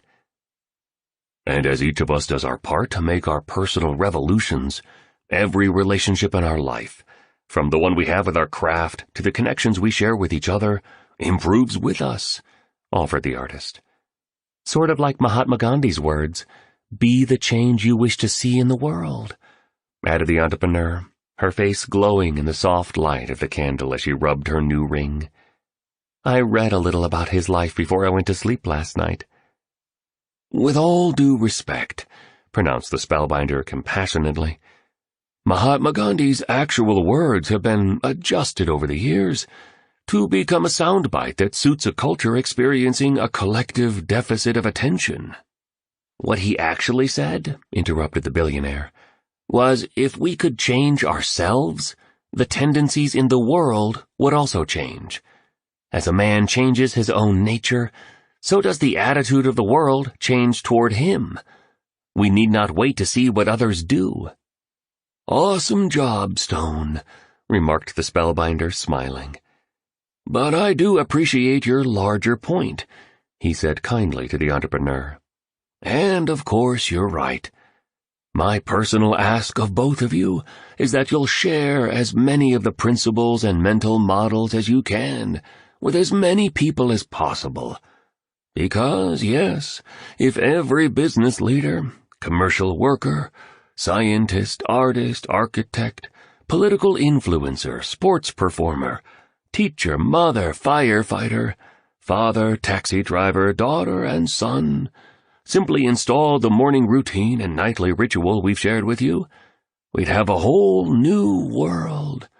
A lot less sadness, rudeness, mediocrity, and hate, and so much more creativity, beauty, peacefulness, and love." "And now I need to leave," announced the spellbinder. "See you tonight at dinner, Stone. Cacio e pepe's on the menu, right?" "Of course," replied the billionaire as he stood up. He began to cough again and appeared unsteady for a moment. His left hand trembled. A leg wobbled. The spellbinder quickly looked away. "I need to go," was all he said before dissolving into the darkness of the tomb. The three who remained made their way out of the crypt, back up the stairs, and into the blinding Roman sunlight. The billionaire started his scooter and waved for his guests to follow. They ventured down a maze of narrow streets, past an antiquated aqueduct, and back through city walls. Soon they were navigating the congested streets of the historical center and traveling down Via dei Condotti. After parking their scooters, the entrepreneur and the artist followed the billionaire up the Spanish Steps. "Well," he declared, "this brings us full circle to where we began this morning's mentoring session at 5 a.m. Before I let you cats go for today, I have one last super gnarly model for you two. The spellbinder taught it to me when I was much younger, and it proved itself to be priceless. I know it'll wrap up this morning's teachings with a very neat bow." The billionaire clapped his hands with a thunderous whap. A whirring noise could be heard in the distance, emanating from Villa Borghese. Soon the sound grew louder and closer. An object hovered above the heads of the billionaire, the entrepreneur, and the artist. Tourists sitting on the Spanish Steps, sipping espresso and eating gelato, turned their eyes toward the heavens, trying to figure out what was going on. You would have enjoyed being there at that fabulous moment. "Mamma mia!" cried an elderly woman in a free-flowing, flowery dress. She was holding a baby in one arm and a bouquet of glamorously colored tulips in the other. "It's a drone!" yelled a teenage boy sporting a snapback cap, a denim jacket with "Doubt is not an option" stitched into the back of it, and ripped jeans with humongous holes at the knees.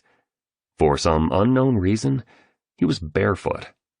The billionaire began to expertly pilot the little aircraft to a precise landing as smooth as the surface of a lake on a sweltering summer afternoon.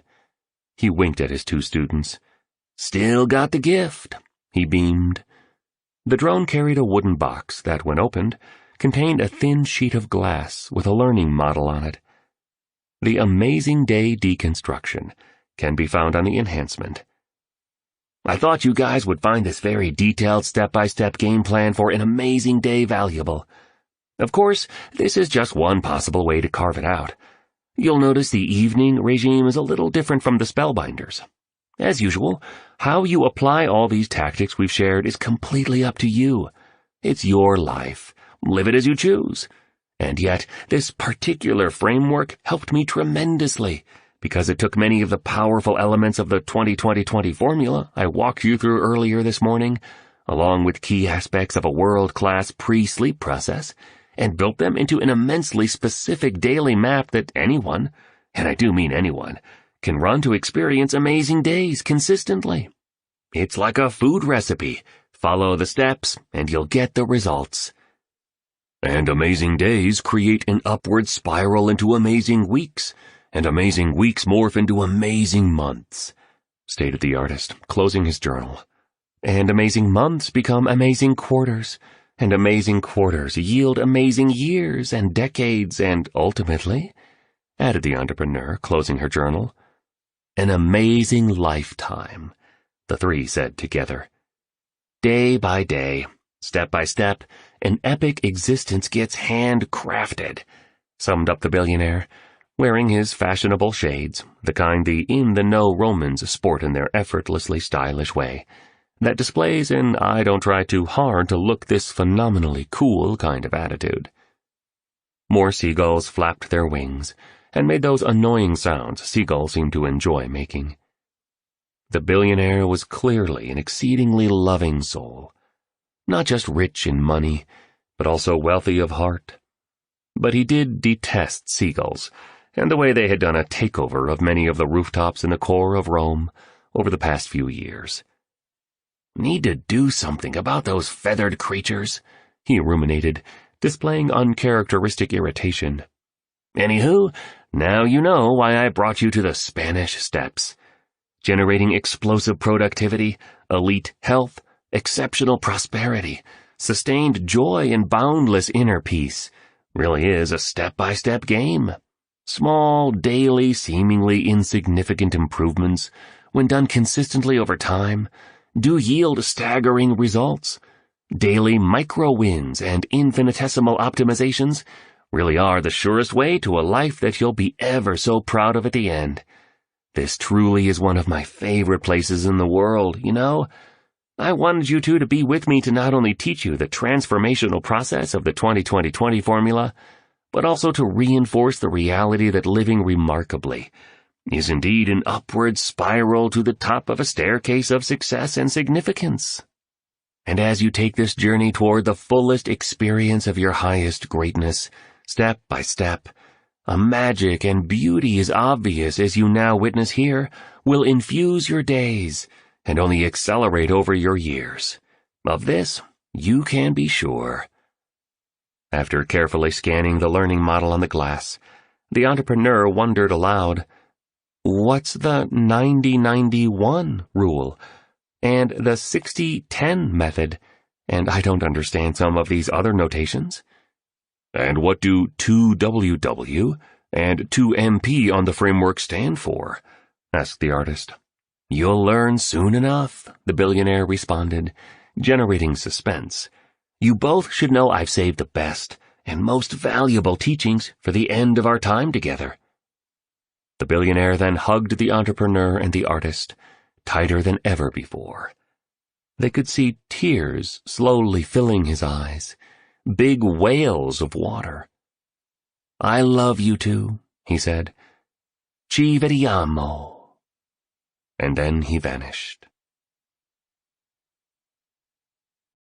Chapter 15.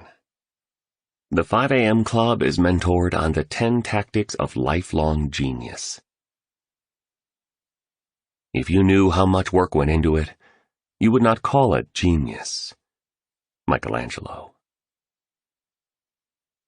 Sao Paulo is so special, isn't it?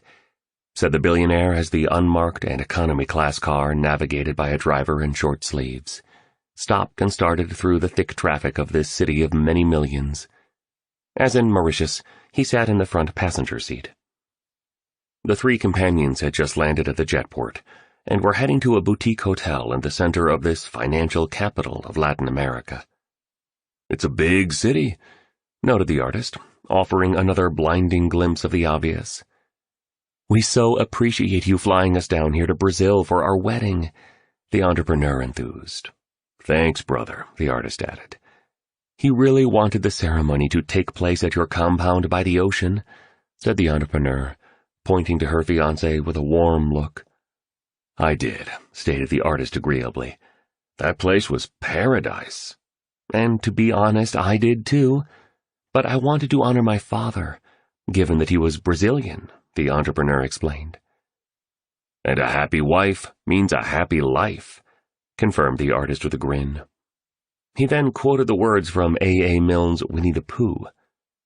"If you live to be 100, I want to live to be 100 minus 1 day, so I never have to live without you." The entrepreneur moved closer to the artist in the back of the car as it sailed past magnificent neo-Gothic cathedrals, along great avenues with towering high-rises, down a thoroughfare that showcased the impressive Teatro Municipal de Sao Paulo, and across a roadway where the majestic Ibirapuera Park sat. What the artist shared made the billionaire think of his wife. He still thought of her every day, and it wasn't the luxurious trips to exotic places that he most recalled, nor the beautiful meals at the world's best restaurants. His mind drifted to the simplest and most apparently ordinary of moments in her company, sharing a cheap but excellent pizza with olive oil drizzled over it, reading books in silence in front of a dazzling fire, nature walks and movie nights, and trips to the grocery store, dancing in their bedroom to music that reminded them of how much they adored each other, and things like how patiently she taught him Italian, the way she'd snort when she'd laugh really hard, and how utterly devoted she was to their only child. Life's finest treasures live in its simplest moments, contemplated the billionaire. In those daily occurrences that most of us take for granted, until we lose them. Lifting his hand to proudly display his engagement ring, the artist continued to express the depth of his love while the car rolled along. "I love her hard, man," he spoke to Mr. Riley. "She's my sunrise. My art used to be all that mattered. Didn't have much of a need for anyone around me, you know? Guess I never knew what real love was. Can't imagine living without her now." The entrepreneur considered how blessed she was. In the period since she attended the Spellbinders event, her mindset, heart set, health set, and soul set were being reordered and upgraded, radically and irrevocably. She was releasing the limiting beliefs that had been forged from her tumultuous childhood and letting go of the toxic emotions that grew out of her past traumas, as well as from the current predicament with her investors. The billionaire was quite right. She was realizing to an even deeper degree. We each do the best we can based on the level of awareness, maturity, and personal security we are at. People who hurt others really are hurting within themselves. They are behaving in the wisest way they know how to behave. If they were capable of conducting themselves with greater leadership, generosity, and humanity, they would have done so. This profound insight had sown even stronger seeds of forgiveness within the entrepreneur. When she first heard the Spellbinder at his seminar, she was cynical and resistant to a lot of his teachings. She'd since pivoted considerably and was now embracing everything she'd been fortunate enough to learn, wholeheartedly. It was an inspirational evolution to see. It had been 3 weeks since the visit to Rome. In that time, the entrepreneur had been doing wind sprints for 20 minutes at 5 a.m. each morning, along with some serious weight training. After that, at 5:20 a.m., she'd use the tranquility of the second pocket to contemplate quietly, write lists of the things she was grateful for in her new journal, and then meditate. Finally, at 5:40 a.m., she'd listen to an audiobook about a business maverick, or read something on the subjects of productivity, teamwork, and leadership. She'd also, and this was a hard one, broken the addiction to technology that had been her lifeline, as well as her escape from producing her greatest work, and her diversion from being fully present to life. During these fantastic days away from her office, she'd been creating the brightest output of her career, leveraging the phenomenon of transient hypofrontality the billionaire had taught her to orchestrate results at a level of genius she'd never experienced before, and reclaiming the sense of inner well-being she'd lost. Everything she was applying was delivering enormous rewards. Everything in her life seemed to be clicking again. She was fitter than she'd been in years, happier and more serene than she'd ever known, and more productive during the periods she was away from the artist conducting business than she'd imagined she could be. All thanks to the 5 a.m. club, which she understood more and more, allowed her to protect her natural talents in a commercial world of such noise, stress, and invitation to relentless interruption. The victory hour was providing her with an insulated period at the front end of her day to build her 4 interior empires, so she could construct outer ones. With her newfound hopefulness, confidence, and forgiveness, she'd even made excellent progress in negotiating a solution with her investors. She was excited that, shortly, the whole horrible ordeal would be behind her. And soon, she'd be married. She'd always wanted someone special to share in her delights and successes, and she'd always wished to balance her hunger for fortune-making with her dream of having a family, the kind of family she'd missed being part of as a girl. Just as the entrepreneur was about to respond to the artist's musings on the extent of his love, a gunshot rang out. The glass of the vehicle's windshield shattered, instantly looking like a spider's web. 2 broad-shouldered men in ski masks, with machine guns over their shoulders, violently motioned for the driver to unlock the doors. When he attempted to accelerate out of harm's way, another bullet pierced the glass, grazing the chauffeur's ear and prompting an outburst of blood. "Open the door," instructed Mr. Riley, stunningly calmly. "I've got this," he said, as he secretly pressed a red button strategically located under the glove compartment. The doors unlocked. You could hear a click.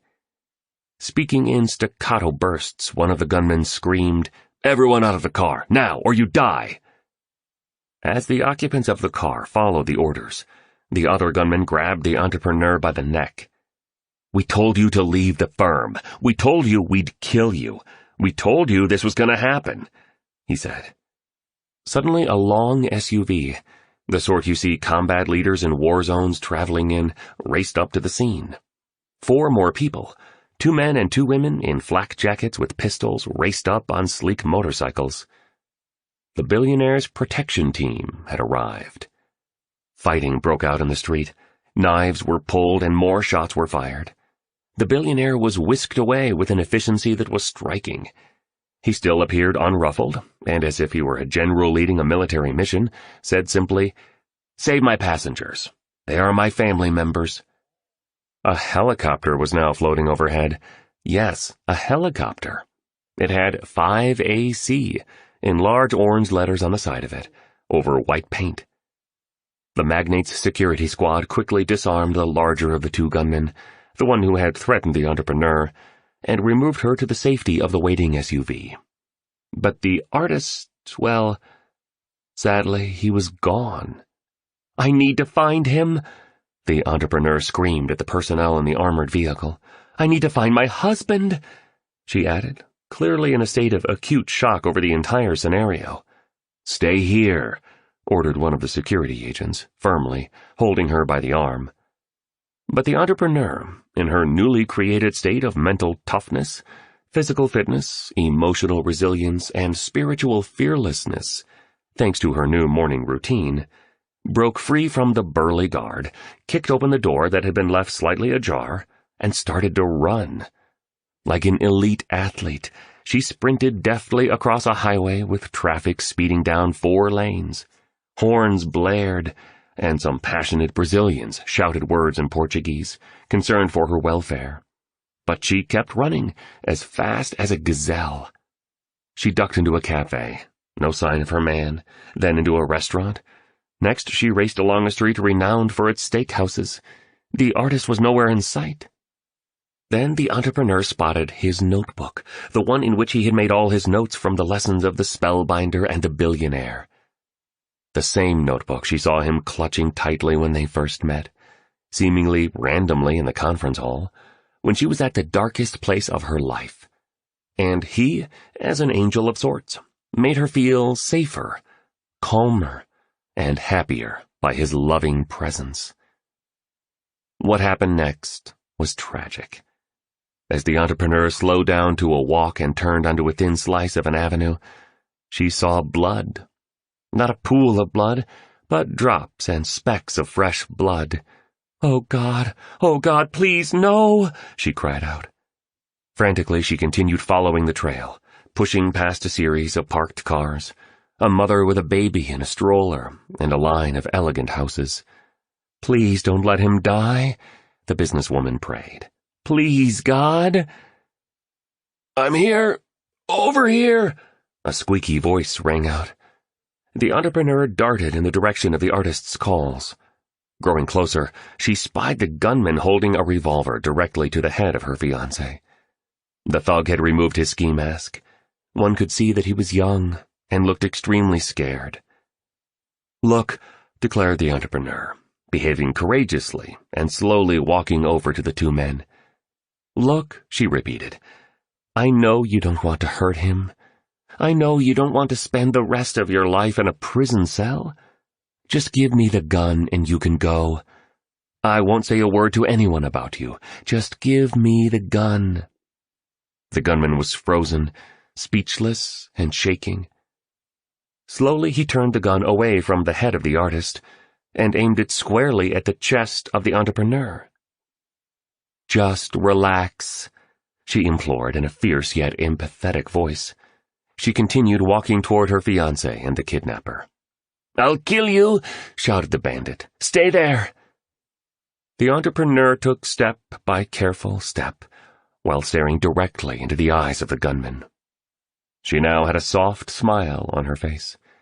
Such was the grade of her newly earned bravery. So was the degree of her considerably enhanced confidence. After a long pause, the criminal stood up. He stared at the entrepreneur with what looked like a combination of mountainous respect and visceral disbelief. Then he hurried away. "Baby, are you okay?"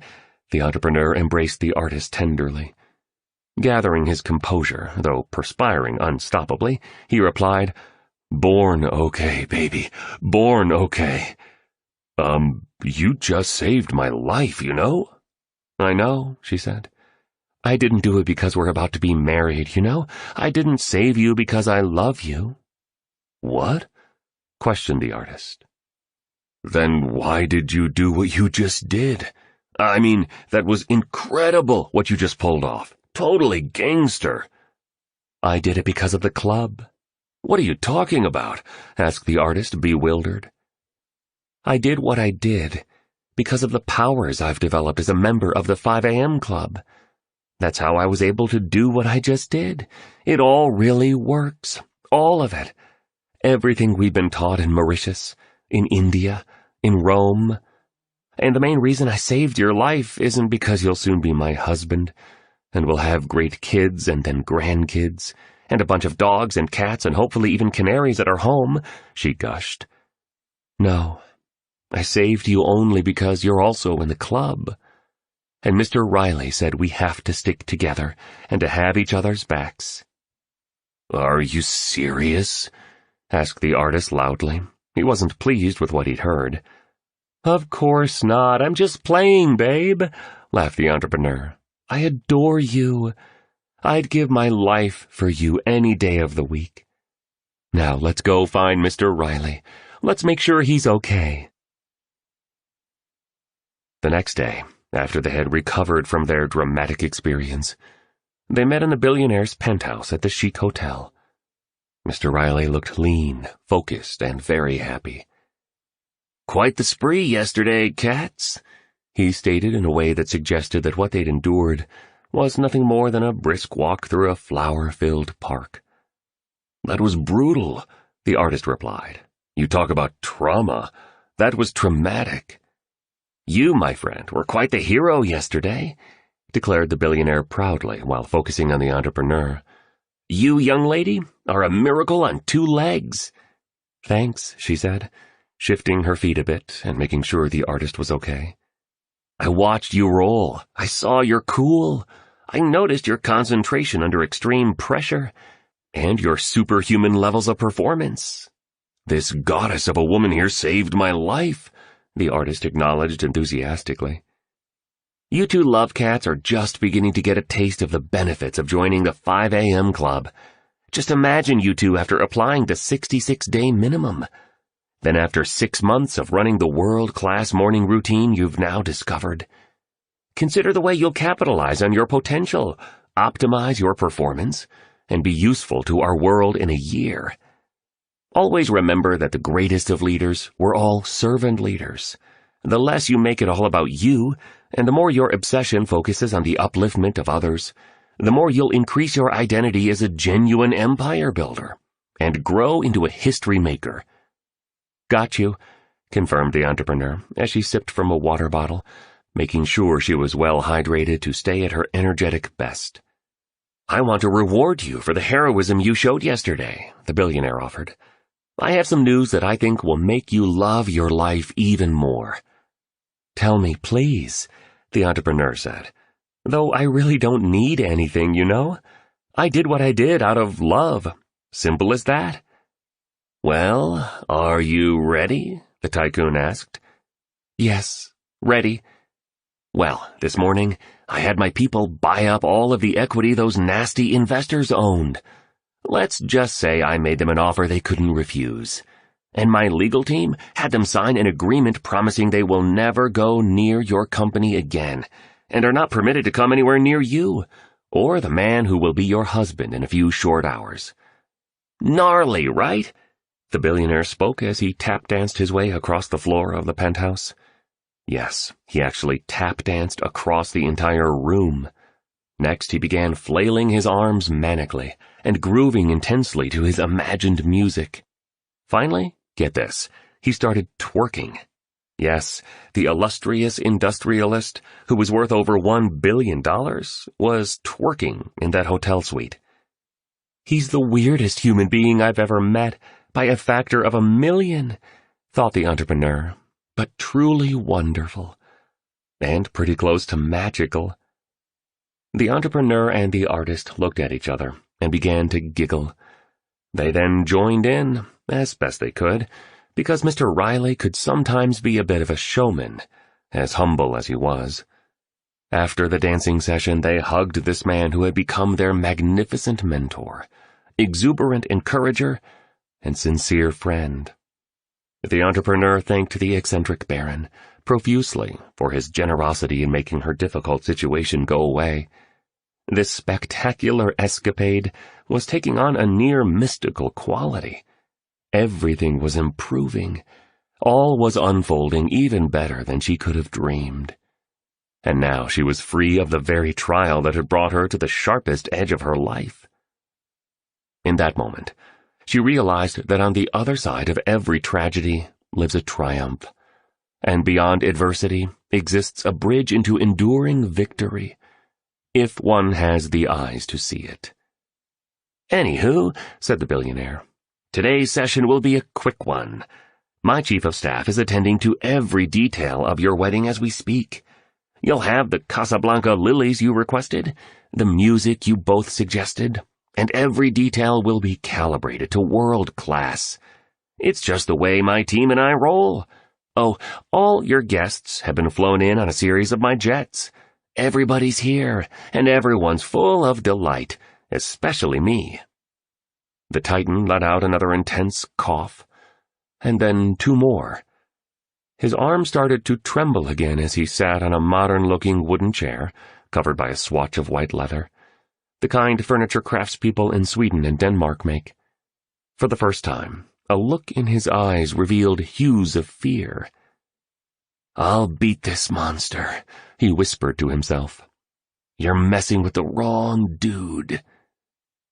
He pulled out his wallet, extracted the worn picture of his wife, gone so long ago, clasped it to his heart, and centered himself on the essential points of the morning's discourse. "Now that you know most of what you need to know about the 5 a.m. method, I want to offer 10 tactics that will quicken your momentum in both your professional and your private lives. These are 10 gestures for daily heroism. The 20-20-20 formula will help you use your mornings brilliantly. These 10 other routines will complement the regime, so the rest of your day unfolds gloriously. Lock these in, and you'll become undefeatable, and experience a meaningful upward spiral of success, where every important element of your life rises as your hours pass." As usual, a hand then went up into the air. Out of the library of the penthouse suite sprang an assistant, struggling to carry what appeared to be a large framed art piece. The billionaire jumped up and rushed over to help his aide. On the front of the white t-shirt the young, fit, and unfairly handsome assistant wore were these printed words: "Everyone dreams of being a legend until it comes time to do the work that legends do. This is one of my wedding gifts to you two." The billionaire pointed to a breathtaking painting of Thomas Edison, the great inventor. Over Edison's face, in an edgy modern art script, were the inventor's words: "The best thinking has been done in solitude. The worst has been done in turmoil." I commissioned one of my favorite artists, who lives in Berlin, to do this for you. He did a lot of the artwork in my Zurich flat. He hardly paints anymore. Did this as a special favor. You cats could retire if you sold it. Trust me on that one. Please flip it over," requested the billionaire politely, sitting down on the sleek chair again and surveying the expansive penthouse that overlooked the skyscrapers of Sao Paulo. Many of the high-rises had helipads on top of them, so the icons of industry who operated within them could skirt around without having to waste precious hours of productivity and life sitting in Sao Paulo traffic. Because, as you now know, the hours most people waste, epic performers exploit. On the back of the immaculately framed artwork was a chart with this title on it: "The 10 Tactics of Lifelong Genius." The billionaire continued talking. "Thomas Edison exemplifies prodigious creative achievement like few others in history, having recorded 1,093 patents over his lifetime, and giving us everything from the light bulb to the motion picture camera, and in 1901, a battery that was later used for electric cars.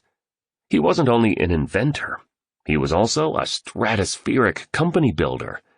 Yep," the billionaire continued, "his life is absolutely worth studying, and then deconstructing in your journal, so your intimacy and fluency with how he did it grows.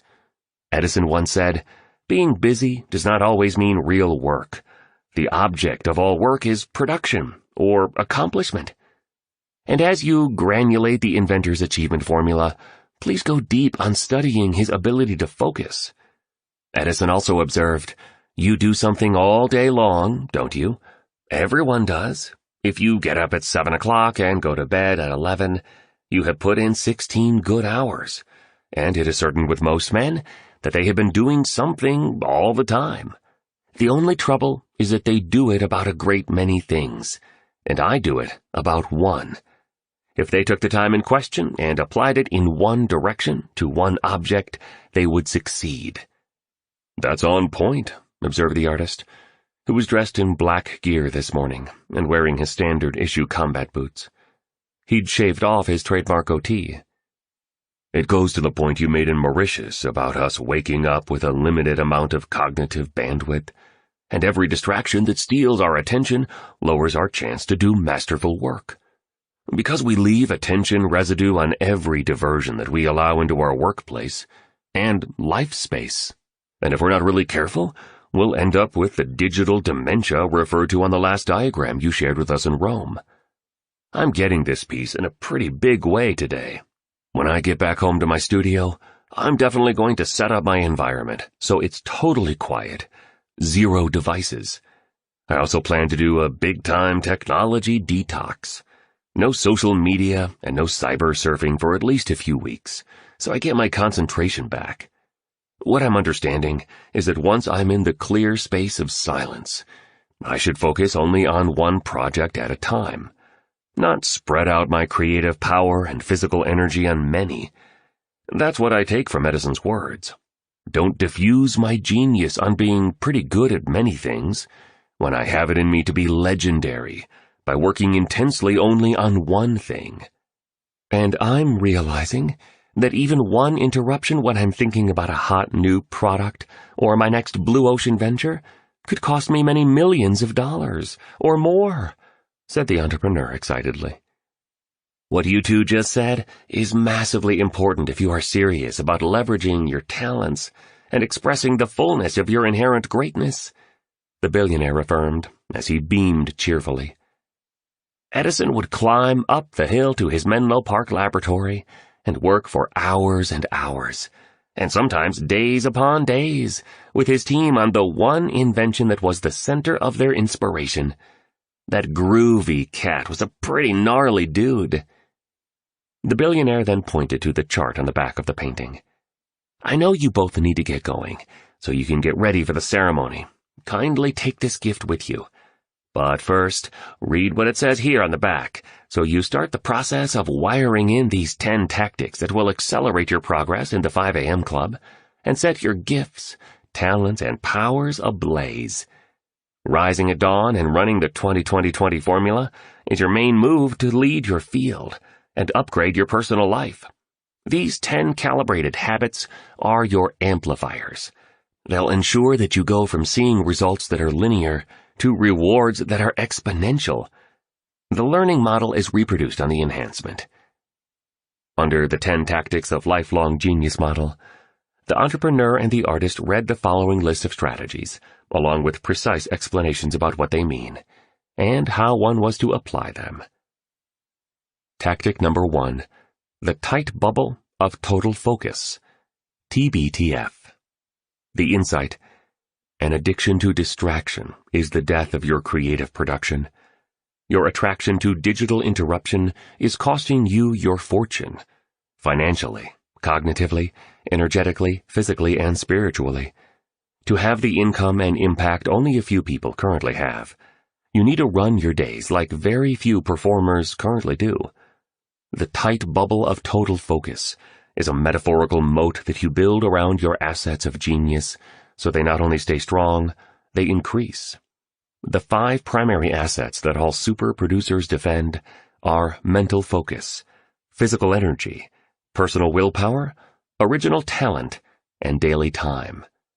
Your bubble has a porous membrane that encircles it so that you decide what information, which people, and the nature of the activities that enter your orbit.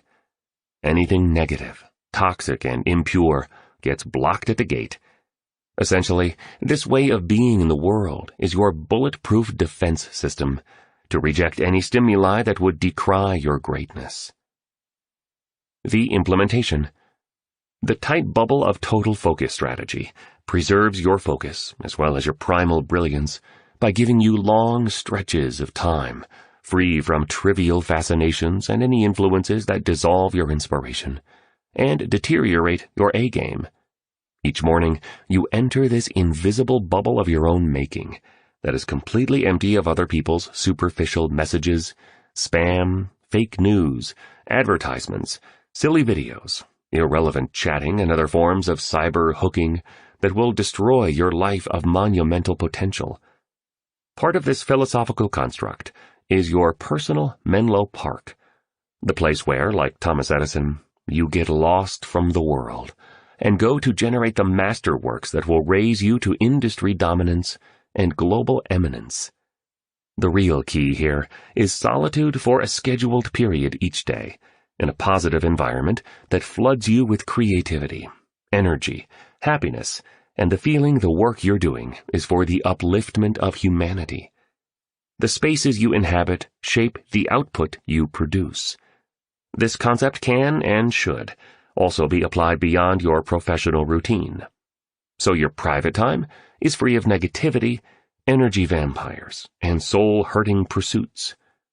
Of course, tinker with this metaphorical wall of armor around your 5 assets of genius so you have a wonderful social life, and so you don't become a hermit. Using the TBTF in your personal life means you live your days in an alternate universe of your own joyous creation. Remember, the bubble has a porous membrane, so you can carefully choose who you allow into your private reality, as well as the elements of beauty, wonder, and peace. Specific application ideas include selling your television, avoiding the news for the remainder of your days, staying out of noisy shopping malls where you buy things you don't need, unfriending energy-draining people you follow on social platforms, turning off all notifications while you're in the TBTF, and deleting apps with constant announcements. Tactic number 2, the 90-90-1 rule. The insight. Doing real work versus artificial work, daily and with absolute consistency, will give you a gargantuan competitive advantage born of mastery. Productivity of virtuoso-level quality is rare, and the marketplace pays most for something that is scarce. Legendary achievers concentrate all their attention and effort on one core project at a time, so they harness the fullness of their cognitive capacity and their precious energy on releasing glorious products that turn their industry on their head. To work like this, you need to install the daily habit of exploiting your best professional hours to offer your finest productive results. When you show up for work, it's not the time to shop online, to gossip, or to check messages. It's showtime for the super producer. The implementation. For the next 90 days, schedule yourself to invest the first 90 minutes of your workday on the one activity that, when completed at world class, will cause you to own your field. This 90-minute period must be completely free of any noise and interruptions. Place your devices in a bag marked "For my 90-91 period," and then leave that bag in another room. Installing clear boundary fences that block access to temptations is a potent tactic to decrease them. Tactic number 3, the 60-10 method. The insight. Research supports that the greatest performers don't work in a linear way, working harder and longer with the hope of arriving at stronger and better results. Instead, the way elite creatives do what they do is by understanding the power of oscillation. They structure their work cycles so that they alternate bursts of deep focus and ferocious intensity of performance, with periods of real rest and full recovery. In other words, they work in a balance and cycle awesome output with times to refuel their assets of genius so they don't deplete them. Armed with data concluding that human beings do their most astonishing work when they are fresh and relaxed versus exhausted and stressed, genuine pros dedicated to the glorification of their genius operate in a mode of pulsation, operating more like sprinters than marathoners. The implementation. After you've run the 90-91 segment of your workday, use a timer and work at your best for 60 minutes straight while sitting or standing quietly in your tight bubble of total focus. Train yourself not to move, just concentrate, and create the highest results you can possibly make. After your 60-minute productivity sprint is done, refuel for 10 minutes. Ideas for this recovery cycle include going for a quick walk in fresh air, reading a book that will advance your leadership or personal mastery, meditating, visualizing, or listening to energizing music with headphones on, like many championship athletes do before they step onto the court, so that their brain's attention shifts from the ruminating and worrying behaviors of the left hemisphere into the creativity and flow of the right section. After 10 wonderful minutes of regeneration, go back and perform your next 60-minute work segment, full of inspiration, excellence, and ingenuity, and then your next 10-minute cycle of renewal. Tactic number 4, the Daily 5 concept. The insight. Studies show that the most effective business leaders are at their productive peak on the days when, even if they've faced some serious setbacks, they've actively engaged their mindset on the progress they've made. In so doing, they've inoculated themselves from the self-sabotaging influence of the brain's negativity bias. One of the great keys to terrific performance, then, is to train your attention on making consistent 1% wins and micro-achievements throughout each hour of your workday. Small daily achievements, when done consistently over time, definitely do lead to stunning results. And by deliberately reflecting on the areas where you are moving ahead, you'll insulate your ambition, guard your confidence, and defeat the dangerous trickster of fear, so you get amazing feats done. The implementation. During the second pocket of your victory hour, list the 5 tiny targets you wish to accomplish over the day ahead for you to feel it was one well spent. This, like so much of what you've learned, is also a practice. The more you do it, the easier this habit gets, and the stronger your execution ability around it grows. So stay with the process. After just 30 days, you'll have accomplished 150 valuable victories. And after a year, this strategy alone will be responsible for you achieving 1,825 high-value targets, guaranteeing that the next 12 months are the single most productive 12 months you've had yet. Tactic number 5, the Second Wind Workout, 2WW. The insight. You've now discovered the beautiful neuroscience behind daily exercise.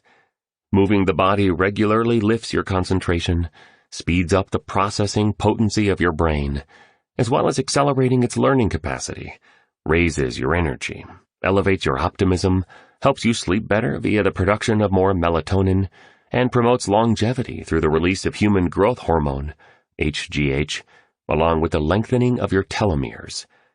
Telomeres keep the ends of our chromosomes from fraying. They're like plastic caps at the tips of shoelaces.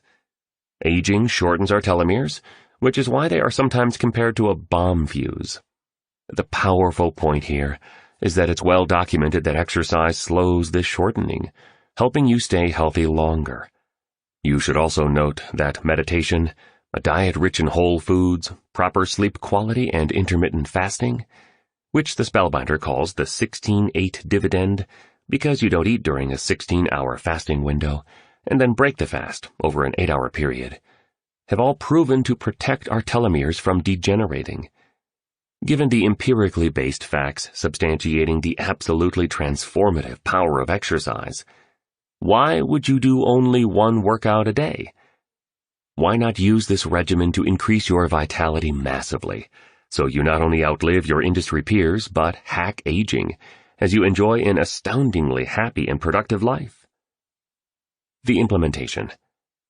To execute the 2WW practice, schedule a second workout at the end of your workday to give you a second wind for a great evening. You'll beat the exhaustion most people feel after work, re-energize your willpower batteries so you improve your evening choices, and even find your cravings for sugar in the nighttime are significantly lower. One of the finest activities you could possibly do at this time is a 1-hour nature walk. You'll gain another block of time free from digital interruption, letting you do more deep thinking and downloading of valuable ideas. You'll also be rewarded with the benefits that walking within natural surroundings, with sunlight and fresh air bring to your mindset, heart set, health set, and soul set. Naturalist John Muir expressed it well when he said, "In every walk with nature one receives far more than he seeks." Other ideas for your 2WW include going for a 60-minute mountain bike ride, having a long swim, or attending a yoga class. In running this routine, you'll also burn even more calories and speed up your metabolic rate, reducing body fat. The 2WW is a game changer. Tactic number 6. The 2 Massage Protocol, 2MP. The insight. Studies have demonstrated that massage therapy is a modality that generates significant improvements in brain performance, mood, your ability to fight stress, and in terms of your general wellness. The benefits of a massage include a 31% reduction of cortisol, the fear hormone levels, a 31% increase in dopamine, the neurotransmitter of motivation, a 28% elevation of serotonin, the neurochemical responsible for regulating anxiety and raising happiness, reduced muscle tension, improved pain relief via the sending of anti-inflammation messaging to muscle cells, and elevations in the signaling of those cells to make more mitochondria.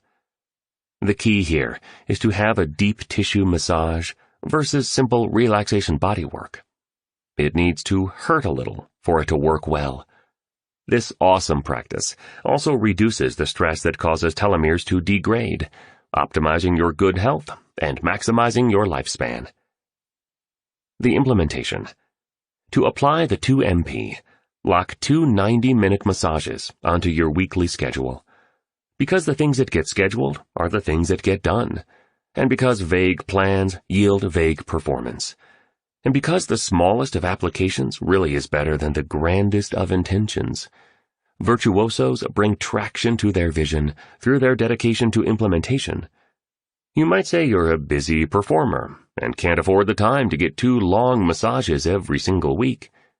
In fact, given the proven and marvelous benefits of this protocol for your mental state, cognition, joyfulness, health, and longevity, the truth is you can't afford not to install this habit. Yes, 2 90-minute massages a week will cost a lot of money. Death will cost you more. Tactic number 7. Traffic University. The insight. People who commute a total of 60 minutes to and from work each day spend approximately 1,200 days of their lives doing so, if they live an average human lifetime. That's over 3 years spent in traffic, or on a bus or in a train, and with the rise of the mega commute, that time period is only growing. Most people sitting bumper to bumper are infecting themselves with toxic news, superficial banter on the radio, and other negative stimulation that erodes production and dissolves inner peace. People on commuter trains or buses often sleep, daydream, or play with their technology in a chronic state of apathy. Be different. The implementation. Participating in Traffic University is all about leveraging your traveling time, whether to and from work or grocery shopping and errand running, to learn, expanding your professional prowess and personal knowledge. Specific ideas to help you do so include listening to audiobooks and consuming valuable podcasts. The fact is, even one new idea you learn in a book or online course could make you millions or even billions of dollars. Or multiply your creativity, productivity, vitality, and spirituality exponentially. There is simply no other investment vehicle available today that will yield a higher return than investing in your education and growth. Tactic number 8. The Dream Team Technique. The insight. Professional athletes structure a full team to support their rise to best in world, BIW. In this way, they are freed up to marshal their 5 assets of genius around the development of the expertise and powers that will cause them to become dominant at their sport. Michael Jordan wasn't his own sports doctor, and Muhammad Ali wasn't his own boxing trainer. Super producers outsource and then automate all activities except those within the realm of their mastery, allowing for purity of focus and freeing up huge amounts of time. The implementation. Delegate tasks that not only are a poor use of your hours, but also diminish your happiness. Ideally, restructure your entire life so you're doing only the things you're great at and love to do. With such a setup, you'll not only escalate in your performance because you're prioritized around just a few things, but you'll enjoy significantly more personal freedom and serenity. As well, because you have people on your dream team who are leaders at what they do, your rise to legendary will be swifter since you have great people in your corner. Specific members of your dream team could include a fitness trainer who you work with regularly, a nutritionist, a massage therapist, a financial coach to fortify your fortune, a relationship advisor to help you maintain rich bonds with the important people in your life, and a spiritual counselor to assist you in staying grounded on the eternal laws of a life well lived. Tactic number 9. The Weekly Design System, WDS. The insight. You now know that things that get scheduled are the things that get done. Designing a week without a granulated game plan for the 7 days ahead of you is like attempting to summit Mount Blanc without a climb strategy, or hiking into the deep woods without a compass. Yes, spontaneity and room for unexpected miracles are exceptionally important. Yet this doesn't mean you shouldn't show personal responsibility and human maturity by habituating a practice to architect a thoughtful and clear weekly script that amplifies your energy, organizes your choices, and ensures balance. The implementation. Carve out and then ritualize 30 minutes early each Sunday morning to create your blueprint for a beautiful week. Start the process by writing a story in your journal about the highlights from the 7 days you just lived. Then record your lessons learned and optimizations for making the coming week even better. Next, on a large piece of paper that has each day running from 5 a.m. to 11 p.m. on it, note down all your commitments. The key here is to list more than your business meetings and work projects. Set clear periods for your victory hour, your 90-91 sessions, your 60-10 cycles, and your second wind workouts, as well as time for your loved ones, blocks for your portfolio of passions, and segments for your errands. Doing this weekly will build extraordinary focus into your days, yield marvelous momentum, enhance your productivity significantly, and improve your life's balance noticeably. Tactic number 10. The 60-minute student. The insight. The more you know, the better you will do. Legendary leaders all have boundless curiosity and a limitless appetite to grow into their greatest selves. And education truly is inoculation against disruption. Peak producers are lifetime learners. Be one of the formidable few who reclaim their heroism, cultivate their craft, and materialize their genius by getting back to being a world-class student. The implementation. For at least 60 minutes a day, study. Do whatever it takes to fireproof your commitment to relentless growth. Learning daily will raise your acumen, deepen your wisdom, and incite a blazing fire that stokes your grandeur. You'll become a weighty thinker and an outright superstar. Specific tactics for your 60 minutes include reading every good book you can get your hands on, reviewing your journal notes, working through an online program, talking with a mentor, and watching skill-building videos. As you capitalize on your brightest gifts and highest powers, you'll become not only a bigger person, but an even more indispensable one. You'll be so exquisite at what you do that your organization and marketplace will not be able to operate without you. You'll evolve into an exceptionally valuable leader in your field, and you'll be able to deliver remarkable streams of values to the teammates, customers, and communities you are blessed to serve.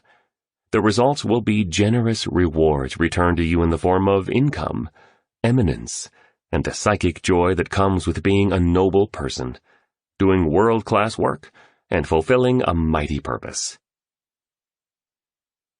"I have another present to honor you two as we go off to your wedding," exclaimed the billionaire. "It's a verse I memorized for my Vanessa." He was clutching her picture as he said this.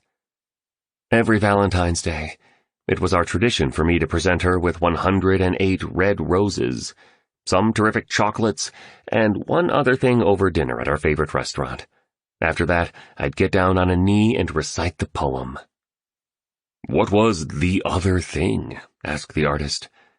The billionaire looked a little embarrassed. His gaze fell to the floor of the penthouse. "Lingerie," was his one-word answer, spoken with a wink. He then stood up on the sprawling oak dining table that sat in one section of the gigantic hotel suite. Like a child playing hide-and-go-seek, he covered each of his eyes with a hand. Next, he recited an old poem by Spencer Michael Free with thunderous passion.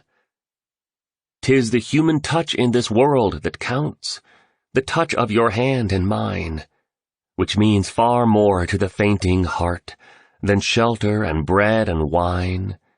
For shelter is gone when the night is o'er, and bread lasts only a day. But the touch of the hand and the sound of the voice sing on in the soul always." "That's so beautiful," said the artist, visibly moved.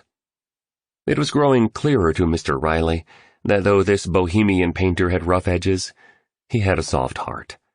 And though it might appear to an uninformed onlooker that the artist was the more passive half of the romantic couple, this was in fact untrue.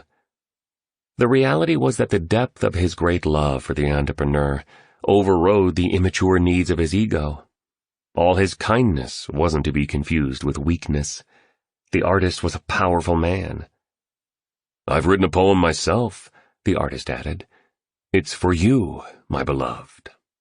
"Read it to me, please," said the entrepreneur gracefully as she fixed his collar.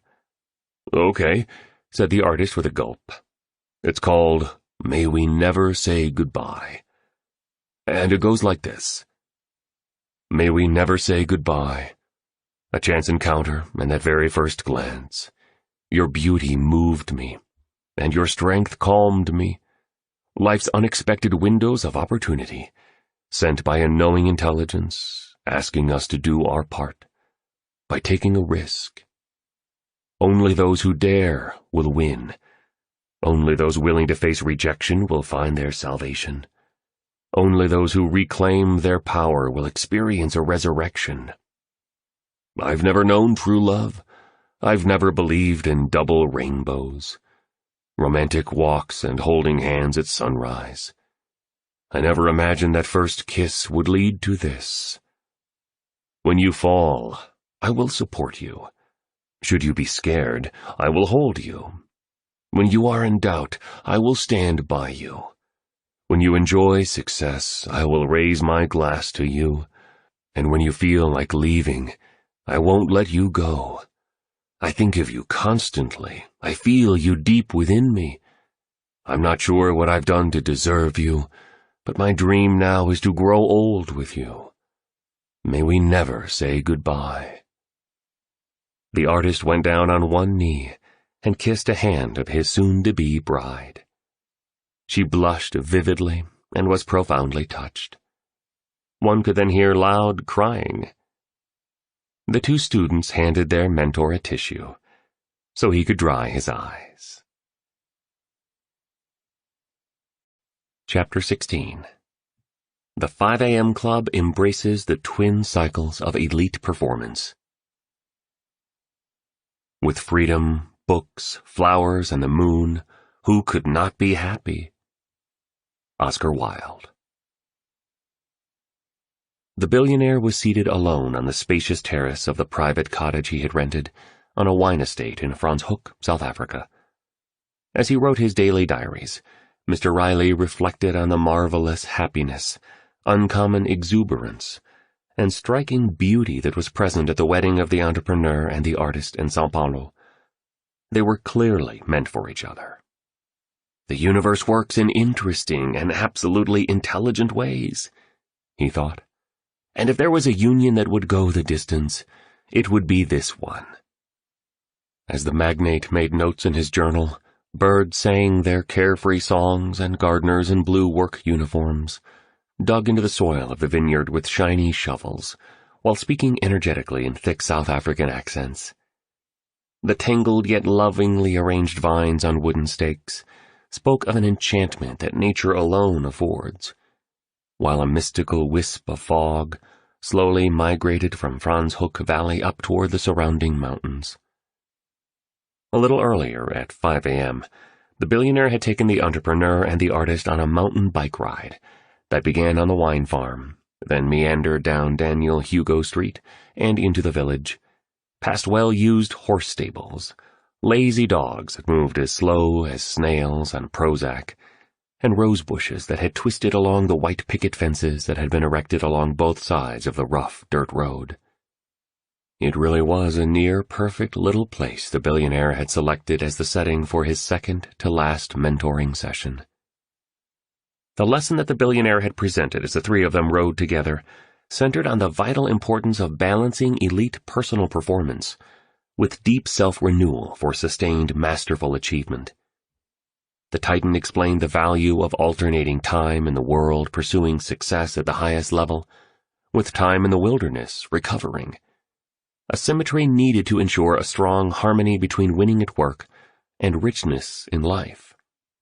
And to guarantee that his students played the long game around their assets of genius, the billionaire also explained that massive productivity in society without an abundant heart, an authentic sense of joyfulness, and enduring inner peace, was no different from the game a hamster plays on a running wheel. It thinks it's moving, yet it remains in a cage. As the early morning rays melted into the lush greenery, the mogul pedaled his shiny red bicycle, talked excitedly, and laughed festive, optimistic, truthful laughs. The kind of laughs we all long to experience more of in our lives. He also continued to cough a lot. One time, he even spat up some blood. Yet because the billionaire seemed vibrant and unusually healthy, the entrepreneur and the artist remained only somewhat concerned for their generous mentor's well-being. Perhaps this was their mistake. But the newlyweds were so in the moment that they didn't spend much time trying to figure out what was going on. In retrospect, they would wish they had. When the three companions took a break from writing, Stone Riley presented the husband and wife with another learning model, which he pulled out of a blue backpack. The twin cycles of elite performance model can be found on the enhancement. The billionaire taught that exceedingly excellent creative production without calibrated human asset protection leads to a noticeable performance reduction. What he meant by that was this: becoming legendary in your industry is all about sustainability and making sure you show up at world class, not just for a month or even for an entire year. The real sport of the captains of commerce, the great masters of the arts, the visionaries of the sciences, the heroes of the humanities, and the giants of athletics, is preserving your A-game over a lifetime. Longevity really is a key to legendary, he reinforced. This, he told his two appreciative students, is one of the main keys to your rise to iconic. You really must learn how to balance working intensely and brilliantly with deep rest and recovery, so you can remain fresh and strong over a long career. As you do this, you won't blow out your gifts by hyperextending them, in the same way that some pro athletes blow out their knees, preventing them from ever playing again. The geniuses all know and apply this remarkably important principle. As the billionaire sipped sweet, dark coffee, he explained that what makes the great men and women of the world exceptional, in part, is their implementation of a phenomenon known as supercompensation. Just as a muscle tears when you stress it to the edge of its capacity and then actually grows during the pause of recovery, your 5 assets of genius surge when you actively push them past their usual limits and then allow for a period of regeneration. Mr. Riley pointed to the framework on the paper and said, "See, cats? The little-known key to terrific success over the long term lies in a simple word: oscillation. I mentioned it in Sao Paulo, but you're both ready to go deeper." "We definitely are," declared the entrepreneur. "Get this," the billionaire said. "When scientists studied the great Russian weightlifters, they discovered that the secret behind their undefeatability was their work-rest ratios." "What does that mean?" asked the artist, as the companions walked their mountain bikes along a trail at the edge of a fabulous vineyard. "Your growth happens when you're resting," replied the billionaire in a straightforward way. "Makes no logical sense, right?" the billionaire went on. "In fact, this productivity rule is one of the most central, yet paradoxical truths the Spellbinder revealed to me as I was building my global empires. The mainstream thinking tells us that to get more done, we must put in more hours. To achieve more, we need to do more.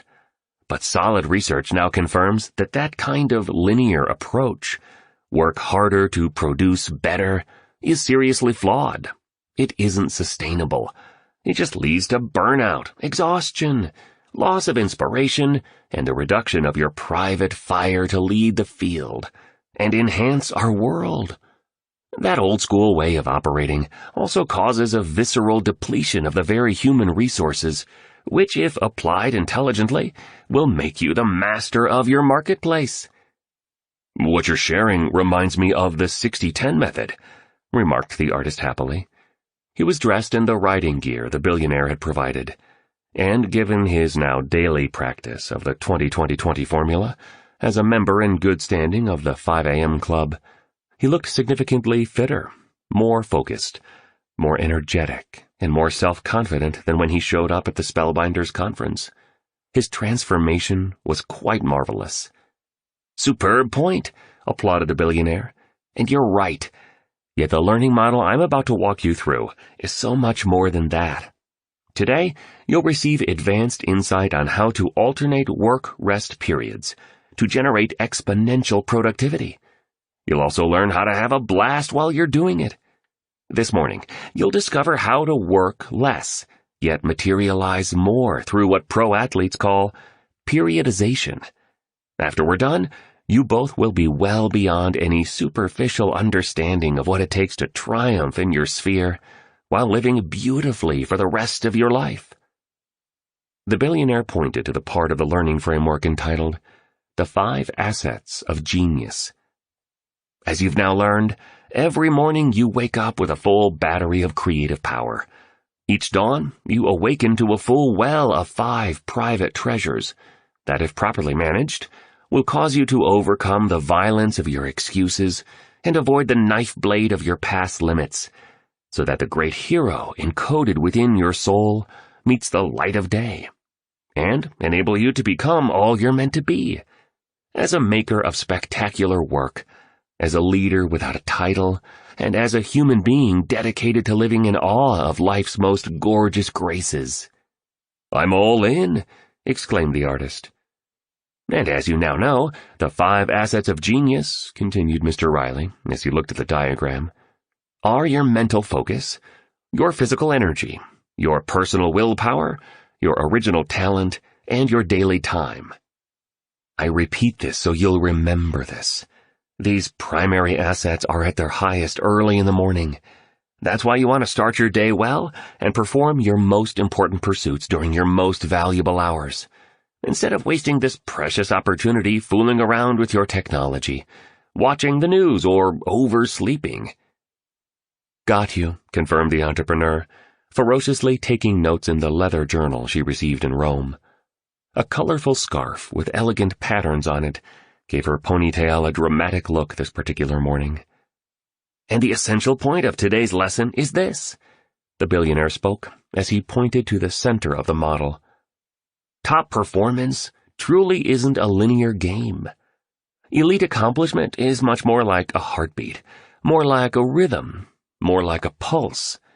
If you want to show up as a great master over decades, so you literally dominate your domain for an entire career and lead a life you love well into old age, you absolutely need to alternate high excellence cycles, those periods of intense and fantastic output, with times of meaningful recovery, deep refueling cycles.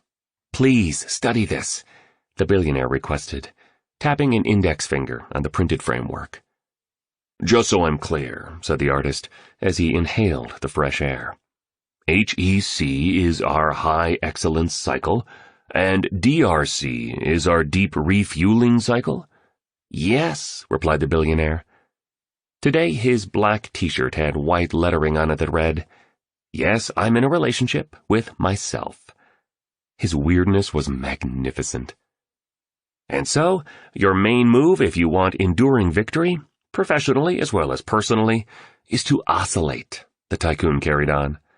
"To cycle periods of passionate, monomaniacally focused and potent work at the highest grade, with blocks of time set for refueling, relaxing, recovering, and pure fun. It really is like your heartbeat, pulsing. I so love this concept you're so kindly teaching us, noted the entrepreneur. This will be another needle mover for my business life, and for my private world. Yes, it will be, agreed the billionaire succinctly. Growth does happen in the resting phase. That's counterintuitive, right? We've been programmed to think that if we're not creating and producing, we're wasting our time. We feel guilty if we're not doing. But look at this. The Baron unzipped a nylon carrying case that had been fastened around his waist. He pulled out 2 medals that appeared to be made of gold and placed them around the necks of the entrepreneur and the artist, as one would do in celebration of a champion. On each medal, these words were engraved. The legendary performance equation. Pressure times refueling equals growth plus endurance. Tennis great Billie Jean King said that pressure is a privilege, the billionaire reminded his 2 students. See, pressure and stress aren't bad. They're not? Questioned the entrepreneur. Nope, they're actually absolutely necessary for the expansion of your capacity, voiced the billionaire. You must push your talents hard, the billionaire continued, even when you don't want to, past your comfort zone. Only then will they grow. Always remember this. The time you least feel like doing something is the best time to do it. And part of the reason for this, as you also now know, is because when you enlarge your willpower muscle in one important area, your self-discipline in every other area rises with you. The larger point I'm trying to make here is that pressure and stress are wonderful blessings that A players exploit. Our gifts don't increase when we stay in our safety circles. Nope. Challenge and stretch your capacities past the normal. Muscles expand only when we take them past our usual limits, and then allow for some time to refuel and recover. The billionaire surveyed the vineyard. Then he added, I recall having a fascinating conversation with a pro athlete who showed up at one of my charity dinners. You know what he told me? What? Wondered the artist. I rest to allow all my training to take effect, pronounced the billionaire. Profound way of seeing things.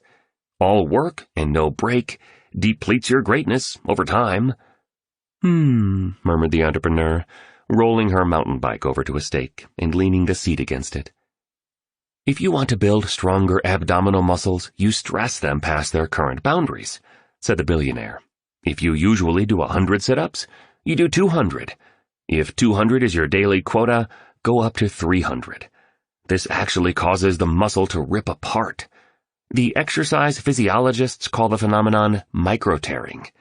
Yet if you want the muscle to grow, you can't keep exercising it relentlessly, or you'll experience injury. You need to rest the muscles for a day or 2. And it's in that recovery cycle when the actual growth happens, interjected the artist, locking in on the principle he was learning. Absolutely correct, enthused the billionaire. Growth happens in the resting phase, not in the performing stage. Recall early on in our work together on my beach in Mauritius, I told you cats I grew up on a farm long before I moved to Malibu? Think so, spoke the entrepreneur. Mauritius feels like another lifetime ago. Well, there's a metaphor that I learned at our farm that will help you fully understand the twin cycles of elite performance.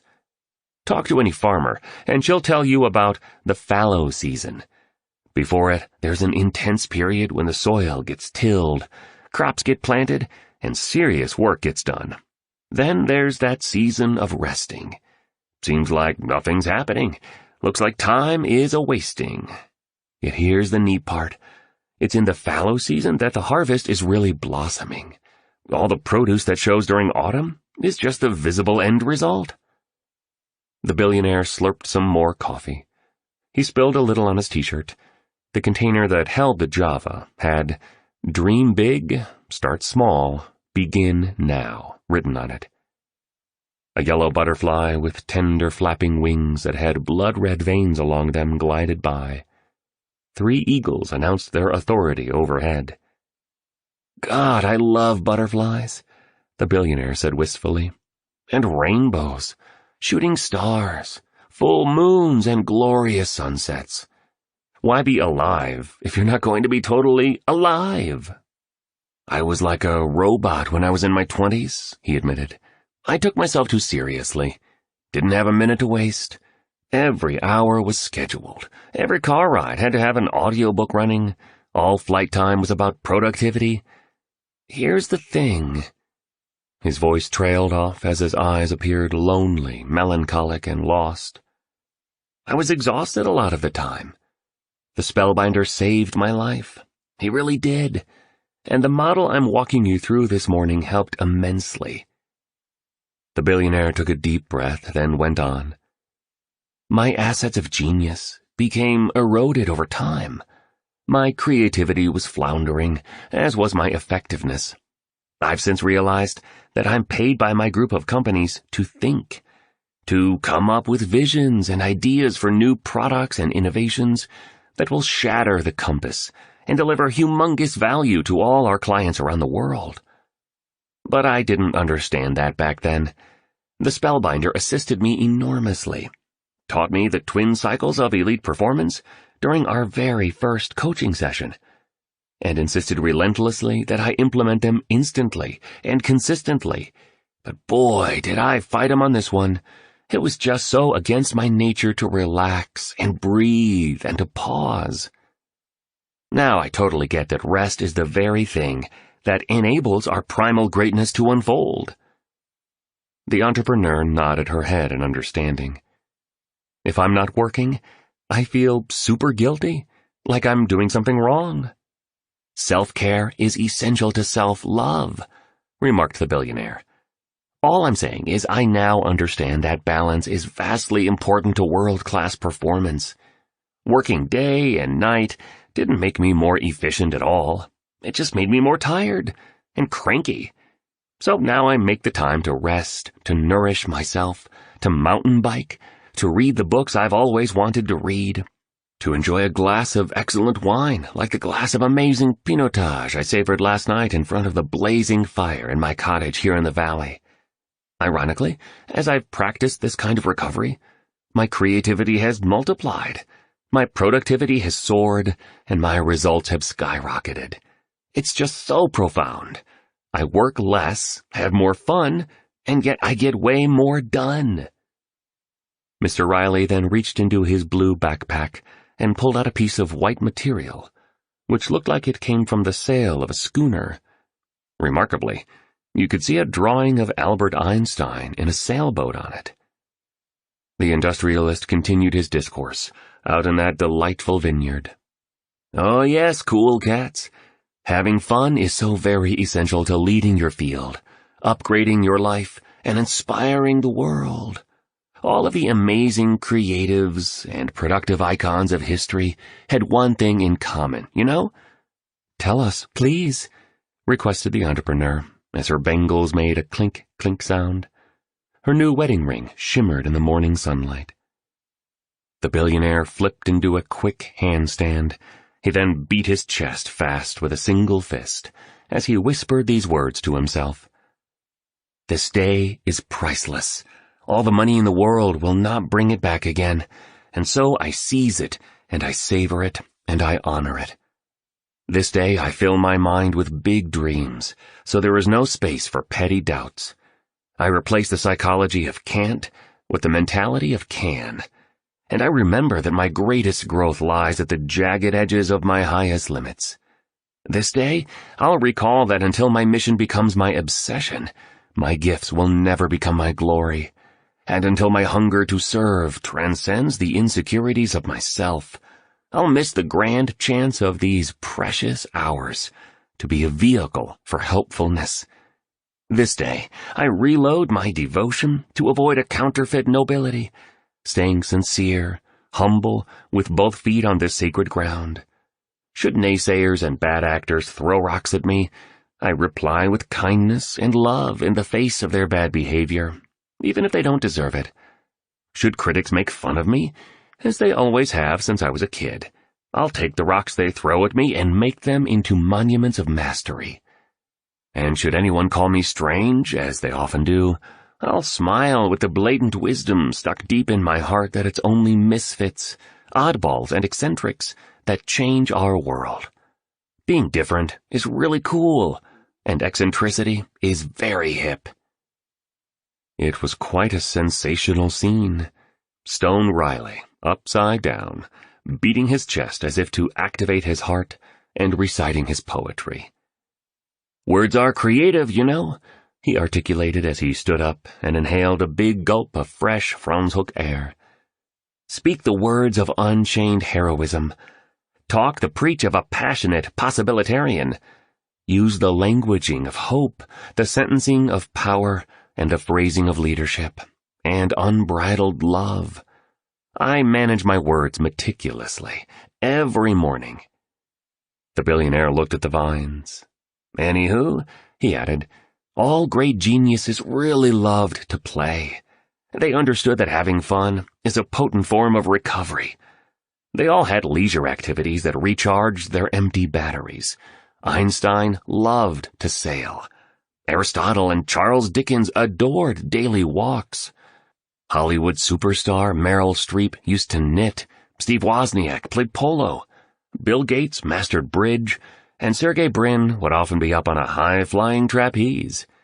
Time away from work isn't a waste," the tycoon reinforced. "It's a must. Offers a space for incubation of the very ideas that will make you a fortune. So work less to get more done. That's pretty much what the twin cycles of elite performance model is all about." "I'm understanding the 60-10 method's value even more," the artist contributed. "I guess this also means it's okay to have a few days off every week." "Not only okay, but necessary to guard your 5 assets of genius. The very ones that A players leverage to realize industry prominence, so their work stands the test of time. To be specific and tactical, take at least 2 full days off each week. No technology, 0 device days, is what the Spellbinder calls them. Full recovery. And every quarter, take off even more time. For decades, I've taken June, July, and August to vacation. I sail, bike, sleep, read, swim, chill with my friends, have the happiest times with my daughter, and experience life at its best. You cats may not be able to take this much time off, but I need to tell you that during these renewal cycles, I do my best thinking and planning and get my best insights. I always return to the office 1,000 times more inspired, on fire, and alive." Another butterfly floated by. The vineyard seemed to whisper of wonderful miracles to come. Though the sun now stood in its full radiant glory, a thin slip of a moon competed for attention in the big African sky. It was breathtaking. The entrepreneur grasped her husband's hand. "This is magical," she said. "You know, guys," Mr. Riley said as he picked up his bike and started walking along the secret back road that he had somehow discovered. "Heaven on earth isn't some mystical, spiritual place to aspire to. It's not some realm reserved only for saints, seers, and sages. Not at all. I've discovered, and boy, have I led a colorful, intense life all these years, that heaven on earth is a state that anyone can create." The billionaire was now deepening the conversation significantly, and growing even more philosophical around this particular lesson on work-life boundaries for sustained legendary performance and a happier existence, because business victory without a joyful heart misses the opportunity. "I feel really, really blessed in my life," Stone Riley stated.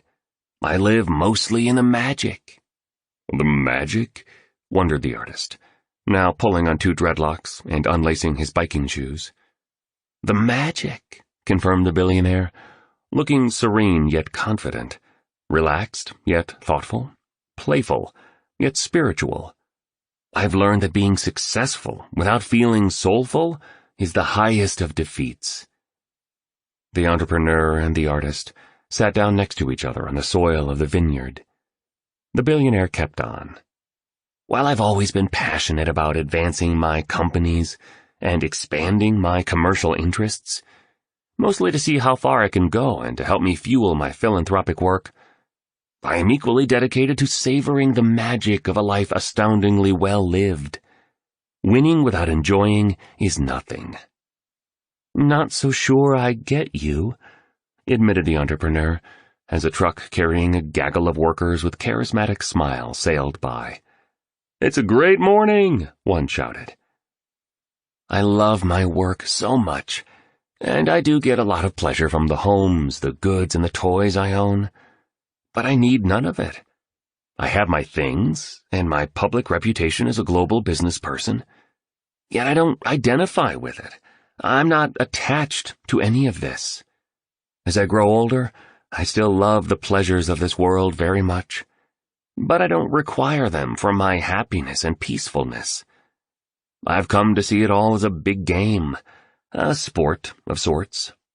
I own my things, but they don't own me," the Baron continued. "And though I play in the world, I also adore the wilderness, not only metaphorically, but literally, like here experiencing the natural wonders of this ethereal valley in Franz Hook. This, too, is how I live the twin cycles model. I make time to enjoy life completely. The magic," repeated the billionaire, as singing birds seemed to croon louder, and a flutter of even more butterflies showed up to listen in on the conversation. "God, life is beautiful. Don't miss out on all of its awesomeness and incredibleness. It's there for you, no matter what you might be going through. See, we all live on borrowed time, and life does whiz by so quickly. You two cats will be old before you know it, probably hanging out with 100 grandchildren," he said with a chuckle. "Anywho," Mr. Riley spoke in a whisper, "Utopia, Shangri-La, Nirvana, and heaven on earth are just names for a state of being, not a place of visiting. You enter the magic of life and begin to experience outright bliss daily once you reclaim the inherent power that lurks in your core. And when you don't postpone being grateful for even the tiniest of everyday graces, you'll become a magnet for miracles when you begin being a magician of sorts." "The billionaire's getting into some pretty mystical and far-out territory now," thought the entrepreneur. "Heaven on earth," recited the industrialist. "My life is generally a steady stream of beauty, you know? And I've discovered this has little to do with having a lot of money. It has more to do with finding fulfillment in the smallest of things. The way the fire warmed me and inspired me last evening, for example. It has to do with spending a lot of time in nature, whether that's in vineyards like these," he said, pointing an index finger across the wine farms that filled the valley, "or on walks in a forest, or hiking in the mountains, or being near the sea, or drifting through the sands of a barren desert. It has to do with reconnecting to the awe, wonder, and majesty that every human life has available to it by visiting art galleries frequently and letting the energy and genius of the creators infuse your mindset, heart set, health set, and soul set.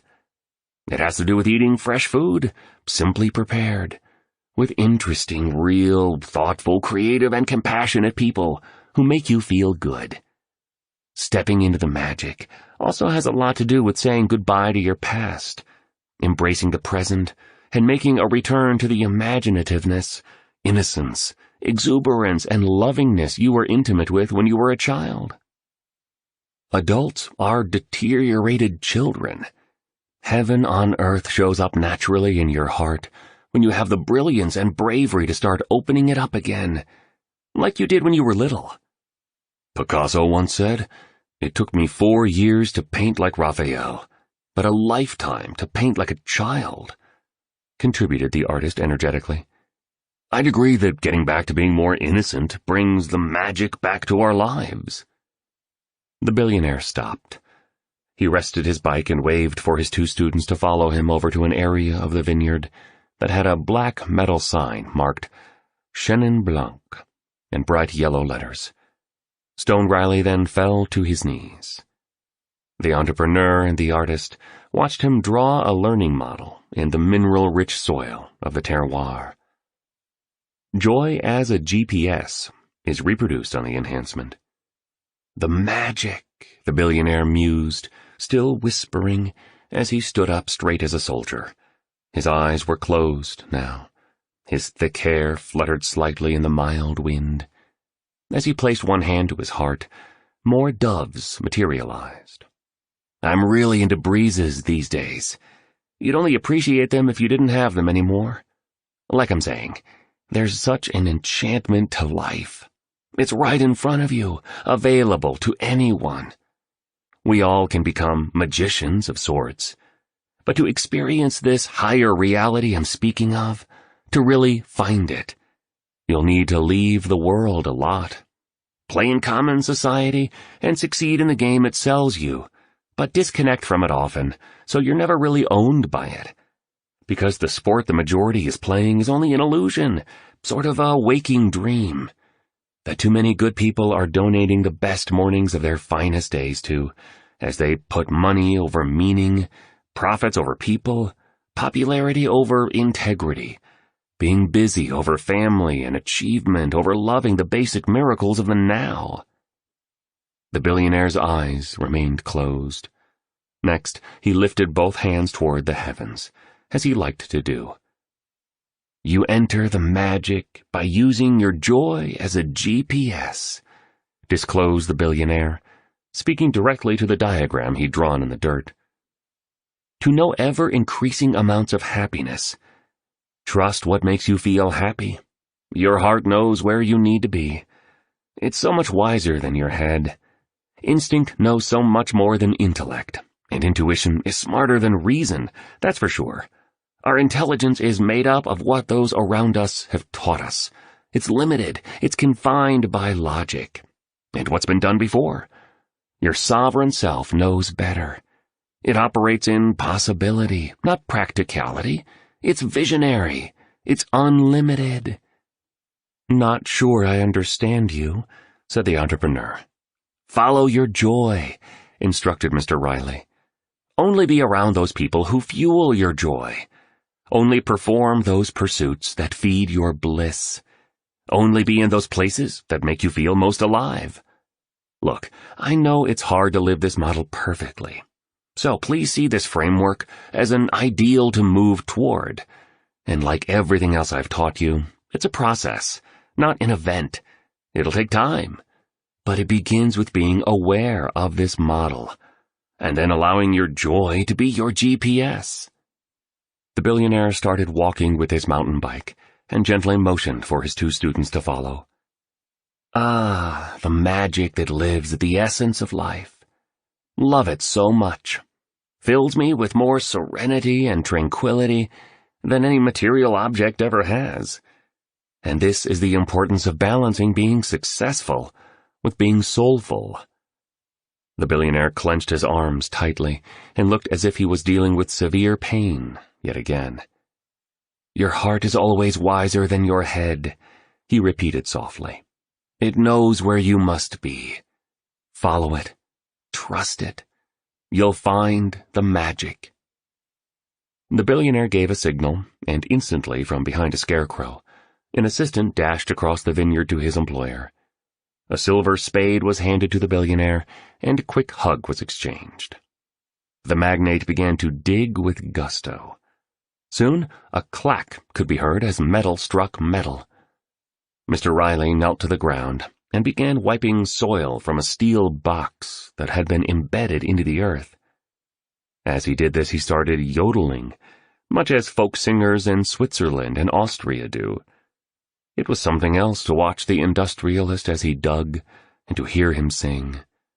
The entrepreneur and the artist were mesmerized. The box was then opened with colossal care. Inside were 11 magic charms, each attached to a letter. In that moment, sunshine radiating over the billionaire created the effect of another shimmering halo. I am part of all that is, mumbled the billionaire to himself. The great power of the universe is within me. All I desire, with active faith, positivity, expectancy, and purposeful conviction, is on its way to me. And if that which I wish for does not come, it's simply because something even better is on its way. I know this belief to be true. All wizards know it to be true." The entrepreneur and the artist stared at each other, eyes wide open. "What are you doing?" quizzed the artist. "I'm using one of my incantations," responded the billionaire. He added more yodeling to the end of his sentence, then said, "You can't produce magic in your life until you learn the luminous arts of a real magician." Abruptly, the box began to rise and hover over the soil for just a moment. The mouths of the entrepreneur and the artist were now as open as a rose in springtime. The artist was a little unnerved. "Optical illusion, someone taught you, right?" "Maybe yes, maybe no." Mr. Riley's reply only heightened the mystery. "Each of these magic charms will help you remember one of the 11 maxims I've been applying over these past decades for increasing my financial fortune and for experiencing an exquisite life. Like I said, my days provide a steady stream of beauty, grand awe, and relentless wonder. Heaven on earth," the billionaire reiterated. "And I want you both to live like this too. The cool thing is that anyone can create this kind of an existence, but very few people alive today know how to manifest one. And each associated letter will bring together some of the key themes I've shared with you on this sensational adventure, sort of to summarize things as we approach the end," the mogul added. The first charm was a small mirror. Here's what the letter attached to it said. The billionaire's maxim number 1. To create magic in the world, own the magic within yourself. Look in the mirror. Your relationship with you predicts your relationship with the world. Remember that you have a primitive longing for silence and solitude, and that it is in quietude that self-awareness rises. French mathematician Blaise Pascal wrote, "All of humanity's problems stem from man's inability to sit quietly in a room alone." Release your need for complexity and immerse yourself in the stillness only the early morning can provide, so you get to know yourself again. Because a flight from solitude really is an escape from freedom. To become an everyday magician, so your life is rich with passion, plenty and peace, grow more comfortable being still. So you start to hear the whispers of the great genius who slumbers within you. In restfulness, you'll remember all you truly are. You'll re-access that supreme self, abundant with creativity, potency, invincibility, and a love that has no conditions. In this sanctuary of silence, you will also be afforded something so rare in this age, time for yourself to be. And the more you do so, the more you'll discover how life really works. You'll also begin to differentiate between your beliefs that are merely cultural constraints and those that are actual truths, and between the trustworthy voice of your intuition and the persuasive pronouncements of your fears. In solitude, you'll also receive the disruptive insights that will transform your field. I know it sounds strange, but amid serenity, you'll actually visit the alternate reality in which visionaries like Nikola Tesla, Albert Einstein, Grace Hopper, Thomas Edison, John D. Rockefeller, Marie Curie, Andrew Carnegie, Katharine Graham, Sam Walton, Rosalind Franklin, and Steve Jobs, among other luminaries, spent much time. Why do you think the legendary scientists, inventors, industrialists, and artists all made so much effort to be alone? I've shared with you that long stretches spent in noiseless contemplation is one of the secrets of the advanced mind. Ultimately, you're the only person you'll be with your entire life. Why not strengthen your relationship with your greatest self, fully know your genius, and start a lifetime love affair with your most noble nature? The second magic charm was in the form of a flower. The billionaire relished its fragrance. He then smiled and passed the letter associated with it to his students for their review. It read, "The Billionaire's Maxim, Number 2. Collect miraculous experiences over material things." The world has burdened and hardened you. As a child, your instinct showed you how to spot the miraculousness of a snowflake, find fortune in a spider's web, and adore the splendor of falling leaves on a colorful autumn morning. The pursuit wasn't about acquiring things. It was about exploring life. To switch the lens through which you see life from one that views what's ordinary to one that perceives the extraordinary is to multiply your ability to create miracles, and to re-engage with the lost purity you knew in your youth before a broken society trained you to value objects and cash over joys and delights. Laugh more often, dance more regularly, and play more frequently, please. The future holds promises of mysterious good. Anything can happen overnight, said the mystic Florence Scovel Shinn. Be more alive to the wonders that inhabit your days. Gentle breezes, squirrels chasing each other in a park, and music that is so wonderful it makes you cry. And you will begin to live as royalty along with heightening your primal powers, to produce even more magic in your mornings. Never sacrifice your well-being and quality of life for greater annual income or larger net worth.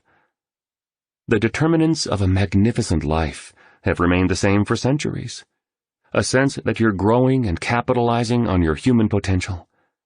Effortful work that draws out your finest productivity and is profitable for humanity. Weighty connections with positive people who escalate your jubilation, and time doing that which nurtures your spirit as you advance through your days with a grateful heart. Yes, in Rome, I licked my journal. It's one of the rituals I run to actively heighten my aliveness by raising my appreciation of all the good blessings that have been given to me.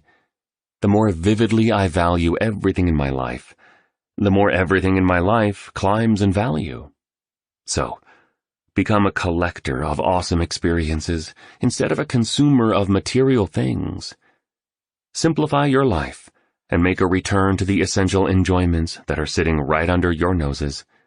As you do, you will overcome the forces that have suppressed your fire and tear down the charade of superficiality that so many fine souls among us are stuck in. And as you continue, you will come to know how gorgeous and terrific your life really is. And please do remember that your past is a servant that has made you all you now are, not a companion to spend much time with in your present, or a friend to carry into your spotless future. It's impossible to enter the magic that each fresh morning brings if parts of you are holding on to old disappointments, resentments, and hurts. You know that well now. Light-heartedness of being and ancient pain can't stand the sight of each other. So train yourself through steady and ceaseless practice to immerse yourself fully in this moment. Yes, it takes work and patience. Yet savoring this very instant is an essential move for a dazzling life.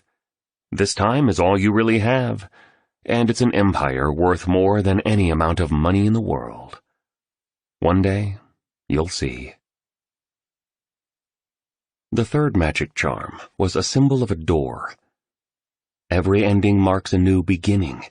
All we experience happens for a helpful reason, and when one door closes, another will always open for you, noted the billionaire. Trust, always, that life has your back, even if what's unfolding makes no sense. The attached letter read, "The Billionaire's Maxim, Number 3.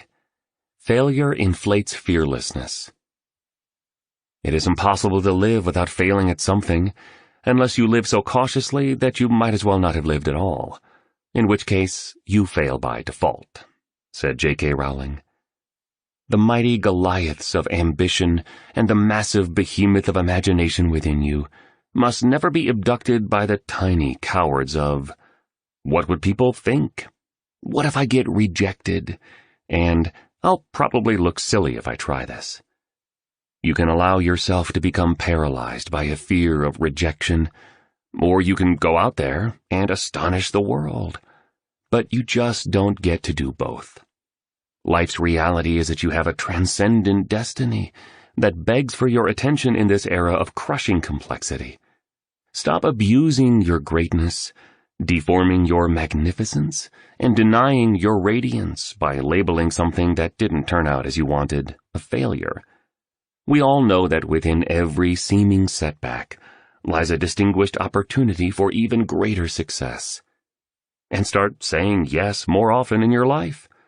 Courage is an exquisite weapon to defeat the armies of regret that tear away at lives meekly lived. A wooden paintbrush about the size of a finger was the next magic charm that Mr. Riley carefully lifted from the metal box. This will reinforce the notion that you are a powerful creator of your life and a mighty artist around your ambitions.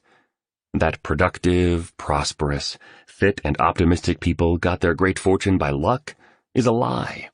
I've invested a lot of time making sure you understand this point. That such folks made their empires of money, vitality, and influence on society because the stars aligned in the right order to breed their success is pure myth. Here, look at this, please, instructed the mentor kindly as he handed over the next letter. The Billionaire's Maxim number 4. Proper use of your primal power creates your personal utopia. Many human beings spend their finest hours in a facade of satisfaction. By this, I mean they think and say they are happy, but in reality they are miserable. They rationalize the fact they have betrayed their dreams, neglected their human treasures, and minimized the impact they could have on the planet by telling themselves to be satisfied with what they have, instead of evolving into more. Yes, be wildly thankful for all you have. Yet, also consider that such individuals have dead-ended themselves through absolute neglect and outright abandonment of their inherent power. And as a result, all sense of personal freedom and any hope of sovereignty over their lavish talents have been savaged. To enter the magic of your life, you must become aware of the 4 creative tools that turn each of your desires into your visible results. These 4 resources that will allow you to materialize miracles in the world are your thoughts, your feelings, your words, and your deeds. Exercise your mind to think only thoughts that serve your ascent to mastery and happiness. Sit regularly in feelings of gratitude, positive expectancy, and love for all that you have in your life. Speak only the words of upliftment, abundance, and encouragement, as you saw me doing when I was upside down, and do only those acts that are in forceful alignment with the resident hero that sits at your most wise foundation. Study someone playing small with their potential, and you will understand clearly why their conditions are as difficult as they are. They focus their thinking on their lack instead of plenty. They disrespect the potency of the word by speaking continually of problems, by labeling their circumstances as terrible, and by classifying rewards such as vast success, financial wealth, contentment, and energetic service to others as impossible, failing to understand that it is their own speech that disconnects them from their capacity to craft magic. Words truly are creative multipliers.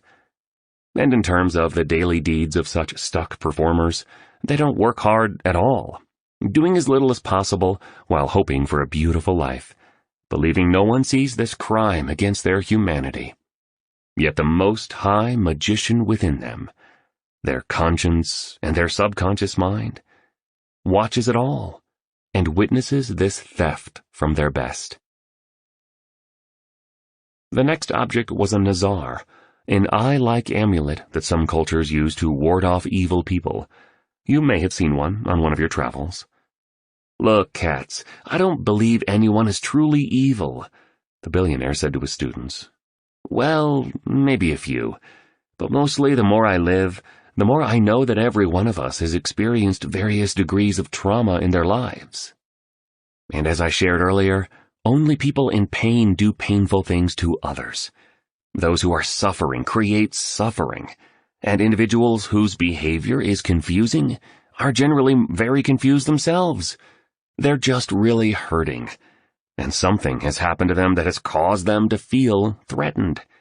And so the goodness at their core has contracted and closed. To call them horrible people is a superficial judgment. It's a lot deeper than that quick perception.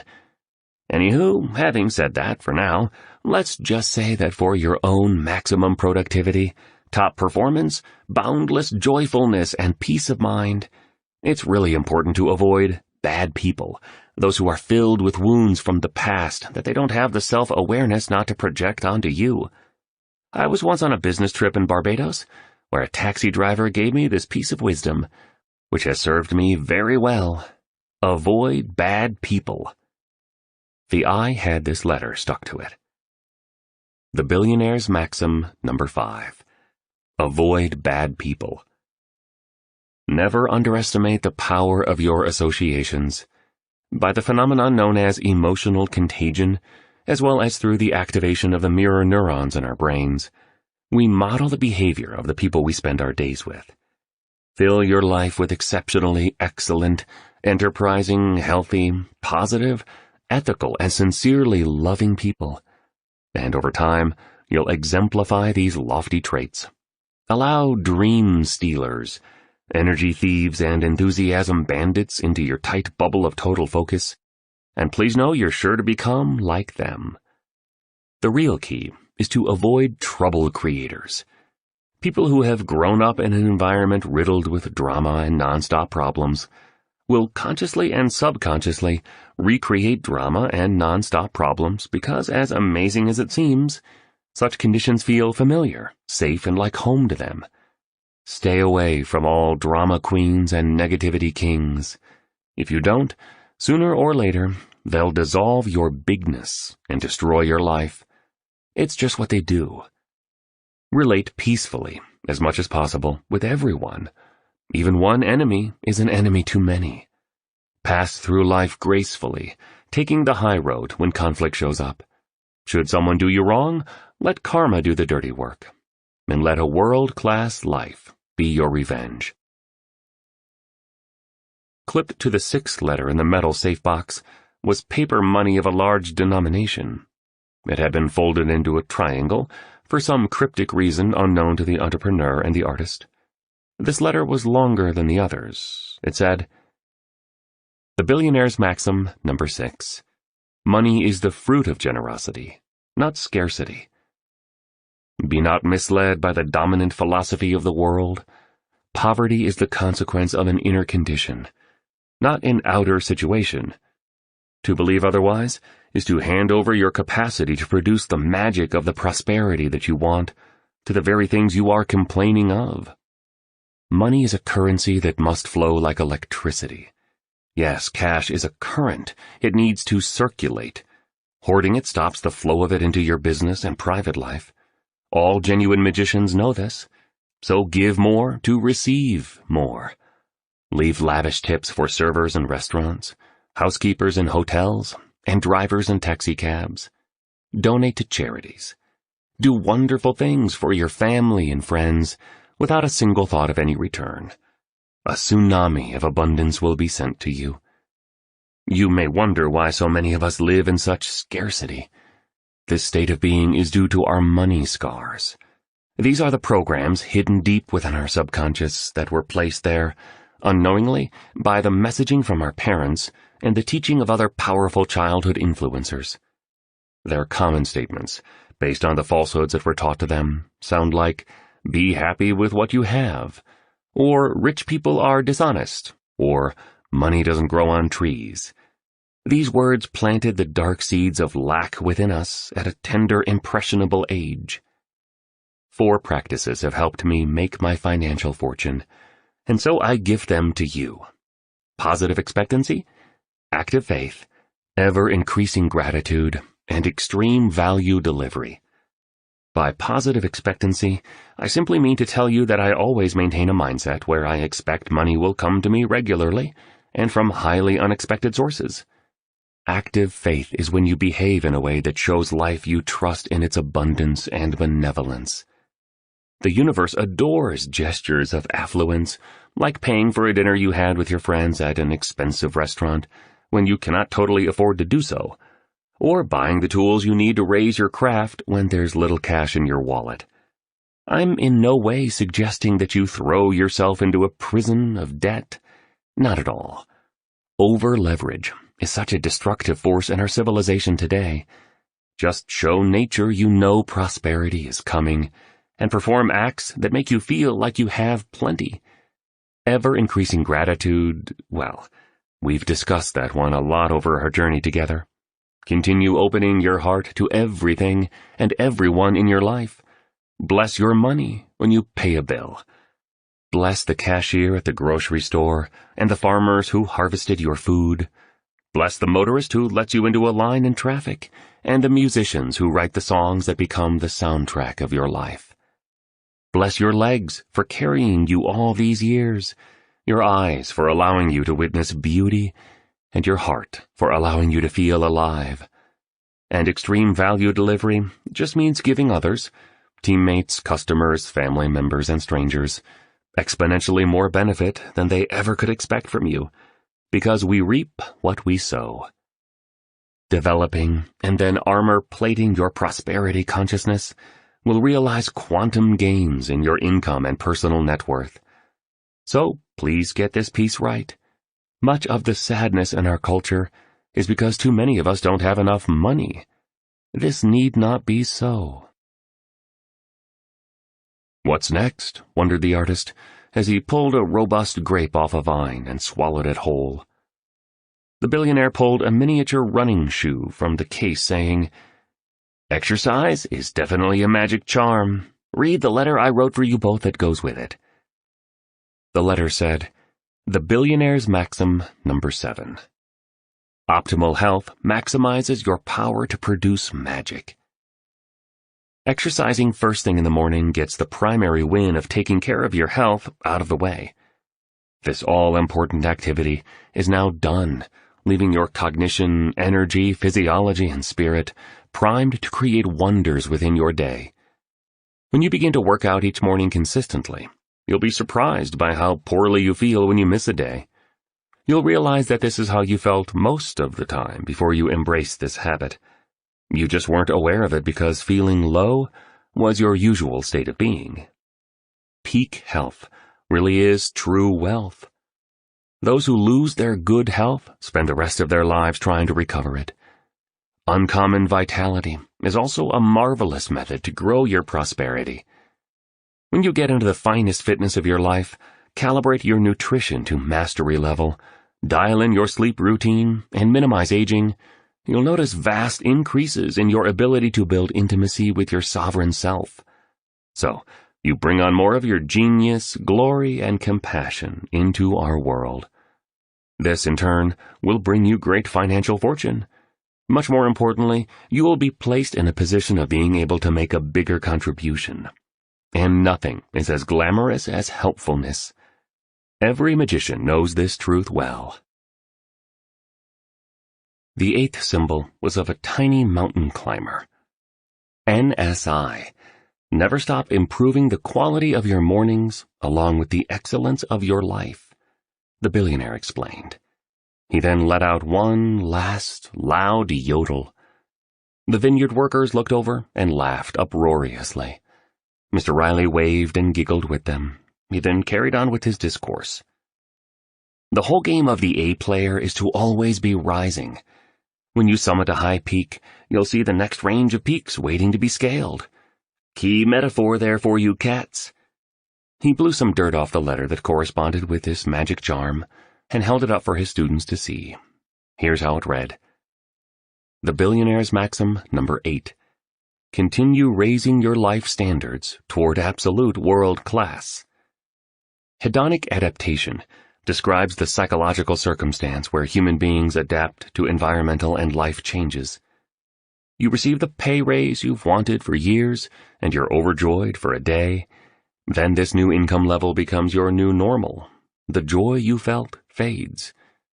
Or you move into a noisy apartment close to train tracks, yet over time you stop hearing the trains.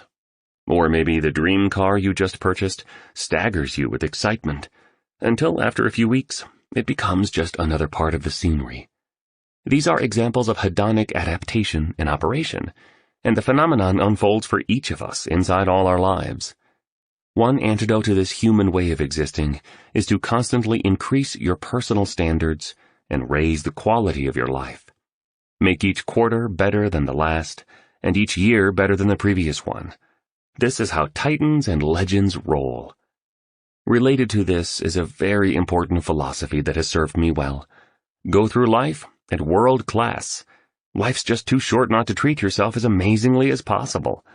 And as you take better care of you, your relationship with others, with your work, with money, and with the world will be lifted correspondingly, because your relationship with everything outside of yourself cannot help but be a demonstration of your relationship with all that is within you. This is just the way it is. Invest in the finest books you can buy, and you'll be rewarded in multiples. Eat fantastic food of the highest caliber, even if all you can currently afford is an excellent starter salad at a luxurious local restaurant. Go have a coffee at the greatest hotel in your city. If where you live has a professional sports team that you love, sit courtside for one game, rather than hanging out in the cheap seats for a few seasons. Drive the best car you possibly can, listen to joyful music daily, visit art galleries like I have taught you, so the creativity and consciousness of the painters will rub off on your soul.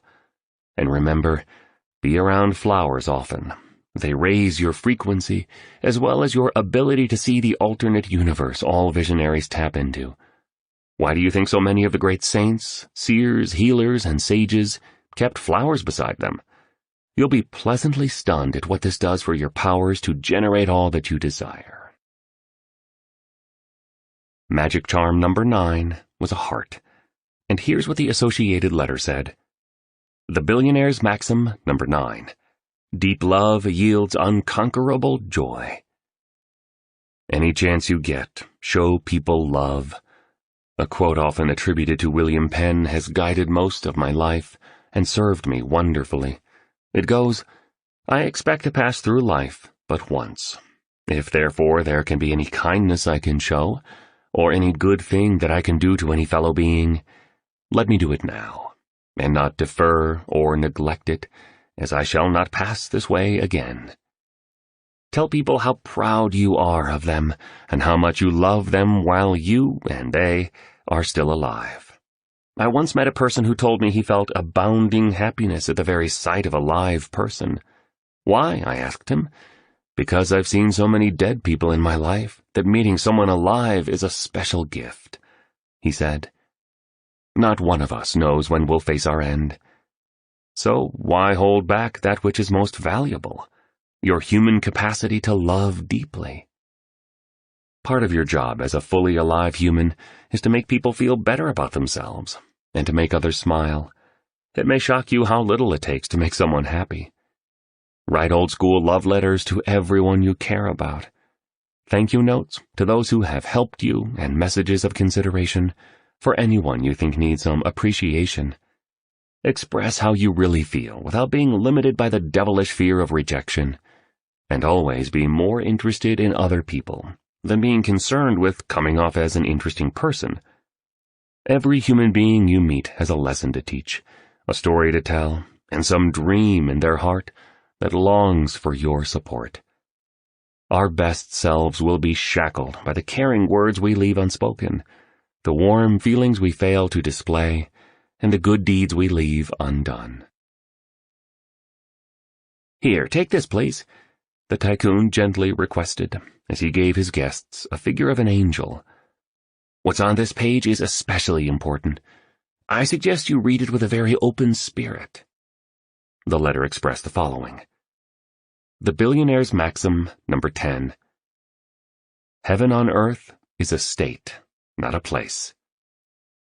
Take daily voyages into awe and regular adventures into wonder.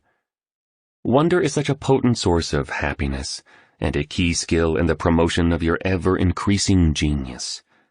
All the great women and men of the world learned how to relax into the magic of a day enchantingly spent. Through my experiments with life, I now understand that what the immortal philosophers, mystics, and saviors called heaven on earth isn't a place to visit, but a state you can inhabit.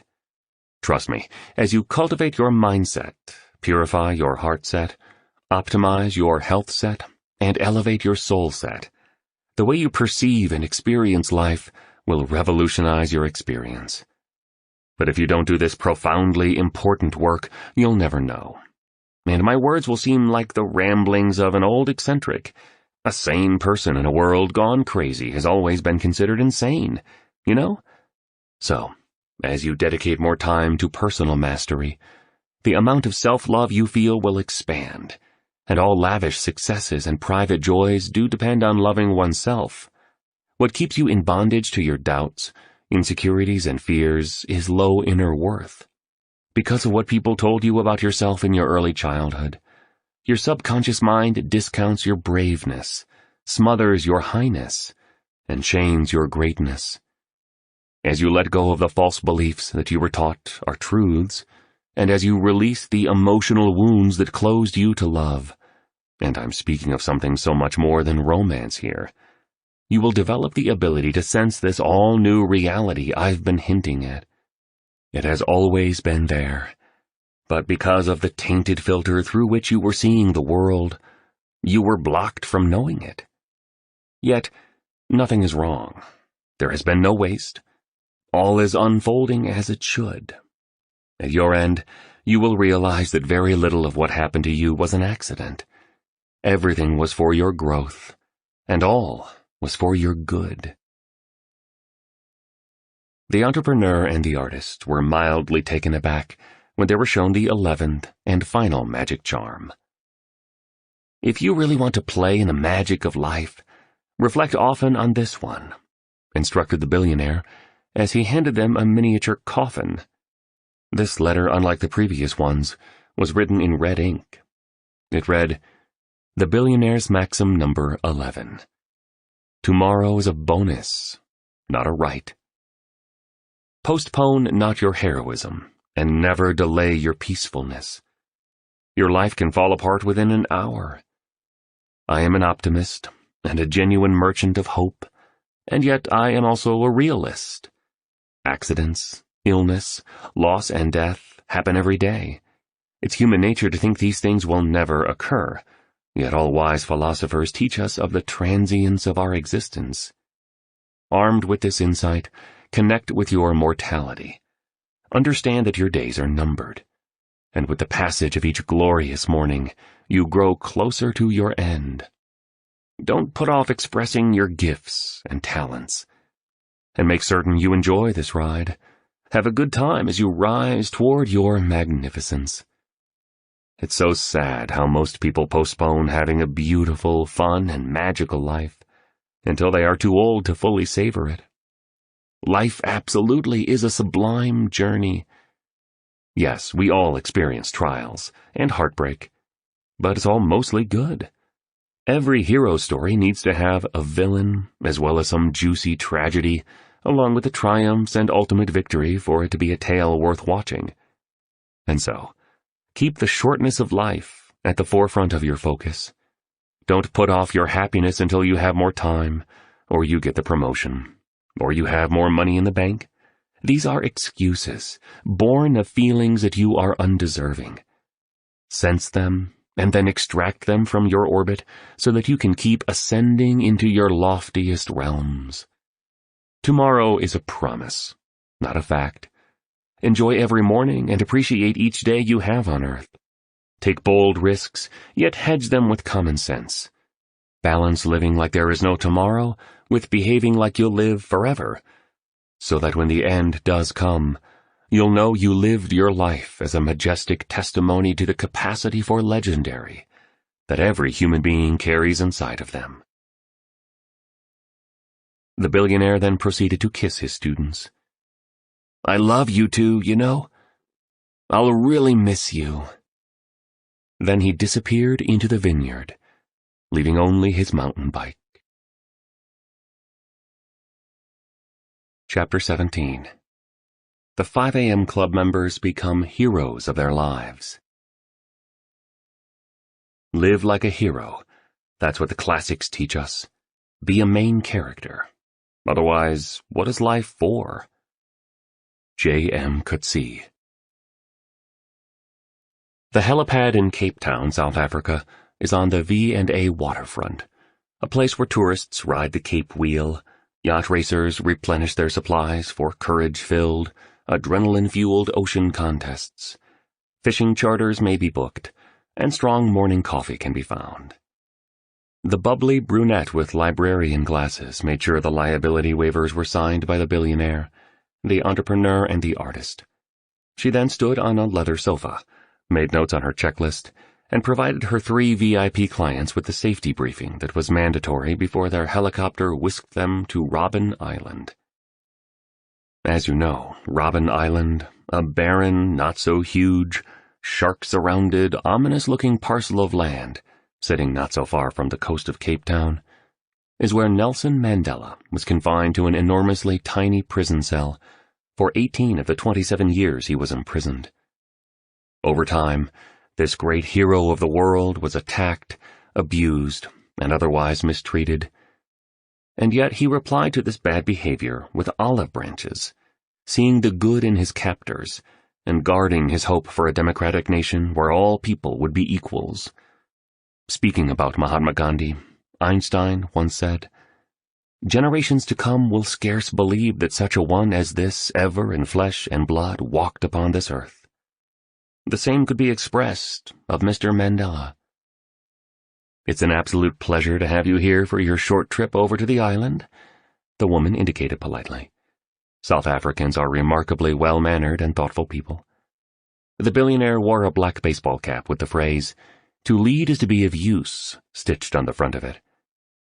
"You'll have to take that off once you step onto the helipad, young man," the woman told him with a golden glimmer in her eye.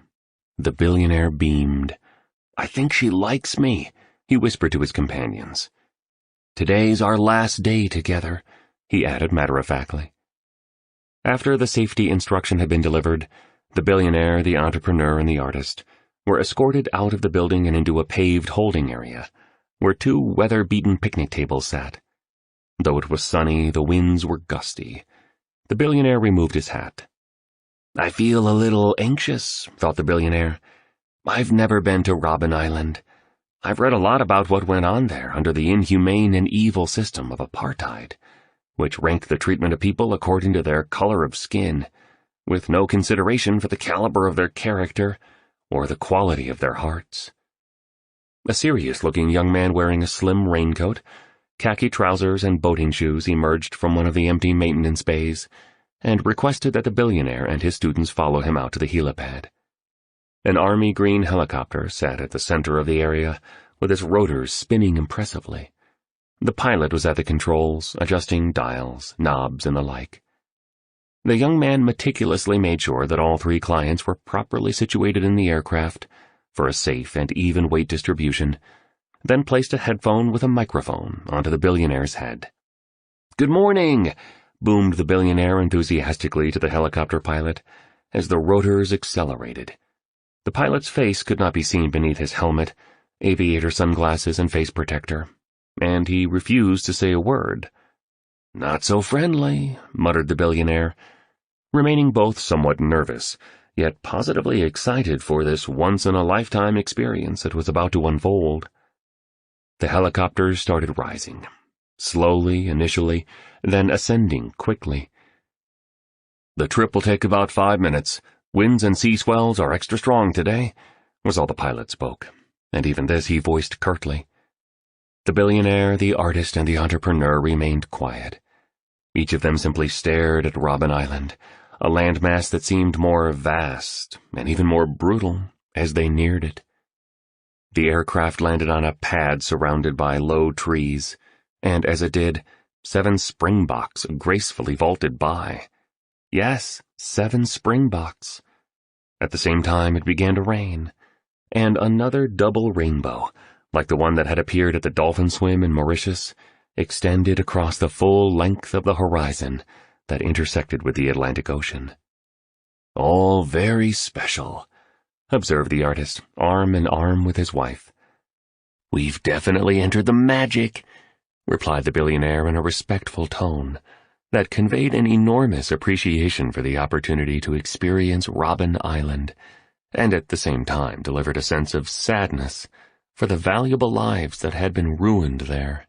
The pilot lingered in the cockpit, pressing buttons and turning off the helicopter, while his 3 passengers exited onto the asphalt landing space and silently took in the scene. From out of nowhere, an old pickup truck with KSA marked on the side raced toward them, leaving voluminous clouds of dust in its wake. "You're not supposed to be here," shouted the driver, clearly a security guard, in a thick South African accent once he had reached the helicopter. He remained in his vehicle. "Because of the weather, Robben Island has been closed to the public," he called forcefully.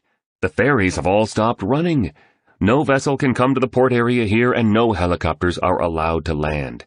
You should have known about this. You should not be here," the officer emphasized, adding, "Who are you people?"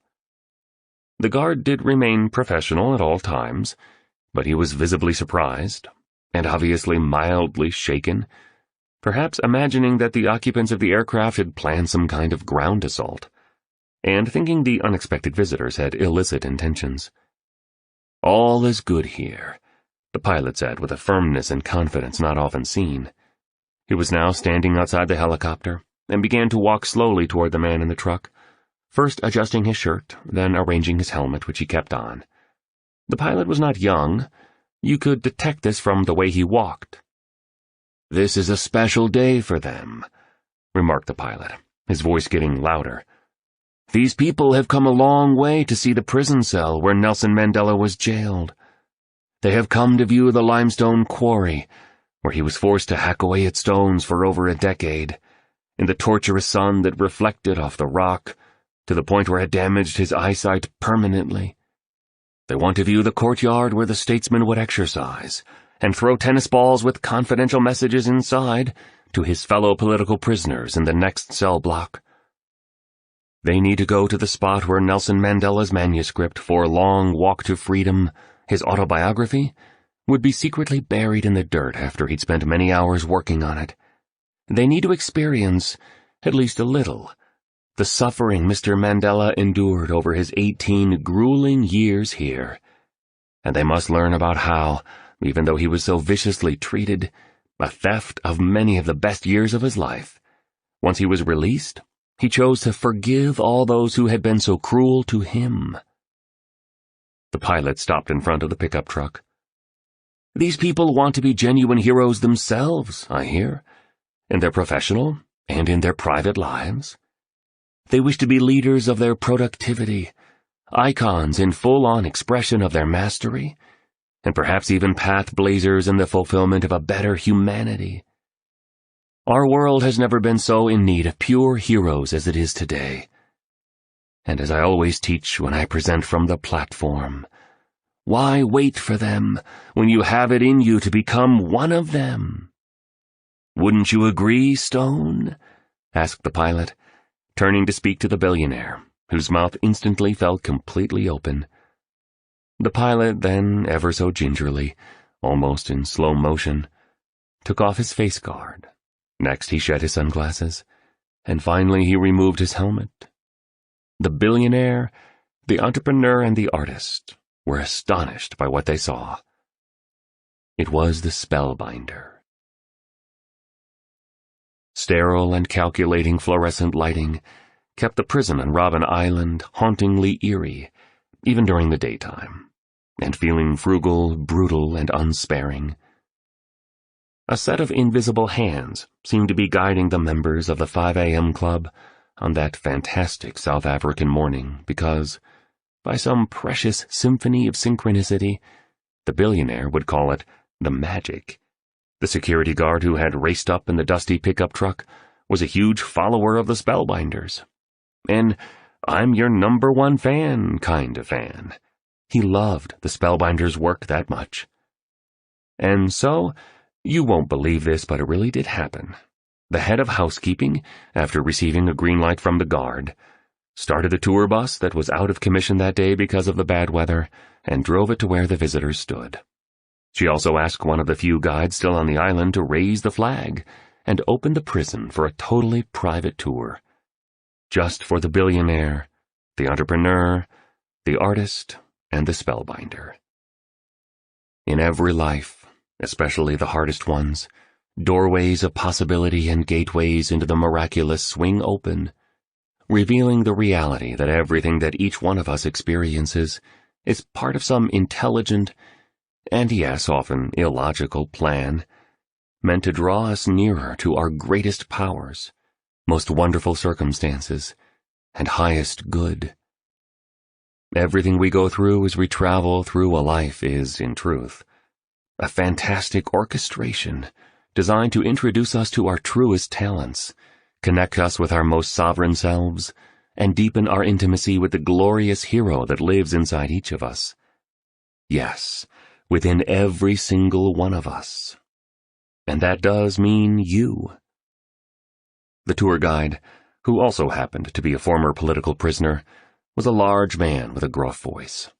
As he led his guests toward the cell where Nelson Mandela was forced to live for so many long and harsh years, he answered each of the questions they asked. "Did you know Nelson Mandela?" queried the spellbinder thoughtfully. "Yes, I served with him for 8 years here on Robben Island." "What was he like as a person?" asked the artist, appearing overwhelmed by the emotions that he was feeling as they walked down the main corridor of the jail that had been home to so many atrocities during the apartheid era. "Oh," said the guide gently, with a gracious and even wise smile across his face. "That man was a humble servant." "And what was Nelson Mandela like as a leader?" pressed the entrepreneur. "Tremendous, dignified, inspirational by the way he handled himself and all he went through. Every time he met one of his fellow leaders, often it was here in this courtyard," commented the guide as he stepped into the area where the political prisoners would walk, talk, plan, and stand. He would ask, "Are you learning?" He'd also often say, "Each one, teach one." In this way, mentoring his associates on the importance of sharing their daily learning to increase the leadership capability of all those around them. Mr. Mandela understood that education is the ultimate highway into freedom. That man was treated so poorly. All those hours of back-breaking work in the limestone quarry, all the degradation and humiliation. A few years after he came here, he was ordered to dig a grave in the prison yard, and then to lie in it, the tour guide added. "He must have thought that was the end," reflected the billionaire softly. "Probably," replied the guide. Instead, the guards unzipped their pants and urinated over him. The spellbinder, the billionaire, the entrepreneur, and the artist all looked down. "We all have our own Robben Islands that can keep us imprisoned, I guess," the billionaire mused. "As we go through life, we endure our own trials and injustices. Nothing as severe as what went on here, of course. I read that Nelson Mandela said his greatest regret was not being allowed out of this prison to attend the funeral of his eldest son, after he was killed in a car accident," expressed the billionaire. He looked up to the sky. "I guess we all have our regrets, and no one gets out without their own ordeals and tragedies." The tour guide pointed to the fourth window, to the right of the entrance into the courtyard. "There," he stated, "that's Nelson Mandela's cell. Let's go in." The cell was incredibly small. No bed. A small wooden table that the prisoner would kneel at to write in his journal, as there was no chair. A concrete floor and a brown woolen blanket, with green and red flecks in it. For the first year of his imprisonment, Nelson Mandela wasn't even permitted to wear long pants, though it was freezing over the South African winter. He was given only a thin shirt and flimsy shorts. When he showered, the guard stood and watched this elderly man standing naked, in an attempt to humiliate and break him. When it was time to eat, he was given food unfit for an animal. When letters would arrive from his wife and children, often they wouldn't be delivered, or if they were, they would be significantly censored. All this was carefully done to crush Mr. Mandela's spirit, the guide explained. It seems to me all that he endured in this shoebox of a jail cell, on this desolate island encircled by a raging ocean, developed him, strengthened him, and opened him. The prison became his crucible. The mistreatment became his salvation, leading him into his natural power, highest humanity, and fullest state of unstained heroism. In a world of such selfishness, apathy, and people disconnected from what it means to be human, he used what he was presented with to grow into an advanced soul on the planet, a man who would show the rest of us what leadership, fortitude, and love looked like. And in so doing, he became one of our great emblems of forgiveness and finest symbols of peace, the spellbinder offered. Yes, indeed, replied the tour guide. When Mr. Mandela was ultimately released from Robben Island, he was transferred to what is now called Drakenstein Correctional Center, between Paarl and Franschhoek. His ascension to the presidency of South Africa was inevitable, so he was being prepared to assume the position and to lead a free yet enormously divided nation. During that final period of his incarceration, he was given the warden's home, and on the day of his release, he walked out of this residence, over to a long paved road with a guard post and a white gate at the end of it. Nelson Mandela was asked by prison personnel if he'd prefer to be driven down this road to freedom. He refused, and indicated simply that he would rather walk. And so, this transformational leader and history maker who has left a legacy that will inspire many generations took halting steps toward his long-awaited liberation. The tour guide took a long, weary breath. Then he carried on. Mr. Mandela was given a country on the cusp of a civil war, yet somehow he managed to become a unifier instead of a destroyer. I still remember the words from the famous speech he gave during one of his trials. During my lifetime, I have dedicated myself to this struggle of the African people. I have fought against white domination, and I have fought against black domination. I have cherished the ideal of a democratic and free society in which all persons will live together in harmony and with equal opportunities. It is an ideal for which I hope to live for and to see realized. But, if it needs be, it is an ideal for which I am prepared to die. Mr. Riley cleared his throat. He kept looking at the cement floor of the tiny cell. Mr. Mandela was a true hero, confirmed the guide. After his release, he invited the prosecutor who demanded the death penalty for him to dinner. Can you believe that? And he asked one of the jailers who watched over him here on Robben Island to attend his inauguration as the President of South Africa. Really? The entrepreneur asked quietly. Yes, that's a fact, responded the tour guide. He was a real leader, a man of genuine forgiveness. The spellbinder raised a finger to signal he wished to share another point. Nelson Mandela wrote, As I walked out the door toward the gate that would lead to my freedom, I knew if I didn't leave my bitterness and hatred behind, I'd still be in prison. He also said that to be free is not merely to cast off one's chains, but to live in a way that respects and enhances the freedom of others, the guide added, and that no one is born hating another person because of the color of his skin, or his background, or his religion. People must learn to hate, and if they can learn to hate, they can be taught to love, for love comes more naturally to the human heart than its opposite. I read he'd often get up around 5 a.m. and run on the spot for 45 minutes, then perform 200 sit-ups, and then do 100 fingertip push-ups. That's the reason I'm always doing my push-ups, the billionaire contributed, somewhat awkwardly. Said the tour guide before continuing. Mr. Mandela came into this cell as a hot-headed, angry, hostile, and militant young man. It was who he grew into here in this prison that made him the icon we all now revere. As Archbishop Desmond Tutu taught us, suffering can either embitter us or ennoble us. Thankfully, Madiba, which was his clan name, chose the latter. "All the best men and women of the world have one thing in common," said the spellbinder: extreme suffering. And each of them evolved into their greatness because they chose to leverage their circumstances to heal, purify, and uplift themselves.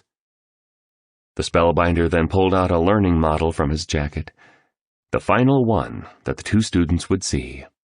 It was called the Heroic Human Circle. You'll find it on the enhancement. "These are the virtues each of us must aspire to become world changers and heroes for the benefit of a better society," said the spellbinder, his voice filled this morning with hints of both melancholy and immense strength. "Leadership is for everyone. Each of us, no matter where we live, what we do, what's happened to us in the past, and what we're experiencing right now, must release the shackles of blame, chains of hate, leg irons of apathy, and prison bars of ordinary, that keep us in slavery to the dark forces of our lowest nature. Every one of us must rise each morning, yes, at 5 a.m., and do everything we can possibly do to unfold our genius, develop our talents, deepen our character, and escalate our spirits. Each of us must do this across our world." The spellbinder began to cry as he went on. "We all must break free from our private jails that incarcerate our glory and keep our nobility in bondage. Please remember that gifts and talents neglected become curses and sorrows." The spellbinder paused. "It's your time," he stated, looking directly into the eyes of the entrepreneur and the artist. The Heroic Human Circle framework had been placed on the small table in the chamber that sat under the window with bars. The spellbinder dragged it to the center of the space, so it became the focus in the prison cell on that very special day. The spellbinder then asked the billionaire, the entrepreneur, the artist, and the tour guide to crowd around the diagram. They held one another's hands. "Yes, no matter what struggles we face and what adversities we will endure, no matter what attacks, humiliation, and violence are visited on us, we must persist. We must continue. We must stay strong. We must live our luminous nature and magnify our sovereign selves, even if it feels the whole world is against us. This is truly what makes us human beings. Even if it seems the light will never transcend the darkness, keep making your walk to freedom. Model what's highest for the rest of us. Exemplify grace for the majority of us. Demonstrate actual love for all of us. Now is your moment," said the spellbinder, raising a hand and placing it on the arm of the artist. He gently rested the other one on the shoulder of the entrepreneur.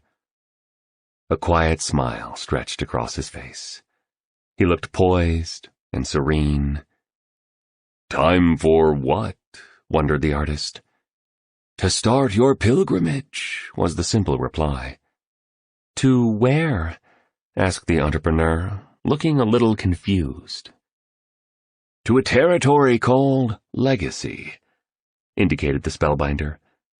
"A lot of people are tourists at this place. For fleeting minutes of their precious mornings, they think about the body of work they've built and what it is that they'll leave behind once they die.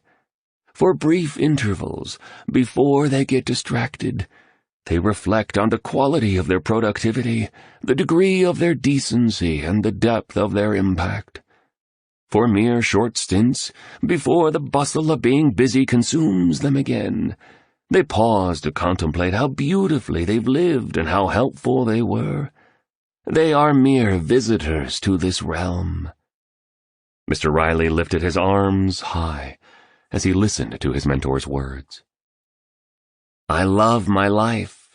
I will become an even better leader, I will make an even greater contribution, and I'll upgrade into a much more inspirational human being," he whispered mostly to himself. "The distinguished heroes of humankind," resumed the spellbinder, "were citizens and lifetime inhabitants of this territory of legacy. It was their homeland, and this is what ultimately made them legendary. The mighty mission they constructed their lives around was to exist for a cause that was larger than themselves. So when they died, they left our world brighter than they found it." "We all come with an expiration date," added the billionaire. "None of us knows how long we get to live." "True," agreed the entrepreneur. "Today," the spellbinder declared, "and this very moment, deserves and demands your commitment to become sublimely creative, pristinely productive, decadently decent, and of service to many. Please stop postponing your mastery. No longer resist your primal power. Refrain from allowing the shadow forces of fear, rejection, doubt, and disappointment to dim the light of your most luminous self. This is your time, and now is your day, to make your leap in your original way into the rare air of the finest leaders who have ever lived, and to enter the universe of the true masters, eminent virtuosos, and authentic heroes who have been responsible for all progress of civilization." All five were still huddled in the circle. Mr. Riley began to yodel, a little, before the spellbinder's strong stare helped him to tone it down. They smiled at one another, a clear gesture of mutual respect. "To lead is to inspire others by the way that you live. To lead is to walk through the fires of your hardest times, to step up into forgiveness. To lead is to remove any form of mediocrity from infiltrating the quarters of your life in a dazzling celebration of the majesty that is your birthright. To lead is to turn your terrors into triumphs and translate each of your heartbreaks into heroism. And more than all else, to lead is to be a force for good on this tiny planet of ours. Today, you get to accept this grand call to raise the standard by which you live out the remainder of your life. Or at least starting tomorrow," the billionaire suggested with a mischievous grin. "Starting at 5 a.m., they all said together. Own your morning. Elevate your life." Epilogue. 5 years later. A few months after his time on Robben Island, Stone Riley passed away. He died peacefully in his sleep in a small apartment in the historic center of Rome. His loving daughter was at his side, as was the spellbinder. On the day of the Titan's death, more doves and butterflies took flight over the eternal city than ever before. There was even a double rainbow that extended all the way from the Spanish Steps to the Colosseum. You would have been impressed if you had been there to see it. The billionaire had been suffering from a rare and incurable disease which he had told no one about, except for the spellbinder, because he was his best friend. You'll be happy to know that, during his last days, the eccentric tycoon completely liquidated the various ventures of his vast business empire, and gave the entire amount to charity. Mr. Riley did decide to leave his Oceanside compound in Mauritius to the entrepreneur and the artist, as he knew how much they loved being there. Allow me to share what has happened to the entrepreneur and the artist since the time of that most surreal adventure they had with the billionaire. I know you're probably wondering. The entrepreneur has become a fabulously wealthy woman, having grown the company she founded into an iconic enterprise. She has let go of the demons of her past that haunted her for so long, and absolutely loves the life she shares with her husband, the artist. She still works hard, but she also enjoys her time off a lot. She just completed her 4th marathon, has taken a great liking to gardening, and volunteers at a shelter for homeless people every Tuesday night. She no longer cares much about fame, fortune, and worldly power, even though she now has all these things. The artist, you'll be fascinated to learn, has become one of the most celebrated painters in his field. He completely beat his procrastination issues, is widely considered a master of his craft, and is an extraordinary husband. He ran 2 marathons with his wife and has now become a vegan. He goes to yodeling classes on Wednesday nights. And get this, the couple has a wonderfully handsome and ever so intelligent little boy. They named him Stone. The entrepreneur and the artist are still members of the 5 a.m. club, running the 20-20-20 formula every morning well before daybreak. They still practice most of the disciplines Mr. Riley taught them, and they've kept the promise they made to their mentor to tell as many people as possible about the transformational value of rising early. As for the spellbinder, he's still alive. In many ways, he's going stronger than ever. He's based out of Tokyo, but still spends much of his life on stages and stadiums across the planet, on airplanes and in hotel rooms. He still loves fishing.